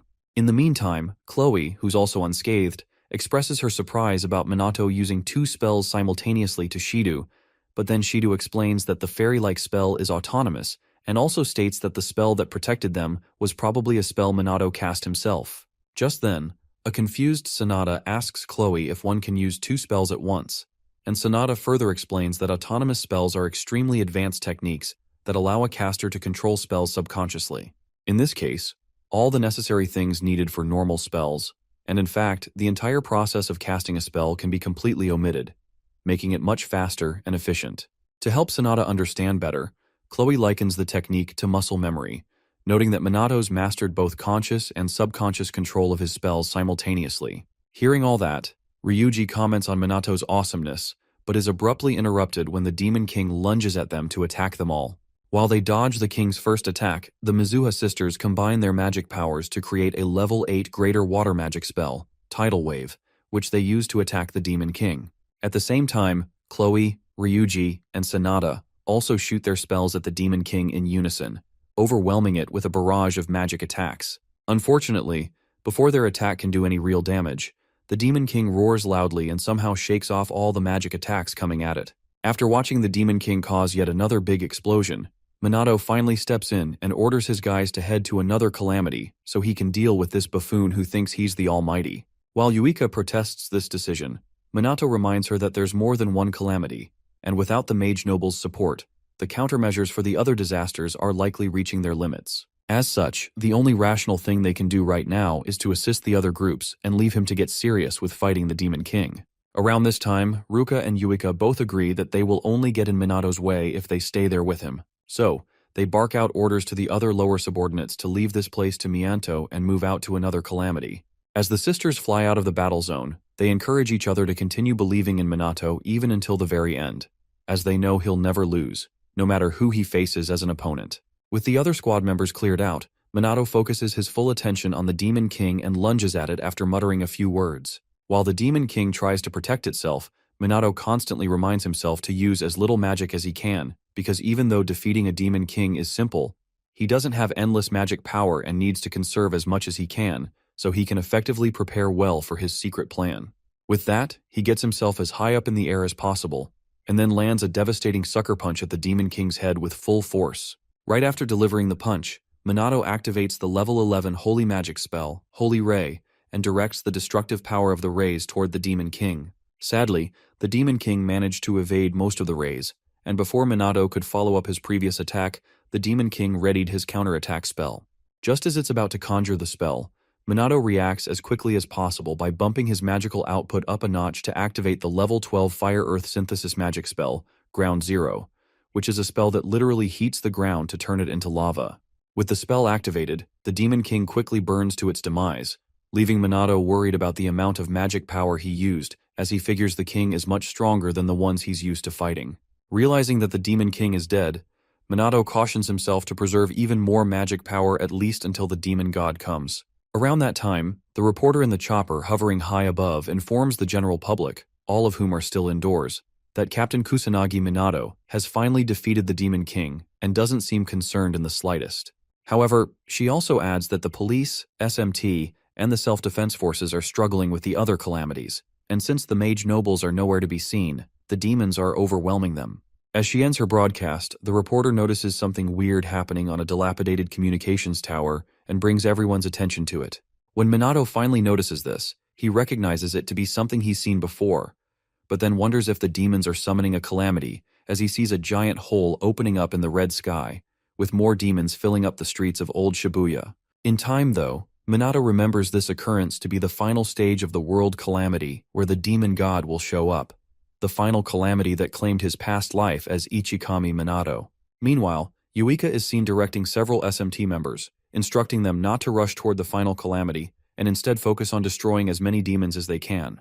While managing the operation, she thinks about the powerful magic presence she felt earlier. Smiling to herself, she realizes it's gone, thanks to Minato defeating the Demon King, just as expected of him. Noticing everyone on her end growing exhausted, Yuika silently prays her older sister is safe at the other calamity site. Suddenly, she hears scrambled messages through her comms. Unsure if communications have been restored, she quickly responds. After fiddling with her earpiece, she finally hears the person clearly. The voice informs Yuika and others on the channel that a large calamity has broken out near Tokyo Tower and instructs all personnel to report to the scene immediately. One member then asks Yuika what to do, pointing out they can't handle even a small-scale calamity without the mage noble's support. After some thought, Yuika instructs everyone to stay and deal with the local threat while she heads off to join Minato and the others. With that, she leaves them and flies toward Minato's location. Meanwhile, Minato is battling a fresh wave of demons using his inorganic cannon null magic. When he realizes the overwhelming number of enemies, he considers using a higher-level spell, despite the need to conserve his magic. Just then, the Mizuha sisters and the other four finally arrive to assist, apologizing for the delay. When Minato asks about the others they left behind, Yuika and Ruka explain that it was the only way to make up for the mage noble's absence. Understanding their reasoning, Minato tells everyone to prepare. This is where they stop the demons and end the battle. With that, the captain launches a new offensive. The reporter, still hovering in her chopper, describes the unfolding chaos as the new and final stage of the great calamity that once claimed Ichikami Minato's life. As the live broadcast continues across Japan, citizens begin doubting the SMT's ability to stop the disaster. The chopper pilot suggests leaving due to the danger, but the determined reporter refuses, insisting the people need to see the SMT fighting. Just as she begins explaining how their anti-monster fittings will keep them safe, a monster attacks the helicopter, nearly sending them crashing into the streets below. Minato quickly raises a null magic barrier to protect them, but one demon breaks through. Realizing the shield has failed, he blasts the creature with holy magic and flies up to check on the reporter and crew. Once there, Minato addresses the citizens of Japan, acknowledging their fears and assuring them he won't let anyone die. With that promise made, he flies back into battle. Swooning over how cool he is, the reporter ensures the cameraman captures footage of the other SMT members bravely fighting off the demons. During the ongoing fight, a demon fires a level 6 Fire-Wind fusion spell, Flare Cyclone, at the SMT. Minato counters with a level 7 Null Magic attack, Banish, and crushes the demon using mana arts. His teammates admire the spell's power, but Minato reminds Ryuji and Ruka that Null Magic isn't perfect. Its efficiency is poor, and it can only neutralize spells up to a certain level. Before they can catch their breath, Yuika reports that more demons are approaching. Minato quickly instructs everyone not to let their guard down. Realizing the danger of hesitation, the SMT charges forward and unleashes every attack spell they've got. Minato ramps up his power and activates level 11 Holy Magic, Holy Ray, obliterating a large group of enemies. Afterward, Ryuji contacts his colleagues at other Calamity sites to check the situation, only to hear that demon numbers have increased dramatically. They all need backup immediately. Minato takes mental notes of the other trouble zones. At one site, several SMT members are cornered and unsure of what to do when they suddenly spot mage nobles arriving. Overjoyed, they call out to their training partners to stop joking and help. But their relief quickly turns to horror when a noble approaches one member and fires lethal magic directly into his face. In his final moments, the SMT member sends a desperate message through comms, informing everyone that the magic nobles have betrayed them. Minato manages to hear fragments of the warning before the signal cuts off. As the team tries to process the message, Hifumi and several high-ranking mage nobles arrive on the scene, arrogantly remarking on the noise. Still confused, Yuika suddenly recognizes one of them as Chairman Mumyu, and wonders why her own father is standing behind him. After a brief silence, Shido steps forward and asks Hifumi if it's true that the mage nobles have betrayed the SMT. With a smug look, Hifumi replies that they didn't betray them, because from the beginning, they never intended to join forces with the SMT. Hearing this, the SMT members gasp in shock as Ruka reminds Hifumi that they're supposed to be comrades, not enemies. To flaunt her strength, Hinata attacks Ruka while coldly telling her not to misunderstand things. She adds that they never once considered the SMT their comrades. Although shaken by the revelation, Minato turns to Riku and asks if he feels the same way. Unfortunately, even the most laid-back guy on the team sides with Hifumi. Clenching his sword, Riku declares that the mage nobles have turned against the SMT, the police, the self-defense forces, and the nation of Japan itself. Meanwhile, Chloe puts on a show of crocodile tears, though no one is convinced. With no more obstacles between him and absolute power, Hifumi begins cackling. Delighted that the moment has finally arrived to witness the result of his countless experiments, he ascends into the red sky and summons a massive magic circle to begin casting his spell. The other SMT members stand frozen in awe, unsure of Hifumi's endgame. Then Chloe appears, declaring that they'll stop the spell before it activates. She casts a 4th-rank dark magic spell, Shadow Edge, and fires it at her father. Shockingly, one of the demons catches the attack as if it were nothing, dispels it, and then joins the other demons encircling and protecting Hifumi. Seeing this, Shido assumes it must be a coincidence, refusing to believe a demon would willingly guard Hifumi. Meanwhile, the reporter finally grasps the unfolding events and broadcasts the mage nobles' apparent alliance with the demons to all of Japan. As the SMT tries to understand what's going on, one member laments that he thought they'd all bonded during the joint training camp. Just then, Hifumi explains that using calamity-controlling magic, all the demons in Japan will soon become their allies. Minato begins to wonder how Hifumi learned magic that allows him to manipulate calamities and demons. As Hifumi starts absorbing the red energy from the sky, he mentions that the calamity magic has additional special effects and continues drawing in the power. Chloe asks if the calamity's magical energy is being channeled into her father, and Yuika, just as puzzled, says she's never seen anything like the red magic he's absorbing. Minato, however, recognizes the phenomenon. He recalls it being similar to what he experienced during the first calamity, when he awakened to magic. To help his team understand, he explains that calamities don't just bring magic to the land, they also grant magic to those with latent potential. He warns of the dangers of absorbing such enormous power. Hifumi compliments him for catching on quickly and explains that calamity magic can indeed amplify a person's magic, but only if they can withstand the burden. Minato then asks Hinata and Riku if they've been using calamity magic to boost their strength. Hinata confirms it bluntly and says they've been absorbing magic from every calamity so far. She reveals that the mage nobles pretended to cooperate with the SMT to ensure the calamities went undisturbed. By doing so, they raised less suspicion, even if they were secretly encouraging the calamities or siphoning off the magic for themselves. As Minato begins to process what they meant by monopolizing power, Hinata says they originally planned to kill him, but once he proved more useful than expected, they decided to exploit him instead. She adds that had the mage nobles ignored the calamities, it would have sparked criticism, which they wanted to avoid. To trigger the Great World Calamity, they needed to follow the natural historical flow. Minato then asks why following history is necessary. Hinata explains that calamities typically occur in fixed places, spots where magical power flows most easily. Until a calamity is resolved, the next won't trigger. They used Minato to resolve each one to maintain their timeline. Now Chairman Mumyu is absorbing the Great Calamity's power. Once he finishes, he'll become the strongest magician in history. Shaken, Minato asks if the betrayal had been planned from the start. Hinata, without an ounce of remorse, confirms that it was. When Minato questions whether they truly formed no bonds at all, Hinata grows tired of his naivety and tells him to stop clinging to such ridiculous ideas, declaring that there's no such thing as bonds, and she doesn't need comrades like him. Ryuji then turns to Riku and asks if he's really going through with this. After a pause, Riku replies that Japan's fall is inevitable now that both the mage nobles and demons stand against it. He tells Minato that even someone like him can't protect the entire country. As demon attacks intensify, the SMT becomes overwhelmed, forcing even civilian mages to step in and fight for their survival. Shido reports that the situation is deteriorating rapidly, and Sanada notes that there are no reserve forces left. At this rate, everything could fall apart. Then, two familiar silhouettes appear nearby, remarking that everything is going according to plan. As they step into the light, Shido is stunned. It's Kuroi and Fukajina. Moments later, Takigami also shows up, leaving Shido even more rattled. While Minato struggles to understand why Takigami is here, Kuroi casually greets him and promises that this time, he'll kill him with his hands. When Shido asks Kuroi why he isn't in prison, Kuroi tells him it's because the mage nobles have many collaborators within the police and throughout Japan. Then, Yuika asks Kuroi why the mage nobles are betraying humanity, and the useless bastard tells her they're doing it simply because they're mage nobles. Referring to the term nobles, Kuroi claims that they are beings of higher existence and are nothing like the incompetent commoners.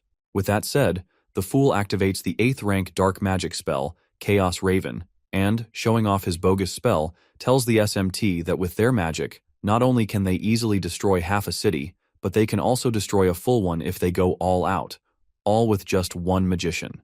However, for whatever reason, Kuroi claims that the mage nobles are being manipulated by the incompetent, powerless fools. While making an angry fist, he tells the SMT that he finds it very strange that the mage nobles, all of whom are meant to stand at the top, are still being controlled by bottom feeders, the incompetent trash who've gotten way too full of themselves. With Fukajin taking over Kuroi's speech, he tells the SMT that originally, their clans became mage nobles to monopolize knowledge and technology and to rule over the incompetent. However, the incompetent, as tricky as they are, ended up using the mage nobles. After giving Hifumi all the credit for helping the mage nobles grow stronger through calamities, Kuroi assures the SMT that with the sheer amount of power they now have, they no longer have any enemies. While charging their magic, both fools tell the SMT that the time has come for the mage nobles to reign supreme over the incompetent. That said, the duo increases their magical pressure so much that the Mizuha sisters remark they seem like completely different people now. On the other hand, Minato remains calm and composed, which pisses Kuroi off. Ignoring Kuroi's tantrum, Fukajin says he's eager to see the look of despair on Minato's face when he finally loses hope. But then Minato turns to Takigami and asks if she had been lying to him all along, even when she said she was telling him everything. Realizing Minato is ignoring them, Kuroi loses it. He calls out to Minato, furious, and pats Takigami on the back while calling her a piece of trash who lies and uses others for her own benefit. With the other mage noble family heads getting bored with the drama, Kuroi ends the chit-chat and starts the real calamity alongside Fuka. Almost immediately, a horde of demons flies past the SMT. Shido, who notices them with the others, says the demons are supposed to be far from the calamity-affected areas. Unfortunately for the SMT, that's not the case. The demons somehow find their way out of old Shibuya and into the residential areas of Tokyo. In a split second, the demons break into apartment buildings, threatening to take out as many humans as possible. Family heads do their best to protect their loved ones. Around that time, other SMT members update Minato on the demons pushing into the streets and ask what they should do. Kuroi, mocking them, poses the same question. Fuka adds that even someone as capable as Minato can't save everyone in Japan from where he is. Chloe and Shido, fearing the worst, wonder what they should do. With no answers in sight, the hyperactive Kuroi boldly tells the SMT that they will be crushed by their powerlessness and killed. As Fukajin joins in, Minato interrupts their fun by reminding them that there are 3 types of anti-magic equipment. For the first one, Minato calls it the standard type used by magicians. the kind that requires infusing magic power. The second, he explains, is the interference type, a kind that disrupts magic or magic power. He says both SMT and Mage Noble's uniforms fall into this category, designed to suppress magic. At this point, Fuka asks if he's gone mad, but Minato continues, describing the third type, one that has a short lifespan, activates based on certain conditions, and can be used by those without magic power. Around this time, the Mage Nobles start to worry. Across Japan, the anti-magic plushies that Shido secretly infused, mass-produced, and distributed are now activating. These plushies generate null magic shields in homes and shelters across the nation. As the magic unfolds, Minato explains they use the SMT's popularity to mass-produce merchandise embedded with defensive anti-magic equipment. These were sold throughout Japan as insurance. When Shido first heard the plan, he didn't believe it. Now he's grateful he followed Minato's orders. Turns out that plan is saving Japan. Realizing how insanely thorough Minato is, Fukujin shouts that defending alone is meaningless, and reminds everyone that offensive anti-magic equipment has a short lifespan. Minato agrees, then says that since his magic is embedded into the equipment, it's overflowing all across Japan. Because of this, he can sense and use his magic anywhere in the country simultaneously. With that, Minato releases the offensive magic stored inside the plushies and unleashes a level 13 null magic spell, Unlimited Magic Bullet. Using this spell, he destroys thousands of demons attacking families nationwide. While that happens, a reporter informs the public that a wave of magic from the sky just wiped out a massive number of demons. They still don't fully understand what's happening, but communication network reports say most citizens are safe. Seeing the scale of Minato's powers, Yuika is at a loss for words. She and her sister realize just how incredible he really is. Frustrated, Kuroi throws a fit. He can't believe Minato unleashed magic across all of Japan. Fukujin urges him to calm down, reminding him that not all the demons have been wiped out. Choosing to believe him, Kuroi tells Minato that the Mage Nobles are still out there, and if the anti-magic gear can't be reused, then the magic in the merchandise won't work either. Just then, Minato suggests Kuroi might be forgetting something, and when Kuroi asks what he means, Minato says the SMT still has others they can rely on. With that, familiar silhouettes step from the shadows. Soon enough, they're revealed to be the Shadowbringers. Upon recognizing their visitors to be the Shadowbringers, the SMT and police officials all ask why they're there and if they're planning to help. Before responding, the Shadows show off a little of their magic powers by killing a few demons attacking the group, then announce that they're cooperating with the SMT to exterminate the monsters and protect the citizens. Realizing that the safety of civilians is the top priority, the SMT decides to work together with the Shadowbringers. Around this time, the reporter in the chopper hovering above informs the public, who are watching the entire battle, that the SMT is now cooperating with the Shadowbringers. Seconds after hearing the news, the fanboys and girls of the Shadowbringers erupt with joy. Various social media platforms light up with praise, welcoming the arrival of the Shadowbringers and their partnership with the SMT to defeat the monsters. Since Minato's too busy being the captain of the SMT and can't be Chrono at the same time, he has Leona play Chrono for credibility during the battle. Now in the thick of it, Leona, who's been wondering how she even got the part, complains about the insanely strict training she's been put through. She also grumbles about having to memorize how to use a ton of anti-magic gear and awkwardly work with the same faces, even after saying goodbye to the Shadows once after Chrono and Minato's fight. Since it's too late to back out, Leona goes all out and destroys some demons using the rank 7 anti-magic gear, Geyser Wave, earning praise from her comrades in shadow uniforms. Noticing just how fired up their leader is, the other Shadowbringers also go all out to wipe out the enemies before the SMT does. Refusing to fall behind, the SMT members, along with the police and self-defense forces, quickly follow up on the Shadowbringers' attacks, doing their part to protect the nation. Still acting as Chrono, Leona reminds herself to make sure the real Chrono treats her to dinner once this is all over. Meanwhile, Kuroi, unaware of what's happening, receives a notification from his fellow nobles that the Shadowbringers are appearing all over the country. Furious, he turns to Minato and asks if he's been doubting the Mage Nobles all along to be this prepared. When Minato replies with a loud, "Yes!" both Fuka and Kuroi get pissed, and while charging their magic, swear to kill him this time. Before engaging in their final battle with Minato, Kuroi turns to Takigami, who's been hesitant to betray Minato all along, and tells her to get up and fight. Given the situation, Takigami charges her magic and gets ready. Around the same time, Riku and Hinata, who figure they also have no choice, do the same and prepare for battle. At this point, Minato's had enough. He tells the Mizuha sisters and the others that it's time to end everything right there. With the stage set, the battle between the SMT's special squad, led by Minato and the Mage Nobles, led by Kuroi Akuto, begins. For his first move, Kuroi activates the 5th rank dark magic spell, Night Raid, and uses its stealth to sneak behind Yuika, planning to kill the small fries first. Just as Minato's about to rush in and protect her, Hinata suddenly appears and punches him hard in the face. Thankfully, as Kuroi's about to take down the unsuspecting Yuika, her sister, Ruka, blows him away with a 6th rank water magic spell, Burst Stream.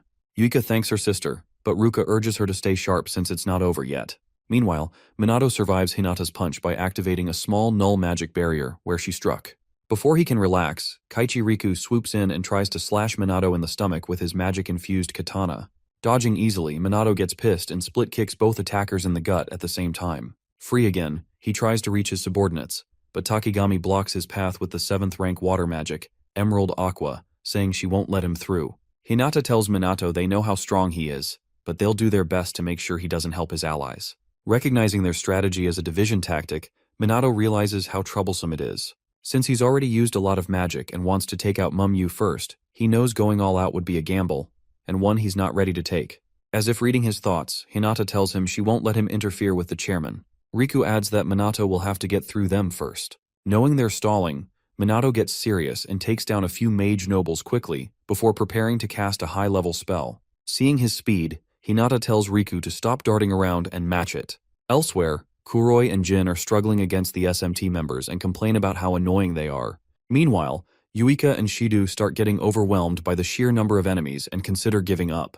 Surprisingly, Chloe speaks up, urging them not to give up and reminding them how strong and important they are to the country. Realizing they can't afford to lose hope, Ruka and Yuika pull themselves together and, for the first time, change their opinion of Chloe, acknowledging her fiery spirit. Hearing them, Chloe chuckles and admits she might have been inspired by them. With no time to waste, the 3 girls face the enemy head-on. Kuroi, activating the 8th rank dark magic, Chaos Raven, warns them not to get cocky and launches his magic. In response, the girls cast the 8th rank grand water magic, Tidal Wave, and manage to cancel out Kuroi's spell. Fukujin acknowledges their strength, but Kuroi shifts his attention to Takigami, who's been trembling, and mocks her. As Minato silently watches, Kuroi calls out to Takigami, asking her to explain herself. He reminds her of what will happen if she doesn't cooperate. Resigned, Takigami activates the 8th rank wind magic spell, Raging Storm, and fires it at Minato, hoping he'll forgive her. As the attack approaches, Minato lets his guard down. To the dismay of his subordinates, he doesn't move a muscle, silently waiting for the wind magic to hit him. Eventually, Takigami misses her wind magic attack on purpose and realizes she just can't bring herself to attack Minato. Having seen her hesitation, Kuroi explodes in anger and calls Takigami out for daring to defy him, while also reminding her what will happen to her family if she suddenly decides to grow a conscience. Tired of the blackmail, Takigami begs him not to lay a hand on her daughter and grandson, as they're all she has left in this world. But Kuroi coldly reminds her that she's the one who broke the agreement. All it takes is a call from him, and it's over for them. After giving Takigami several disturbing options for how her family might suffer, he blames her for whatever pain they'll endure, and tells her it serves her right. Around this time, Minato makes a strange phone call, which shocks both Kuroi and Takigami. He thanks the person on the other end for making it just in time. Right after hanging up, Kuroi demands to know why Minato's making a call in such a dire moment, threatening to kill Takigami's family right then and there. But Minato calmly replies that it's too late. He's already saved them. As Kuroi sees a video of some disguised Shadowbringers protecting Takigami's family on Minato's phone, he gasps in disbelief and protests that there's no way Minato could have known their location, especially since only a few people did. Even the police were bribed. In response, Minato commends Kuroi's men for covering their tracks well. Still, the Calamity evacuation turned out to be their downfall, making it possible to trace and infiltrate them. In truth, Minato silently thanks the Shadowbringers for keeping their disguises on till the very end. Eventually, Kuroi asks Minato when he figured it all out. Minato explains that despite having a family photo, Takigami never once talked about her family.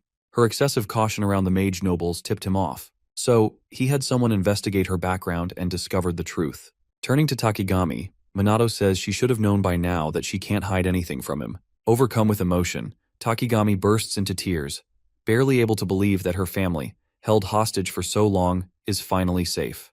Just as she lowers her guard and thanks Minato, Kuroi snaps and tries to take her hostage. With no reason to obey him anymore, Takigami blasts him with her wind magic spell, Raging Storm, calls him filthy scum, and warns him to never touch her again. She then bows her head and sincerely apologizes to Minato for deceiving him from the start.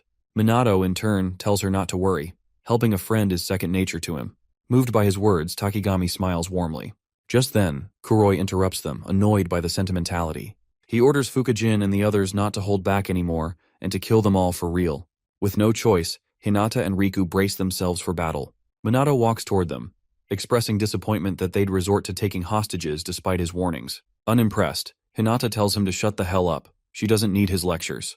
Thankfully, around that time, the SMT members had already cleared out the nearby monsters and subdued the remaining mage nobles, aside from their leader. Seeing this, Jin admits the SMT is stronger than he expected. But Takigami, now completely fed up with the mage nobles and their dirty tactics, gathers her mana and joins Minato for the fight ahead. As things escalate, Tushiro appears, offering his support to the mage nobles. The girls immediately call out to their father, hoping he'll take their side. Unfortunately, Kuroi welcomes Tushiro as his partner. The girls chastise him for even approaching their father. Kuroi, amused by their passion, pushes Tushiro to reveal whose side he's truly on. With Ruka and Yuika silently praying he's undercover again, Tushiro ends up becoming the biggest disappointment imaginable when he declares he's with the mage nobles. Shocked, the girls struggle to accept that their beloved father could betray them like this. Kuroi takes the opportunity to explain that he once believed Tushiro betrayed them during the bombing incident, but in reality, their bond was never broken. Even after his exile from the mage nobles, Tushiro remained connected. While the mage nobles sought control of the surface world, the organization BR aimed to rule the underworld. Together, they could dominate everything. But when the Shadowbringers disrupted everything, BR was practically destroyed, and info about their affiliates started leaking. According to Kuroi, it wasn't just the mage nobles involved. Government, financial sectors, police, and countless other groups were tied to BR. When the leaks began, they all abandoned BR to save face, allowing the police to rebuild their reputation while hiding their connections. That's when the mage nobles and SMT allied. The whole country of Japan had been deceived, and the mage nobles were proud of it. Picking up from there, Jin tells the SMT members that the mage nobles haven't changed in 50 years. They still believe in absolute supremacy through pure magic. Many misunderstood their goals over the years, but now, Jin says, their return is certain. Despite everything, the girls desperately ask their father to say he's just undercover like before. But Tushiro coldly says he hasn't changed. He's a pure-blooded mage noble and has no intention of betraying his comrades. With that, reality hits the girls hard. Their father has always been one of their enemies. Confused and disturbed, Minato asks Tushiro why he's defending false nobles who oppress others for selfish reasons. Tushiro, unable to answer, simply tells Minato to shut the hell up. Ignoring him, Minato reminds Tushiro of how much he loves his daughters and reveals that he had tested him earlier to be sure. But Tushiro insists it's not true. Disgusted, Minato tells him he's lying to everyone, including himself, and then asks what turned him into such a spineless coward. At this, Tushiro finally snaps. He cuts off the talk, saying it's time to fight for real. After threatening once again to kill them all and restore the mage nobles, Minato calls him a stubborn old man and prepares for battle. Right after charging up their mana, both Minato and his colleagues are standing face to face with the mage nobles, ready to fight. Soon the battle begins, and Hinata strikes first, launching the 10th rank fire magic spell Big Bang, causing a massive explosion that destroys everything in its path. Fortunately, all SMT members manage to escape just in time before the blast reaches them. Realizing he's been separated from his comrades again due to the explosion, Minato briefly wonders if they're okay. Before he can worry too much, he finds himself alone with Riku and Hinata, both of whom are eager to continue round 2 of their earlier fight. Before engaging them, Minato warns that he's not holding back anymore, but at this point, they couldn't care less. On the other end of the explosion, Fuka and Kuroi voice their disappointment about ending up against the so-called side characters, insisting that weaklings should just die quickly. Annoyed by their smugness, Ryuji, standing with Takigami, Shido, and Sanada, fires back, calling them the real side characters. Takigami joins in, threatening to beat them down if they keep underestimating them. After a few more insults from the SMT, Fukujin scoffs at their confidence and casts the 8th rank wind magic spell Raging Storm. But he's too slow. Ryuji quickly counters with the 7th rank version of his earth magic spell, Comet, instantly neutralizing Jin's attack. In the aftermath, Kuroi scolds Jin for losing, but Jin snaps back, telling him to shut up and pointing out that earth magic is a bad matchup for wind magic. Wanting to show them who's really in control, Kuroi pulls out his anti-magic pistols, weapons with no elemental weaknesses that can decompose magic. Although he complains about wasting bullets on them, he swears he has no choice and promises they'll die. But before he can even fire, Takigami blasts him with a wind spell, knocking the guns from his hands and rendering them useless. Calmly, she tells him that anti-magic equipment is just a tool, and a tool's worthless if you let it go. Furious at being outplayed, Kuroi charges up his magic and swears he'll kill them all with his full-powered spell. Refusing to let them gain the upper hand, Ryuji, Sanada, and Shido all power up together, with Ryuji finally declaring it's his time to shine. Sensing their rising power, Takigami decides to support them from the rear. She uses her custom-made anti-magic equipment to amplify their magic and throws enchanted rocks at them, which significantly boost their magic output. On top of that, Sanada casts the 10th rank holy magic spell God's Breath, imbuing Shido and Ryuji with a holy attribute that helps them recover from injuries more rapidly. With all those buffs, Shido and Ryuji gain a newfound confidence in their ability to take down the nobles. Jin counters with his special 10th rank atmospheric magic spell, Absolute Atom, while Kuroi casts his own deadly 10th rank dark magic spell, Death Parade, summoning scythe-wielding wraiths from the underworld. In response, Ryuji activates his special 10th rank gravity magic, Infinite Magic, while Shido unleashes the 10th rank Holy Thunder composite spell, Kuraunos. The two sides clash, Ryuji's spell colliding with Jin's and Shido's lightning smashing against Kuroi's dark magic. For a few tense seconds, the spells struggle against each other, but eventually, Ryuji and Shido's magic overpowers the enemies and deals heavy damage to both Jin and Kuroi. After delivering such devastating attacks, Ryuji and Shido are left drained, having used up nearly all their magic. Meanwhile, Kuroi and Jin, who never expected to be pushed so far, somehow get back on their feet. The girls can't believe they're still standing after such powerful magic. Even though he's upright, Kuroi knows he's nearly out of magic and has no more anti-magic gear left. Wounded and worn out, he decides to wait and see what SMT does next. Takigami, similarly exhausted, blames her lack of power on neglecting her training. Sanada still has some magic left, but prefers to conserve it in case she needs to heal herself or someone else. Besides, she's not great in direct combat, so she figures it's smarter to support from the sidelines for now. As a result, the fight comes to a standstill. Elsewhere, the Mizuha sisters are fighting their father, Tushiru, using their 7th rank water magic spell Geyser Wave, which he casually cancels out with the same spell. Following up, he casts a 4th rank water spell, Waterfall, targeting Yuika, who doesn't have time to react.